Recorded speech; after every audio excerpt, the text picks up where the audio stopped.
Hey guys, welcome to my channel, and today we're going to take a look at another horrible case with you. At this point, a single horrifying discovery validated the police officer's worst fears. A psychotic murderer was at large. The murderer believed he had escaped, but he was unaware that he had been captured on camera. The police discovered a lead that would turn the case around just when it appeared to be unsolvable. But the first chapter of his dark tale exposed a horror so unthinkable that it rocked even the most infamous offenders to their foundation. On April 7, 2016, at 7:36 p.m., a homeless woman in Pasco County, Florida, dialed 911. She had discovered something she would never forget while searching for cans. The suspected area was in the vicinity of Newport Richey's Woodlands. Matthew Adamo, the Pasco County Sheriff, was scheduled to look into the report. Detectives initially thought it was a homeless altercation gone wrong, but they quickly discovered they were dealing with something far more sinister. The caller, who was questioned by detectives, stated that a man's headless body was found next to a shopping center and a community of mobile homes. She immediately fled again, preventing the scene from becoming contaminated. The investigative team split up into two groups after verifying that the body was indeed in the wooded area. One was to find evidence, and the other was to secure the body. They hoped to find something gruesome that might have been captured on camera at the Metro PCS store, which was fortunately the closest location. The majority of the CCTV footage had been deleted when the staff member led them to the room where it was being recorded. Everything on the camera had been deleted because the building had just been purchased by new owners on Friday. Meanwhile, another group of police officers cleared the path to the body and secured the area. Finding the victim and making preliminary inferences were their top priorities. The investigators were on the verge of discovering something that would completely change the course of their investigation. They had an idea of who the deceased might have been as soon as they discovered the body belonged to a woman. Just over a mile from the forested area, in October 2015, 21-year-old Brooklyn Peck was reported missing. Her case was declared unsolved by the police following a protracted investigation. The hope of finding Brooklyn safe and sound had faded along with the exhaustion of the search for her. However, after 6 traumatic months, Brooklyn's family once again hoped to find some sort of closure when the recently discovered body was reported on the news. However, the coroner's report, which would be obtained once forensics had safely removed the body and performed tests, was necessary to confirm whether it was Brooklyn. However, all of that had to wait until the crime scene was thoroughly examined, and the body's ambiguous location was making things more difficult. They were eventually able to examine the body up close at approximately 9:05 p.m. The officers had no idea that they were going to come across one of the most devastating discoveries of their lives. Since she was still wearing jewelry, the investigators concluded that it wasn't a robbery gone wrong. Her face had been so severely mutilated that it was unrecognizable, and her clothing was pulled over it. Her torn stockings further raised suspicions among the police that this crime scene was more than a landfill. This was the precise location where the victim had died. They had brought her here and killed her. It was extremely unsettling to consider that another person would do this to someone and abandon them without a sense of identity, purpose, or concern. They were certain that the investigation would not be simple. The victim had endured the most terrible final moments, whether or not it was Brooklyn. In actuality, the detectives had never seen a more heinous case of sexual assault. The medical examiner's office eventually informed them that blunt force trauma to the head was the cause of death. The investigators were aware that they had seen the aftermath of a deranged, unsettling fantasy. The real, unsettling tale would begin to take shape here. Their best guess for the Jane Doe's identity was Brooklyn Peck. The detectives immersed themselves in Brooklyn's case file while the body was prepared for forensic examination. They discovered something grim there. They found a physical characteristic that made it impossible for the body to be Brooklyn, even before the forensic report disproved the link between the body and Brooklyn. This was just one of the many twists that made this case feel like a movie. The tip of the recovered body's left pointer finger was still present, but Brooklyn's was missing. They now understood that Brooklyn Peck was not the deceased. They felt a wide range of emotions upon learning that this was not Brooklyn. They had been hoping for some closure, so they went from being relieved and happy that it wasn't her to feeling sad that it wasn't her. The effort to positively identify Jane Doe was a complete failure. Searching through the month's missing persons reports until they discovered a good match was the next difficult task. In an effort to identify the woman and, if at all possible, provide closure to yet another family in need of answers, they launched a thorough search through recent missing persons reports. After searching through the documents, they eventually discovered a match, a woman who had been reported missing just a few weeks earlier and who looked remarkably similar to the body they had found. The detectives realized they were starting a completely new investigation after making this identification. Judith Terrianos, age 52, was the owner of the body. The family of this grandmother, who had been missing for more than a month, was in the same state of desperation as Brooke Lynn's. They were aware that it would take a careful balancing act between forensic accuracy and unwavering resolve, and maybe a little bit of luck, to find out what had happened to this woman. Their attention now turned to discovering the truth about Judith's terrible fate, even though Brooke Lynn's case was still pending. Newport Richey was not Judith's home. She was only a guest. She had gone there to visit a friend who was fighting cancer with another friend. Unfortunately, she never came home. Born in September 1963, Judith Terrianos was originally from Maine. When she was younger, she frequently took family vacations to Greece because she loved to travel. The 52-year-old, who had volunteered at a bookstore and worked at a nursing home in the past, was said to be a kind and compassionate individual. In February 2016, the mother of three had gone to Florida to take care of a sick friend. By obtaining a fingerprint from the deceased, the medical examiner's office was able to identify the person as Judith Terrianos. The CCTV footage collected from the area gave detectives a vital lead when they eventually identified Judith, which gave the case new life. The detectives divided into groups. A couple of detectives went to a convenience store to get video, and a few others went to find her last known location. They focused on a convenience store and a number of nearby companies. She was seen buying alcohol at a nearby convenience store which she was known to frequent in the first surveillance footage they found. In the surveillance footage, they saw Judith and another individual buying her items at the time. She was seen in the video purchasing alcohol at a nearby convenience store with an unnamed man. That left the police with a suspect to pursue, one who might have the answers to this puzzling riddle. They were unsure whether the man was the cause of Judith's death or if he was just another acquaintance when they found the surveillance footage of her in the convenience store with him. He might be able to help them with the investigation. Since he was the last person seen with Judith, identifying him became the top priority. He wasn't registered, regrettably, because the DNA evidence taken from the crime scene didn't match anything in the database. With only a description and a picture of the man, the detectives had no choice but to search the neighborhood. In the hopes that someone would recognize their main suspect, they went back to the trailer park and knocked on as many doors as they could. All of them provided hazy descriptions, suggesting that they were either unaware of what had occurred or that they were unwilling to speak with the police. They came closest to a man named Grizzly, who possessed both evidence and information. He provided them with concrete proof and information that went beyond mere rumors. He told the police that although he didn't know the man well, he had provided him with a place to stay for a few days. Additionally, he told the detectives that the man had forgotten his bag. Because it directly connected the suspect's clothing to the scene, Grizzly's disclosure was a significant turning point in the case.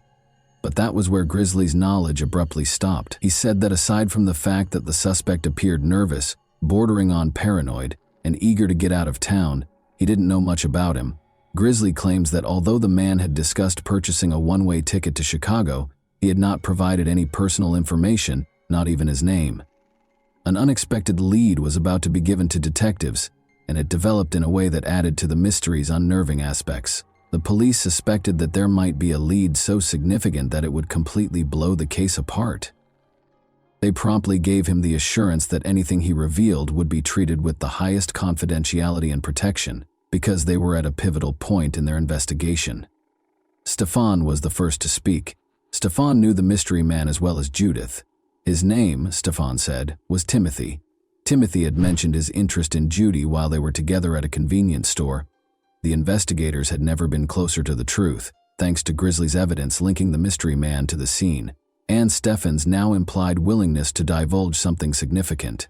Something Stefan was about to reveal would finally solve the mystery once and for all.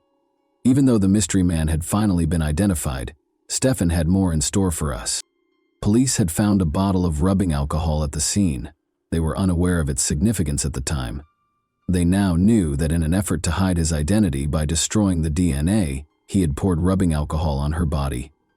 The man was recognized by Stefan as Timothy Johnson. After expressing interest in Judith, Timothy's feelings would take a deadly turn in a matter of hours. The detectives were on the verge of making a discovery that would completely change the course of events. For them, it marked a significant turning point. After investigating Timothy Johnson's background, detectives discovered that he had been arrested 4 times in Florida for domestic abuse, aggravated battery, and twice for not showing up for court. Curiously, 3 weeks prior to the discovery of Judith's body, one of those arrests for aggravated assault occurred. He broke into a woman's house late at night after drinking too much. More significantly, though, this indicated that he was already under police arrest.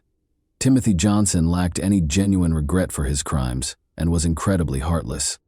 With CCTV footage, witness statements, and evidence that placed him close to the crime scene, the detectives were now prepared to address the most pressing issue. Just the video evidence was important.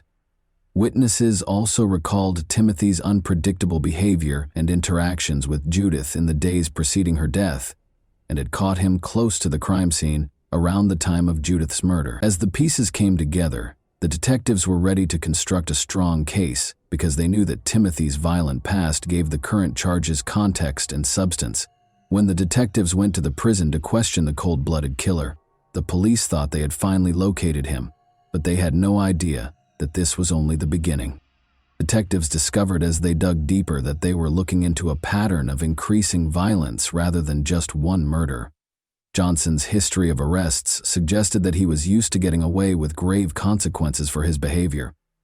In June 2015, Timothy entered a no-contest plea for misdemeanor battery, adding to his criminal history. In December 2015, he was also accused of resisting a police officer and violating his probation. Timothy was arrested in January 2016 for using a knife to break into the home of his former roommate. The ex-roommate reportedly claimed that he had previously threatened to break up with her. Timothy, however, was set free in February 2016. Since he had been incarcerated since March 23, 2016, for a probation violation, the authorities didn't have to search far for him once Judith was located. He reportedly acknowledged having consensual sex with Judith, but withheld further details. However, other prisoners came forward with information stating that Timothy had described what had happened and confessed to killing Judith. They anticipated a confession, but they were taken by surprise. He didn't confess to his crimes until he was officially booked, charged with first-degree murder, and put inside the prison walls, but not to the investigators. He conversed with another prisoner instead. He smashed her face in and suffocated her to death, then went to a place that would make anyone's skin crawl. Timothy was merely idly sitting there. He was not in a panic. He wasn't going crazy. He appeared to have experienced nothing at all. Timothy used his victim's pilfered credit card to eat some waffles. Those who dared to imagine what he would do next would never be able to forget it. Timothy Johnson received a life sentence. By commemorating Judith Therianos, we pay tribute to her life and promote a society in which each person is treated with respect and dignity, preventing further victims of needless violence. Nothing really surprises the police, who always see the worst in people. The police were affected by this, even though it was sickening and unsettling. Some people experienced nightmares, not so much because of him, as because of how awful her final moments were. Investigators and the general public were left wondering, was he struggling with guilt, or was there a darker side to his selective silence? This confession's timing and nature sparked numerous debates. Timothy was ultimately convicted of first-degree murder and given a life sentence in October 2017. For the January 2016 incident, he was also found guilty on 2 counts of aggravated assault and sentenced to 5 years in prison each. According to prison records, Timothy is still a prisoner at the Union Correctional Institution in Rayford, Florida. And that wraps up today's chilling story. If you enjoyed this video, don't forget to like and subscribe so you never miss a new upload. Also, let me know in the comments, what part of this story shocked you the most? Thank you for watching, and I'll see you in the next video.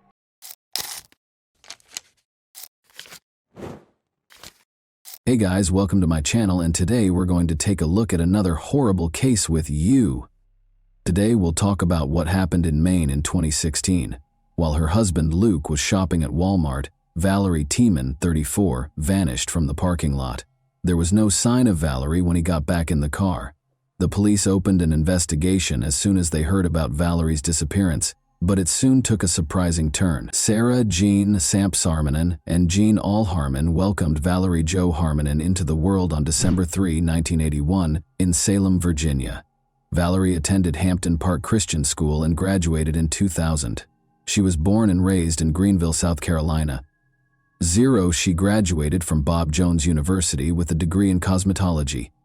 She was well known for her gregarious demeanor and warm smile. Valerie was well known for her passion for speech and theater. She played the flute and piano and loved music. Valerie worked in pageants, spas, and salons using her cosmetology skills. She helped people look and feel their best in order to support them. Valerie had been seeing a man named Matt Guccio. When Valerie was around 22, they met through a mutual friend. In many ways, they were too dissimilar. Matt was more reserved, but Valerie was gregarious and happy. However, they did not find this difference problematic.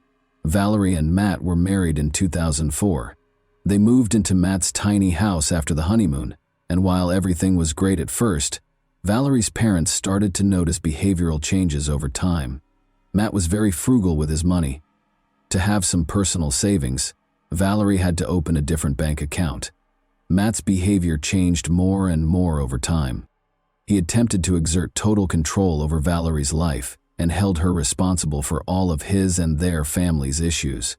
She endured a great deal of emotional suffering and a lot of things, but patience has its limits. Matt and Valerie got divorced 10 years later. Valerie wanted a new chapter in her life, and Luke Tiemann opened it. He helped Valerie move past her past issues. Luke spent 10 years in the army. Valerie saw him as a trustworthy man who cared for her family while he was in Iraq and Afghanistan. Valerie was starting to look happy again. Valerie was once again smiling and full of joy as she had been 10 years before. Luke and Valerie entered into marriage on June 6, 2014. They relocated to the Fairfield home of Luke's parents.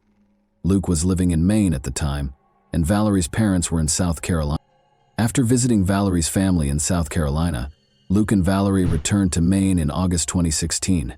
The final text message exchange between Valerie's mother, Sarah Jean Harman, and her daughter took place on August 18, 2016. Luke was spotted with a woman he had begun chatting with on Facebook a week prior, on August 24, 2016. This woman and Luke Tiemann had sex on the evening of August 24, 2016, and it appears that Valerie learned of it that evening. In 5 hours, Valerie called Luke 31 times. A mutual friend of Luke and Valerie reached out to the latter through Messenger on August 26, 2016. Valerie was told by a friend that Luke was getting sucked into other women and claiming that they were no longer together. Valerie replied in multiple messages that, although it was heartbreaking, everything would work out because God has a timing and he would never find a better woman than her. She also said that he had lost her the following month in 2016. Luke Tiemann moved into the home of a woman with whom he was having an affair and told Valerie, his wife, that Valerie had fled with another man. Every week, Valerie would call her parents in South Carolina, but now they were unable to get in touch with their daughter for over a week. They couldn't get in touch with their daughter because she didn't answer their calls or texts. Luke was decided by Alan Harman and Sarah Harman. Speak with Luke. They texted him to inquire about his and Luke's well-being. The following day, Luke replied, "We are good. Thank you, love her so much."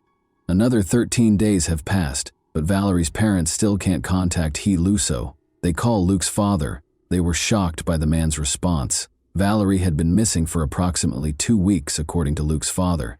In addition, he consulted Valerie's parents about what to do with her belongings. After that, Luke Tiemann was questioned about why he hadn't informed them about their daughter. "I was waiting for her to get in touch with you because," Tiemann said, "I never speak poorly of her. I still adore each of you." Luke said Valerie had run off with another man, and he thought she would tell her parents that they had broken up. Sarah Jean and Alan knew it wasn't true. It was a far cry from their daughter's behavior. Valerie couldn't have done that, they were certain. They also thought she would have called them, since she was aware of their concerns. Alan reported a missing person to the Fairfield Police Department the following day, September 9, 2016. Investigators began by visiting Valerie's parents, who were the residents of Luco Tiemann.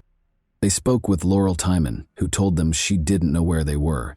Since Valerie was, the detectives left without finding out where Laurel Tiemann's were.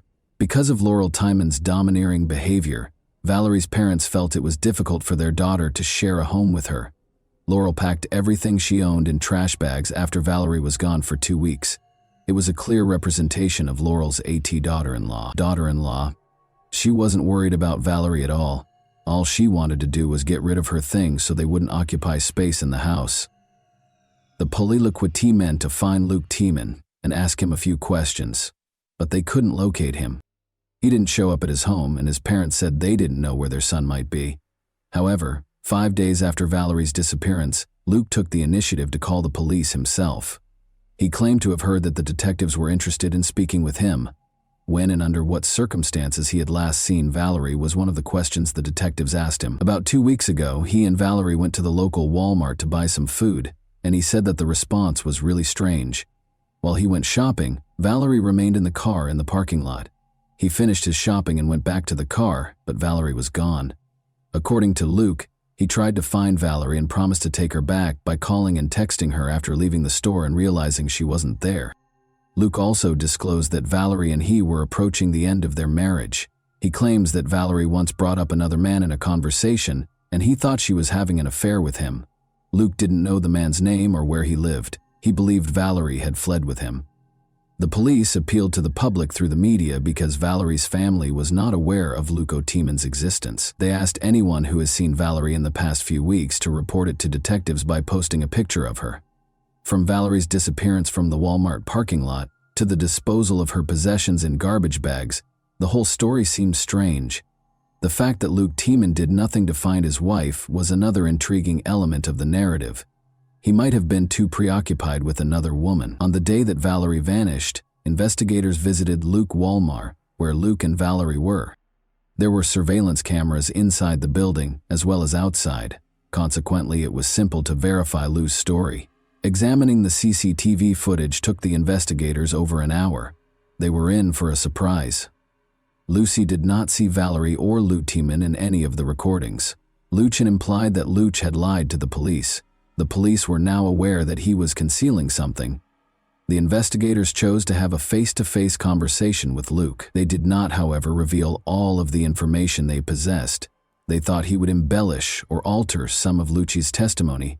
It was no secret that Lucci was seeing another woman, Billie Jo Goodman. The fact that he was unfaithful to Valerie was not denied by him. He claimed that his relationship with Billie Jo was an effort to move on from Valerie's breakup. She was in a number of failed relationships. She thought she could start a future with Luke Tiemann when they first met. Another question now faced the investigators. Is it possible that Valerie acted as a mediator between Lucas and Billie Jo? Maybe these two chose to get rid of everything that might interfere with their plans in order to begin a new life. Billie Jo spoke with the police. She thought Louis had already separated from his wife. She claimed to investigators that she had no knowledge of Valerie Tiemann's disappearance. Meanwhile, one of the residents gave the police a tip. In one of the parking lots, the man had discovered a driver's license in the grass. The driver's license that was discovered belonged to Valerie, and this parking lot was adjacent to Billie Jo's house. Many people were suspicious because Valerie's driver's license was located close to her husband's new girlfriend's home. Few people think that on September 19, 2016, 10 days after Valerie's father, Alan, reported her missing to the police, Valerie fled with another man, leaving behind all of her possessions and discarding her documents. Luke Tiemann spoke with the news center Maine about the police. When he got back, Valerie wasn't in the car. He told reporters about Walmart. He didn't know Walmart had security camera footage. His story was not supported by footage. Without a doubt, after hearing Luke Tiemann's words and seeing his actions, each of you has drawn your own conclusions.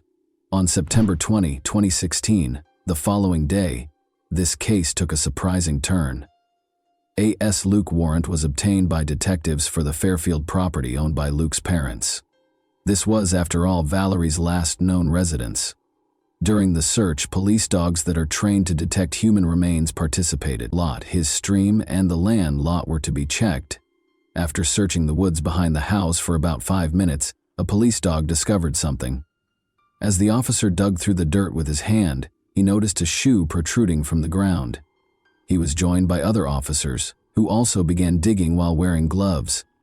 They discovered the body of a woman, wrapped in a blanket, and buried it with a number of odd items. These items included a package of sweet tarts, a bag of potato chips, a bottle of Gucci perfume, a flannel shirt, a handwritten note, a Mason note, and a wedding ring, an item that was not found until the evidence was being packaged for trial. While handling the con jar, Sergeant Scott Bryant, chief of Maine's Evidence Response Team, testified that he discovered the ring. There were twigs and flower stems made of dirt in the mason jar. I knew there was something heavy in the envelope when I heard a thud. According to Bryant, it was still unknown if the ring belonged to a man or a woman. But according to Bryant, the discovered ring was significantly larger than his own wedding band. For my sole happiness, the police read, "The soiled and soiled handwritten note that was discovered with Valerie's body. Joy, you will always bloom. I love you, Valerie," the note read. "May you rest in peace with Jesus in my heart, Joy. I am looking forward to seeing you again. T. Lucio Bear," signed Lucy Bear. Teaman Lucy Bear Sirs claimed in a police recording that he gave himself the nickname Lucy Bear and used it to sign a number of other notes discovered in Valerie's purse throughout the course of the investigation. Valerie's death was connected to all of Lucy's possessions. They took the body. For an autopsy and identification, the body was brought to the forensic medical examiner's office. Unfortunately, the body discovered behind the Team and family home actually belonged to their daughter, V. Lucre, so Jean and Alan Harmon had to worry about the worst thing their parents could hear. In addition to Valerie and Luke, the house was also occupied by his parents and younger brother Sam. Detectives discovered Sam's landscaping tools in the barn. Valerie discovered a contraband device in the same barn where Sam had dug up the burial site using these tools. Detectives soon discovered that Sam, Luke's younger brother, had engaged in illicit substance use. When Valerie visited her parents in South Carolina, she told them she used illegal drugs, which led the police to look into whether Sam Teeman was involved in Valerie's death. When investigators searched Valerie's parents' bedroom, they found a .45 caliber handgun that Luke Teeman had bought in 2015. Luke's parents told investigators they were unaware Valerie was buried close to their home. It's difficult to accept that this was the case, of course. Around the same time that Valerie was located, investigators found Luke and Billy Joe, his new friend. Luke Teeman was taken into custody by investigators and taken to the police station to be questioned. He told the investigators Valerie had used illegal drugs and had overdosed and died nearly 25 months ago on August 25th. It is alleged that Lucian did not want Valerie's parents to be aware of their daughter's illicit drug use.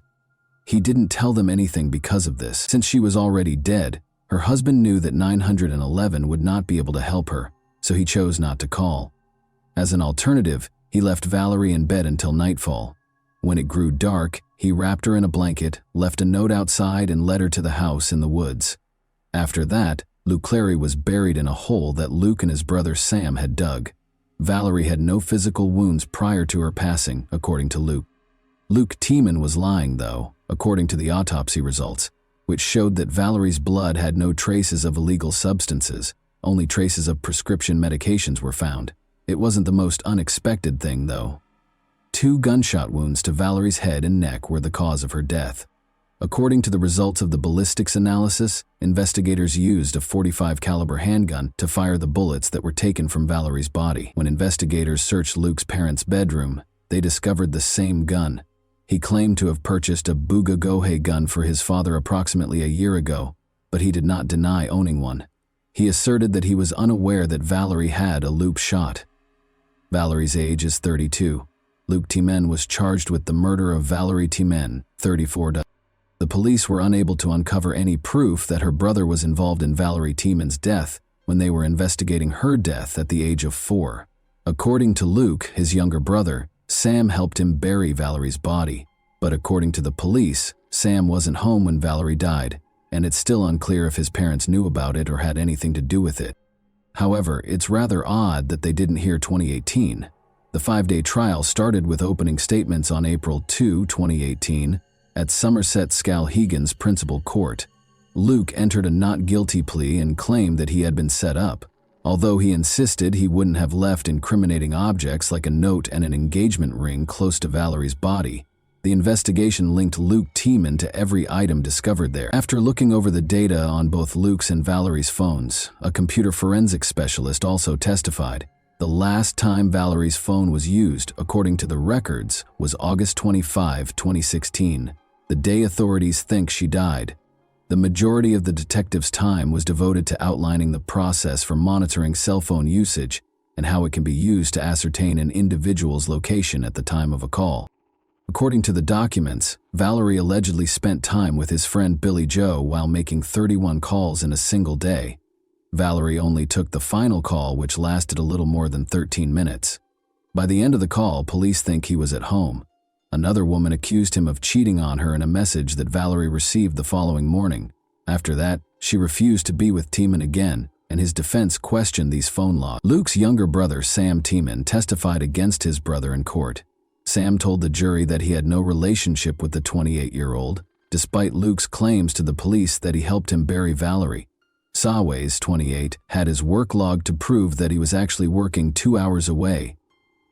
Sam testified in court that he overheard his brother confess to being an accomplice, and that Luke chose to confront him about it. He asked Luke why, and he responded with claims.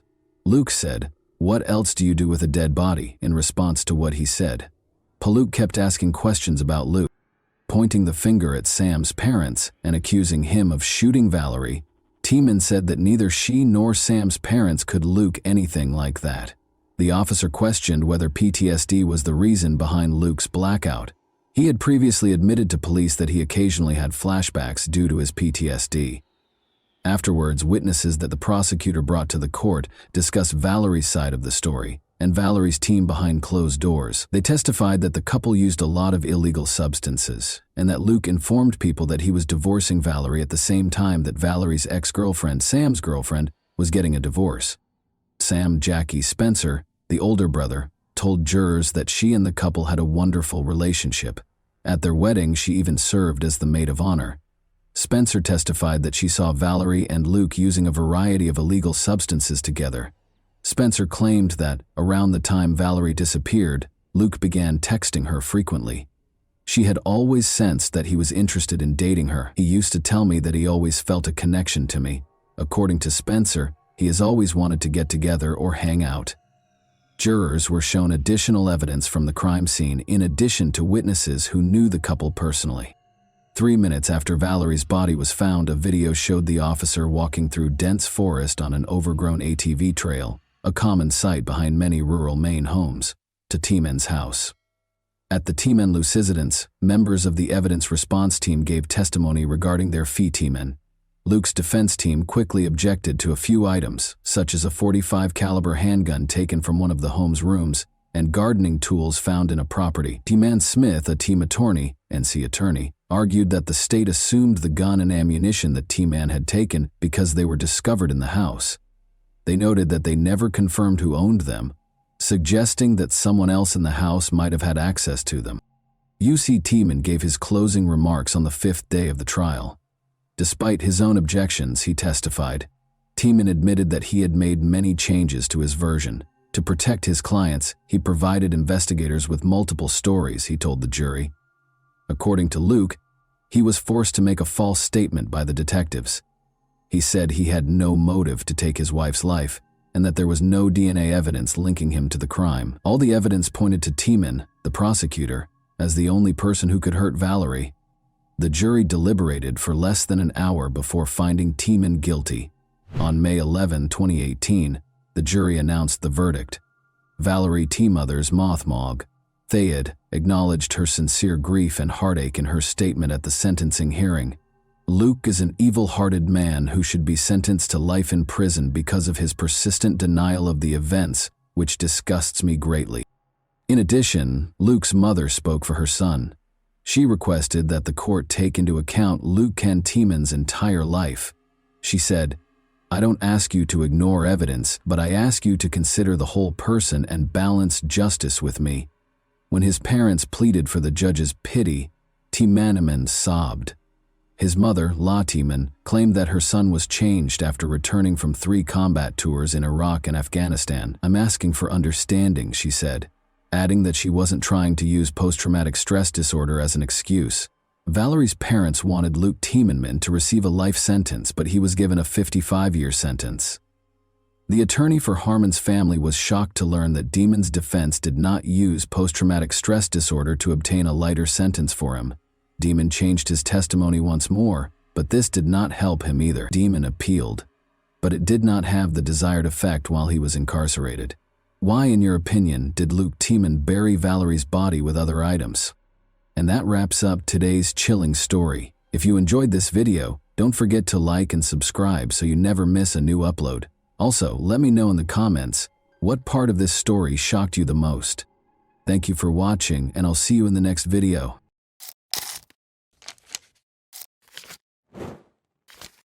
Hey guys, welcome to my channel, and today we're going to take a look at another horrible case with you. A person's life can be completely transformed by the emotion of love. It can be tender and loving, or it can be hurtful and disappointing. Almost everyone has times in their lives when they meet someone who becomes special to them, but occasionally these relationships don't work out as planned. In this tale, a man and a woman fell in love, but their relationship ended because of a well-publicized investigation. What transpired between them? For what reason were their parents against their relationship? This video will teach you the answers to these questions.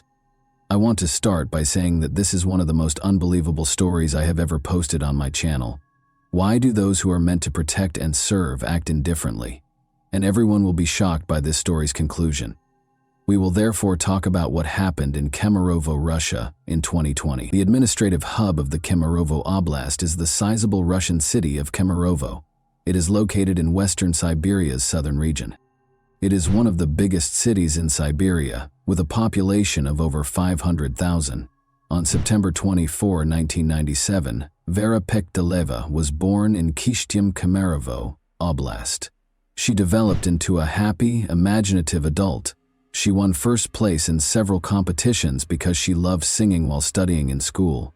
Despite their divorce while she was in school, Vera's parents, Oksana and Yevgeny, remained friendly. Vera got along well with her mother's new husband and her father's new wife. She was characterized as a non-confrontational, upbeat, and kind individual. Vera's mother, Oksana, lived in Kiselyovsk, about 110 miles from Kemerovo, and Vera visited her mother whenever she had free time.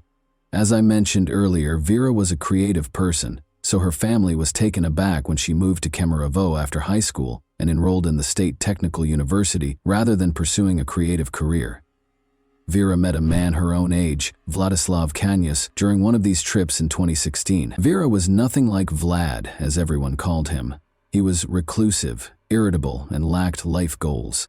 Vlad was raised in a dysfunctional household and left school after the 9th grade. He lived with his father after his mother abandoned her family. But the challenges in his life did not stop there. In the end, his father committed suicide as a result of his legal troubles. Vlad was profoundly affected by everything that transpired in front of his eyes.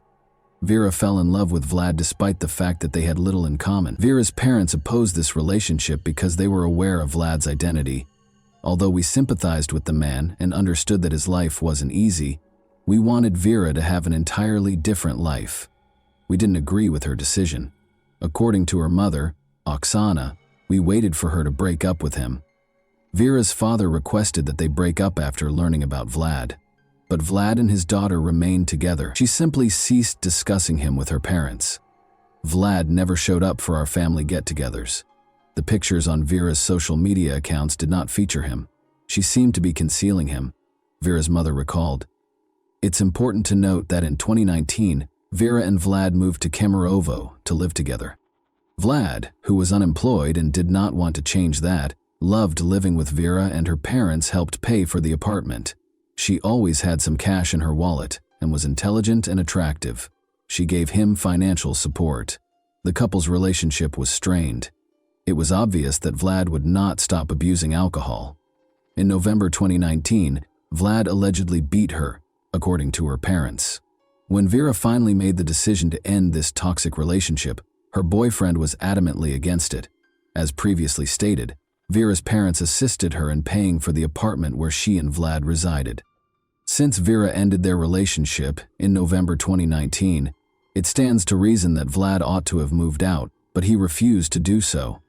He enjoyed living at the expense of others. This is a passage from Vlad's testimony. It will help you understand what transpired after Vera made the decision to break up with him. However, keep in mind that this is Vlad's testimony. Whether or not you believe what he says in his testimony is up to you. "I got into a fight with Vera on December 15, 2019, he said. "I wanted to go to a nightclub, but she said no, so we got into a fight. Vera started traveling frequently to Kislyovsk during our time together. Slowly, she started to distance herself from me. She informed me that she was speaking to someone else. Remember that. Vera had told Vlad she was ending their relationship a month prior," he went on. "Our mutual friend also told me that she was seeing someone else. According to her, Vera was seeing Alexander, a man from Kislyovsk. I was not personally acquainted with him. I wanted to speak with Vera after finding out that she was seeing Alexander. During this period, we remained in the same apartment. Following our argument on December 15, 2019, she departed and took a few items with her. At the same time, I kept calling her to stay in contact. I offered to assist Vera in moving her remaining possessions to a different apartment when I called her on January 12, 2020. I offered to meet and move things, and Vera accepted. I would assist her with the move, we decided. We decided to meet in the afternoon on January 13. I was supposed to get her belongings. Vera approached me on January 13, 2020, at approximately 4 or 6 o'clock. I wanted to leave this apartment as well, so when she arrived, we packed our belongings. Without Vera, I didn't want to live there. We consumed beer, liqueur, and vodka while packing. Then I was intoxicated and Vera was intoxicated too. On January 14, 2020, we drank alcohol until 5 in the morning. We had no arguments while we were drinking, but when I brought up our relationship and suggested that we get back together, I revealed that I knew she was seeing another man, which caused a rift between us. It was not to her liking. She then began to curse, insult me, and hit me. Specifically, she kicked me at least 5 times in the groin and struck me in the face with her palm at least 8 times. When she slapped me, I felt no pain. Vera began hitting me first, but I felt physical pain when she kicked me between the legs. It infuriated me. She lied and claimed she wasn't seeing another man at the same time, which infuriated me. Vera kept insulting me, saying that I was intruding on her personal life because I was aware of every detail about her at the time. Vlad told the police that version of events. We'll talk about the opposing viewpoint next, which provides compelling evidence that Vlad was dishonest in his testimony. Take note of this phrase. On January 14, 2020, we drank alcohol until 5 in the morning. We did not argue while doing so. Vera had no intention of sharing the apartment with Vlad, much less partaking in alcohol. She requested a friend's assistance with the move. Vera left a voicemail for her friend at 5:08 p.m., stating that she was already in the apartment packing up her belongings. At around 6 o'clock in the afternoon, she promised to be at her new apartment. Vera requested assistance from a friend to move her belongings from the taxi to the apartment. Vera left another voicemail 3 minutes later. She asked her friend to assist her with the move by coming to the apartment where she and Vlad shared. But before Vera could finish, Vlad interrupted, saying, "No one's coming in here," and he objected to Vera's friend entering the apartment. 4 minutes later, at 5:15 p.m., Vera asked her friend to come in a low voice, suggesting that things had gotten out of hand. This message appears to have been a request for assistance. She purposefully spoke quietly so Vlad wouldn't hear her. Vera leaves another voicemail at 5:25 p.m., and Vlad's commanding voice can be heard once more. He advises Vera's friend to wait for Vera to text her and not to bother them. Vlad himself recorded the voicemail at 7:19 p.m. Vera was unable to use her phone from that point on. The monster and she were left alone, but we must explain what happened next. A witness described the horrific screams coming from apartment 738 as a massacre, and at around 3 in the morning, the neighbors on the same floor began to wake up. 15 people gathered in the hallway outside the apartment because the screams were so loud. Among them was Vlad's brother. Since his brother had previously threatened to kill Vera, he recalled Vlad's words and understood that they would have to smash down the door. Since the apartment's door was iron, the neighbors began searching for instruments to pry it open. People called the emergency service, and these calls eventually became part of a separate investigation, all the while hearing Vera's heartbreaking cries coming from the apartment. The police were still nowhere to be found 30 minutes later. During the 3.5 hours it lasted until 6:30 a.m., people called the police, but nobody arrived to help Vera. While Vera was fighting for her life, the witnesses called the emergency services 7 times, but no one answered. Vlad was the last person to speak to them from behind the door. "Forgive me, Vera," he said. "You have my undying love." Ultimately, the neighbors broke down the door using a crowbar they found in a nearby parking lot. Vlad was in the restroom by now, and Vera was already dead. He was inebriated. While Vera was suffering a terrible death at the hands of her ex-boyfriend, and the neighbors were futilely attempting to contact the police for assistance.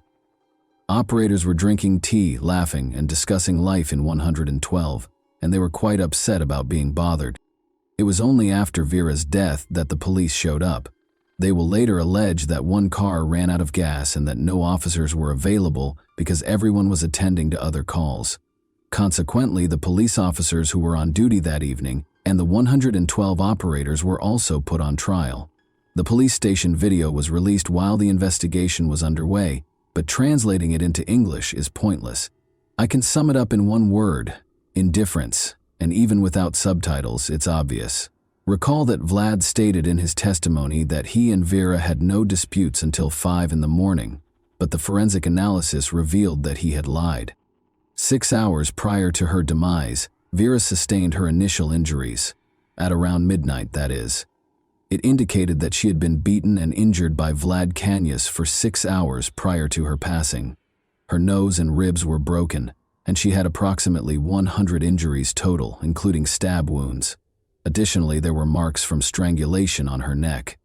If you were surprised by the police's lack of action, prepare yourself. You won't believe what happened next. Over 1,000 people showed up for Vera Pexteleba's funeral, and the church was unable to accommodate them all. According to Oksana, Vera's mother, the funeral home tried to restore her daughter's face with makeup for 4 hours, but she was still unable to identify her. Her injuries were that severe. Vlad Kanyus was telling the investigators in the meantime his account of events.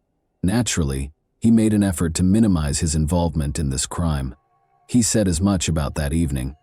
"I told her I knew she was seeing another guy and suggested we get back together when I first started talking to her about our relationship. We began to argue. It was not to her liking. She then began hitting me, insulting me, and using profanity. In particular, she struck me in the face with her palm at least 8 times and kicked me at least 5 times in the groin. When she slapped me, I felt no pain. Vera began hitting me first, but I felt physical pain when she kicked me between the legs. It infuriated me. She lied and claimed she wasn't seeing anyone else, which infuriated me. Vera also claimed that since I was well versed in her personal life, I was intruding on her privacy. She persisted in insulting me during this time. So I became enraged and struck her multiple times with my palms, roughly 4 times on the head, though the blows were not very strong. Vera fell to the ground and struck the closet when I struck her. On her stomach, she lay. She struck me back too. Specifically, she used her fists and palms to beat my head. It hurt. She didn't stop even after I told her to. She scratched my back, I recall. I then made the decision to grab her by the neck. On the floor, I noticed an iron. After grabbing this iron, I wrapped Vera's neck with the iron cord. Then I pulled the cord a little tighter around her neck. For 1.5 or 2, I squeezed her neck. I didn't want to kill Vera at the time, and I was unaware that my actions could do so. I wanted to frighten Vera, so I was pulling the cord tighter around her neck. My goal was for her to faint. I hoped she would go to sleep. After I took the cord off her neck, she began coughing and wheezing for 15 minutes. When I took Vera's neck cord off, I placed her on her back. After she had been in the prone position, she was unconscious at the time. She wheezed and made noises at the same time. She seemed fine to me. I eventually began rousing Vera, but she was not responding. I then began to hear if her heart was pounding. I listened to her mouth and then her heart. Her heart wasn't beating. She was not breathing. I can't recall what came next. I recall that I eventually found myself in the restroom. I was holding a knife at the same time. I wanted to injure myself, so I brought a knife. I knew Vera was dead, and I didn't want to kill her, so I didn't want to live. After a while, my brother and a policeman entered the apartment through the open door. I was then instructed to put on my clothes. The police station is where I was taken. I apologize for my actions. I don't deny that Vera died as a result of what I did. I had no desire to murder her. I would like to express my regret to Vera's family. Vlad has a selective memory, as you have observed. He recalled strangling Vera, but he couldn't recall how he hurt her roughly 100 times. Vera was lying on her stomach on the floor during the interrogation, and it was unclear how she could have scratched his back and punched him in the face. It also became evident how Vlad's brother got to the crime scene. He lived in a different city, after all. This is what Vlad said to the police. I called my brother and informed him of the situation. My brother advised me to call an ambulance and perform cardiopulmonary resuscitation on Vera after I informed him that she was not breathing. I attempted to administer first aid to her. I attempted to massage her heart and perform CPR. He called his brother around midnight and threatened to kill Vera, according to information uncovered during the investigation. When questioned again about Vera's injuries during the second interrogation, he said, "It was probably me who caused those injuries to Vera. Although I didn't keep track of how many blows I delivered, the expert discovered some injuries on Vera's body that might have been my fault. I can't recall how many times I struck her, but I believe it was the same amount as the expert suggested. I acknowledge that I caused her every injury listed in the report. I desired quiet. I didn't consider how she was suffering. During our argument, she yelled at me and insulted me. When I struck her, I didn't like it. I didn't enjoy her yelling.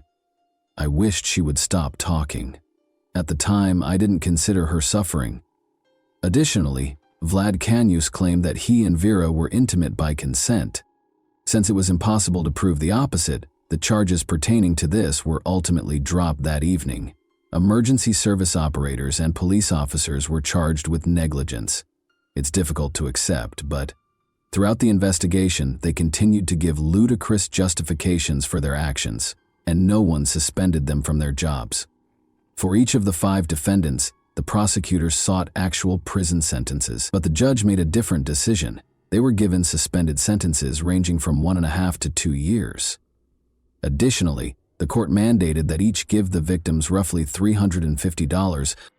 The police department also had to pay about $11,000 at the same time. Although the ruble is the currency of Russia, I have converted all amounts to US dollars. The indictment claims that the police officers had gasoline, and even if they didn't, they should have taken the proper action to address the situation. However, they did not view going to the scene as an urgent task, so everyone can understand these numbers. According to them, neither police officer admitted guilt and refused to assist with the investigation.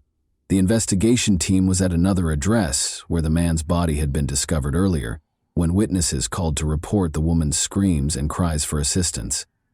Vera had no intention of staying in the apartment that night, so we'll probably never find out what actually transpired. She even asked a friend to assist her in moving. Thus, there is every reason to believe that Vlad poured alcohol into Vera's mouth while she was unconscious, or forced her to drink it. He had time to devise a story that would demonstrate that everything that occurred was accidental. Vlad Canius was given a 17-year prison sentence by the court in the summer of 2022. He partially acknowledged his guilt. Additionally, he was mandated to make a compensation payment of roughly $45,000. Vera's parents were shocked by what transpired next, since they felt that 17 years was a very light sentence for what Canius had done to their daughter. They intended to appeal the decision. But Vlad was not even imprisoned for a year. Pictures of Canius in uniform were broadcast on the network in November 2023, and it was revealed in April 2023 that he had been pardoned by the president following 6 months of involvement in the war. He was also released from the duty to compensate Vera's parents in any way, and you are all aware of the type of conflict Russia is currently embroiled in. In Russia, the case of Vera Pektaleva has generated a lot of interest. Not less poignant was the news of Vlad Canius's pardon. This is what the Russian president's press secretary had to say about it. Pardoning follows a specific process, which we have discussed on numerous occasions. The convicted individual should first confess his guilt before the documents are sent to the president for review. This decision is made at the level of the Federal Bureau of Prisons, followed by the regional level, the federal district, the Central Commission, and finally the president. This is one method. Another is for prisoners, including those incarcerated for major offenses, to atone for their crimes with blood on the battlefield. Blood under shells and bullets was how they atoned for their sins. When Vera's parents found out that the person who killed their daughter was free and could start over, it's difficult to imagine how they felt. Such a chance will never come to their daughter. She was denied another chance. And that wraps up today's chilling story. If you enjoyed this video, don't forget to like and subscribe so you never miss a new upload. Also, let me know in the comments, what part of this story shocked you the most? Thank you for watching, and I'll see you in the next video.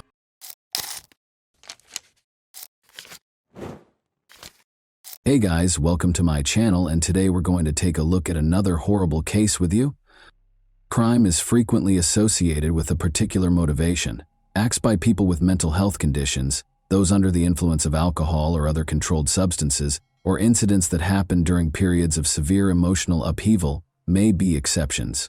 Although the phrase motiveless crime is used, criminologists contend that the majority of these cases have unidentified hidden motives. Ohio as a whole was rocked by the disappearance of college student Emily Murray in 2000. The individual who caused Emily's terrible demise had been hiding in plain sight, helping law enforcement with their investigation and even providing tips to implicate others, until she was discovered dead a few weeks later. Authorities encountered a bewildering dilemma when they eventually took him into custody. There didn't appear to be any clear reason. Many theories were put forth, but none of them were supported, to explain why he did this. To make things even more confusing, the suspect seemed to like Emily and even to be protective of her, but then something changed and he became a predator. The perpetrator has never disclosed the reason behind his killing of a helpless young woman, even though it has been almost 25 years since the incident.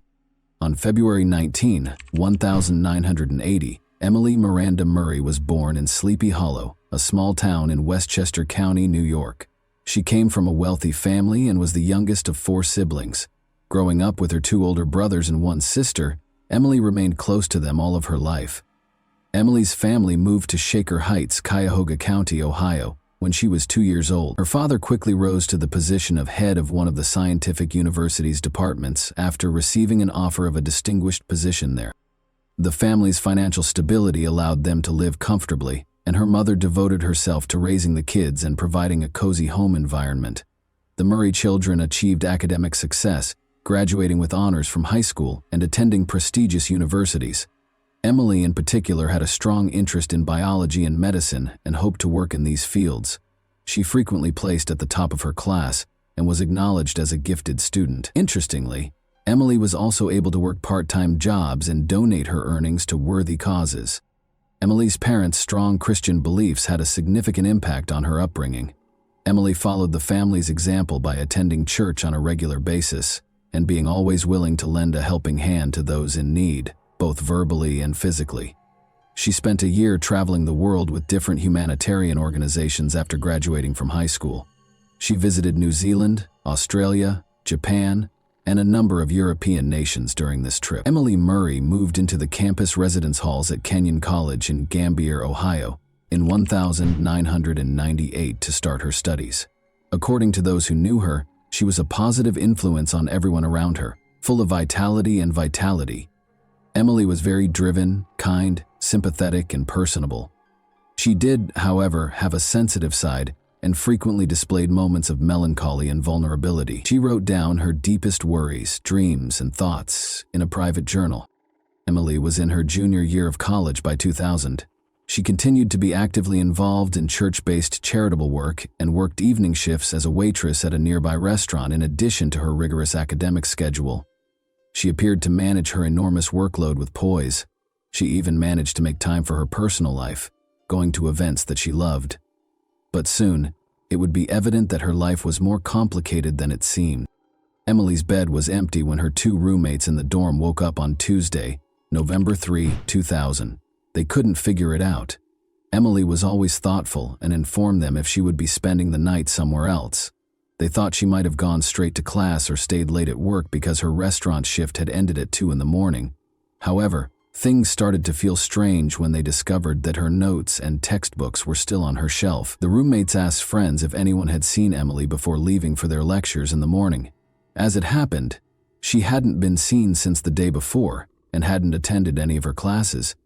Her friends initially attempted to explain the situation in the hopes that there would be a plausible explanation, even though her absence was disturbing. Emily had been anticipating the celebration of a close friend's 20th birthday for weeks, and it was scheduled for that evening. She had picked out a thoughtful present and even assisted in planning a surprise for the birthday person. Emily could not imagine missing the party, but her friends became increasingly concerned when she failed to appear. They contacted Emily's family in a desperate attempt to get answers, believing that she might have returned home because of an emergency. When her parents learned that she had disappeared, they became very upset. Desperate to learn what had happened to their daughter, they drove to Gambier that same evening to participate in the search. The Murrays and their older children had reached the campus by morning, and they were desperately attempting to determine what might have happened to their youngest daughter. By then, the college community had become aware of Emily's disappearance. She was not found despite the efforts of several volunteer groups, friends, and classmates. She appeared to have disappeared completely. Emily's car, a dark green Subaru Outback that her father had given her for her 20th birthday, was also found to be missing. The Murrays immediately contacted campus security to report the missing student and ask for assistance in setting up a search, but their worries were dismissed with indifference. Security personnel waved away their concerns, speculating that Emily was probably hanging out alone with a boyfriend and would be back shortly. The family was told to wait a bit longer, even though they insisted Emily would never leave without telling anyone. Emily had not been seen for over 24 hours, and her family was becoming more and more desperate. They reported a missing person to the local police after realizing that campus security would not be able to assist. They were shocked to learn that police initially appeared to minimize the incident as well, assuming Emily might have taken an unplanned break or gone off on her own. She was a 20-year-old college student after all, and they didn't have to explain her every action. Nevertheless, the police finally consented to check Emily's dorm room. At that point, they learned she had forgotten her identification, bank cards, and personal items. It appeared that she hadn't changed since leaving her job because she had last been spotted in her restaurant shift uniform. This cast doubt on the notion that she had taken an unplanned break or gone off to hang out with a boyfriend. It was improbable that Emily would depart without cash or necessities. Emily was officially listed as missing on the second day following her disappearance, which was also her last day of employment. By that point, her friends, family, and community members who were worried were already searching on their own, distributing flyers featuring her picture throughout the town and searching the neighborhoods. The investigation started at the eatery across the street from the campus where Emily was last seen. The Pirates Cove was a well-liked hangout for students because of its convenient location and reasonably priced menu. Emily's shift that night turned out to be her final one. Overburdened by her demanding schedule, she had resigned from her job that evening. She had made the decision to reduce her workload. She had been finding it difficult to balance her rigorous coursework, her part-time evening shifts, and her volunteer work at the church. Her personal life had suffered as a result of her hectic schedule. She had broken up with her boyfriend Adam just a month prior because they hardly ever had time together. Many of Emily's friends came to the Pirates Cove that night to cheer her on her last day of work. However, since they had classes the following morning, nobody stayed up too late. Emily stayed for an extra half hour to complete some tasks, even though her shift ended at 2 in the morning. As a result, her coworkers were the last to see her, and the police would use their testimonies to piece together what happened that night. During those last moments at the restaurant, Emily wasn't by herself. She was assisted in closing up by her friend Olivia, who was also a waitress, and a bartender named David Cale. Around 2:45 a.m., they completed cleaning the dining area together. Everyone started to head home shortly after that. Gregory McKnight, a 24-year-old cook who was the last to depart and shut down the restaurant at 3:15 a.m., confirmed this. Nothing out of the ordinary caught the attention of her colleagues. Emily was being kind, happy, and courteous as usual. She told them she was just going back to her dorm to get some sleep before her morning classes, without mentioning any plans for the rest of the evening. Investigators discovered Emily's personal journal, which had disturbing entries when they searched her dorm room. Emily had been fighting a protracted bout of depression, which she had kept a secret and attempted to handle on her own, despite her cheerful and amiable manner. Emily was well known for being sensitive and sympathetic, and she frequently internalized other people's suffering, which made her both emotionally vulnerable and incredibly compassionate. Emily was frequently exposed to the harsh realities of life, such as tales of cruelty and injustice, through her charitable work. She gave her all to helping those in need, but she felt helpless in the face of the world's more powerful forces, which frustrated her. She described in her journal how difficult it was for her to handle the weight of her empathy and how overwhelming these feelings could be. Detectives were unable to completely rule out the possibility that Emily may have made the decision to leave her life, even though the journal made no explicit mention of plans to harm herself or take extreme measures. Emily's close friends and family were extremely offended by this theory. They vehemently denied the notion, stating that Emily would never entertain such an act because her faith was so important to her. Because of her strong religious convictions, such behavior was considered an unforgivable sin. In addition, Emily had detailed her aspirational plans for the future in her journal. She drew a picture of her ideal life in one entry, which included a big house, her future spouse, their 5 kids, and a dozen dogs. Her desire to create a life focused on community, family, and love seemed to inspire her daily. At first, investigators thought Emily might have run away because she had vanished along with her car. They speculated that she may have chosen to leave town to contemplate her life due to her battles with depression. This is a reasonable explanation for her disappearance, because it could have been made worse by her recent breakup with her boyfriend and resignation from her job. Adam, Emily's ex-boyfriend, was the first person investigators focused on, which makes sense in situations like this. Their relationship had been turbulent, with several breakups and reconciliations, but it had lasted for roughly a year and a half. But this time, Emily had made the decision to permanently break things off, and she had told Adam so in what seemed to be a peaceful and friendly exchange. Investigators couldn't help but wonder what if Adam hadn't been able to let her go. They decided to stay friends. When contacted, Adam voluntarily went to the police station. He seemed truly upset and genuinely concerned about Emily's welfare. He clarified that he and his roommate had visited the Pirates Cove the night before Emily vanished, but they had departed at midnight. Other students attested to seeing them when they returned to their dorm. According to 2 other roommates, Adam and his roommate spent the remainder of the night inside. Adam was promptly ruled out as a suspect because he had a strong alibi and no evidence of involvement. After that, investigators focused on Emily's colleagues. In the course of their investigation, one of the Pirates Cove's cooks revealed an unexpected fact. Emily was rumored to have rejected the romantic feelings that the bartender David Cale had for her. Emily and Cale worked the same shift, stayed late to close, and left the restaurant 10 minutes apart on the night of Emily's disappearance. After she turned him down, could Cale have waited for her outside and hurt her in some way? They brought David in for another round of interrogation. He acknowledged that he had once asked Emily out, but he had never brought up the subject again after she declined. He insisted that their relationship was merely cordial and business. In addition, David gave what investigators considered a very strong alibi.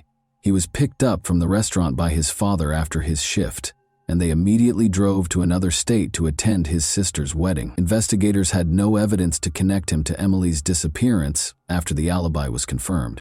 The same cook, Greg McKnight, gave detectives a new lead after the bartender was ruled out as a suspect. He implied that Dave Yoakum, another cook, was also strangely attracted to Emily. Dave had a reputation for having trouble relating to women. When rejected, he was prone to losing his temper and was awkward and rude. This behavior was corroborated by other waitresses, who also reported that Dave had awkwardly approached them. He frequently made scathing comments in response to his attempts being rejected and acted in a generally disrespectful manner. Additionally, investigators found it highly suspicious that Yoakum was fired from the restaurant after a heated argument just 4 days after Emily vanished. Yoakum had not been at the restaurant the night Emily disappeared because he was off work, but detectives had to question him and find out where he was. When asked, Dave said he was genuinely shocked to be named as a suspect in the case. He gave a convincing alibi by claiming that he had gone to a rock band concert in a nearby city that evening with friends who corroborated his account. The investigation came to a standstill after all suspects were exonerated and no fresh evidence surfaced. Emily's friends and family prayed for her safe return home and clung to hope, but seasoned investigators suspected she was dead and feared the worst. Let's go back to an incident that at first glance appeared to have nothing to do with Emily's case, which occurred around a month prior to her disappearance. A small car accident happened on the outskirts of Harrison, a small town in Vinton County, Ohio, on October 1, 2000. Ronaldo Hopkins was on his way home when an old Buick swerved into his lane and collided with him. When Hopkins exited his vehicle to inspect the damage, he discovered a gun in the trunk of the other car, which had exploded from the collision. He was so alarmed that he reported the incident to the police right away. Authorities permitted the other driver to depart, even though he was fined for the collision and the gun was seized. That same driver was accused of participating in a theft on December 9, 2000, more than 2 months later. He lived in a remote trailer park according to the case documents, so 2 officers were sent to deliver a court summons demanding that he come in for interrogation. Officers discovered the trailer in a remote location, far from the other homes in the park. When they got there, 2 rusted, damaged cars that looked unlikely to ever run again were parked in front of the property, which gave the impression that it was deserted. But the officers found a dark green Subaru Outback behind the trailer, which didn't fit the scene. They verified that it was Emily Murray's car, which was reported missing along with its owner, after searching the license plates through their database. The name of the resident of the property where Emily's car was found, as well as information about the car's discovery, were promptly forwarded to the Gambier division looking into her case. The cook from the restaurant where Emily had worked, Gregory McKnight, was that person. In the past, McKnight had tried to deflect suspicion from his colleagues while evading personal scrutiny. In record time, a police team was sent to the scene and a search warrant for McKnight's trailer was obtained. 2 officers went inside to start their search because the door lock was broken. The foul stench of decay overcame them almost immediately. They located the source of the smell, a young woman's body covered in a carpet, by following it to the rear of the trailer. Emily's remains were immediately thought to be hers, and forensic analysis quickly verified this. A gunshot wound to the head was the cause of death. The weapon had been pressed against the right side of her skull, and the bullet had been fired at close range. The fact that there was a large amount of blood and spent shell casings at the scene suggested that the crime had been committed inside the trailer. Detectives now focused on apprehending and interrogating McKnight, their main suspect. Later that day, Gregory McKnight was arrested on suspicion of participating in an armed robbery, which was initially unrelated to Emily's death. But when they told him about the discovery in his trailer, he fell silent, refused to comment, and asked for a lawyer right away. Police detained him pending additional investigation, even though there was no concrete evidence at the time connecting him to Emily's death. Investigators were informed by the trailer park's neighbors that they had not heard or seen anything strange. Considering how far away McKnight's trailer was from the other houses, this wasn't shocking. The property itself was in poor condition, with rusted, dilapidated cars all around it and trash all over it. Investigators searched the area extensively in the hopes of finding more evidence. They soon discovered a small, overgrown well beneath a sheet of metal that was weighed down by a fallen tree. After draining the well, researchers found a human skeleton at the bottom that seemed to be that of a man. Other bone fragments were discovered nearby, dispersed throughout the property. All of the remains belonged to a single person whose identity was still unknown, according to forensic analysis. Police quickly linked the discovery to a 6-month-old missing person case, though McKnight's friend, a 20-year-old student named Glenn Julius, had disappeared. According to Glenn's girlfriend, he was planning to go to a party with McKnight the last time she saw him. Following the start of the Glenn Julius search, Gregory McKnight emerged as the main suspect, but according to McKnight, Glenn and he got into a fight at the event, and Glenn drove off with a few new friends. No one saw him again after that. Although they couldn't find any hard evidence to link McKnight to the disappearance, investigators also couldn't find any evidence to back up his story. Thus, he was set free.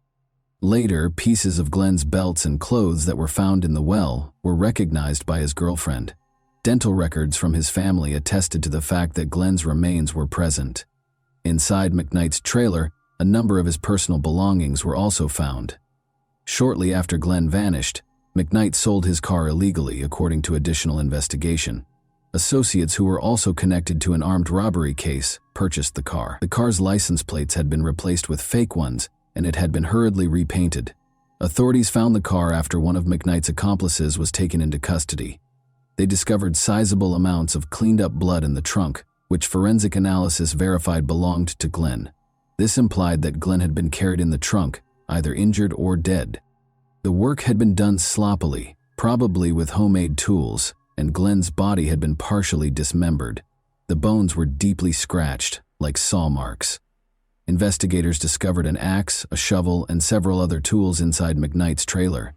These were all removed for forensic analysis. Although unidentifiable marks were left by other tools, it was definitively established that the axe had been used during the dismemberment. On November 12, 1976, Gregory McKnight was born in a poor Columbus, Ohio suburb. He was raised in a big, impoverished family without a father, where everyone was left to fend for themselves. McKnight began stealing when he was a young boy, and at the age of 14 he first came to the notice of the police. He had committed his first deadly crime at the age of 15, a poorly executed robbery. The jury was lenient toward McKnight because his accomplices were older, and he was given a comparatively light sentence. He was placed in a juvenile detention center and given a sentence of only 6 years. After being freed in 1997, he quickly wed Catherine, who went on to have 2 children. Before McKnight saved up enough cash to purchase his trailer, the couple briefly resided with Catherine's parents, but they never made the move to their new home. Gregory McKnight killed Glenn Julius in May 2000 and concealed his body in the well behind his trailer. He then abducted and murdered Emily Murray in November of that year, leaving her body to decay inside the trailer. Catherine, McKnight's wife, acknowledged during interrogation that she had begun to have doubts about the trailer. Her husband refused to allow her to visit or even come near the property, and he often went there by himself. She believed that he was either using the area to meet potential lovers or to hide his criminal associates from the authorities. She had thought of a lot of things, but she had never thought of him keeping human remains there. The majority of the evidence against McKnight was circumstantial, despite the fact that it was substantial. The precise manner and location of Julius's death were unknown to the authorities. Consequently, the prosecution was unable to pursue the death penalty for that specific offense. Emily's case appeared to be simpler. There were obvious traces connecting her and McKnight to the trailer when her body was discovered at the scene, but there was no apparent reason for such a heinous act, and the murder weapon was never found. Emily had not been robbed, she had not been assaulted, and even her car had been left behind the trailer. Why McKnight would perpetrate such a heinous act against the young college student was still a mystery. Several colleagues attested that McKnight had consistently treated Emily with dignity. He was said to be courteous, and once he had even intervened to shield her from an inebriated patron who had mistreated her. Even McKnight declined to assist investigators. He gave no information about either crime and denied all charges. The prosecution contended that McKnight had tricked Emily into falling into a trap following her work at the restaurant. Given her kindness and trustworthiness, he may have asked her for assistance, and Emily, oblivious to the danger, was powerless to refuse. He may have shown romantic feelings for her once he was inside the trailer, but he went into a rage and committed the crime after she rejected him. A psychiatric evaluation found that McKnight was fully aware of his actions and could be held accountable, despite the defense's attempt to claim that he was mentally unfit. By changing strategies, McKnight's lawyers attempted to portray Emily as a suicidal person with severe depression, alleging that McKnight only helped her carry out a purported death wish. Emily's loved ones were incensed by this argument, but it didn't change the court's decision. Gregory McKnight was convicted of 2 indictments of first-degree murder, kidnapping, and armed robbery in 2002. He was placed on death row to await execution after being given a death by lethal injection sentence. Every appeal and clemency request was turned down. Gregory McKnight, who said in 2015 that he would sooner die than rot in prison while awaiting execution, asked that his sentence be carried out. He quickly had second thoughts, though, and made another unsuccessful attempt to appeal the sentence. McKnight filed a lawsuit in 2020, claiming that he was subjected to unfair treatment and racism during his trial. He maintained that the punishment was unduly severe because the jury and the judge were both white and had acted biasly against him. Gregory McKnight is still waiting to be executed on death row as of right now. And that wraps up today's chilling story. If you enjoyed this video, don't forget to like and subscribe so you never miss a new upload. Also, let me know in the comments what part of this story shocked you the most. Thank you for watching, and I'll see you in the next video.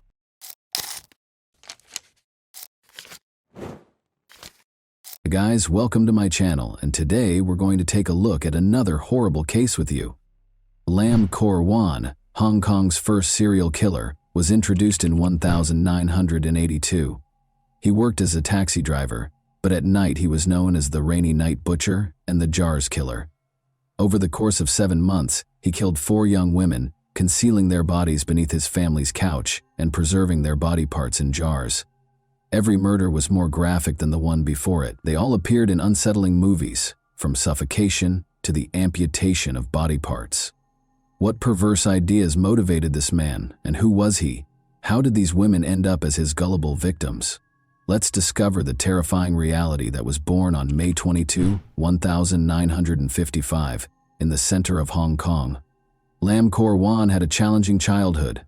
With 10 children, a legal wife, and 2 mistresses, his father, Lam Weil Lok, led a difficult life. This set the stage for Lam's turbulent early years. Lam was subjected to cruel treatment during his early years while residing in Malaysia with his biological mother. His father violently abused both of them at home. Lam's situation was made worse by the fact that his parents divorced when he was a child. Due to a horrific event in which his father slammed his head against a wall, leaving 2-year-old Lam unconscious with periorbital bruises and a fractured skull, his father had a fierce temper. Following a period in Brunei from 1957 to 1962, during which Lam shared a dormitory with his father's half-siblings and mistresses. Despite his academic success in primary school, Lam returned to Hong Kong in 1968 to attend Ricci Middle School in Sham Shui Po for junior high school. Having to balance 2 different school schedules because of his father's work had affected Lam's performance, particularly in mathematics. By 1970, Lam's academic standing had declined due to the demands of managing his father's motorcycle shop after school. His relationship with his father deteriorated even more, and this was marked by harsh treatment. Lam also started running away from home a lot as a result of this. Up until middle school, it had become a recurring pattern in his life. Lam had begun working in his father's motorcycle shop years after he had graduated from high school. He later went on to learn how to service air conditioners from a relative. The entire ordeal, which was replete with family issues during difficult times, had prepared Lam Kor Wan to become the enigmatic individual he would become. After a fight with his father outside a public restroom on Hakuin Street in early 1973, he was expelled from his house and sent home. After forcing a woman into the bathroom with a knife, he touched her lower body in an inappropriate manner. He was arrested as a result of this incident. A doctor examined Lam and determined that he had mental health problems, making him unfit for trial or incarceration. He was therefore ordered to receive treatment at King Shan Mental Hospital. He chose to change his name to Lam Jiao Koang by the time he was 19, after being treated for 102 days and being released from the hospital. Along with his collection of locked-away pornography kept in a metal ammunition box, his family noticed his odd fascination with the female body. Even though his family made an attempt to assist him, nothing seemed to change.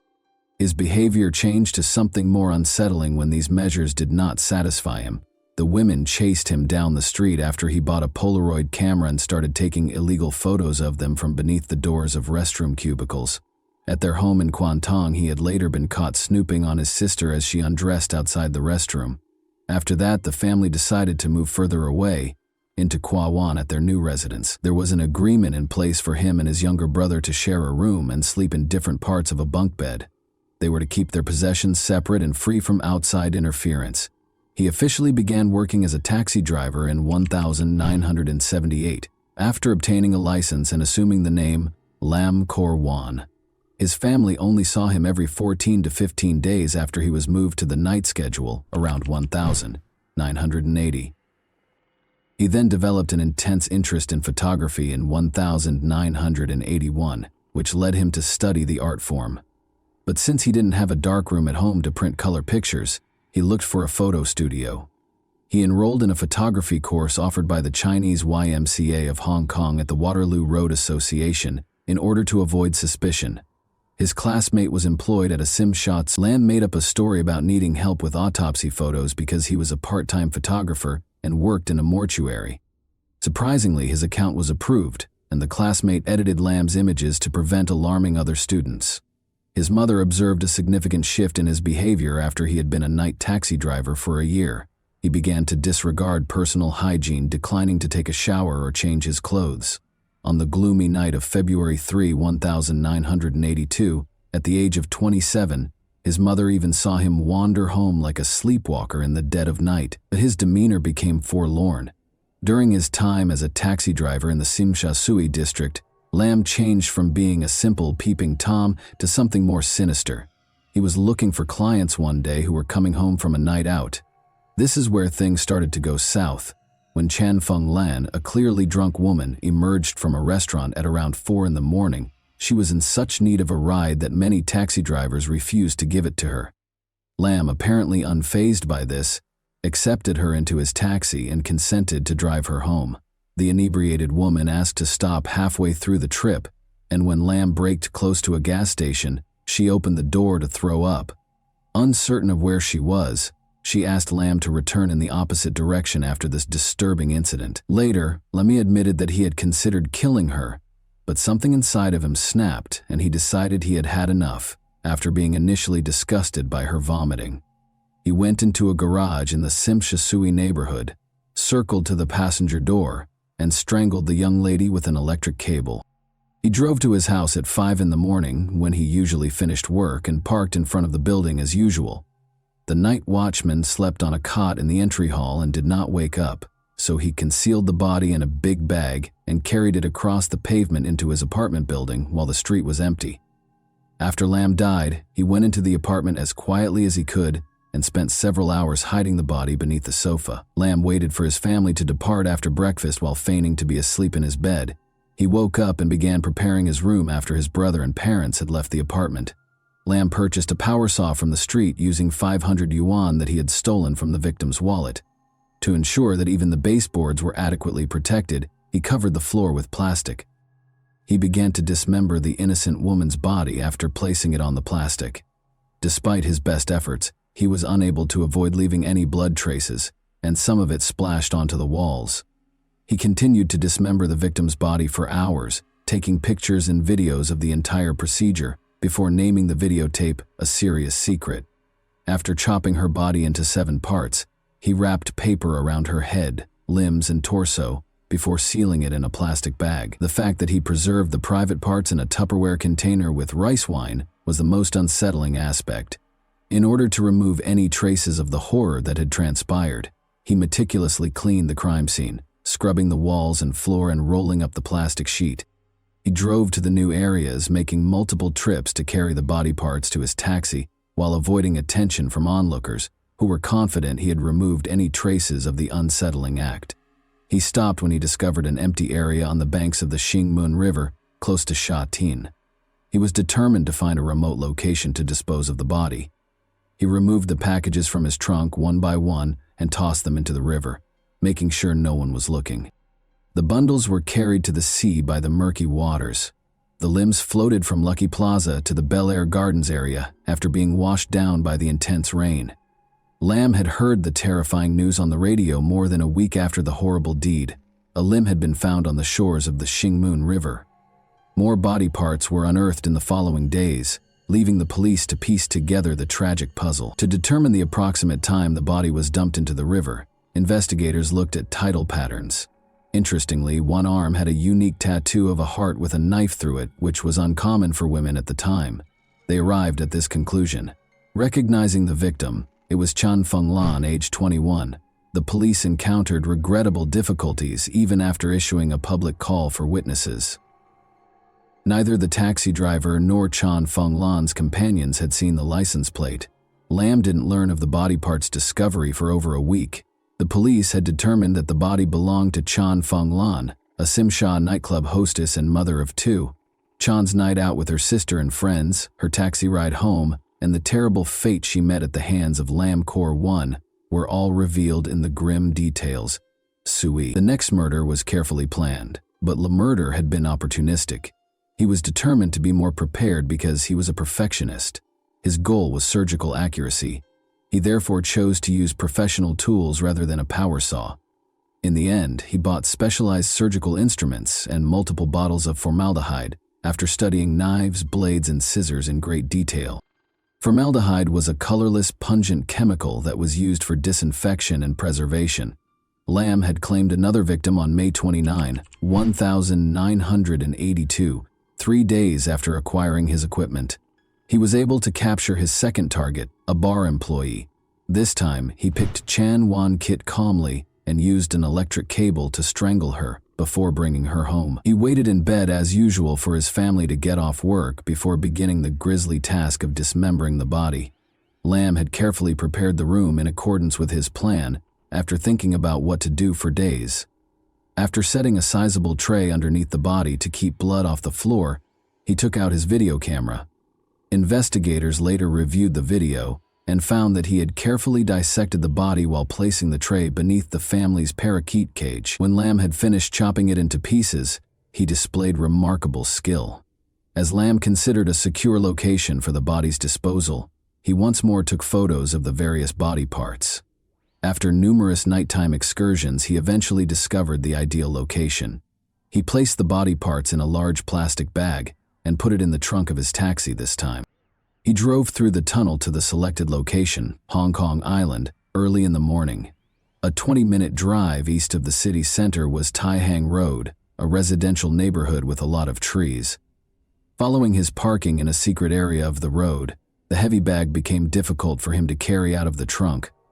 As he watched it roll down the slope into a muddy ravine, he carried it a short distance up to the railing and threw the body over it. Lam had been thinking about what had happened that night all the time in the days that followed, not because he was sorry or regretful, but because he wanted to become a better person.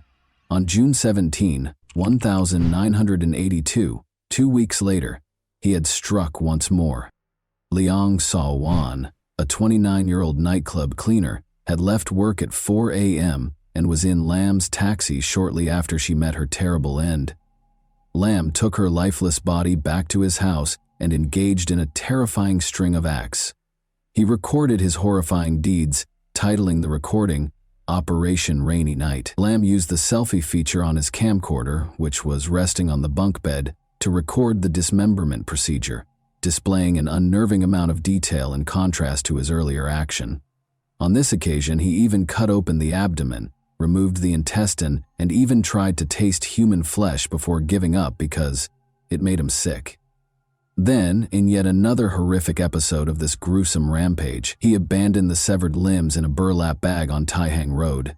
Lam had grown bolder with every crime. Knowing the bars in the Simsha Sui neighborhood, he had spent his time meticulously planning his next crime. He was also aware of the locations where women frequently waited by themselves for his cab. He had wanted the next victim to be a woman from a higher social class, but his first 3 victims had been what he had dubbed bad girls. He purposefully chose a young woman who seemed innocent, and this time it was Liang Wai Sum, 17. On July 2, 1982, Lam had discovered her outside the Simha Sui Hotel. Before the final exams, she had gone to a party at her high school, but she had made the decision to leave after dinner. Her high school friends had gotten her a cab to make sure she would get home safely. Lam parked his car and guided her to a remote road. When he took hold of her wrist and handcuffed her to the front seat, the teen was frightened. Surprisingly, he wanted company, which was another reason he wanted to keep her in his taxi, even though it was only 9:30 p.m. and too early for him to go home. Desperate for a friend, he kept Ling confined for hours, asking her about her family religion, and life in general. He wanted to talk to her without any friends. Lamb was generally enjoying her company, but that didn't stop him from carrying out his gruesome scheme. Lamb began strangling the teenager with the electric cable after she fell asleep at around 4 in the morning. He then brought the dead girl's body home and, as usual, waited for his family to vacate the apartment. He hung his video camera from a high shelf and started recording when no one else was home. This was the video that the police would eventually play in court. The video wasn't just unsettling. Lamb was acting necrophilically, that is, performing inappropriate acts with the dead body in the video. It should be mentioned that Lamb had burned the young victim's skin after falling on her thighs while he was earlier assembling the lighting apparatus to record his activities. In order to later refer to it as the 4/3 operation, he also recorded it on video and took pictures of her. Then, just like he had done with the earlier victims, he dismembered the body, which would later come back to haunt him. On August 10, 1982, he later left the body on Tai Hang Road. Lamb tried to make his fourth victim's mutilated photo larger. As it happened, Lamb's friend had to move Lamb's negatives to the Mongkok branch for magnification because the enlarger at his friend's Photoshop was broken. Suspicious as he was, the branch's photo editors discovered disturbing details in the developed photos during the manual enlargement process, suggesting a possible connection to the dismemberment of a human body. A picture of a severed breast and a burn mark on the victim's thigh were among the features that prompted the shop supervisor to call the police. The Kowloon Regional Homicide Squad was given the case by the police after they received the report. Detectives under the direction of Sergeant Lee Kwan obtained statements from the clerks at the Sima, Sui, and Mongkok branches while safeguarding the negatives and photograph. After a thorough examination and analysis of the flesh and blood color, the forensic officer from the Scientific Forensics Department concluded that the photographed corpse had been dead for less than 3 hours. The dismemberment technique ruled out the possibility that the perpetrator was teaching pictures because it implied that they lacked medical anatomical knowledge. The typical green sheet used in autopsies was conspicuously missing. Additionally, forensic specialists verified that the images were taken directly from a real body rather than from printed materials. In one picture, a tiny drop of water also reflected half the face of a girl who looked like Leong Wai Sum, who had disappeared on July 2. The police decided to make an arrest after concluding that Ling had been murdered, based on the results of the Scientific Forensics Division and medical examiner. Sergeant Lee had led the team in an ambush at the Photoshop early on August 17. He asked the clerk to mix a Lamb set of 13 photos with a few other pictures and encouraged him to talk to Lamb about the pictures, where they were taken, and why they were being enlarged. The goal was to document the discussion and collect supporting documentation. Lamb arrived by taxi to pick up the pictures at about 6 o'clock in the evening. Following his friend's request, he carefully examined each picture and clarified that the enlarged images would be used for courtroom presentations, especially so jurors could see the contents more clearly. Lamb said that he worked in mortuaries on a regular basis. Sergeant Lee revealed his identity after verifying the images and making the payment, and he immediately took Lamb into custody. Lamb first made up a story, claiming that the pictures were taken by a four-eyed man he had met in Kwan who worked for the Oriental Daily. Investigations, however, showed that there was no such individual. In order to gather tangible evidence, the authorities promptly requested a warrant so they could search Lamb's home within the allotted 48 hours.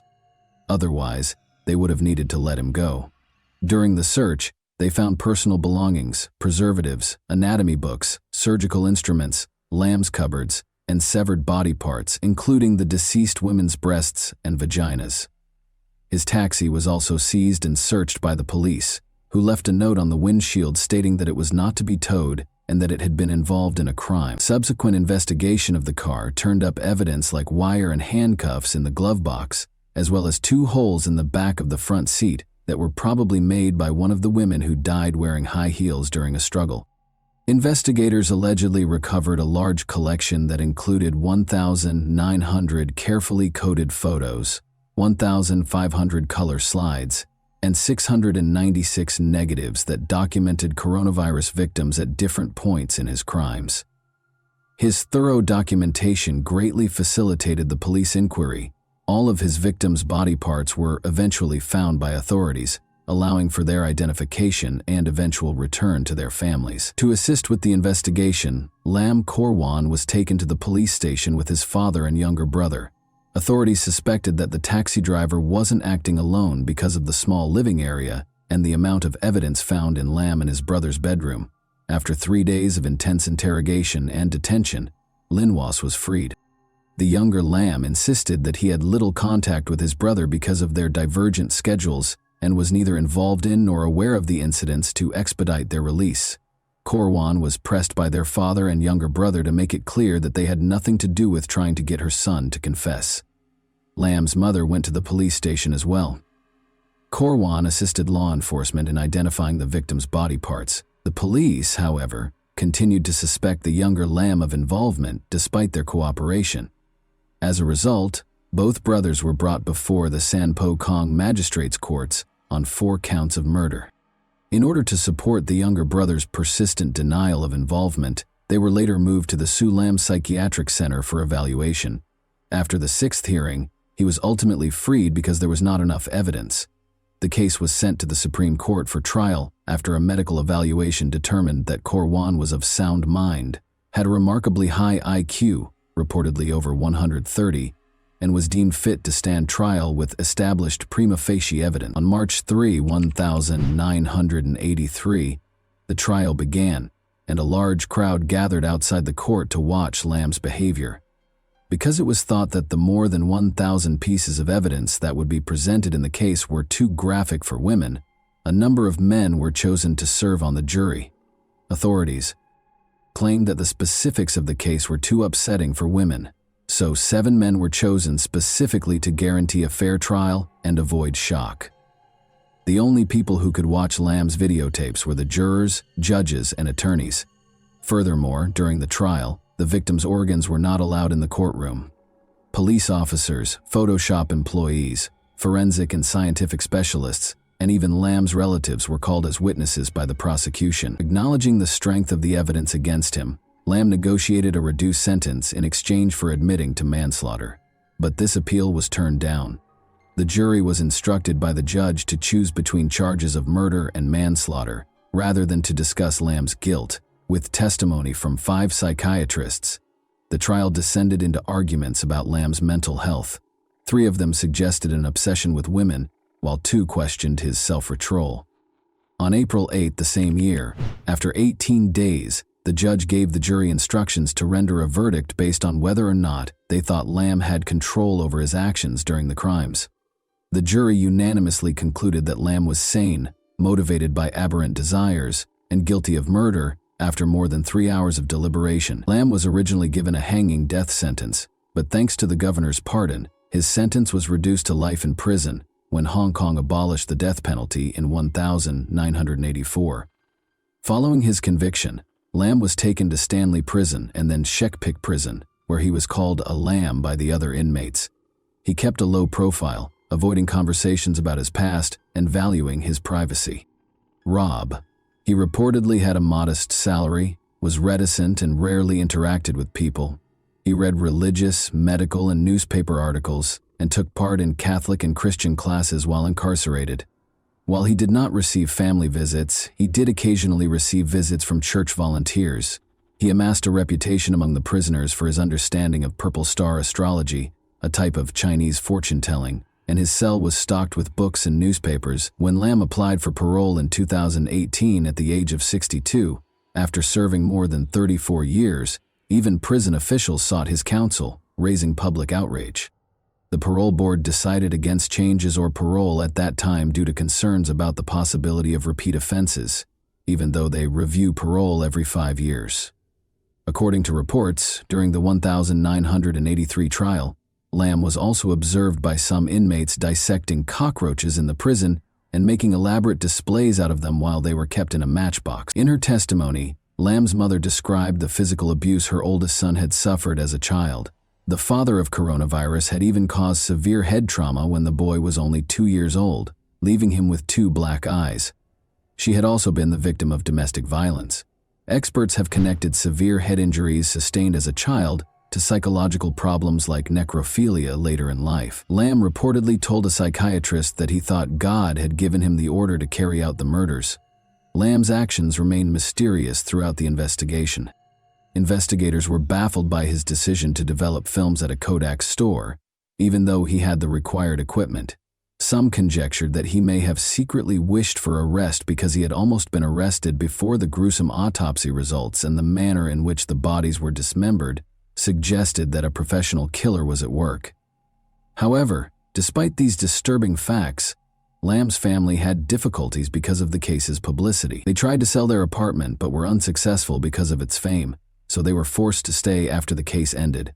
The police, concerned about possible media exploitation, destroyed all of Lamb's tapes and photographs. Some of the victims' organs, however, had a different destiny there and were kept for educational purposes at the Wan Chai Forensic Medicine headquarters. As our journey through Lamkor, Wan's haunting saga, comes to an end, it is important to remember these 4 innocent women whose lives were tragically taken. Lamb's father sought atonement for his son's sins on November 16, 1986, by dedicating a memorial tablet at Yuan Shin College for the lives lost to his son's evil. The story of Lam Kor Wan serves as a chilling reminder of the intricacies of the human psyche and the terrible outcomes they can produce. Such tales act as a forceful plea for greater comprehension, awareness, and attention to mental health. As the first serial killer in Hong Kong's history, Lam Kor Wan, now 68, is serving a life sentence in the maximum security Shek Pik prison on Lantau Island for the gruesome killings that rocked Hong Kong in the early 1980 CE. His reign of terror came to an end on August 17, 1982, the fateful day of his arrest, when he was just 27 years old. His horrifying post-crime rituals, which included hiding victims under the family couch and preserving body parts in jars, earned him the terrifying nicknames the Rainy Night Butcher and the Jars Murderer. Such unsettling behaviors reveal a terrifying picture of a disturbed mind. And that wraps up today's chilling story.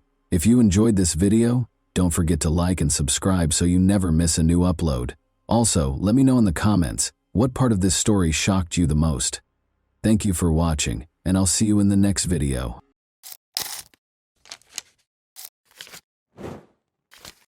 Hey guys, welcome to my channel, and today we're going to take a look at another horrible case with you. Why do some young women marry men who are significantly older than them? Rosanna Galliano's story wasn't the only one. A young college student married a man her father's age after falling in love with him.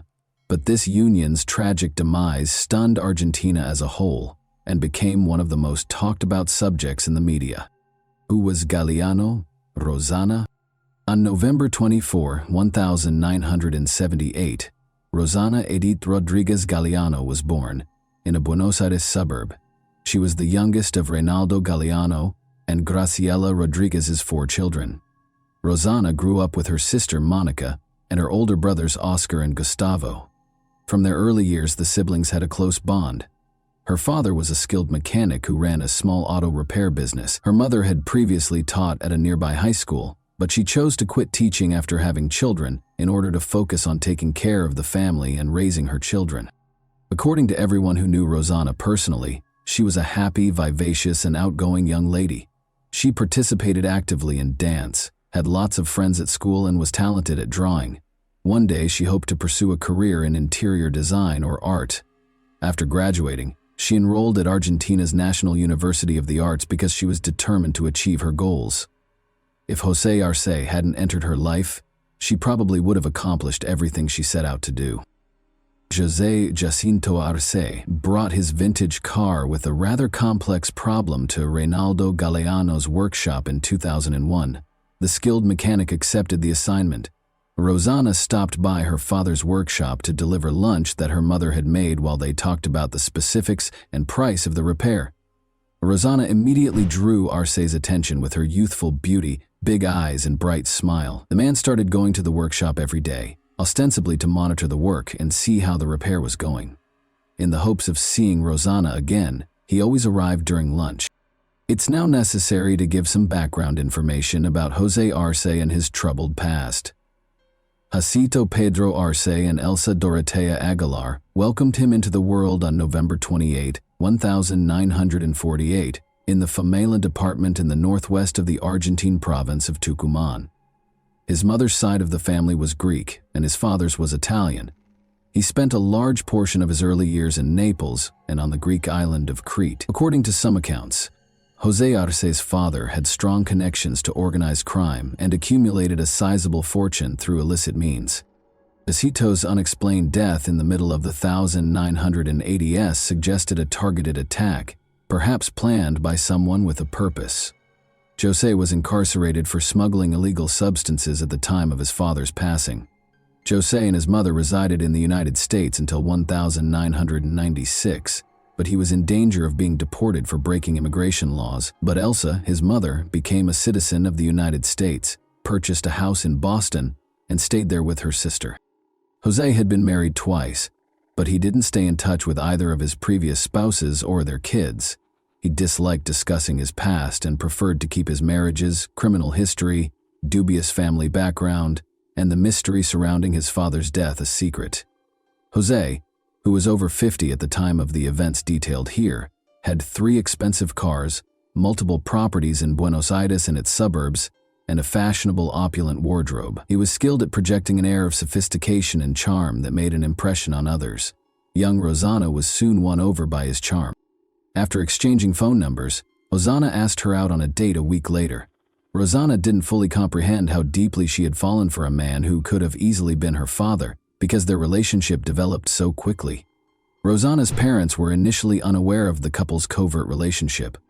Her older sister, Monica, was immediately concerned when she told her, but she also pledged to keep it a secret from their parents for the time being.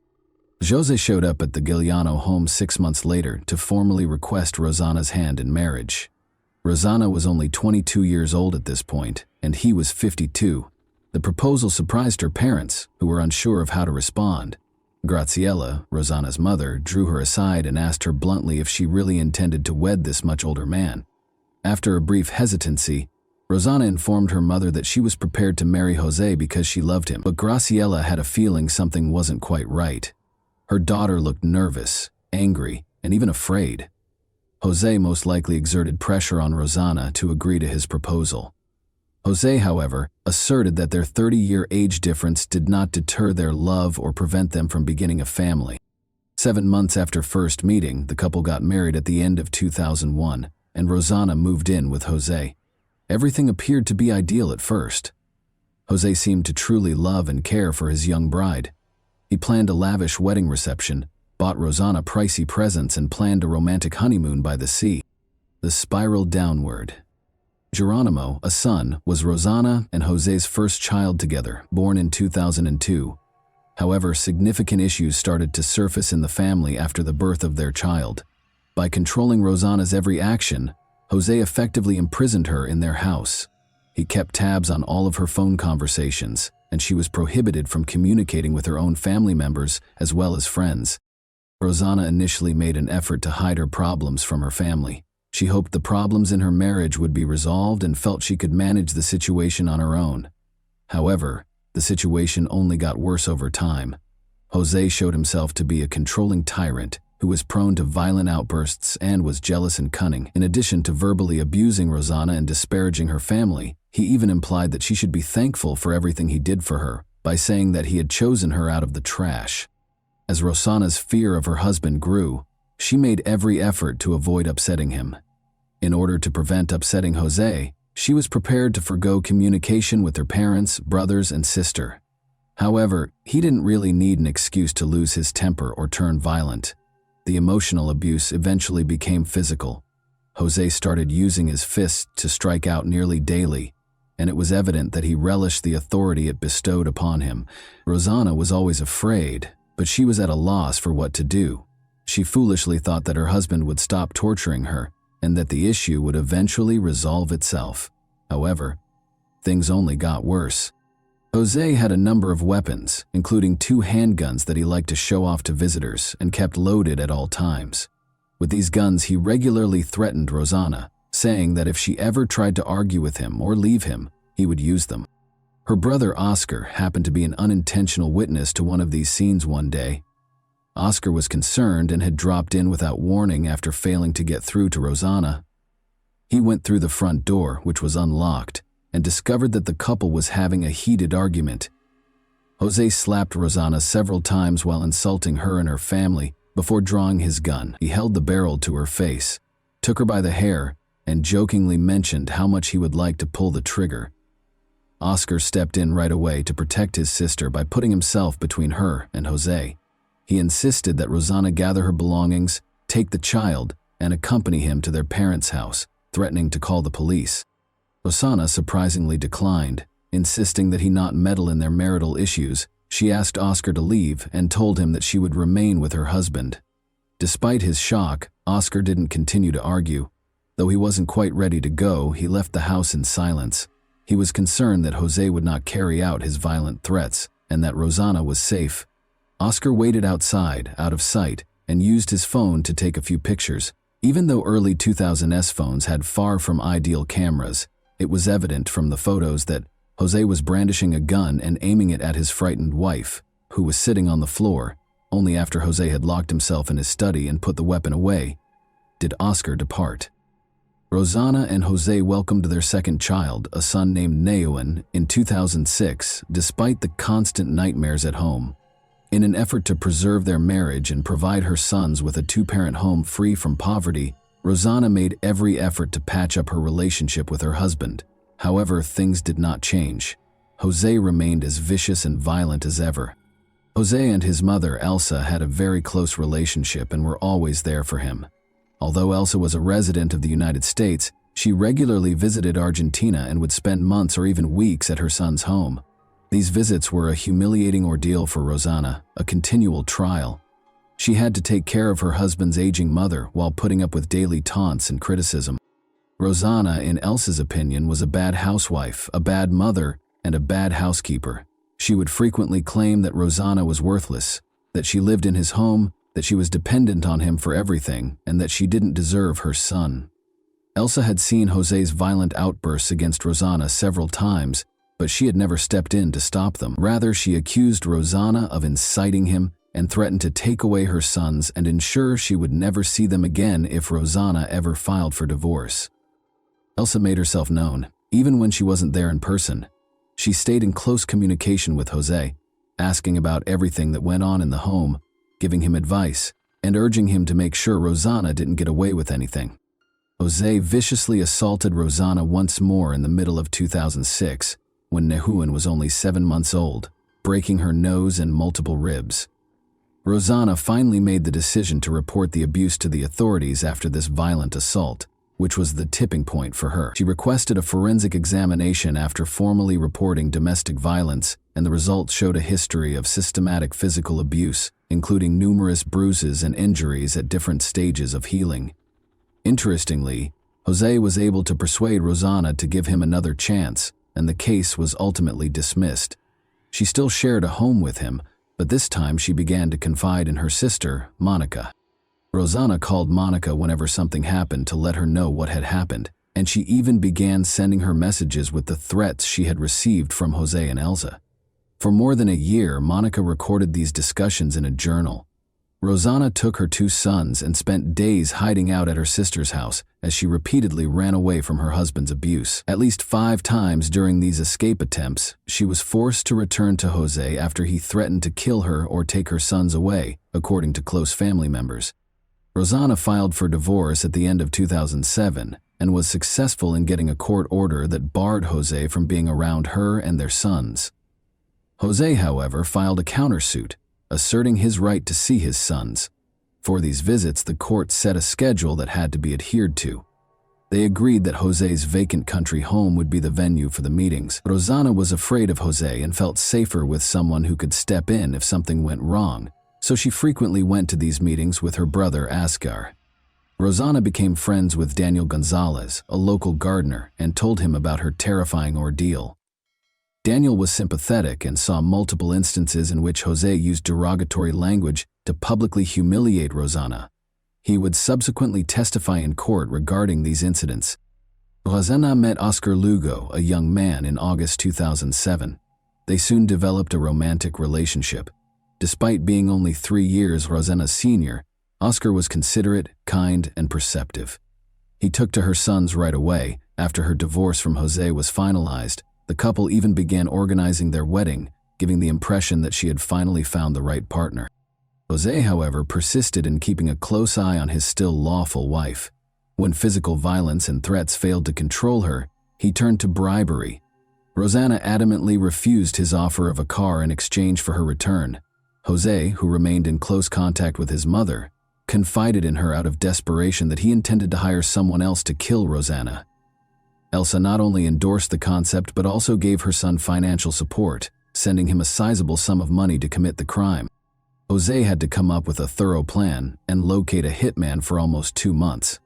Rosana, her sons, and her sister Monica visited Jose at the country house on January 16, 2008, as part of a planned visit. Jose left the women in the house that day to wait for the boys to return after taking them for a walk.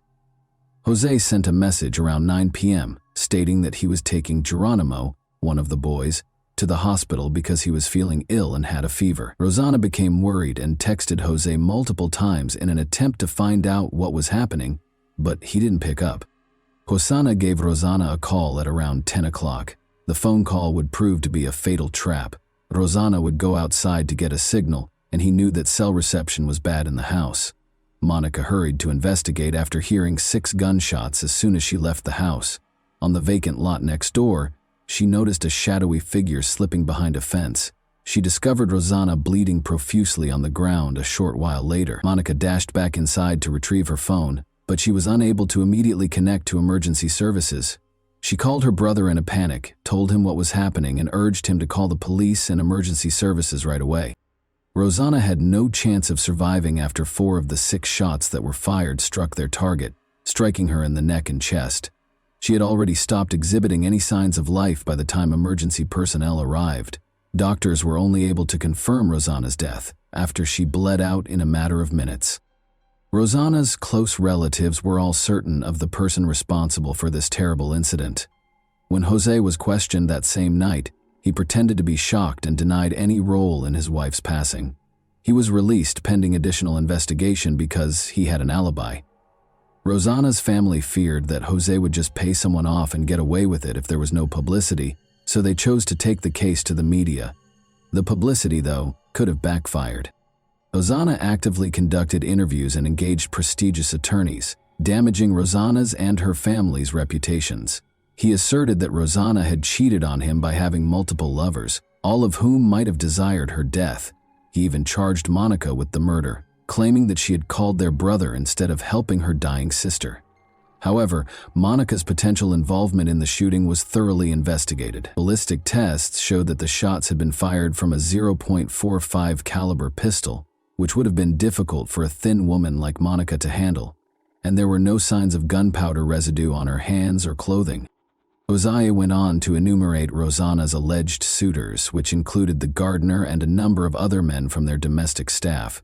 At first, the investigation proceeded slowly, but with the help of multiple witnesses' testimonies, Monica's thorough diary, and images on Oscar's phone, authorities were able to prove that Josiah had been physically abusing his wife for years. Subsequent inquiries turned up multiple instances in which Rosana had reported domestic abuse to the police, accompanied by medical documentation. Jose's mother Elsa took care of the couple's sons while he was in custody, even though he was the main suspect in his wife's death. The Galliano family was not allowed to see the boys for almost half a year. Graciela and Monica were denied custody but were given visitation rights only in the fall of 2008.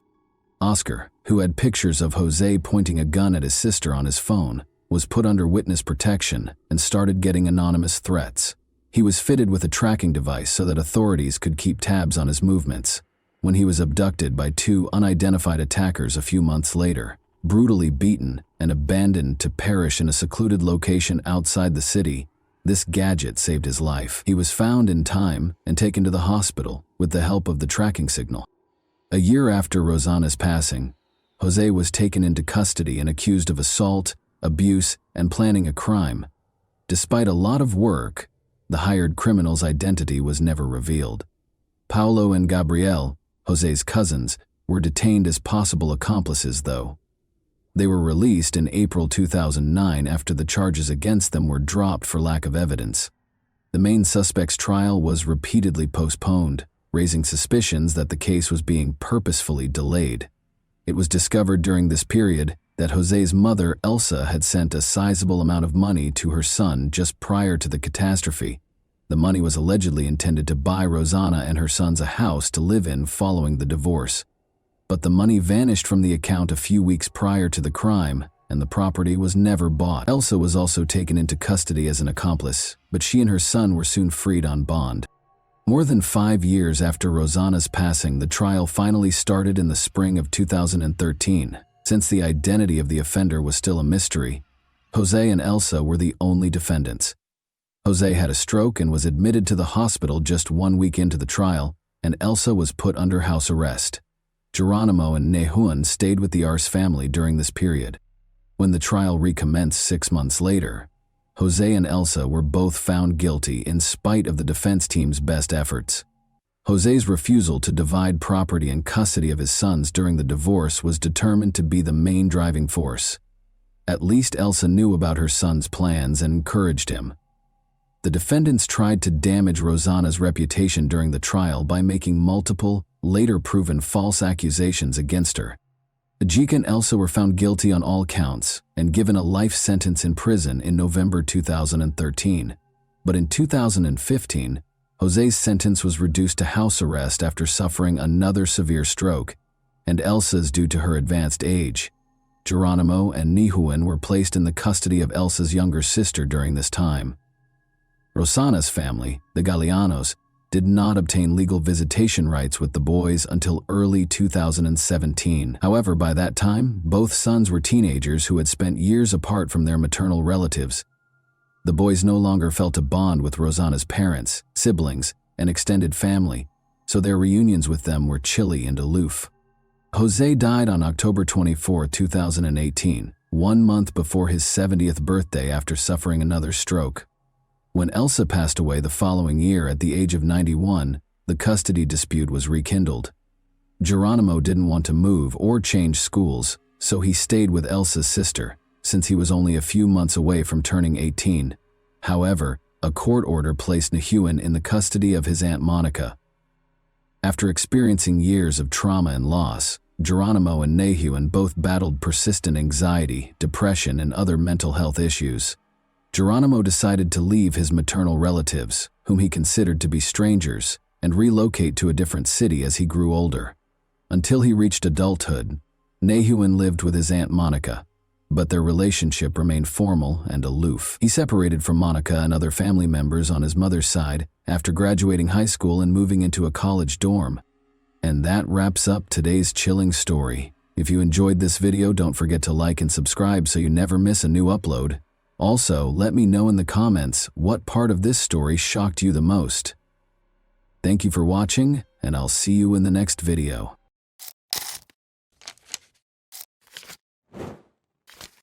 Hey guys, welcome to my channel, and today we're going to take a look at another horrible case with you. It can seem like everything around you is predetermined when the shadows of the past start to close in. Will anyone ever be able to fully avoid what fate has in store for them?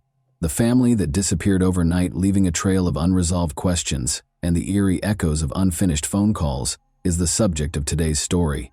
This is the tale of Melissa Wolfenbarger, whose abrupt and inexplicable disappearance sparked a true tragedy.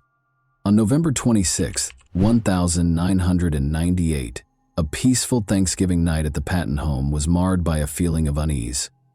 Melissa called to wish her parents a happy Thanksgiving. Melissa is Norma and Carl's youngest daughter. It was a normal and familiar conversation, with topics including Christmas preparations, gift selection, and plans for the approaching holidays. As they did each year, Melissa wanted her kids to spend the holidays at her parents' house. She smiled and said, "Mom, don't forget that old picture of Grandma. I'd love to have it framed under the tree." However, there was neither a phone call nor a knock on the door on Christmas. Despite their concerns, Norma and Carl hoped that their daughter and her family would arrive at the last minute, which they occasionally did. No one showed up as the hours went by. There were gifts under the tree, sparkling with holiday lights, but the atmosphere was solemn, and the quiet became unbearable. It all began on a typical day, but after a few days passed with no communication from their daughter, Norma started to worry. This time it seemed different, but Melissa had always managed to get in touch, especially if plans had changed. When the parents tried to call, no one picked up. Additionally, fruitless were attempts to contact their son-in-law Christopher. Melissa's parents continued to reside in their comfortable home in Last Grove, Georgia, while Melissa and her spouse and children lived in Atlanta. When the long period of silence became intolerable in January, Norma and Carl got into their car and drove to Atlanta. Their hearts sank when they arrived at the duplex on Brooklyn Avenue after following the well-known streets. Although the apartment doors were open, the interior felt eerily deserted and lifeless. It appeared as though their daughter and her family had never lived there because the rooms were immaculate and well-organized. It appeared as if someone had purposefully removed every indication of their presence. Asking neighbors if they had seen Melissa or her kids, Norma went door to door. No one knew where they were going or why they hadn't left a message or forwarding address, but one man remembered seeing them packing things into a moving truck just before New Year's. It appeared as though they had made the decision to depart suddenly, without warning, and with no intention of coming back. It was intolerable to Carl and Norma. They were aware that Melissa would have contacted them if something had gone wrong. If plans had changed, their daughter would not have concealed it. She had always been forthright and honest. Norma concluded that this could not be ignored. Someone had to know something if Melissa and her family had left. They located the glass manufacturing company where their son-in-law worked, and the management verified that Christopher had worked there as a truck driver, but had recently been fired. He was fired because he was involved in an accident involving one of the company's vehicles. They were unable to respond when questioned about Christopher's future plans. Like his family, he had just disappeared. January and February saw no updates, but time went by. Norma continued to make an effort, but every day only brought more disappointment. Her February birthday was particularly painful.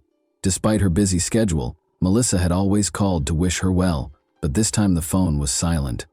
At last, Norma started to understand that her daughter's silence wasn't a coincidence. There had been a horrible incident. What might have caused Melissa to leave her former life behind?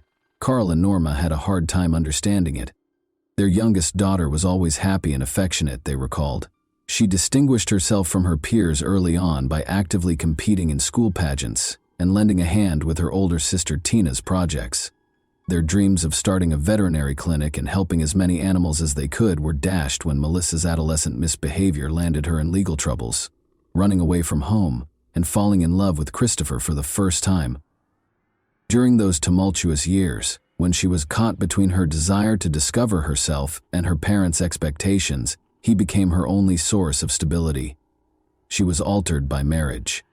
Everything appeared to be coming together at last. She and Christopher seemed to have a happy life together after they moved to the city and had kids. However, her parents continued to feel a subtle, unnerving feeling, as though there was a deep crack beneath the surface. The calm. Those uneasy feelings had now become a terrifying reality as I stood in that empty apartment on Brooklyn Avenue in January 1999. The questions continued to mount. How had their daughter and her family fared? Why did their searches for answers only result in dead ends? And why did all the leads go nowhere? Where had Melissa's kids disappeared to? And why hadn't any of the neighbors seen her since New Year's? What did that picture she had requested for Christmas represent? These small, unimportant details assumed a sinister tone, giving the impression that something much more significant was going on. It would have felt like betrayal to leave everything unsolved, so Norma continued to look for any information, clinging to the tiniest hints to figure out what had happened to her cherished daughter. Nothing could have prepared her for the truth that lay ahead, a truth that would completely upend their lives, and a story that had started out as a straightforward family vacation had evolved into a grim, desperate search for light in the dark. Melissa's disappearance also perplexed Tina, her older sister, who worked alongside her at a small bakery. Their co-workers said Melissa just stopped showing up, as if she had disappeared into thin air, and the management at Denny's where they worked reported that she hadn't been there for more than a month. If she had found another job, no one knew. All they said was that she failed to report for work one day without providing any prior notice, Even some of her co-workers paid her a visit, but it didn't help. The family had moved out, but no one knew where they went, the neighbors said with a shrug. Time went by. As the year 1999 went on, Melissa had not been contacted. Praying for their daughter's safe return, Carl and Norma were inconsolable. Their hope dwindled with every month, but they held on to it as if it were a lifeline. Since Melissa had always remained close to them, despite her turbulent upbringing, they were unable to think of a good reason why she wouldn't call. They thought they would soon awaken from the nightmare. However, reality only became more grim, and the nightmare continued. The Patton family had run out of patience by January 2000. Norma reported a missing person to the authorities. After starting an investigation, detectives quickly located Christopher Wolfenbarger, Melissa's husband. He had also been out of touch for some time at the time of Melissa's disappearance, but he eventually made a comeback. But there was no sign of his wife or children. Melissa had gone out on her own, according to Christopher. He claimed that one day she simply made the decision to fulfill her dream of starting over and relocating to California. Carl and Norma, however, knew their daughter. They were positive that she would never simply vanish without a word, and that she would never do that. The parents were adamant that Christopher was concealing something, but the police could find no reason to take any further action. Melissa was an adult, and she had every right to travel to California if she so desired. Without any proof of a crime, the police had no reason to declare her missing because her husband had not filed a missing persons report. The inquiry came to a standstill. According to Christopher, Melissa had been preparing the move for some time. In order to save money, she worked double shifts at the bakery. After long, exhausting days, she occasionally even rented a hotel room to avoid the lengthy commute home. He claimed that this was how she was getting ready for the next phase of her life. When she simply disappeared one day, Christopher assumed she had finally carried out her plan and departed for California alone. He maintained that it was nothing out of the ordinary, citing Melissa's wish to make a new beginning. By bringing up Christopher's past, detectives attempted to exert pressure on him. Wolfenbarger had a very turbulent childhood. "Melissa and I were like Bonnie and Clyde, just on a smaller scale," he grinned while being questioned. They did encounter some minor issues.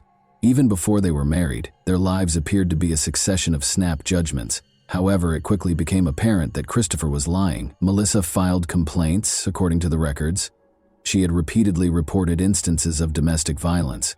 It wasn't just him lifting his hand against her, she said. He allegedly gave her illegal drugs and, despite her protests, pulled her down the street by her hair on one occasion.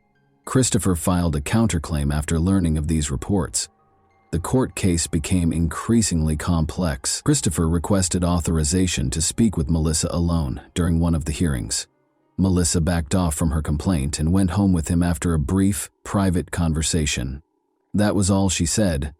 "We have kids, after all." Following Melissa's disappearance, Christopher took an unexpected action.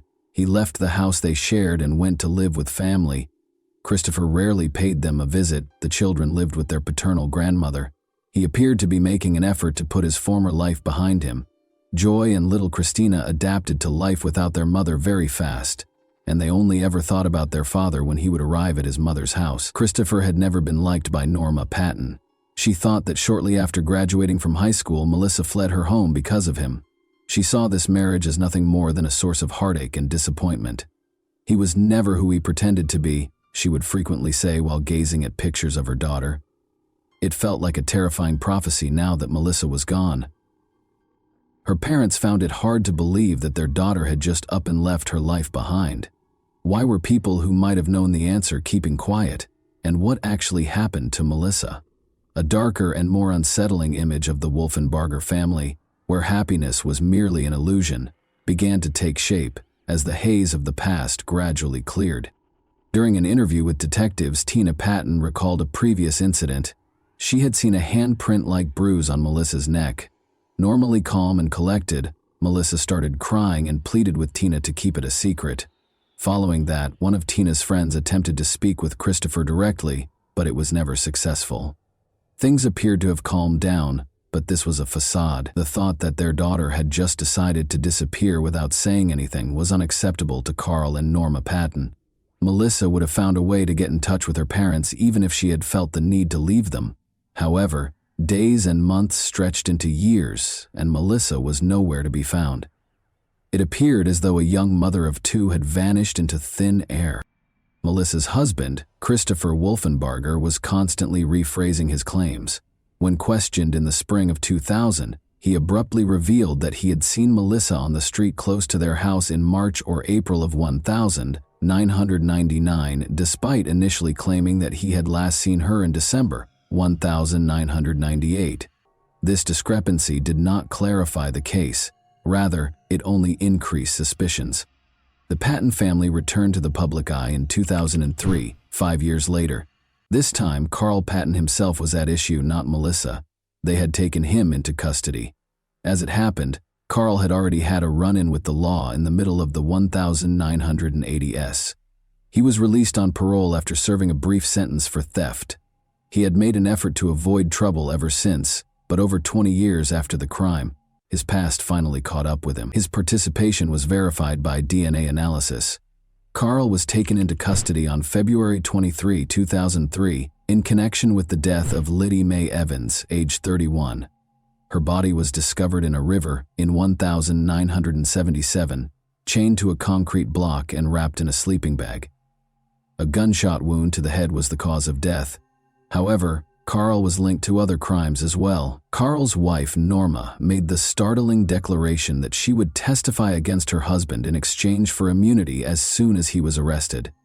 After the agreement was reached, Norma started providing in-depth testimony that astounded everyone. She claims that Carl and his friend Joe Quint were involved in several crimes between 1970 and 1977. The murder of Carl's uncle, Fred White, and his lover was the beginning of it all. Carl persuaded Norma to assist in removing any possible witnesses because he knew too much. Norma described how Carl used a shotgun to kill his uncle and his uncle's lover after luring them to their house on December 17, 1977. After that, he and Norma placed weights on the bodies, wrapped them in sleeping bags, and disposed of them in the river. Carl burned the blood-stained couch in the backyard, while Norma cleaned the house and cleaned up the blood. However, their van's blood-stained trunk was not cleaned. Investigators questioned Carl and Norma after discovering blood traces in the trunk that matched the victim's blood type, but there wasn't enough proof to file charges at the time. Carl's involvement was not confirmed by DNA testing until 25 years later, and Melissa's father was arrested on February 23, 2003. Rumors about Carl's potential involvement in Melissa's disappearance started to circulate after his arrest. Her own father, who couldn't risk anyone in the family talking, may have been her victim, according to some theories. However, there was no concrete proof to back up this theory. "I would never harm my daughter. I only dealt with those who threatened my family." Carl denied any involvement, but everyone knew that there was a harsh reality behind those words. Carl was suspected of more than just Melissa's disappearance. Rumor had it that he was connected to criminal groups in the southern United States. He was known as a cold-blooded shooter as early as the 1960s, but he consistently denied any involvement. Carl acted out of greed, according to Norma, who made this revelation in 2003 during the investigation into the deaths of Fred White and his lover. In addition to hiring Carl to look after her unfaithful husband, Fred White's official marriage entitled his wife to an insurance payout. Detective Bruce Jordan handled these old cases. He managed to apprehend and convict Carl Patton after 25 years, but it was insufficient. Now, while incarcerated, Carl pleaded with Jordan, "Find my daughter, find Melissa." This was a surprising statement from a man who seemed to have no remorse. All of a sudden, his daughter's disappearance caused concern. This gave Norma and Tina hope, but it also sparked a wave of new anxieties. They were concerned that Melissa's disappearance was not an accident, and that the mystery that had been hidden for so long might become even more horrific. Detective Bruce Jordan became interested as soon as the reopened Wolfenbarger case made the news. The story appeared to be set in stone for years, but everything changed when a sudden lead came from the Atlanta morgue.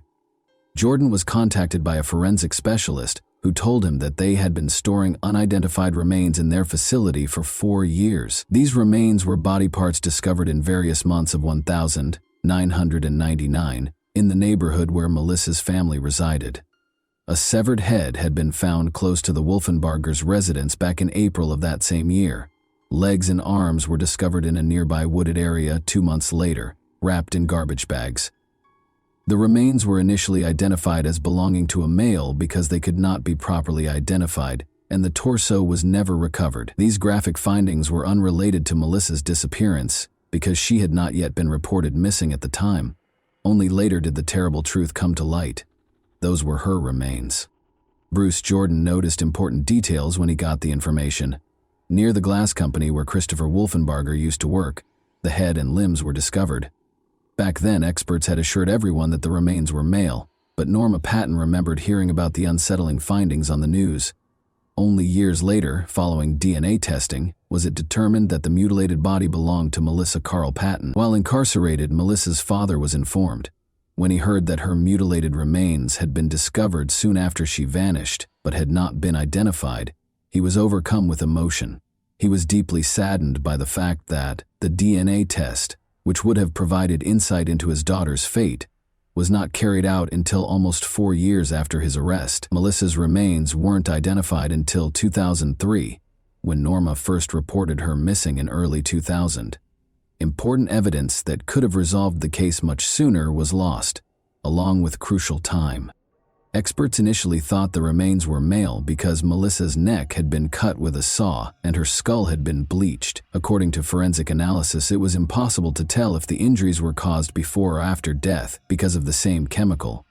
It was almost impossible to find the perpetrator's car because her head and limbs were strewn along busy roads in trash bags.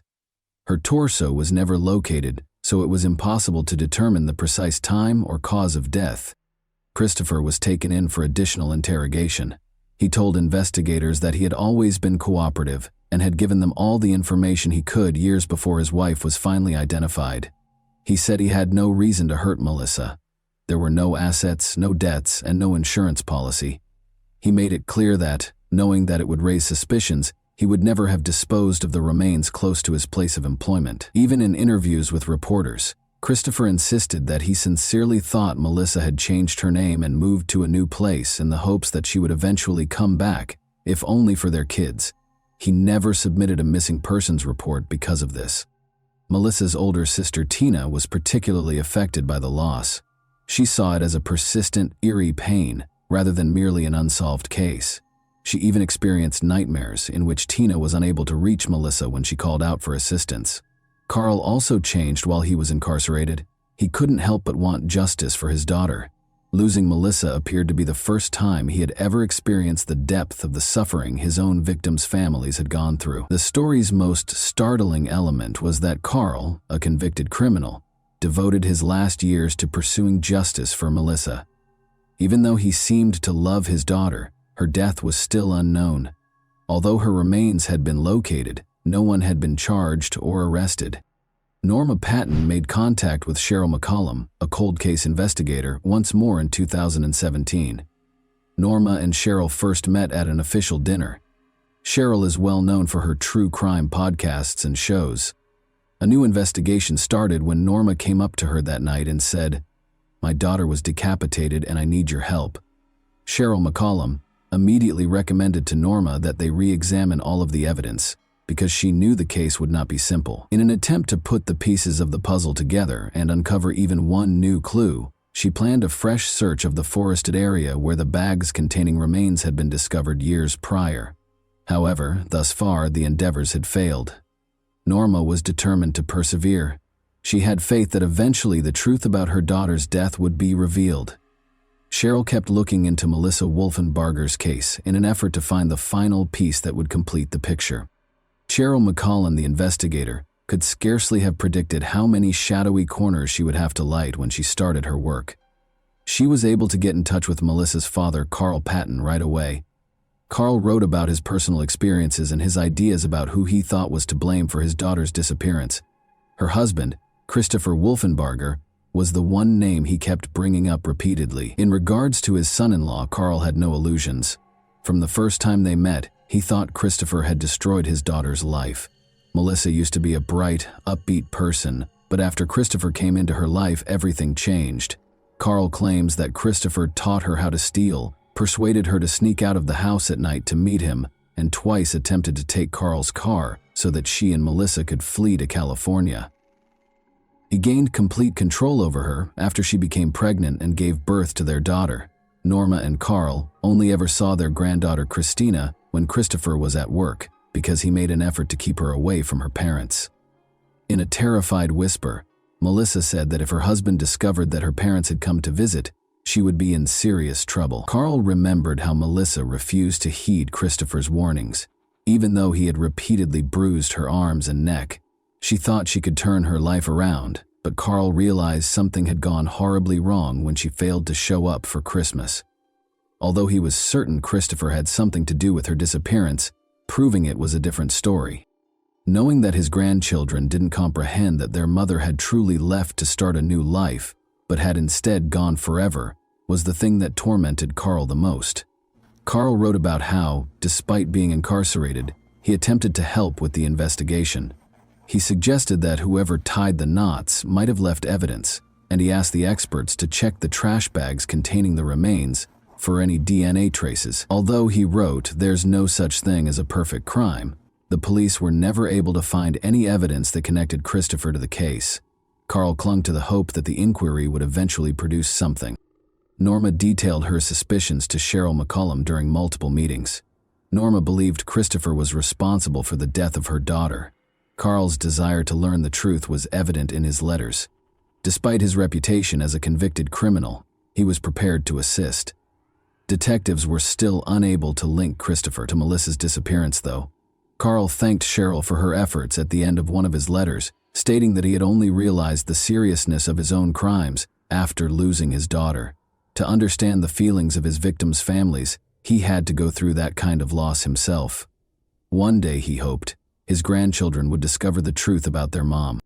In order to determine whether any family members might have had a reason for seeking retribution, Cheryl McCollum also looked into the possibility of enlisting the help of Liddy Evans' children, one of Carl's victims. The idea that someone involved in Carl's previous crimes might have sought revenge was entertained by the police, but it was soon disproved. Years passed after Melissa vanished before Carl's crimes were discovered. Despite the fact that her father was a criminal, Liddy's children felt Melissa also deserved justice and consented to be interviewed for a podcast about her story. Joseph Morgan, one of the forensic specialists, discussed the results of the autopsy. He surmised that Melissa might have been dismembered at the glass company where Christopher worked, rather than at home. All the equipment needed to carry out such an act was on hand, and the remains were discovered at a landfill close to the building. The police were unable to verify this theory, though, because they did not discover any blood or DNA traces at the facility where the crime had occurred, and more crucially, who was behind it were still unknown. Cheryl was careful to pay attention to every little detail. She reviewed all the case materials, brought in experts, and communicated with Carl on a regular basis. One thing appeared to be universally accepted by the experts: Christopher was still the most likely suspect. McCollum declared that she was prepared to risk her reputation in order to bring the offender to justice. When Melissa's podcast debuted in February 2023, her story was the first one she discussed. Then, in April 2024, she received a call from a listener who said she had seen Melissa and Christopher fight at a party. The case gained new life and momentum as a result of this information. With newfound vigor, investigators resumed their work. After over 20 years of uncertainty, Christopher Wolfenbarger was taken into custody on suspicion of a serious crime in early August. To piece everything together, detectives re-interviewed witnesses, followed up on old leads, and employed new technology. He attempted to hide behind a dryer when the police arrived at his house, which one of the officers remarked was not the conduct of an innocent man. Although Christopher insisted he was innocent, the charges had already been filed. Tina and Norma attended the press conference. When Norma heard the news of the arrest, she clasped her hands together and prayed in private. "Now he's behind bars," she said, in front of the cameras, "and I hope he stays there." Christopher's motivations remained unclear, and the police did not reveal all the evidence that led to the arrest. However, one thing was for sure: 25 years after Melissa vanished, her family was at last hopeful that justice would be served. I told you this story because the truth always finds a way to come to light, even after years have gone by and everything seems lost. Despite all the difficulties and public scrutiny, the Patton family persisted in fighting for their daughter, and their efforts were rewarded. This case demonstrates that misconduct cannot be disregarded. Families that experience abuse frequently find themselves in dire circumstances, but keeping quiet and concealing the truth won't help. Don't let yourself be broken. Seek justice. Melissa would advise you if she could talk to you right now. And that wraps up today's chilling story. If you enjoyed this video, don't forget to like and subscribe so you never miss a new upload. Also, let me know in the comments what part of this story shocked you the most. Thank you for watching, and I'll see you in the next video.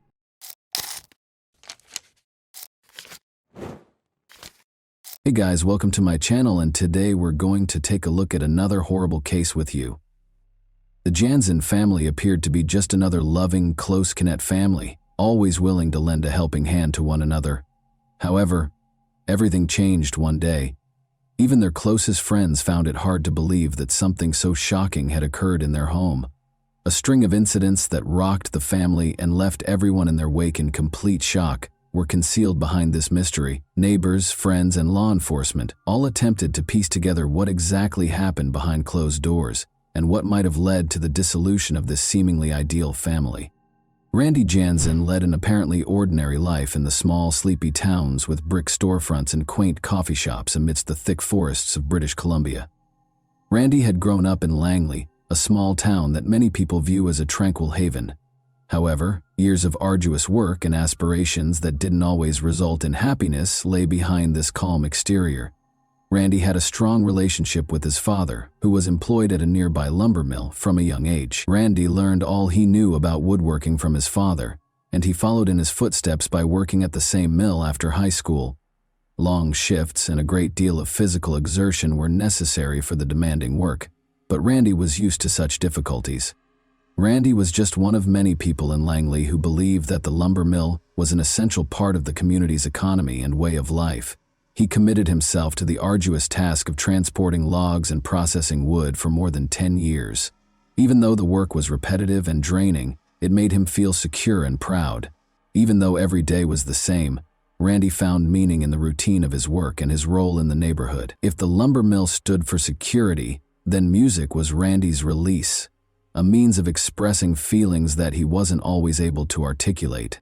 Since his early years, music had been a part of his life. And as time went on, singing and playing the guitar changed from being a pastime to becoming an essential outlet. He often played at a local bar in Langley, where people would congregate to watch live performances and relax after their own exhausting workdays. Randy transformed his typically quiet and reserved manner into a dynamic and captivating presence that enthralled his audience. His genuine and passionate performances were adored by the locals, and they provided Randy with a sense of fulfillment and connection that was often lacking in his daily life. On what appeared to be a typical evening, Randy met Laurel, the woman who would forever alter his life, at that neighborhood bar. Laurel, who worked as a bartender and was 6 years older than Randy, frequently watched his shows from behind the counter. Charming and self-assured, Laurel was adored by customers for her ability to foster a welcoming environment and her honest, approachable manner. What began as informal discussions, initially about music and later about life, swiftly developed into a more profound bond. They became closer because of their love of music and similar aspirations. Even though her life took a different turn, Laurel always wanted to pursue a career in music and played the piano. Together with a sincere interest in one another, this shared dream quickly developed into something far deeper. Randy's life at the lumber mill went on as usual, but Laurel's presence now added color to it. As they started making plans for the future together, their bond grew stronger. Despite his comfort, Langley started to feel too small for their shared dreams. In their ideal world, music would serve as the cornerstone of their future rather than merely a pastime. Randy gained a renewed sense of purpose, love, and hope for the future from his work at the mill, his performances at the bar, and his evenings with Laurel. Randy and Laurel frequently talked about their 1990 wedding day. Only their closest friends and family were present at the modest ceremony, which had a warm, personal feel. Live music, exemplified by a song Randy sang for his bride, signaled the start of a life full of dreams and love. Their world revolved around their daughter Emily, who was born a few years after their wedding. Anyone who knew the family could see how much Randy loved Emily, and he frequently boasted that she was the best thing that had ever happened to him. Emily's life took a sudden and challenging turn when she was only 8 years old. Her sudden, severe headaches became so incapacitating that she was unable to pursue her musical endeavors any further. Emily had demonstrated exceptional singing ability at an early age, winning prizes in competitions and enthralling her parents with her voice. She had been attending vocal lessons and pursuing her dream of becoming a singer, leading a busy life. Motivated by her achievements, her parents made every effort to encourage her aspiration. Randy and Laurel initially struggled to comprehend what was happening to their daughter. They were unaware of her condition despite multiple medical tests and doctor visits that yielded no conclusive results. Because the bright lights and cacophonous classroom atmosphere caused more severe headaches, Emily was forced to drop out of school and transition to home-based learning. She spent most of her time in her room, which turned into a dimly lit haven. As she suffered, Randy and Laurel took turns taking care of her, doing everything they could to make her feel better. Doctors finally diagnosed migraines after conducting a number of tests. The whole family suffered a terrible blow. Emily's prescribed medications provided only a limited amount of relief, lowering her pain levels but never completely halting the attacks. Her greatest source of happiness, the music she once loved so much, was now out of her grasp. Once a vibrant and active young child, Emily grew more reclusive and spent most of her time in darkness and silence. In a desperate attempt to support their daughter, Randy and Laurel looked everywhere. They looked into alternative therapies, spoke with a lot of specialists, and tried a lot of treatments, but none of them provided the long-term respite they so desperately sought. The medical forecast was bleak. Many people with migraines must live with the pain for the rest of their lives. According to statistics, 34% of people with migraines had trouble finding work, 30% had trouble finishing their education, and roughly 53% were unable to drive because of their symptoms. Even though these figures made Emily's illness medically common, they didn't lessen the pain her parents were feeling as they saw their daughter's vitality wane. For Randy, these were especially difficult years. Once his haven, music, turned into a painful reminder that Emily was no longer able to experience the passion that had made her life so happy. Without Emily's voice to accompany him, his guitar-playing evenings had become meaningless, and he no longer found joy in playing at the neighborhood bar where he had once flourished. He began to spend more time at home, staying near Emily, and doing his best to help. But Randy and Laurel felt more and more powerless as Emily's pain increased. Their once vibrant and determined daughter now spent her days cooped up in her room, shut off from the outside world and light. Randy kept working, but his mind was constantly on Emily, and he woke up every day hoping to find a way to make her pain go away. Emily's health had gotten worse by the time she turned 18. Her migraine attacks increased in frequency and intensity, occasionally lasting several days. She was unable to learn and keep up friendships because of the constant pain. Emily persisted in pursuing her goals in spite of these obstacles. In order to pursue a career in the fine arts and eventually become an opera singer, she enrolled in the arts program at the University of British Columbia. Emily saw going to university as an opportunity to restore her sense of normalcy and get closer to the life she had always dreamed of, not just an academic pursuit. Emily forced herself to remain engaged in spite of her physical tiredness and ongoing pain flare-ups. She studied literature, art history, and music theory in addition to taking voice lessons. She even took part in concerts and student events whenever she could. Her classmates appreciated her perseverance in staying active in university life, despite the obstacles she encountered. Her actions, however, concealed a difficult battle going on behind the scenes. Emily frequently had to skip class and make up lost time on her own. Emily felt weak, sleepy, and exhausted from the strong drugs she was taking to treat her migraines. To reduce her symptoms, she was prescribed triptans, anticonvulsants, and antidepressants, but these medications had serious side effects, including depression, difficulty focusing, and a general deterioration in her physical health. Emily eventually started avoiding medicine as much as she could in order to lessen its effects on her body. Instead, she looked into alternative ways to treat her illness. Emily avoided triggers like bright lights, strong smells, and loud noises. used cold compresses on her head, and resorted to breathing techniques and meditation. Her room turned into a haven where she could go to escape anything that made her suffering worse. Her parents, Randy and Laurel, alternated in taking care of her and doing everything they could to alleviate her agony, but during the worst episodes, she spent whole days in the dark, protected from light and sound. Nevertheless, Emily did her best to keep things normal. Despite not being able to see her friends as frequently as she used to, she maintained contact with them.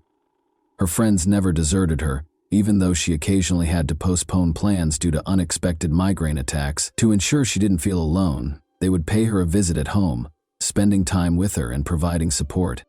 Emily was unable to give up the things she loved, even though her condition limited her options.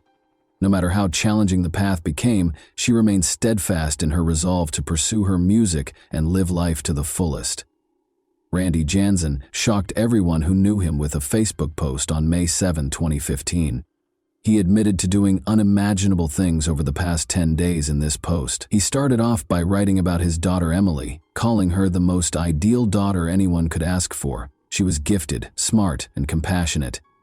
Emily made their lives so much more joyful by bringing laughter into their home and always lending a helping hand to others, even when she was having difficulties herself. However, she had to let go of the dreams she had fought so hard to realize because her illness had taken so much from her. Migraines had plagued Emily since elementary school. Deep depression resulted from the ongoing pain, and days when it didn't stop for even a second became her reality. Randy explained that while his daughter spent her days in hospitals or in her quiet, dark room, she would observe her classmates going about their daily lives. Emily tried to hope for a better future in spite of everything, but nothing seemed to work. Randy was employed at a lumber mill, but he spent all of his free time with his daughter. He told his friends that he couldn't imagine his life without Emily and that she was everything to him. He was driven to the brink of despair by seeing her suffer and being powerless to stop it. Randy was obviously having a lot of emotional difficulties, as friends remembered when he confided in them about his suffering. Randy made a choice one day that would change everything. He acknowledged taking a gun and killing Emily in a Facebook post, saying he did so to relieve her of the constant agony. He described how he saw her as an angel, free from her agony, floating above the clouds with her long hair blowing in the wind. He continued after that. Randy disclosed that he had also killed his wife, Laurel, because he couldn't imagine her having to deal with the loss of their daughter. He killed his sister Shelley a few days later, claiming he didn't want her to live with the guilt of what he had done. Randy clarified in the post that Emily had made every effort to get better. He talked about how resilient and strong she was, but in the end, the illness had broken her. He talked about how helpless he felt knowing he could do nothing to stop her daily suffering. In the end, Randy felt that this was the only way to help Emily, and he had repeatedly told friends that he would do anything for her. Randy's friends and acquaintances called the police right away after he published the post. They wanted to make sure Randy's family was safe because they were appalled by what they read. Many people were shocked by the post and found it difficult to comprehend the scope of what had transpired. After receiving several calls, including one from Randy's close friend Brian Jones, law enforcement moved swiftly to the scene. To conduct an investigation, officers were sent to Randy's residence. One of Randy's best friends, Brian Jones, read the Facebook post and was overcome with confusion and fear. When he saw the signature at the end, a nickname Randy had used since they were in school, he realized his friend had written those words. At first, he thought it was an error or some cruel joke. Brian realized right away how serious the situation was and that he needed to take quick action. He tried calling Randy on the phone as he made his way to Shelley's house after leaving work early. His worry only grew with each call that went unanswered. There was a pile of undeliverable newspapers on the porch when Brian got to Shelley's house. He thought this was odd because Shelley was dependable and never skipped a duty. The windows were covered with drawn curtains, and her old van was parked in the driveway. There were no signs of activity, and the yard was eerily quiet. Brian repeatedly knocked on the door, but no one answered. The scene was eerily silent and eerie in every way. Following the death of their parents, Shelley had led a solitary life. She didn't have kids, lived alone, and didn't often talk to her neighbors. She was renowned for being reliable and consistent in her work, and her primary duty was delivering newspapers. Brian became alarmed at the sight of the unopened newspapers right away. He made the decision to call the police because he knew something was amiss. He was told that he wasn't the first person to voice concerns about the family when he got to the dispatcher. They had already sent out a patrol unit to see how things were going. Randy wrote at the conclusion of his Facebook post that his family was now pain-free and in a better place. He apologized to everyone he had harmed, accepted full responsibility, and conveyed regret for his actions. Brian experienced a wave of shock and disbelief as he read the post's eerie closing. "Rest in peace, my little family." He had always known Randy to be a good-hearted, loving man who cherished his family. He found it incomprehensible that his friend could have committed such a crime or even had a gun. He remembered Randy's love and devotion when he talked about his family, and he found it hard to comprehend how things could have gone so wrong. Randy Jansen was inside his house when the police arrived, and they tried to get in touch with him. Through a second-story window, officers saw him brandishing a gun. They tried calling Randy on the phone and using loudspeakers, but he did not answer. The officers knew they needed to proceed cautiously to prevent further escalation because they were acutely aware of how tense the situation was. Negotiators surrounded the house and got to work, but Randy didn't show any signs of giving up or wanting to talk. The standoff turned into something much more dangerous after a few hours. Officers saw smoke rising from the upper floor after Randy set the house on fire. There were unsuccessful attempts to enter the house. Access through the windows was cut off as the flames spread too quickly. On the first floor, officers saw a body covered in a sheet, but they couldn't get to it to identify it. The officers were forced to flee as the entire house was engulfed in flames in a matter of minutes. When firefighters got there, the house was completely destroyed by the fire and could not be saved. Even after it was put out, the fire was so severe that it was dangerous to enter the interior for a few days. 3 days after the fire, on May 10, investigators were finally allowed to enter the burned-out remnants of the house to start their investigation. Investigators discovered 3 bodies inside the burned-out house. Emily, 19, was found with her body wrapped in a sheet in her bedroom. Laurel, 50, was discovered in the kitchen, similarly wrapped in a blanket. It was discovered by investigators that both had been shot in the head twice, about 10 days prior to Randy writing his Facebook post. The body of Randy was discovered in a bedroom on the 2nd floor. Before he set the house on fire, he had killed himself with a gun. It was evident from Randy's body's location and the weapon's remnants that he had been in severe emotional pain when he decided to take his own life. Police discovered Shelley's body in the living room when they got to Randy's sister's house. Shelley, whose body was similarly wrapped in a blanket, had also been shot twice in the head. Since there were no indications of a struggle at the scene, investigators deduced that she had passed away 2 days prior to her discovery, indicating that Randy had taken her by surprise. The past year had seen a serious decline in Emily's health. In order to relieve her unbearable pain, doctors had turned to giving her morphine injections. Neighbors frequently witnessed her parents escorting her home following hospital stays, and these injections were a last resort. Emily needed assistance just to walk because she had gotten so weak. Everyone who knew the family found these times to be devastating. Despite all of the difficulties they encountered, Emily's father, Randy Jansen, always did his best to take care of his family. He sought treatment from the family physician a year prior to the tragic events because he was experiencing severe stress and chronic insomnia. He told the physician that he found it hard to watch his daughter suffer. Randy rejected the medication because he thought it wouldn't solve the underlying issue, even though the doctor advised him to try to get more sleep and suggested sedatives. According to Randy's close friend, Brian Jones, Randy had never mentioned having suicidal thoughts or wanting to harm other people. He said Randy was a steady, industrious man who was always willing to help.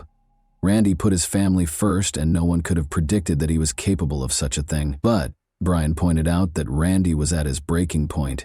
He finally made a terrible choice because he could no longer stand to see his daughter suffer. It was impossible for many neighbors who had known Randy since they were young to reconcile the events with the man they remembered. They said that he had never displayed any signs of cruelty or aggression and was a kind and gentle person. They believed that his acts were motivated by desperation and an inability to handle the suffering and distress that surrounded his family. Randy once told a neighbor that he wouldn't have a reason to live if his daughter ever died. In spite of those statements, Randy spent 10 days living in the house with his wife and daughter's bodies before ending his own life. 4 days before the tragedy, Emily sent out her final tweet, which said, "I complain about the pain, but at least I'm here to feel it. I thank God for the chance to live." It was a reflection of her will to live despite the tremendous suffering she had to endure. She frequently fought to maintain her optimism in her social media posts.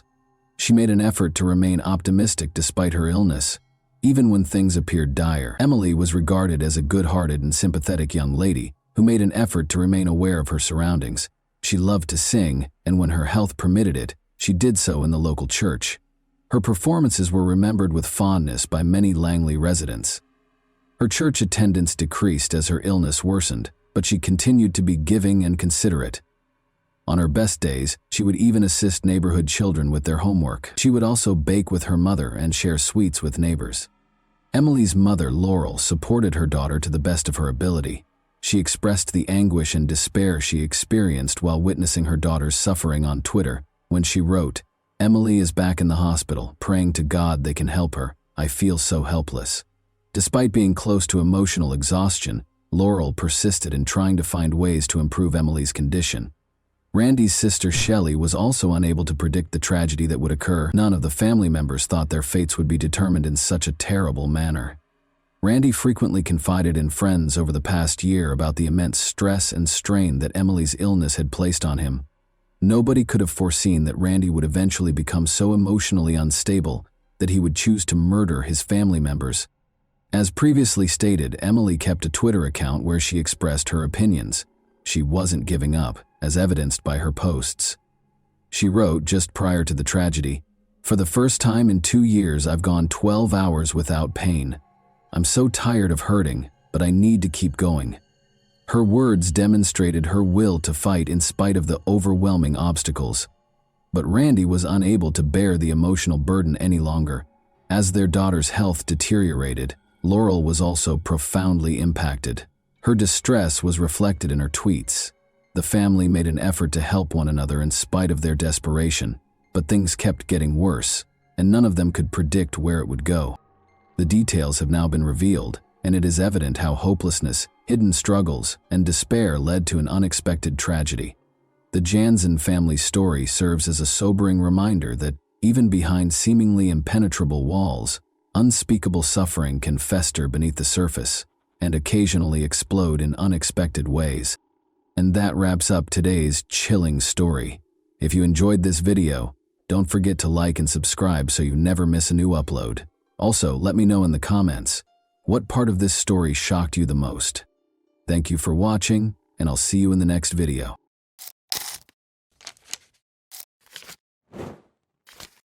Hey guys, welcome to my channel, and today we're going to take a look at another horrible case with you. A complex network of forbidden feelings and erratic relationships is known as a love triangle.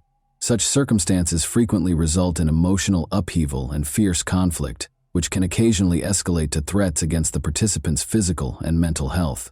When someone is caught in this web without realizing it until it's too late, it's even more terrifying. The plot of Henry Stange's story, which involves passion, deceit, a double life, and struggles with dependency, develops like an engrossing detective thriller. Given their age difference, Henry thought he had found true love with a much younger woman, a relationship that might have been viewed as unusual. Unbeknownst to him, though, the woman was also entangled in another romantic relationship. She deftly used both men to further her own agenda for months before her well-planned house of cards fell apart.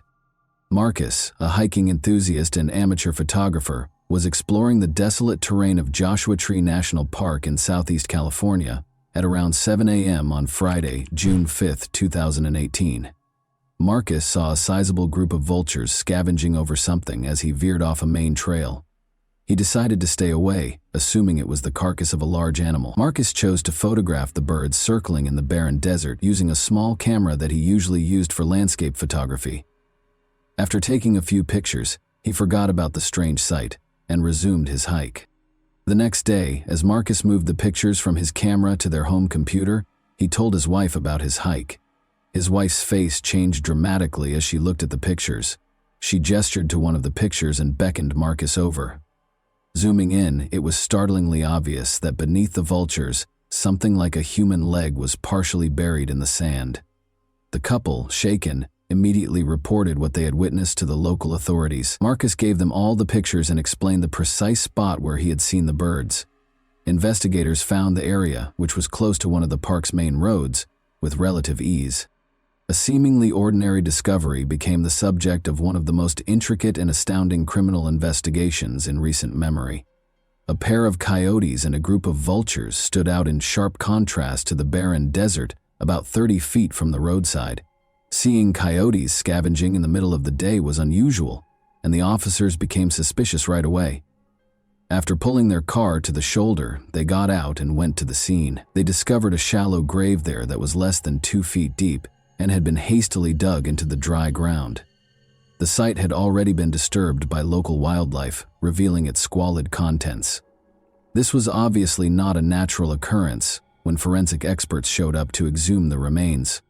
The remains belonged to a white middle-aged man who had been interred there for approximately a week. In order to make the body accessible to scavengers, the lower half of the body had been partially unearthed. There were several horrific wounds visible. Multiple fractures in the man's skull were consistent with blows from a blunt, heavy object. The scene depicted a violent and intentional act in a terrifying way. The perpetrator had been in a hurry, judging by the shallow grave's closeness to the road and its hasty construction. The body might have stayed hidden for years if they had dug a little deeper hole and gone deeper into the desert. Rather, they made the hasty decision to hide the crime and fled the scene carelessly. According to forensic analysis, the crime most likely happened somewhere else. Despite the severe wounds, there were very few blood traces in the grave, indicating that the body was moved after death. This inference led investigators to the unsettling conclusion that the crime was, at least in part, meticulously planned. But in spite of their seeming haste, the criminal had left no clear evidence or hints for investigators to follow. The medical examiner concluded that severe blunt force trauma to the head was the cause of death. The blow's force and the attacker's extreme aggression pointed to a very personal motivation. The victim's identity and the circumstances surrounding his death were unknown, although investigators conjectured that the crime was motivated by hatred or a personal grudge.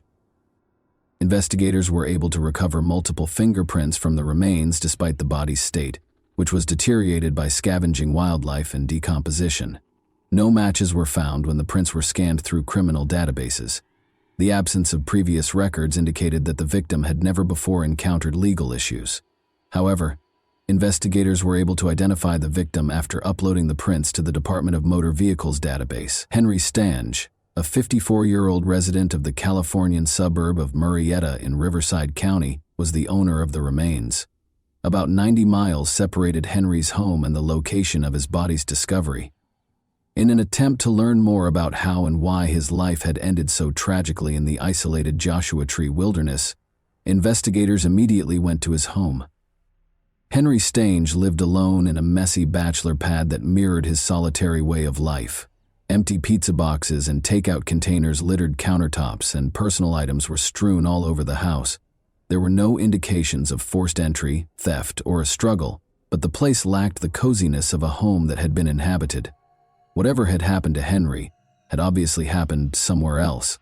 The most disturbing finding was waiting for investigators in the house's attached garage.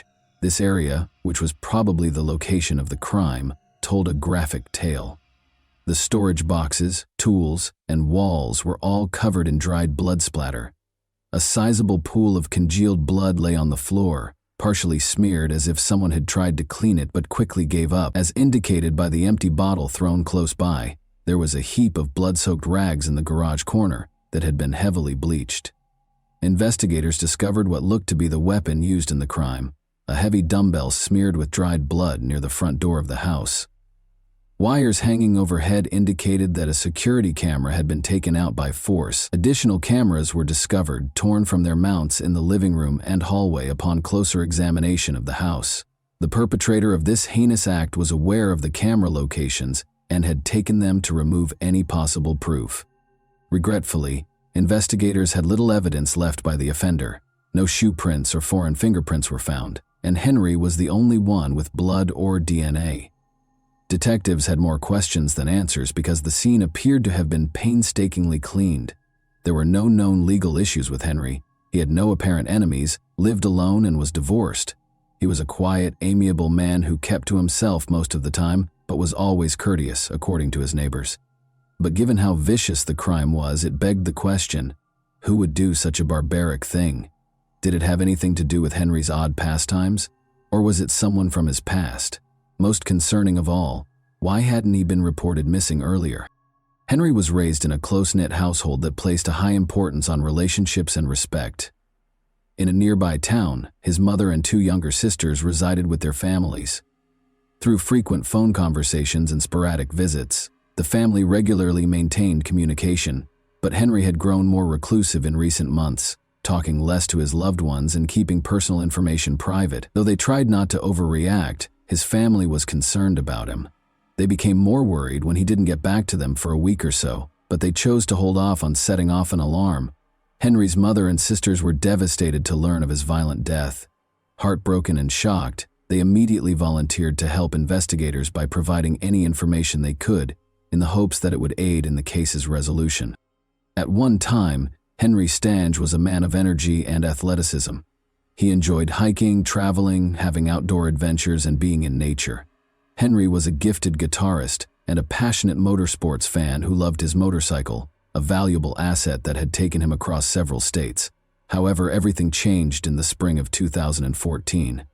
Dear one day, as Henry was getting ready to go for a ride, a pickup truck with an inebriated driver collided with his motorcycle. It was a devastating collision. Before coming to a halt, the driver pulled Henry for almost 300 feet. Henry miraculously lived, but his injuries changed his life. Henry's legs were severely damaged in the collision, necessitating several major surgeries. He had to go through months of exhausting rehabilitation in order to be able to walk again. But the physical pain continued. No relief was provided by over-the-counter medication. Strong painkillers were prescribed by doctors to treat his illness, but the drugs soon caused dependency, which in turn led to a crippling addiction. Henry had been married for more than 10 years and was raising 2 children with his spouse at the time of the accident. At first, his wife helped him through his recovery and increasing reliance on medicine, but the strain was too great. In order to be nearer to her family, she moved to a nearby town and filed for divorce in 2016, taking their kids with her. She remained friendly with Henry in spite of their separation, enabling him to continue being active in their children's lives. Due to his physical limitations following the accident, Henry was forced to give up many of his prior interests. Rather, he focused on his passion for electronics and technology. He converted one room of his house into a fully functional radio studio by spending a lot of time tinkering with devices and equipment. Henry then started a podcast, using it as a forum to talk about current affairs and express his frequently frank and unvarnished views. Henry started broadcasting every day. He freely voiced his opinions, frequently venturing into philosophical reflections or daring remarks on contentious subjects. His show's lack of censorship attracted a devoted audience, garnering him both ardent supporters and ardent detractors. He started to be purposefully provoked by some listeners, especially those who held opposing opinions, which caused him to lose his temper. Videos of these outbursts were captured and circulated on social media, frequently edited to portray Henry negatively. Investigators discovered a particularly antagonistic person who appeared to have a deep-seated grudge against Henry in one online community for amateur radio enthusiasts. This individual regularly made fun of Henry's remarks, posted edited snippets of his broadcasts, and insulted him. However, it soon became clear that Henry was not the only one who exhibited this behavior. As a kind of amusement, the user frequently attacked and disparaged prominent members of the community on the platform. Although it was clear that they were hostile toward Henry, it was unclear if this online animosity was related to the crime.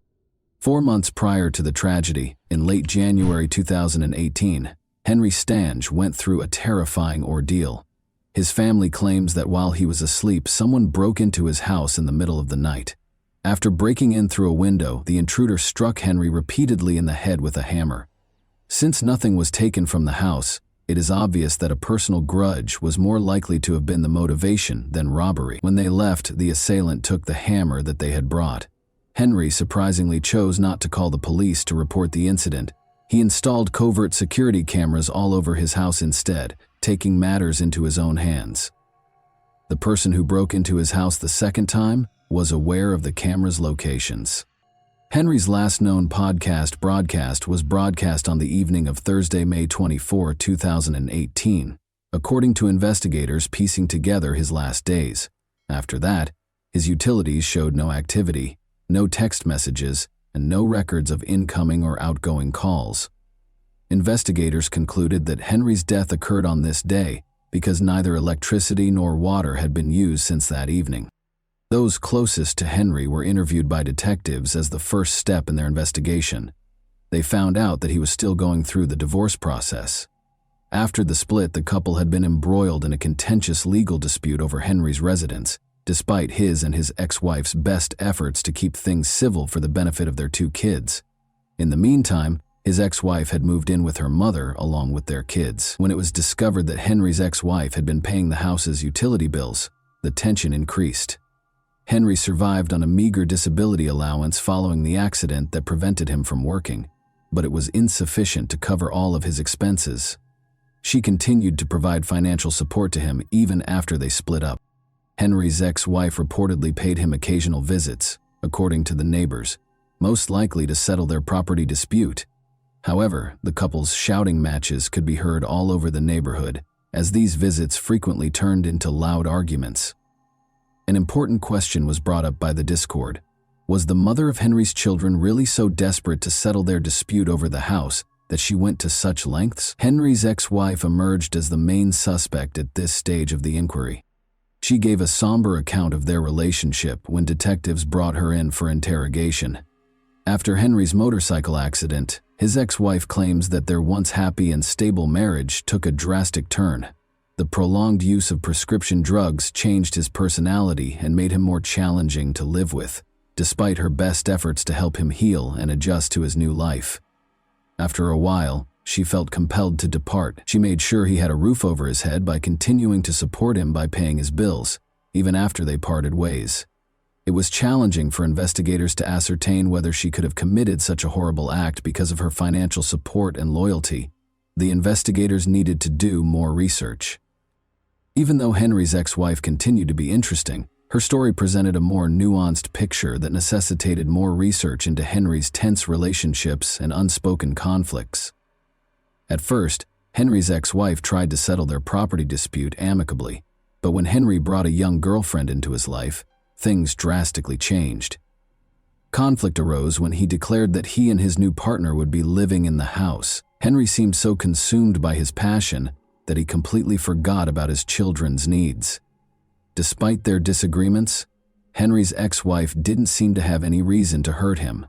Instead, she was sympathetic to her ex-husband.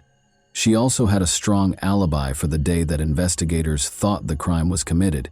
She was in another state for a week-long business trip.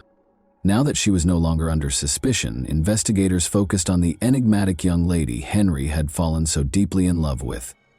According to Henry's mother, her son started dating Ashley Stapp, a much younger woman who was only in her early 20s, approximately 10 months prior to his passing. Both Henry's mother and his sisters disapproved of Ashley because they thought her actions were strange and her motivations were unclear. It was difficult to see why the young college student had chosen Henry, considering his age, disability, and dependence on a meager disability allowance. Even though Ashley didn't seem financially driven, it was clear that she had personal motivations for keeping the relationship going. As the romance developed quickly, Henry's family became concerned and made an effort to alert him to possible dangers. But Henry brushed their worries aside, announcing with pride that Ashley was his perfect woman. Further information was given by a neighbor who mentioned that Ashley frequently visited Henry's house and that they had spoken on multiple occasions. In particular, the neighbor remembered Ashley driving a unique blue Chevrolet with a big dent on the back passenger door. Ashley was seen once more on the day that police searched Henry's house. She appeared to watch the scene from a distance, as witnesses saw her drive slowly past the house before accelerating away without stopping. Her behavior sparked suspicion. Why didn't she ask what was going on if she had seen police at Henry's house after noticing that he hadn't communicated for a week? Investigators wanted to talk to her because of her suspicious behavior. Ashley's social media profile showed a shocking turn as investigators dug deeper into her past. Henry was not mentioned in her public images or posts. Rather, it seemed that she was in a committed relationship with another man, a young, healthy American. Marine, the man in question turned out to be U.S. Marine Corps Lieutenant Curtis Kruger, who was 30 years old. Images of Ashley and Henry together showed them smiling and embracing, but there was no sign that Ashley was involved with Henry. This disclosure raised serious concerns about Ashley's genuine motivations and the dynamics of her relationships with both men, by implying a complex web of lies and deceit. It was now up to investigators to ascertain whether the violent crime that killed Henry was caused by the unstable conditions of this covert love triangle. Due to his military career, Curtis Kruger was constantly on the move and rarely had the opportunity to see Ashley Stapp. Weekend visits made up the majority of their relationship, and even those were not assured. When they were able to get together, they frequently went out of town to spend time together privately. Ashley blended in with Curtis's world, occasionally visiting him on base for family days and other military functions. In fact, the couple had already started organizing their wedding. Curtis frequently talked about Ashley being the woman of his dreams and how he would never want to lose her. But there were still questions in his mind. He told his sister about Ashley's repeated disappearances, her inability to return his calls, and her lack of justifications. Curtis put tracking software on Ashley's phone out of suspicion in order to keep tabs on her whereabouts. Before long, he had discovered the truth. At a gas station close to Henry Stange's house, Curtis confronted Ashley. She gave Curtis the address and, under duress, acknowledged where she had been spending her time. But instead of admitting to being unfaithful, she disclosed a concerning secret. Ashley stated that she had become dependent on strong painkillers as a result of a hip injury she had suffered years prior. She added that Henry had been attempting to cut back on his use because he was also struggling with a similar addiction. He had a lot of medicine left over from this effort, which Ashley had been taking for herself. She accused Henry of being abusive and said he made her give something in exchange for the medicine. Her story infuriated Curtis, who decided to take matters into his own hands. On a chilly January night, armed with a hammer, he broke into Henry's house and assaulted him while he slept. Curtis later confessed his actions to his sister, who would later become a crucial witness, after he thought he had killed Henry. Curtis was unaware that Henry had survived the assault. Henry believed the assault was connected to his vocal podcasting, so he chose not to notify the authorities. He was unaware that the attack was focused on his girlfriend and her double life. Detectives had a problem because Curtis and Ashley were the main suspects. Both suspects could have requested legal representation and exercised their right to remain silent, which could have delayed the investigation, and they did not have enough evidence to make an arrest. To get around this, the police came up with a cunning scheme to surprise the two, a trap that would eventually reveal the truth. In order to monitor Curtis and Ashley's phone conversations, the authorities first secured a court order. Officers then went to Ashley's brother and asked him if he recognized anyone in a picture of her with Henry. He said he didn't know the man next to her, but he recognized his sister right away. The officers clarified that they needed to identify the man in the picture because they were looking into a serious crime. In order to learn more, they asked the brother to email Ashley the photo. She reacted rapidly. Ashley said she didn't know who the man was or anything about a crime when she called her brother. Ashley called Curtis in a panic shortly after. She explained that the police had somehow linked her to the investigation during the tearful conversation. Confident that they had hidden the body in the desert and removed the cameras to cover their tracks, the two suspects expressed bewilderment over how this had occurred. Although they refrained from using overt language regarding the crime, they did discuss certain details that would only be known by someone who was directly involved in the events. Curtis and Ashley were taken to the station separately for interrogation after being arrested on the same day. Curtis asked for a lawyer and instantly refused to talk, but Ashley found herself facing the taped version of her chat with Curtis. She started confessing after realizing she couldn't deny her involvement. At first, Ashley's remarks were ambiguous and inconsistent. Although she acknowledged being at the scene of the crime the night of the attack, she denied seeing the assailant. She initially claimed that Henry was ambushed in the garage after he went to investigate a break-in at the house. Ashley's story changed when investigators showed evidence that her and Curtis's phones were tracked to Henry's house the night of the crime. She acknowledged having a romantic relationship with both men for almost 10 months. Curtis made the decision to confront him after learning of her relationship with Henry. Ashley admitted that he thought Ashley would avoid Henry after Curtis attacked him in January and seriously hurt him. Curtis, however, was furious to find out that she was still seeing him. Curtis drove to Henry's house the night of the crime and attacked him once more. Ashley acknowledged that she had assisted Curtis in hiding the crime. She disclosed that she had guided him to the location of Henry's security cameras, assisted him in taking them down, and helped conceal Henry's body in the desert. At last, Ashley revealed where Curtis had used the hammer in the January initial attack. When found, this weapon still contained traces of Curtis's fingerprints and Henry's blood, which was crucial evidence in the case. In August 2020, Curtis Kruger and Ashley Stapp's trial got underway. Curtis insisted that he was protecting his fiancée's honor and denied any wrongdoing. According to his lawyer, Ashley was the real catalyst, living a double life and controlling both men for her personal gain. The defense also emphasized that Ashley had stolen all of Henry's prescription drugs from his house for her own use following the heinous crime. Curtis was convicted in September 2020 of assaulting Henry, second-degree murder, and tampering with evidence.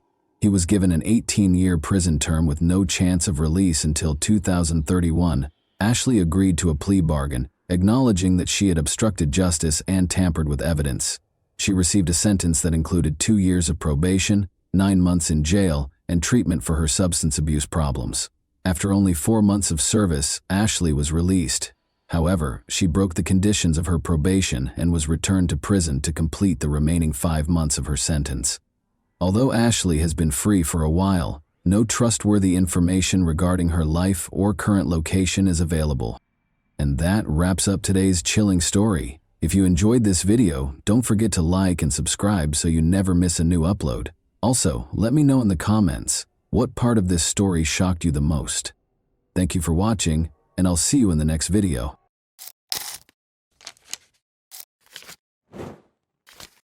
Hey guys, welcome to my channel, and today we're going to take a look at another horrible case with you. Lynette Dawson's seemingly ideal life was upended in January 1982, when she vanished without a trace in the quiet suburb of Bayview on Sydney's northern beaches. Lynette was a warm, loving wife, mother, and friend, so her family and friends were shocked by her abrupt absence. Lynette left her 2 young daughters behind when she left the family, according to her husband, Chris Dawson, a dynamic former rugby league player who is now a teacher. However, his story almost immediately sparked troubling questions. Why would a loving mother desert her kids? Why didn't she take any cash, clothing, or even a note with her? Let's explore the complex network of love, treachery, and unresolved issues that characterize Lynette's tale, a tragedy that defies extinction. Lynette Dawson, whose real name was Lynette Joy Sims, was born into a close-knit and affectionate family. She was the second of 4 children in the Sims family, which included an older brother named Greg and younger siblings Pat and Philip, and she grew up in Sydney's eastern suburbs. Lynette was well known from an early age for her good nature, upbeat demeanor, and strong bonds with her family. A short stroll from their house, Clovelly Beach is a charming spot where the Sims family frequently spent their weekends. For Lynette and her siblings, the beach, with its crystal-clear waters and expansive views of the coast, became a special place, where they created innumerable memories of swimming, family vacations, and spending time together. Lynette married Chris Dawson, a dynamic and athletic man who had gained early notoriety as a rugby league player for the Newtown Jets, in March 1970 when she was just 19 years old. The pair appeared to have a dreamlike romance, and Chris was well known for his athletic ability and attractive appearance. Lynette, who was deeply in love with Chris, helped him with his career while they were starting a family. Their union seemed to be a match made in heaven. The couple chose Bayview, a serene and picturesque suburb on Sydney's northern beaches, which is a great area to start a family. Lynette and Chris had 2 daughters, Chanel and Sharon, in the years after their marriage, and the family seemed to lead a happy life. Lynette balanced her commitment to her family with her career as a nurse and then as a childcare provider. She enjoyed taking care of her daughters and keeping their home cozy and loving, and she frequently put their needs ahead of her own. Chris, on the other hand, kept advancing his career by juggling his rugby commitments and teaching job. Chris was the devoted husband and father, and Lynette was the focal point of their seemingly perfect life for many years. But beneath the surface of their contented family life, their marriage was starting to show signs of strain. Chris's relationship with a young student at Cromer High School would soon fall apart due to his growing infatuation with her. Lynette had no idea at the time that her marriage, which had seemed stable, was about to fall apart, and that a string of startling incidents would soon shake the foundation of her family and alter her life forever, ultimately leading to her death. Joanne Curtis first appeared in Chris Dawson's physical education class at Cromer High School when she was 16 years old. Chris was married to Lynette Dawson, had 2 young daughters, and was in his early 30s at the time. They had no idea how Lynette's life would be destroyed by what started out as a teacher-student relationship. Despite the fact that Joanne was a teenager living with her family and that they were very different in age, Chris's love for her grew rapidly. His marriage to Lynette was strained as a result of his growing obsession. She observed his strange behavior and growing distance. In 1980, Chris asked Joanne to move in with the Dawsons while posing as Chanel and Sharon's babysitter. Chris started to express his feelings for Joanne more publicly after she moved into the Dawson residence. He frequently expressed his desire to be with Joanne and put pressure on her to share his feelings. He also diminished Lynette's sense of significance in the family. Concerning the disintegration of her marriage, Lynette confided in her friends. She was very private about her marital issues. Joanne also became aware of Chris's domineering behavior and felt trapped in a situation from which she was unable to quickly get out. Chris, Joanne, and Lynette's tension kept increasing. In response to Lynette's efforts to keep her marriage intact, Chris became increasingly fixated, making it difficult to distinguish between his personal and professional lives. Joanne's emotional struggles caused her to start separating from Chris, which made him even more desperate. Chris's inability to accept losing Joanne or control over the situation resulted in a growing sense of frustration that ultimately led to tragedy. Lynette Dawson vanished without a trace on January 8, 1982. According to Chris Dawson, Lynette abandoned their family and left behind her possessions, which included her wedding band, clothing, and personal effects. Chris said Lynette had called her mother, Helena Sims, multiple times after she left, stating that she needed time away to get her thoughts straight. Lynette had marks around her throat when she returned from marriage counseling the day before she vanished.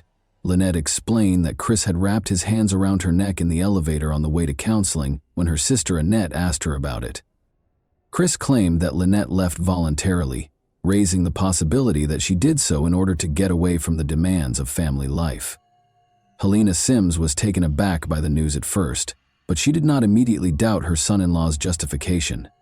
Lynette had always been a family-oriented woman and had been a loving mother to their 2 young daughters, Chanel and Sharon. Even so, her mother, who had only spoken to Lynette a few days prior to her disappearance, struggled to believe that Lynette would abruptly leave her family.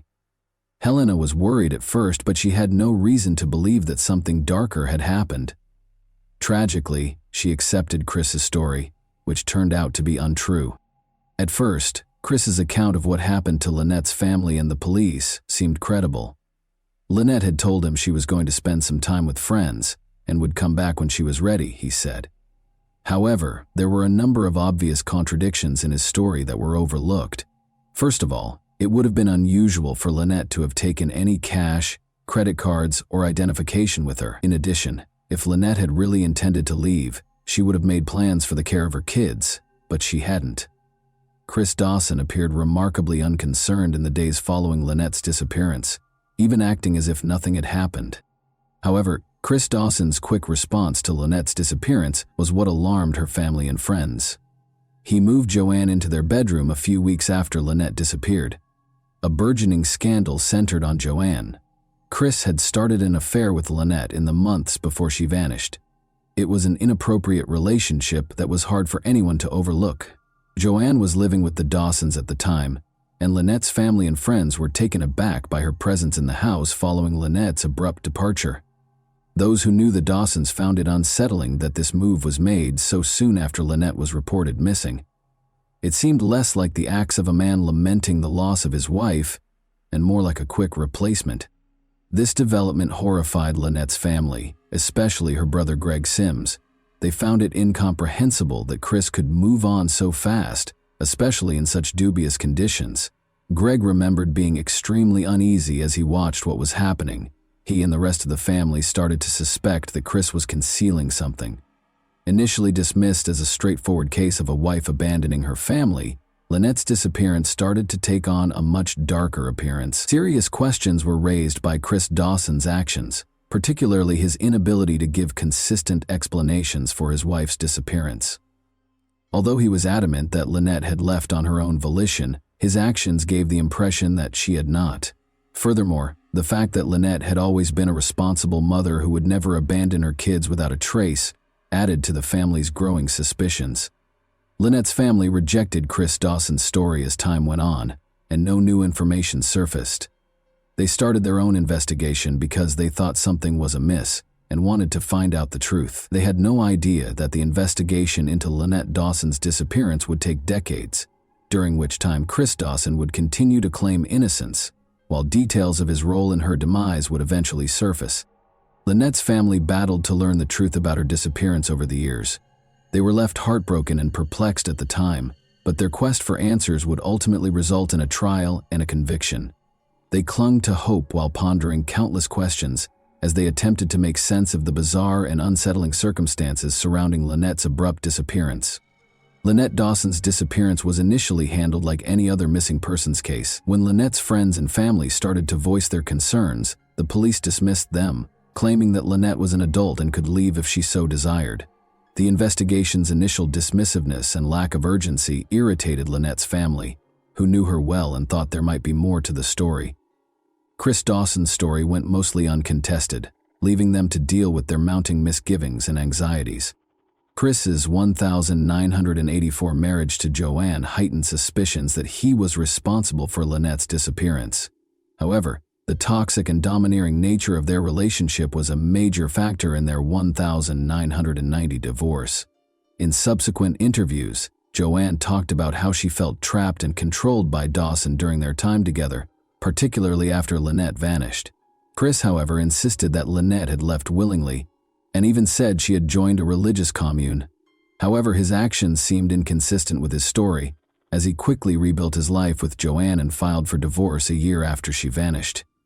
This time was especially difficult for Chanel and Sharon, Lynette's daughters. In her memoir, My Mother's Eyes, Chanel, who was only 4 when her mother disappeared, later talked about feeling abandoned and unloved by Joanne. This complicated family dynamics and left long-lasting emotional scars.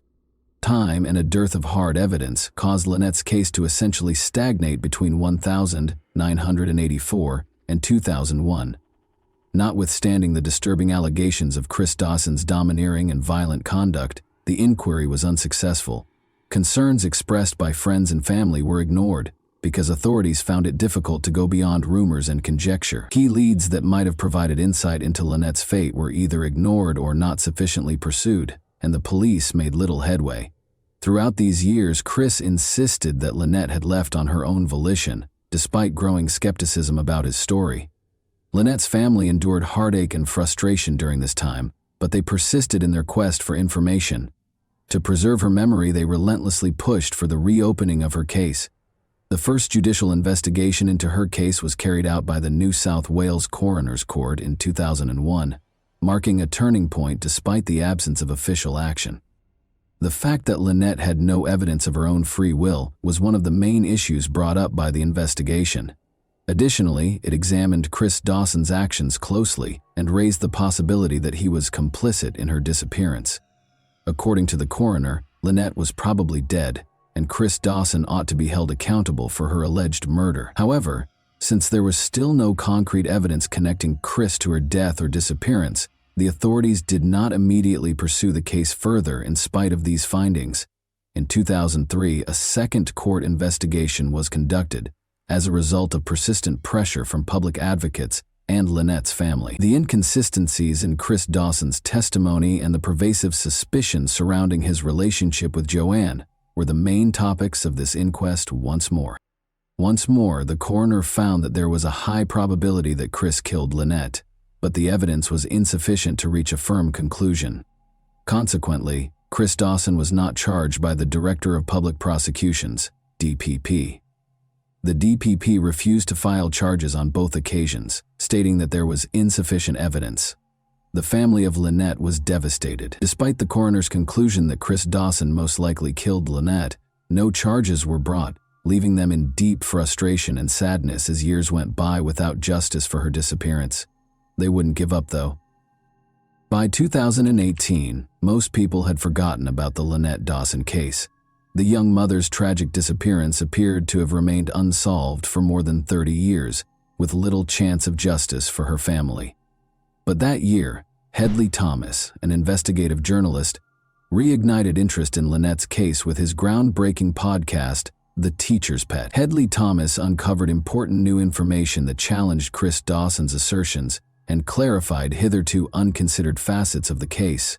Thomas studied the chronology of Lynette's disappearance, spoke with witnesses, and reviewed police reports.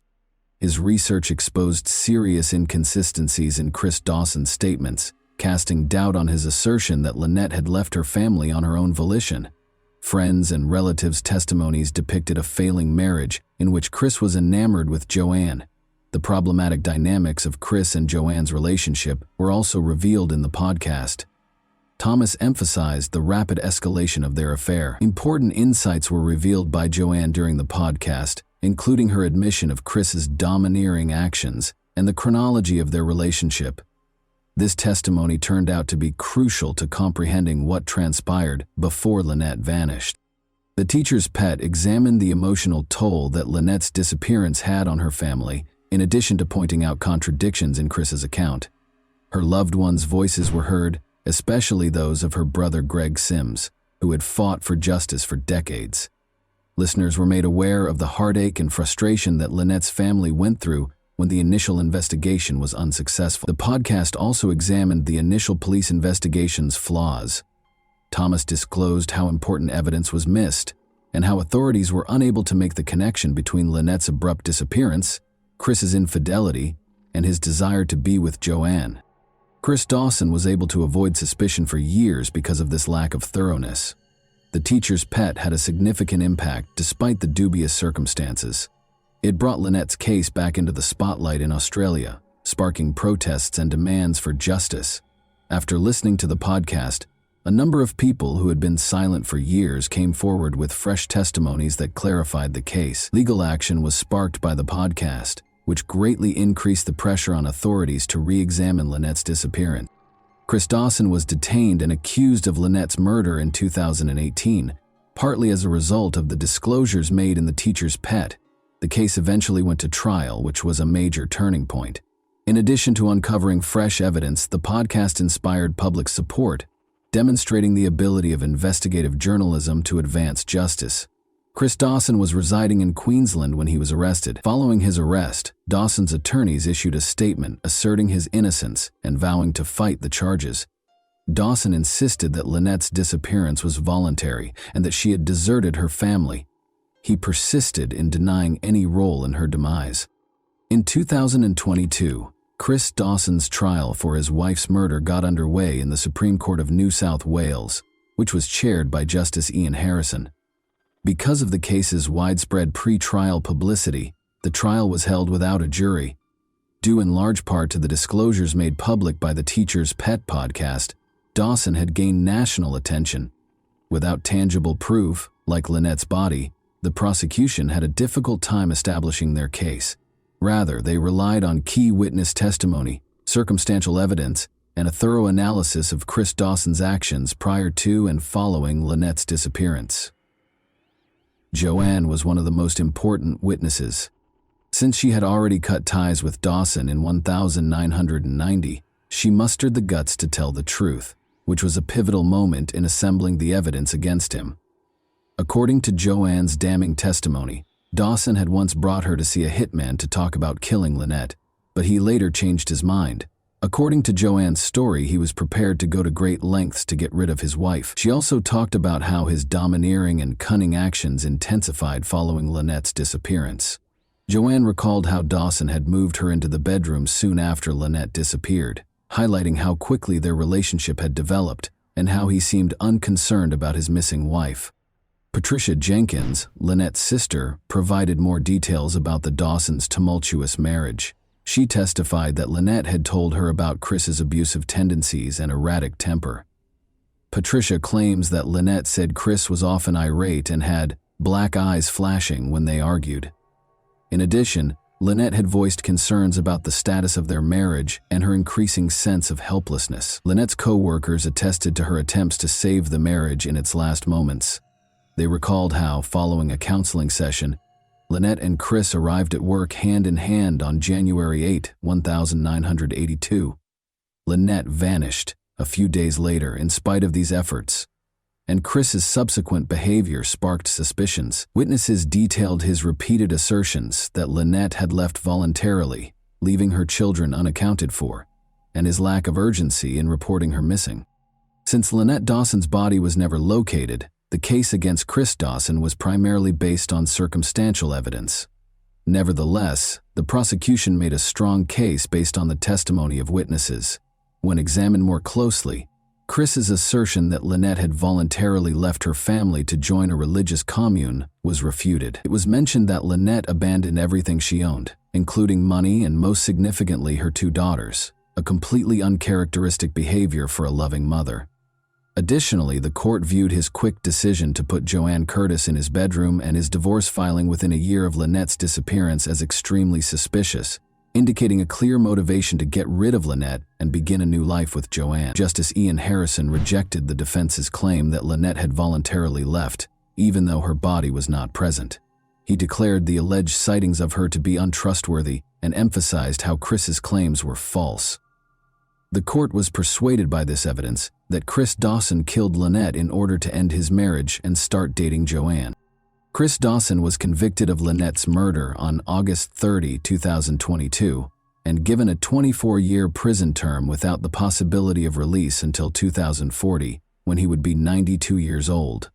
Although Lynette's family received some justice as a result of the conviction, they are still devastated that her body has never been located. In order to properly honor her memory and achieve complete closure, they still hold out hope that her remains will one day be found.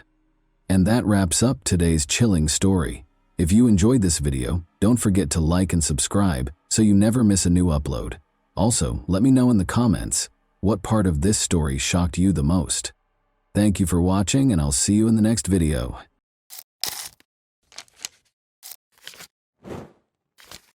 Hey guys, welcome to my channel, and today we're going to take a look at another horrible case with you. Nobody could have guessed that the couple had sinister secrets. She was an accomplished judge, and he was a successful lawyer. But a terrible thing happened.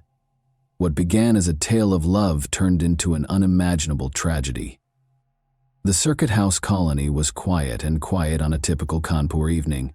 However, a mystery that would soon upend the life of Pratibha Gautam, a respected judge who had only moved to the neighborhood a few months earlier, was hidden behind the walls of one apartment in a government-provided residence. Pratibha, a civil judge at the local court, was renowned for her honesty and equity.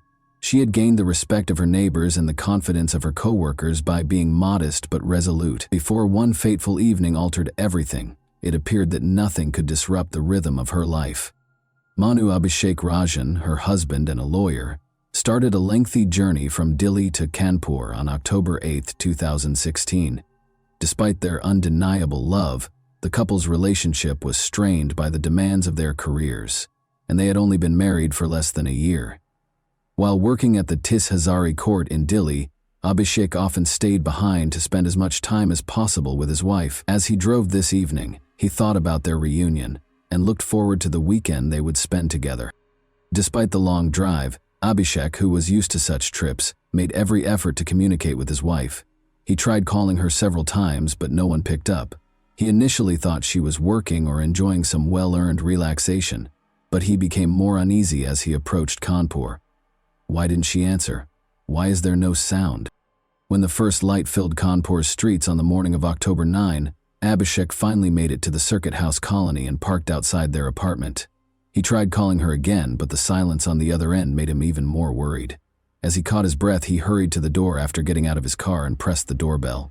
However, there was only a spooky silence within. Again and again he rang, then knocked, softly at first, then more urgently as panic set in. Since the door was locked from the inside, Pratibha ought to be at home. Abhishek became aware that something was seriously amiss.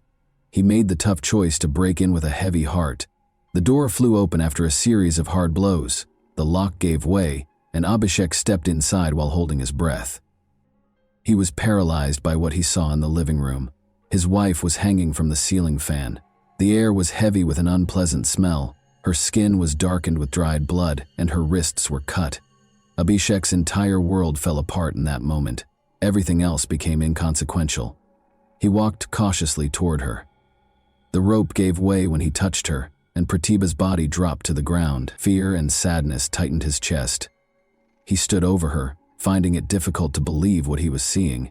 Then, as if in a daze, he knew he had to do something. Ignoring the neighbors' shocked looks, Abhishek ran out of the apartment. He got into his vehicle and drove quickly in the direction of Kanpur Kant, the closest police station. With a trembling voice, he reported that his wife had probably committed suicide. The officer sent a team to the scene right away after listening carefully without interjecting. This signaled the start of an inquiry aimed at answering the numerous mysteries surrounding Pratibha Gautam's last hours. What had become of this powerful woman? Why had her life ended in such a terrible way?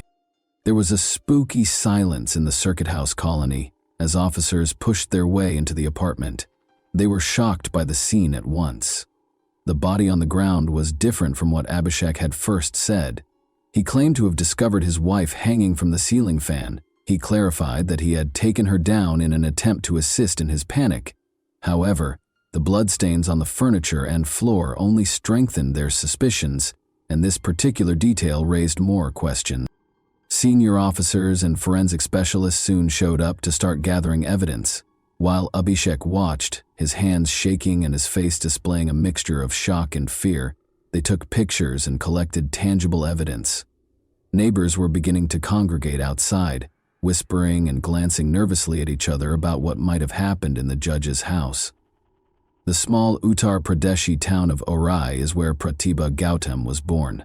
Her mother taught her and her younger sister to be independent and persistent, and she grew up in a middle-class family with a father who worked at a bank. Early on, Pratibha showed an interest in law, and she relocated to Lucknow to attend university after high school. There, she not only graduated with honors, but also made the decision to become a lawyer. Her desire to become a judge eventually led her to Delhi, where she enrolled in graduate school. The pivotal moment in her life occurred in Delhi. She met Manu Abhishek Rajan, a young, ambitious lawyer who shared her desire for career advancement. Abhishek was born into a powerful family. His father, Judge Suresh Chandra Rajan, had a long career that included positions at the CBI and NGT, among other prestigious organizations. What started out as straightforward discussions between Pratibha and Abhishek regarding exam stress and career obstacles quickly developed into something more. Through long walks around the city, study sessions, and library visits, their friendship developed into a romantic partnership, and they soon made the decision to get married. But not everything went as planned. When Pratibha informed her parents that she intended to wed Abhishek, they reacted negatively. Since Abhishek was only an attorney, they felt that he was unfit to be their daughter's partner and that their daughter should have a higher status. Their objections were exacerbated by the caste differences. Nevertheless, the couple decided to fight for their future together because their love was stronger than what society expected. They both made the decision to apply for the junior judge exam in 2013. Pratibha gave her all to the preparation, attending specialized classes, studying at night, and taking practice exams. Her diligence paid off. She started training after passing the competitive exam.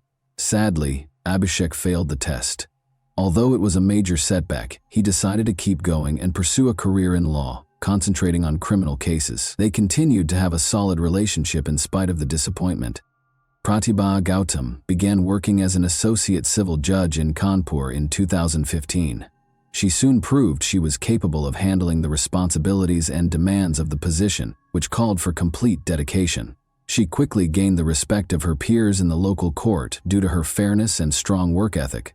Abhishek Rajan, meanwhile, pursued his legal career at Delhi's Tis Hazari Court, where his professionalism and tenacity won praise from peers. On January 29, 2016, they took a risky move. They got married in secret at Delhi's Arya Samaj temple. This was a planned move to take charge of their future rather than an act of impulsive behavior. They chose not to tell them since they were aware that neither family would be happy about their union. Only a few close friends who assisted in planning the event attended the low-key ceremony. They kept their marriage a secret from their families until shortly after it was formally registered.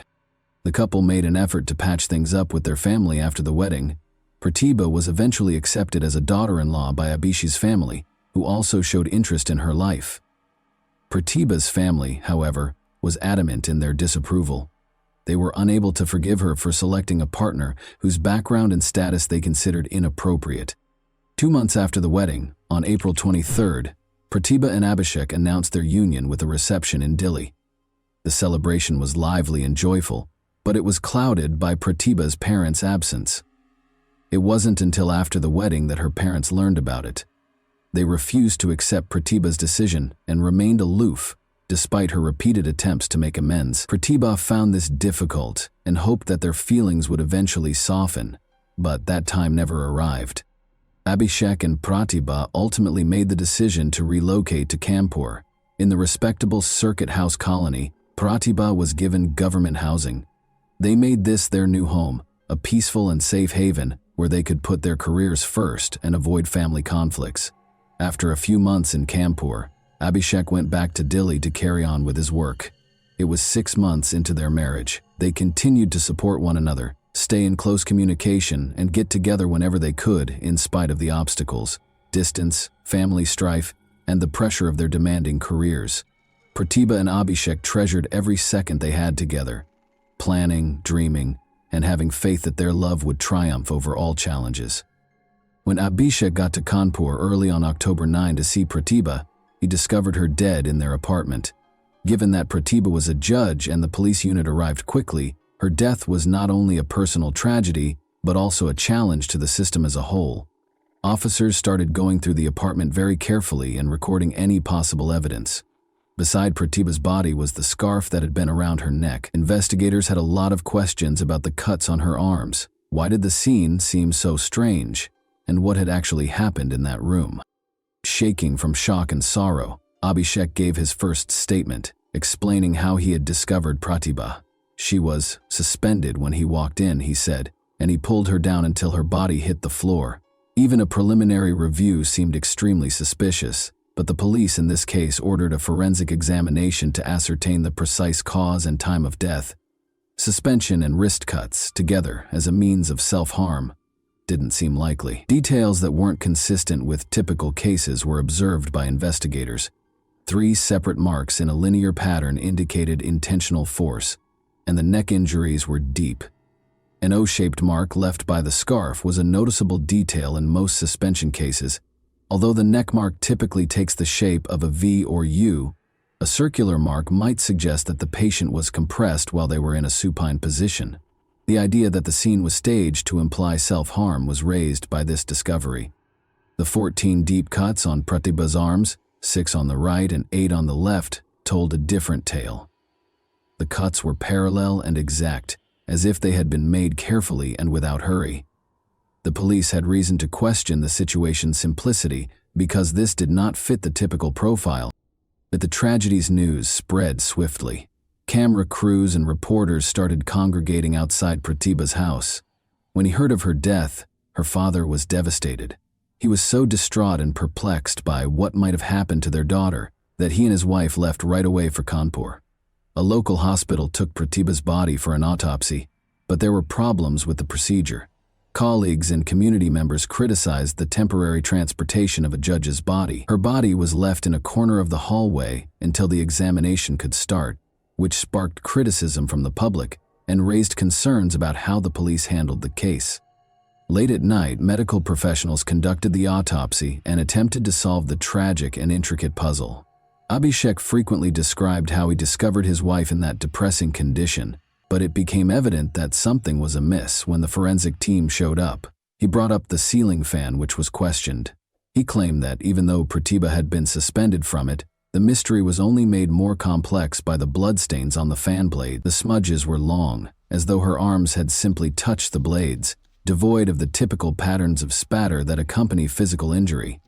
The scene looked too neat, too perfect. There were questions about the ceiling fan itself. It was obviously not strong enough to bear an adult's weight. There were no indications of bending or damage, which would have been expected from a real attempt to use it. Investigators were beginning to suspect a problem. Abhishek claimed that in order to enter the apartment, he had broken down the door. "I have to force it open," he insisted. Investigators soon discovered, though, that the lock was merely minor damage and was still operational. He claimed a forced entry, but the door opened and closed without any problems. It wouldn't have worked so well if it had been disassembled. The police's suspicions of Abhishek were strengthened by this detail. The physical evidence didn't seem to support his version of events. The lead officer concentrated on getting all the details straight during the interrogation. Abhishek meticulously detailed his journey from Delhi, including every stop and piece of evidence, including his call logs, toll receipts, and surveillance footage. He said that during his journey, he made several calls to Pratibha. It seemed suspicious that he provided so much information without much prodding, as if he had foreseen the questions and had prepared his responses beforehand. The police demanded that Abhishek stay for additional interrogation, despite his repeated requests to be released, claiming that he had done everything in his power to aid the investigation. Being an accomplished attorney, he was aware that there might be many details at the crime scene that could be important, and his in-depth familiarity with these details made his story seem too polished and well-rehearsed. But when investigators learned that Abhishek did not call the police right away after finding Pratibha, the real questions started to come to light. The police station was a mile or two from the apartment, so he got in his car and drove there instead. Most people would automatically contact emergency services right away in such a circumstance, but Abhishek would not. He clarified that he wasn't sure what to do and was in shock and confusion. Although he only went to the station once, he said he had attempted to get help twice. Investigators thought they were dealing with something much more complicated than it initially seemed because of the contradictions, strange details, and disparities in his story. Even with his assured answers, Abhishek was beginning to come across as someone who knew the answers to every question, but the reality of what actually transpired on that fateful day was still unknown. Investigators understood that Abhishek might hold the secret to solving the case, and that the solution was still a ways off. Security kept a close eye on everything that took place in this residential colony. It had security posts and guarded entrances, and was inhabited by senior government officials. But Abhishek didn't ask the guards for assistance when he realized the apartment door wouldn't open. Why not? Investigators were immediately drawn to this question, because anyone else in a similar circumstance would probably turn to those around them for help. In addition to the increasing number of troubling details regarding his behavior, this lack of action seemed suspicious. When he drove to the police station after locating Pratibha, another odd detail surfaced, according to Abhishek. When he left, he didn't tell the guards at the colony's entrance what had happened. He could have gone up to them, which probably would have sped up the police call. Rather, he just climbed into his vehicle and left. His account was further called into question by investigators, who saw this as yet another warning sign. Pratibha's parents were horrified by what they saw when they got to the scene. Their sorrow soon gave way to rage. They publicly charged Abhishek and his family with being behind her death. They said Abhishek had made her living conditions intolerable, put her under continual pressure, and limited her ability to communicate with her family. In order to substantiate their allegations, Pratibha's father submitted a report to the police asking that Abhishek be charged with coercion and causing harm. Either Abhishek was directly responsible for her death, he claimed, or his actions had caused her to die this way. As a judge, Pratibha was a successful and self-reliant woman who was used to running her own affairs. For 6 years, she had been independent. Her family found it hard to accept that she would voluntarily hurt herself. She had never displayed any signs of distress or malice, they remembered. This made one wonder, what might have motivated her to do this? 4 seasoned medical professionals performed the autopsy on the evening of October 9 and came up with startling results. Asphyxiation was the cause of death, which suggests foul play. Her body had marks that suggested she had been struck by a metal object. In addition, She had 3 deep cuts on her neck and 14 cuts on her arms and wrists.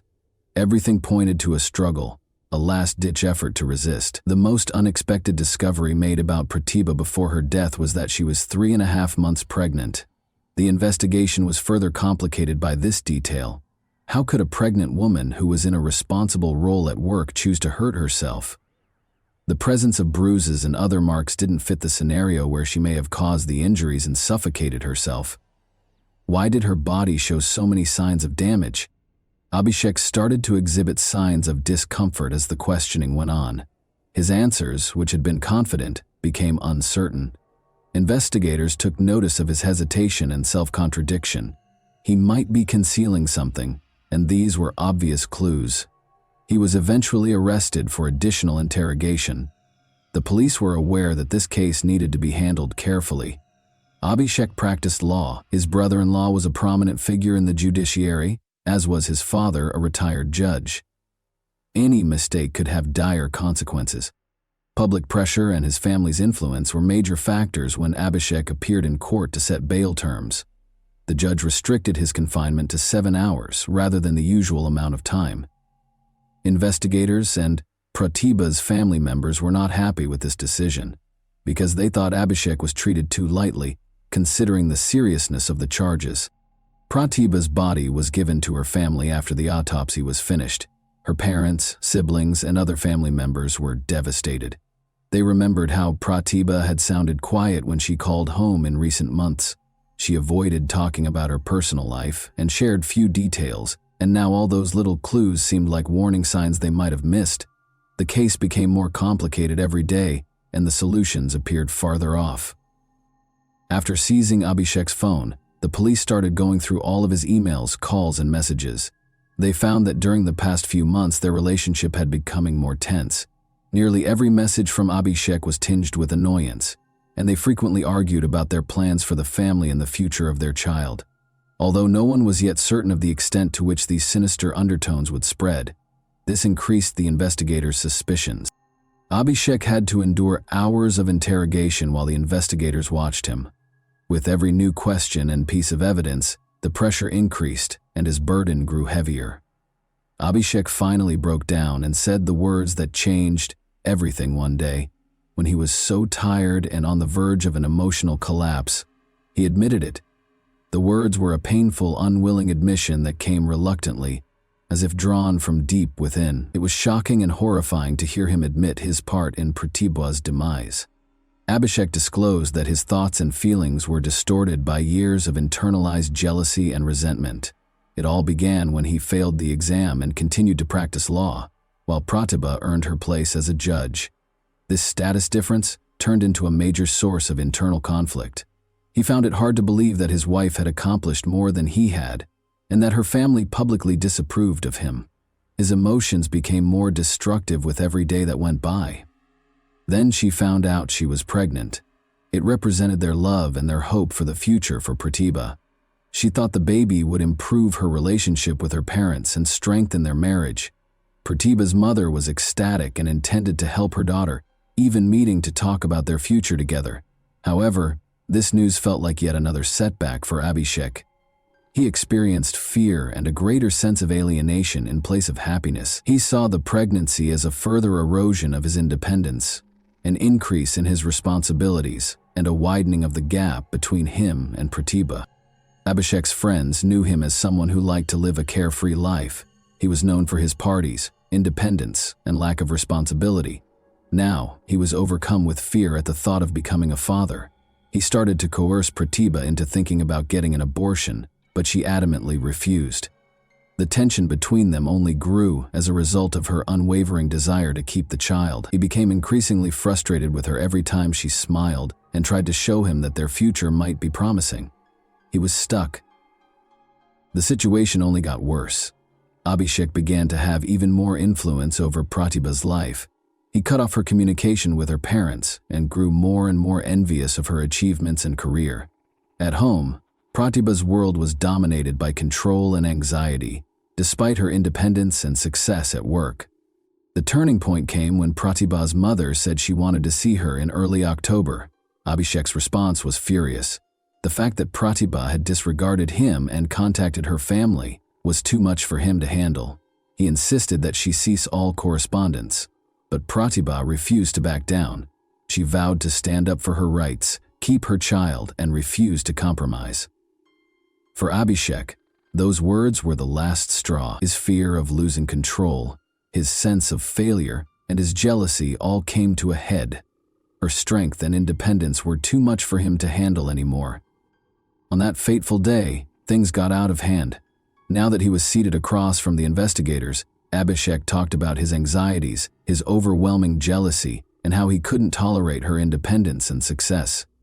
The investigators, however, believed there was more to the story even after his admission. The deeper secrets of their relationship had not yet been revealed, and it appeared likely that Abhishek had only told a portion of the truth. Things started out quickly and unexpectedly when Pratibha told Abhishek she was going to Delhi, in spite of his strong protests. On October 7, Abhishek was at a resort unwinding with friends. He was startled by the news. He made the decision to go back to Delhi right away. He left his friends behind, gave up his break, and went home.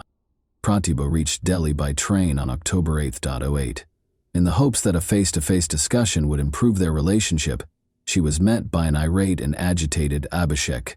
He loaded her into the car, and as they drove, the tension increased and turned into a furious dispute. Shouting broke out during the exchange, and Pratibha finally had enough. Declaring she was going back to Kanpur, she got out of the car in the middle of the road and started to walk away. Abhishek's eyes were burning with rage as he watched her. "Do as you please," he yelled after her. However, his feelings overcame him after a short while, and he chose to follow her. It took Abhishek about 9 hours to drive to Kanpur during the night and arrive at Pratibha's apartment in the posh Circuit House colony. On the morning of October 9, it was around 5 or 5:30 in the morning. Since most neighbors kept to themselves and the colony was known for its security, he had some leeway to act undetected. The tension that had grown over the previous few months exploded when Abhishek walked into the apartment. He started slapping a stick at Pratibha. She tried to stop him, but he persisted. As the blows did not satisfy his rage, he cut her arms, body, and neck with a blade. Despite her best efforts, Pratibha lost consciousness and fell to the ground. Abhishek intensified his actions upon realizing she was still alive. He reached for a scarf, pulled it tight around her neck, and held it there until she exhaled. Breathless, standing over her, he started to realize the seriousness of his actions. He needed to hide his tracks now. He tried to hang Pratibha from the ceiling fan to make it appear as though she had committed suicide, but the fan was not strong enough to support the weight. It looked like it might shatter. Abhishek left her body on the ground after realizing that this plan would fail. Knowing that it might expose his intentions and motivations, he swiftly looked around the apartment for anything that might implicate him and took Pratibha's phone. Trying not to draw attention, he left the apartment at around 6 in the morning and made his way to his car before leaving the Circuit House neighborhood. However, he did not immediately call the police. Rather, Abhishek paused on a calm Kanpur street to collect his thoughts and prepare his statement to the authorities. Every detail would be important, he knew. He didn't visit the Kanpur Cant police station until 3 hours later, at approximately 9 in the morning. He claimed to have discovered Pratibha, dead in the apartment, when he reported her death there. Inconsistencies in his behavior were immediately observed by the police. Why hadn't he reported the incident sooner? Why hadn't he gotten help right away, rather than taking some time to think about what to do next? The investigators were particularly interested in these questions. Abhishek was taken into custody for additional interrogation after making his initial statement. The police started a thorough investigation of the crime scene in the meantime. The scarf that was used to kill Pratibha was discovered, but the blade that was used to injure her was gone. Suspicions increased as a result. Abhishek had obviously tried to conceal evidence and mislead the investigation, indicating that a comprehensive and intricate investigation would be necessary to find the truth. Abhishek put Pratibha's driver and housekeeper on leave the day before the incident, which at first glance appeared to be a random coincidence, but turned out to be a component of his scheme. Following Abhishek's arrest, his parents promptly fled, evading all police requests. After taking notice, the court ordered the seizure of their assets and issued an arrest warrant for them, pending their appearance for interrogation. Abhishek's parents appealed to the Supreme Court in an effort to defend themselves. They were successful in getting the warrant temporarily stayed, but on October 18, the court in Kanpur ordered their voluntary surrender. To cooperate with the current investigation, Abhishek's parents showed up at the chief magistrate's court. Abhishek, meanwhile, tried several times to get bail. He filed petitions with the Supreme Court, the High Court, and the Session Court, among other courts. But every request was turned down. He could not be released due to the seriousness of the charges and the possible danger to the investigation. After several years, Abhishek had been incarcerated for almost 5 years by 2022. After a protracted legal battle and multiple appeals and counter-motions, the High Court finally granted him bail in April 2022, but this was only a short-term solution. The case was still being reviewed, and a verdict has not yet been rendered. Despite all of their efforts, Abhishek's family persisted in demanding his exoneration, while the police and prosecutors persisted in their attempts to establish his guilt. Both parties are still engaged in a fight for justice, while the investigation continues, and the final ruling is still pending. And that wraps up today's chilling story. If you enjoyed this video, don't forget to like and subscribe so you never miss a new upload. Also, let me know in the comments what part of this story shocked you the most. Thank you for watching, and I'll see you in the next video.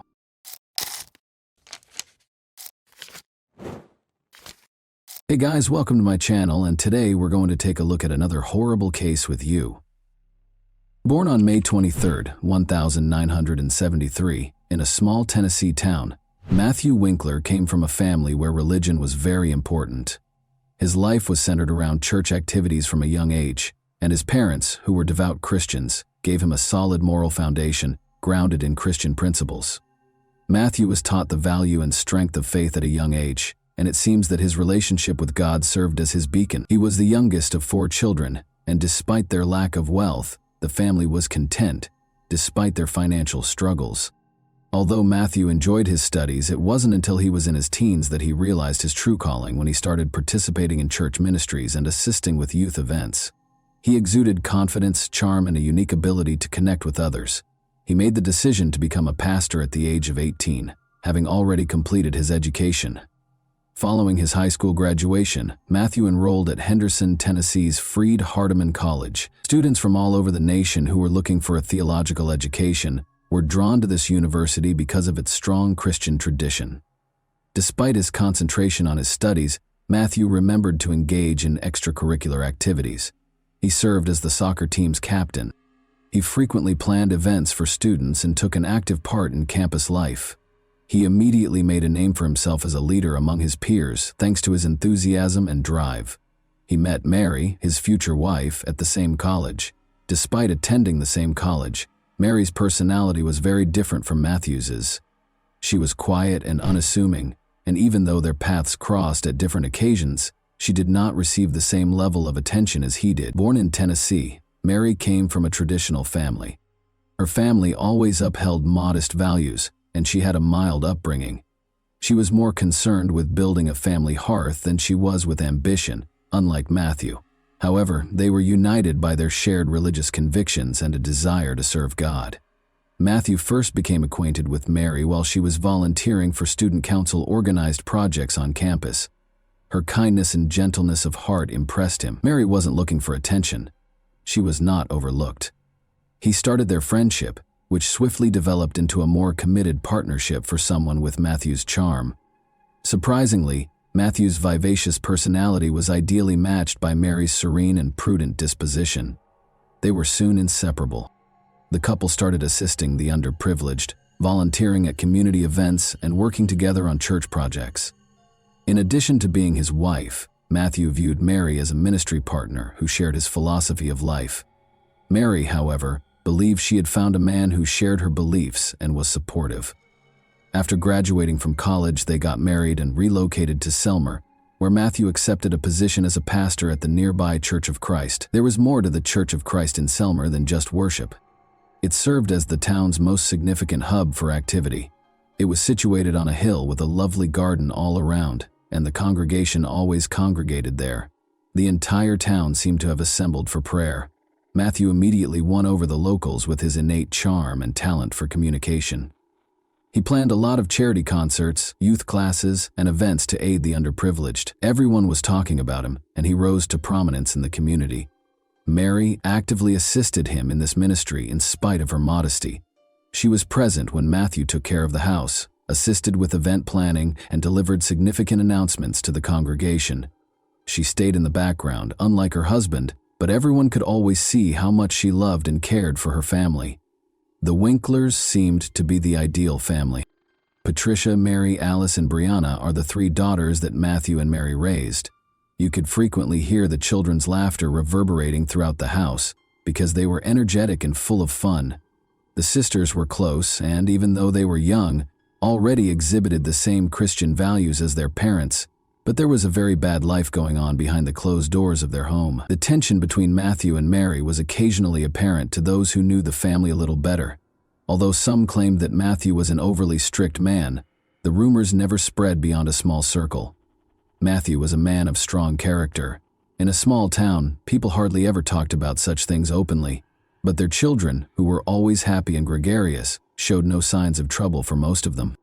The Winklers were still a role model. It started out as a typical spring morning on March 22, as the Christ Church congregation started to assemble for services. The town was just starting to awaken. The air was filled with the aroma of freshly cut grass and coffee poured into thermoses that residents frequently brought to meetings. But soon after, the unsettling news that Pastor Matthew had failed to arrive at church broke the stillness of that morning. He never skipped Sunday services, so this was out of the ordinary. After unsuccessful attempts to contact him, a number of parishioners visited his home to check on him. They saw that the door was unlocked and the windows were draped as they got closer to the house.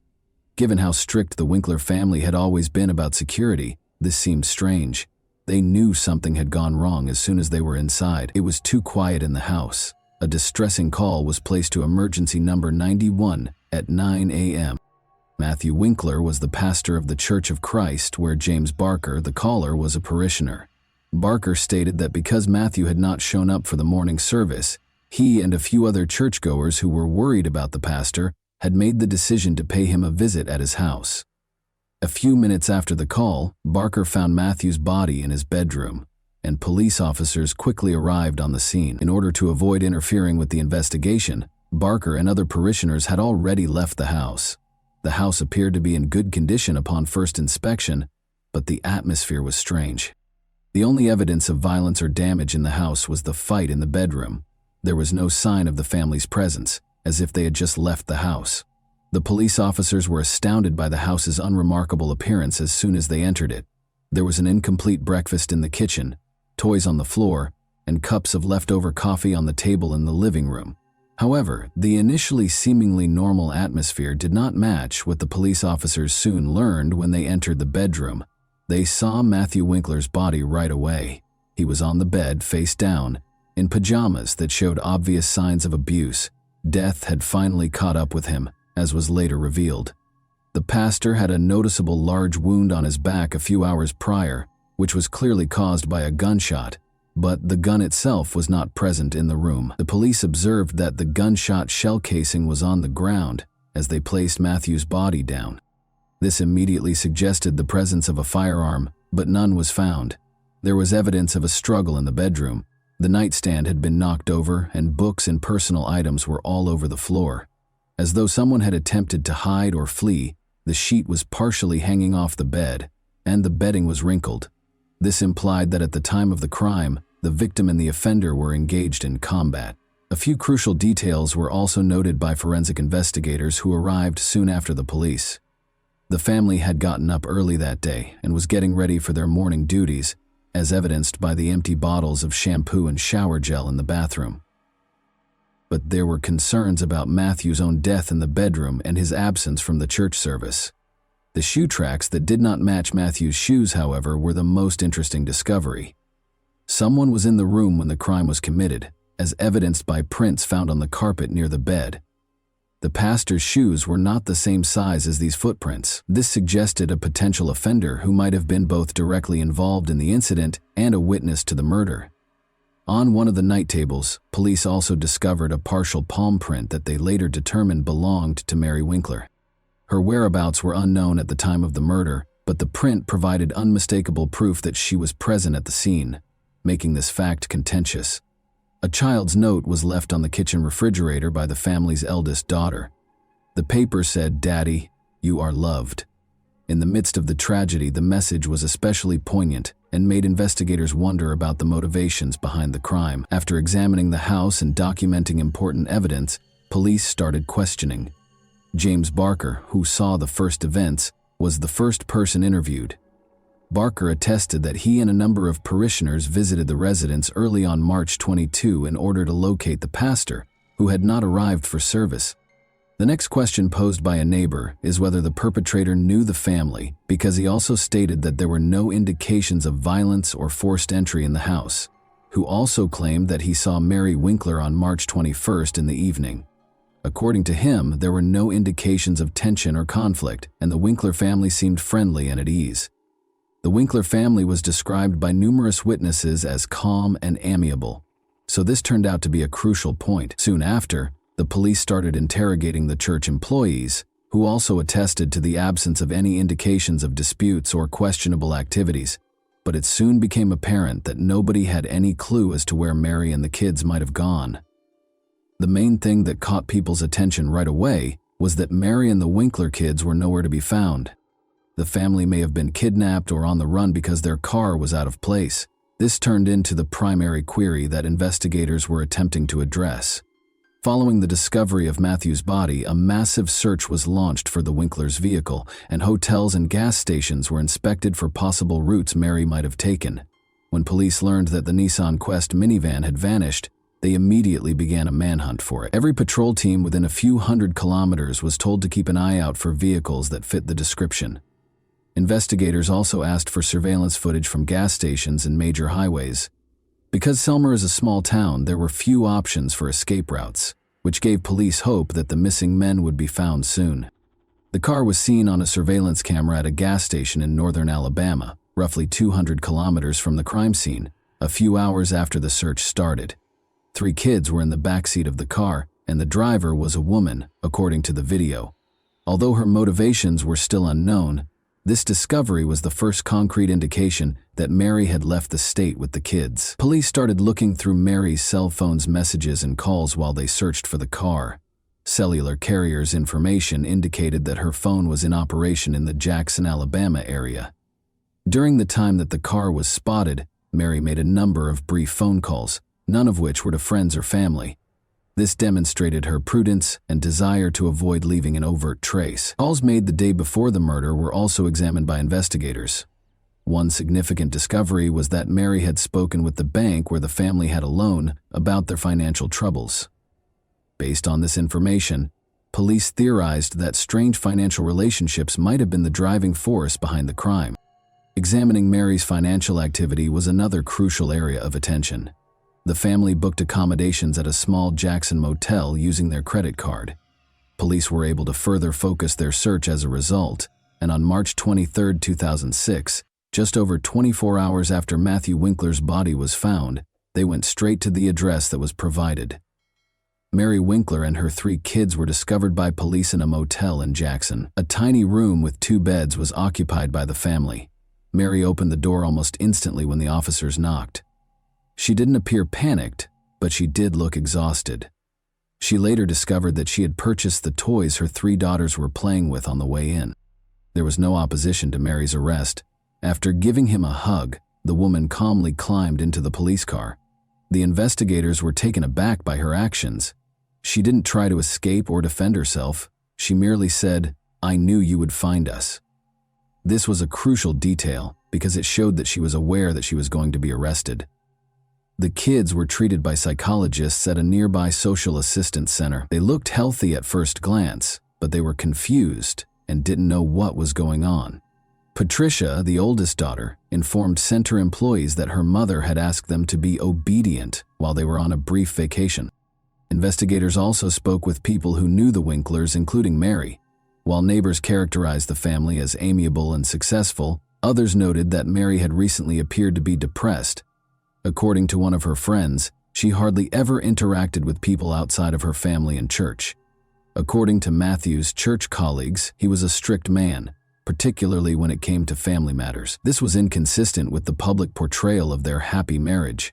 The Winklers had substantial debts, according to officials at the bank where the family's loan was arranged, and a member of the congregation remembered that Mary had appeared distracted and depressed the day before. The bank sent a letter requesting repayment shortly before the tragedy. The family may have become tense as a result of this. The testimony of witnesses and the evidence collected suggested that the couple's relationship was not as perfect as it seemed. According to Mary, Matthew was emotionally harsh and frequently chastised her, but at the time following Mary's wink there was no proof of physical abuse. Was taken into custody by police at a motel in Jackson Township. Investigators sought to ascertain her involvement in her husband's murder, and she consented to an interview. Despite appearing exhausted and depressed, the woman maintained her composure. She maintained that what happened was an accident, but her confession became the main focus of the case. Mary made it clear right away during her initial interrogation that she had no intention of concealing her role in the incidents. It was an accident, but I did it. Her voice trembled as she told investigators about Matthew's death, but she responded to inquiries promptly and clearly. Although she acknowledged that she had picked up a shotgun the night of the murder, she maintained that she had no plans to kill her husband. Mary said it was a tense night. She claimed that she and Matthew had argued about money issues that had been accumulating for months. She claimed that Matthew had accused her of mishandling their finances and of keeping bank correspondence about their debt hidden from him. Mary remembered him telling her that I had ruined everything. Following her husband's remarks that evening, Mary disclosed that she felt depressed and humiliated. According to her, Matthew was frequently severe and insisted on complete order in the home. However, his criticism had gotten especially harsh in the last few months. He allegedly discussed that evening how her behavior had put the family in danger of going bankrupt. Following that altercation, Mary acknowledged that she felt confined. She said that in order to get her husband to listen, she took a shotgun. She claims that she only wanted him to stop yelling and had no intention of hurting him. He was standing by the bed when she came up to him, explaining that she had taken the weapon from a closet in the bedroom. I wanted him to see me in a new light. I wished he would stop yelling. I said, she said. Mary said she had no idea how the weapon operated. She claimed she didn't have time to realize anything because it happened so fast. All I can recall is the sound. It was really noisy. She recalled realizing what had happened when she watched Matthew fall onto the bed following the shooting. Mary recalled that she first froze in place after the shooting because she was in shock and unsure of what to do next. She couldn't get close to her husband to check on him. Instead, she hurried to the children's rooms, where they were already asleep, woke them up, hurriedly packed her things and walked out of the house. Mary claimed she was in total shock and was worried that no one would comprehend her when investigators questioned her about why she didn't call the police or an ambulance. With no specific objective in mind, she simply wanted to get as far away as she could, so she climbed into the family minivan and drove off, taking her kids with her. According to her, Mary denied that she was attempting to conceal or get away with it. She claims that she chose to simply leave because she was unsure of what to do. She added that protecting her kids was her first priority.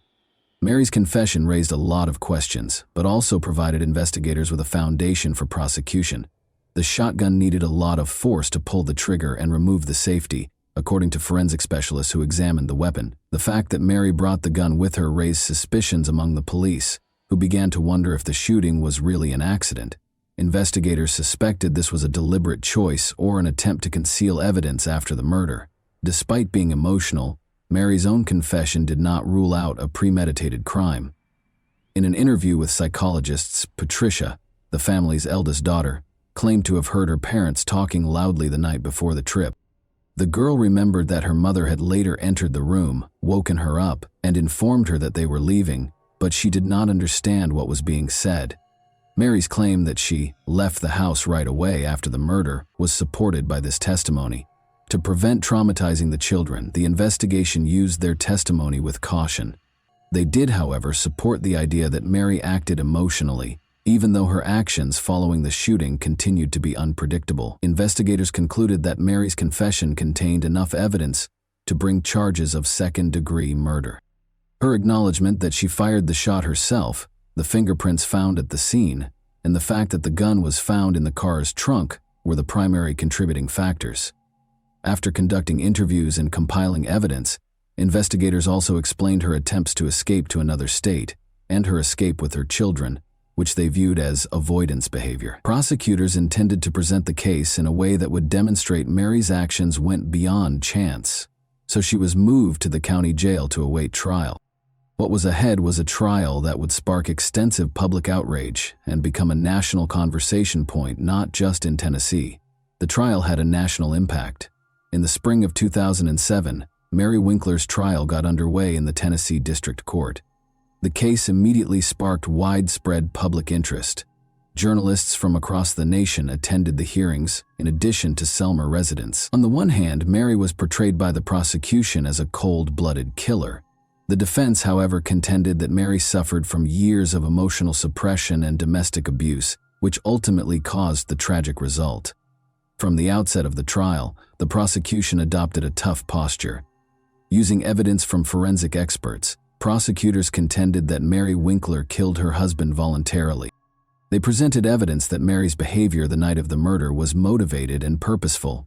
The necessity of removing the safety and purposefully pulling the trigger on the weapon that fired the shot was one of the main points of contention. According to experts, the shotgun was operational and difficult to fire, so this was not an accident. Prosecutors also emphasized Mary's actions following the murder, including her running from the scene, disappearing with her kids, and trying to escape to another state, all of which suggested that she knew what she had done. In order to demonstrate that Mary's actions were intentional, the prosecution presented surveillance footage of her filling up her car and using a bank card as proof. Prosecutors contended that she fled in an effort to escape accountability rather than phoning the police or an ambulance. According to the prosecution, the couple's relationship tensions stemming from financial difficulties were the driving force behind the crime. The family's significant debts were disclosed by the bank in court documents. The prosecution claims that Mary concealed letters from creditors, which sparked a dispute the night of the murder. Prosecutors tried to show that the woman's decision to divorce her husband was ultimately prompted by this circumstance because they felt he controlled her and put psychological pressure on her. Mary's choice to hide the weapon in the car trunk following the murder caught the attention of the prosecution. Prosecutors emphasized throughout the trial that a person who unintentionally fired a shot would not have taken such actions, and that this was not only an attempt to conceal evidence, but also another sign that her actions were conscious. In contrast, Mary's defense centered on her emotional state and the aspects of her family life that might have contributed to the tragedy. Mary acted rashly under intense stress and fear, according to the defense lawyers. They attempted to demonstrate that the flight was the product of shock and panic, and that the shooting was an accident. The assertion that Mary had been experiencing emotional and psychological distress served as the primary defense. She told the court for years that her husband dominated every part of her life, frequently criticized her, and made decisions for the whole family. Mary's lawyers claimed that these situations made her feel scared and powerless, which ultimately caused her to lose it during her testimony. Mary stated that she took the shotgun that evening to persuade her husband to listen to her and cease the abuse, not to murder him. She maintained that the shooting was unintentional. Mary could have acted under the influence of stress and emotional distress, according to a psychologist the defense brought to the trial. The expert pointed out that people frequently do things they wouldn't normally do when they're depressed and afraid. Her actions following the murder were another area of focus for the attorneys. They maintained that she did not intentionally try to hide the crime when she fled. Mary's instinctive defense was to leave the scene of the tragedy with her children because she was afraid that no one would understand her. Mary appeared depressed long before the tragedy, according to defense witnesses, some of whom were close friends of Mary. They recalled that she seldom expressed her emotions, but occasionally brought up the fact that her husband could be too strict. These testimonies enhanced the overall picture of the family's relationship, even though they were insufficient to prove abuse. The jury deliberated for several hours before rendering a decision.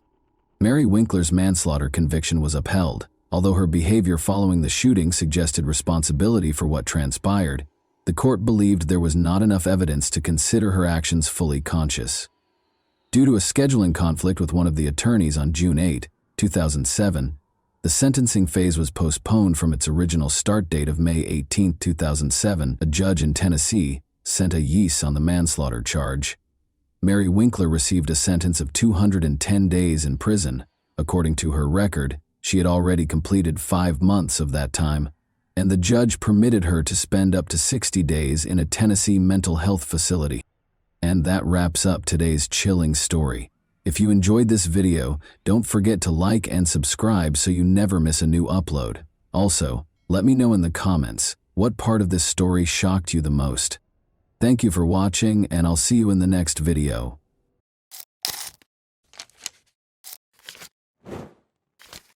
Hey guys, welcome to my channel, and today we're going to take a look at another horrible case with you. When 17-year-old Laurel Jean Mitchell left work one warm summer evening in 1975 in the quiet town of North Webster, Indiana, she disappeared without a trace. Her dead body was discovered floating in a nearby river the following day.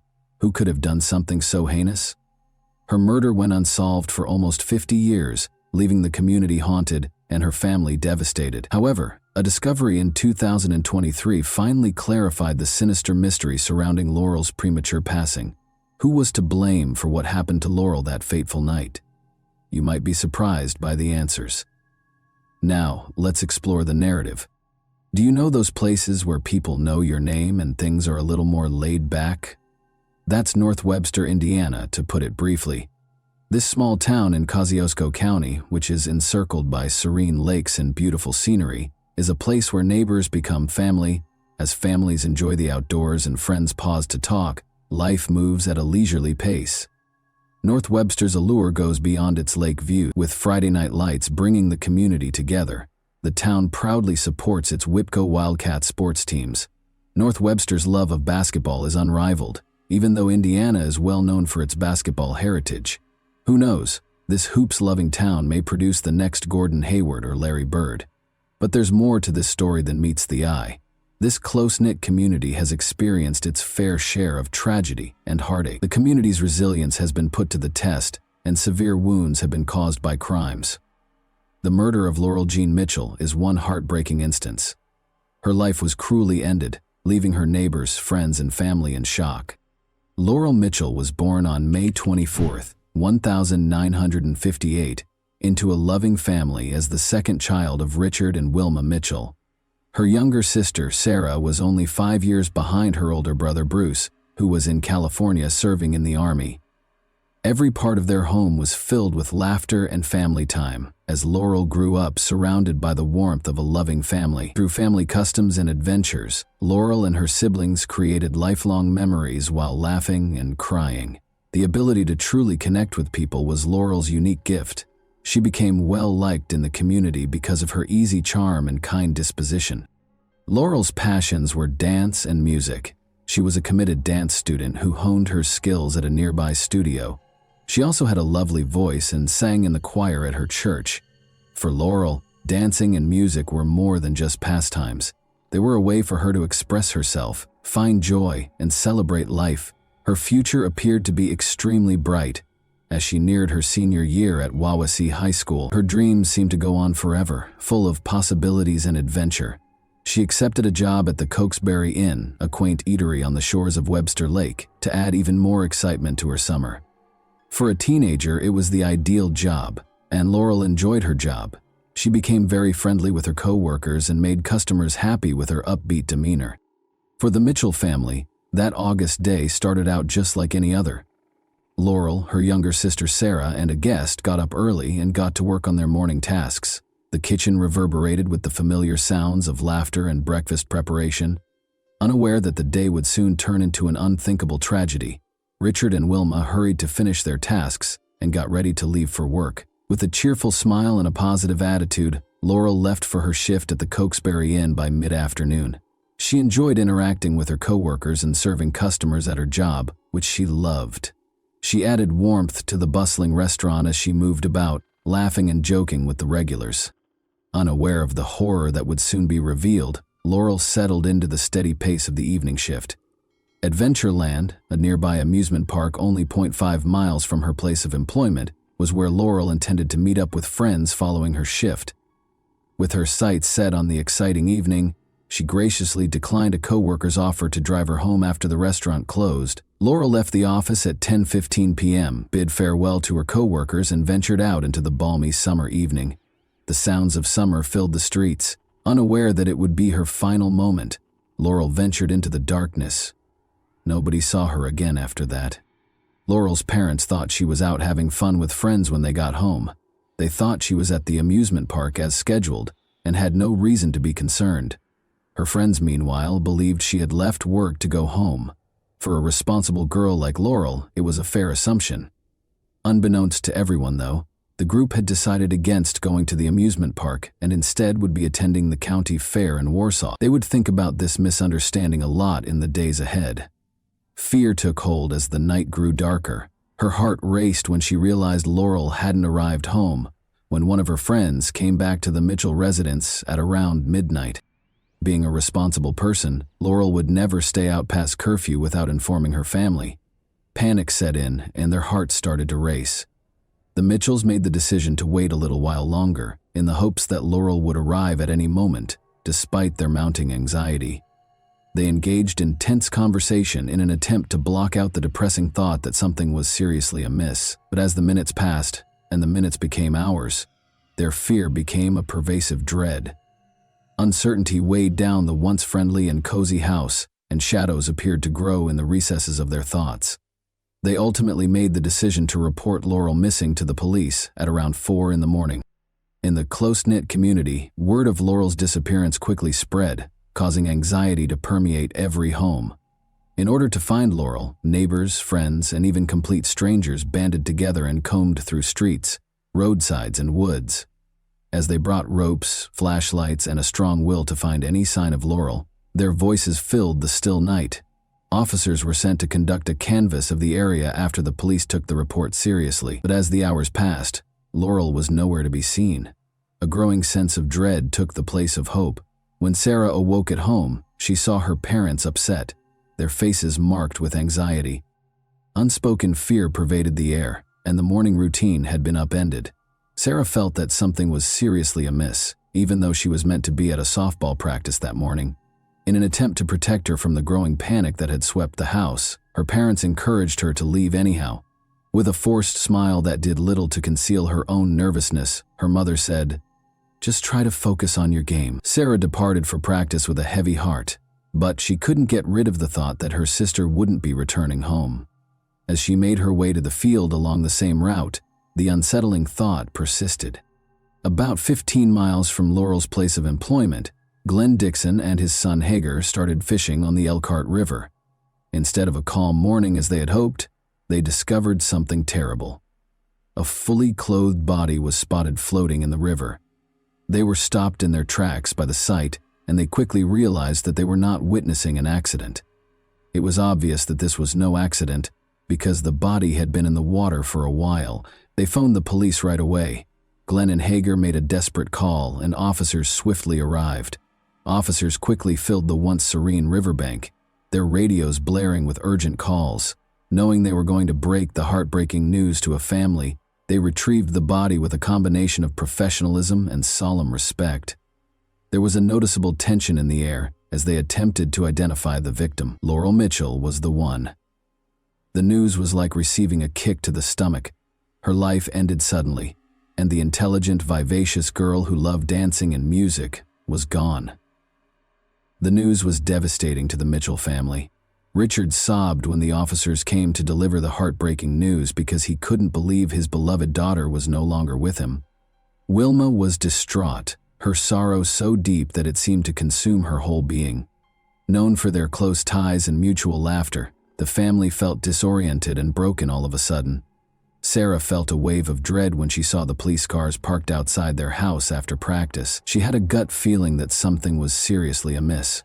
Her heart was pounding as she entered, each beat echoing the fear that was building inside of her. The truth of their loss started to set in, and their world had been irrevocably destroyed. When the autopsy report was delivered a few days after Laurel's body was discovered, it brought a terrifying sense of closure. Although Laurel had drowned, the report also mentioned that she had fought back against her assailant, as evidenced by the bruises on her hands and shoulders. The confirmation of sexual assault was the most shocking discovery. Questions about how this could occur in their small town caused conversations to become heated and urgent. Who would do such a horrible thing to Laurel, who was so innocent and kind? The community's hearts were troubled for years by the case's unresolved status. The community was left feeling frustrated and hopeless as the investigation stalled despite the police's best efforts. People wanted justice for Laurel and answers. However, everything changed almost 48 years later in 2023. The community was rocked by the arrest of two elderly men who had lived in the same neighborhood and were teenagers at the time of the incident. With a mixture of grief and relief, this moment rekindled hope and was a pivotal moment in the healing process. How did this occur? It's difficult to think that after all these years, a breakthrough would eventually occur. Usually used to calm and serene days, the little town of North Webster was thrown into a state of chaos. Frank Overmeyer, one witness, remembered hearing a car's trunk slam close to when Laurel vanished. He believed the vehicle to be an Oldsmobile at the time. He didn't think it would be important later, and it didn't seem like a crucial piece of information. Investigators diligently gathered all of Laurel's possessions, including her favorite sweatshirt, shoes, a silver necklace, one earring, and clothing. The fact that her blue jeans were discovered unbuttoned and unzipped among these items added to the mystery surrounding her passing. But nobody knew what could be done with the evidence, and the technology at the time was very limited. No one in the town would soon forget the solemn occasion that was Laurel's funeral. Friends, neighbors, and classmates filled the large church, all grieving the untimely death of a young girl. With their hands clasped together, Sarah sat between her father and her older brother, Bruce. She only remembered the excruciating pain that overcame her. She had few memories of the service itself. She was struck with the realization that her confidant, her sister, was no longer there. There was no longer any sense in the world. The case was abandoned. Weeks became months, and months became years, but no answers were found despite the community's efforts and detectives' diligent work. It seemed as though Laurel's murderer had disappeared, leaving an enduring mystery in their wake. Laurel's loving parents, Richard and Wilma Mitchell, never gave up on pursuing justice. In the hopes that someone would eventually come forward with the truth, they kept the case in the public eye. Unfortunately, their health started to deteriorate, and they both died in 2012, 4 months apart. Unfortunately, they never found out who killed their daughter. The case sat on a shelf for years, gathering dust and losing its significance. But in 2007, Captain Kevin Smith of the Indiana State Police was put in charge of the inquiry. He was committed to giving Laurel's family justice. He jumped right into the cold case, carefully going over all the interviews and supporting documentation. He did not, however, discover any new leads, just like his predecessors. Only in 2013 did a woman named Renee Sexton come forward, giving the case the much-needed bombshell it needed. She described a frightening encounter she had in 1975 with a man named John Lehman. Lehman had admitted to helping his friend Fred Bandy commit a murder. Even though he didn't give any information at the time, Renee's disclosure gave the investigation new life. The community started to dare to hope that justice might finally be within reach after this new lead gave new life to a case that had previously seemed hopeless. A year later, a man by the name of Bill McDonald provided yet another important tip. He remembered that in 1975, at a party, Fred Bandy had admitted to a crime close to the river where Laurel's body was eventually found. Fred Bandy seemed more suspicious the more detectives looked into his past. They were unaware of Bandy's problematic criminal history. Red flags were raised when he was found guilty of abusing a minor in 2001. This information was sufficient to enable investigators to delve further into his background and relationships, even though it was not proof of his involvement in Laurel's case.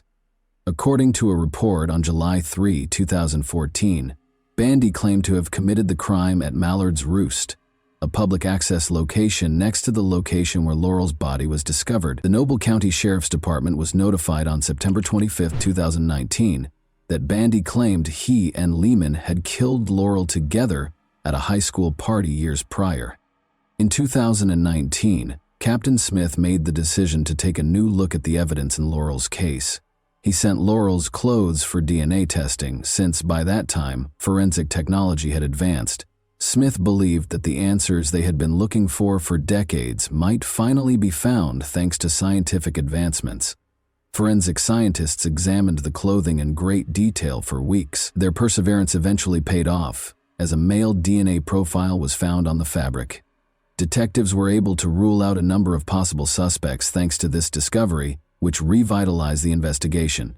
Two men were the main focus of the detectives' attention: John Lehman and Fred Bandy. The investigation was now more precisely directed by the detectives, but they still required more hard proof. They went to Fred Bandy's home on December 5, 2022, in order to get a DNA sample. Unexpectedly helpful, Bandy, who is now 67 years old, gave the sample without hesitation. He obviously didn't realize how serious the situation was. On January 13, 2023, the results were given to the authorities. According to a certificate of analysis, Bandy had a 13 billion-fold higher probability than any other unidentified individual of contributing to the DNA discovered on Laurel's clothing. Before proceeding with Fred's arrest, the detectives knew that questioning John Lehman was an essential first step. They were aware of the urgency, but they also knew that more information was needed because Fred was strongly implicated in the crime by DNA evidence. It was imperative that both men face consequences for their heinous deed. Detectives learned that Fred had owned an Oldsmobile in 1975. As the investigation went on, Frank Overmeyer, a witness who claimed to have heard someone violently close a car trunk the night Laurel vanished, made an intriguing connection between this detail and his testimony. Fred Bandy and John Lehman were taken into custody and accused of first-degree murder on February 6, 2023-3. The news brought both relief and sadness to Laurel's family.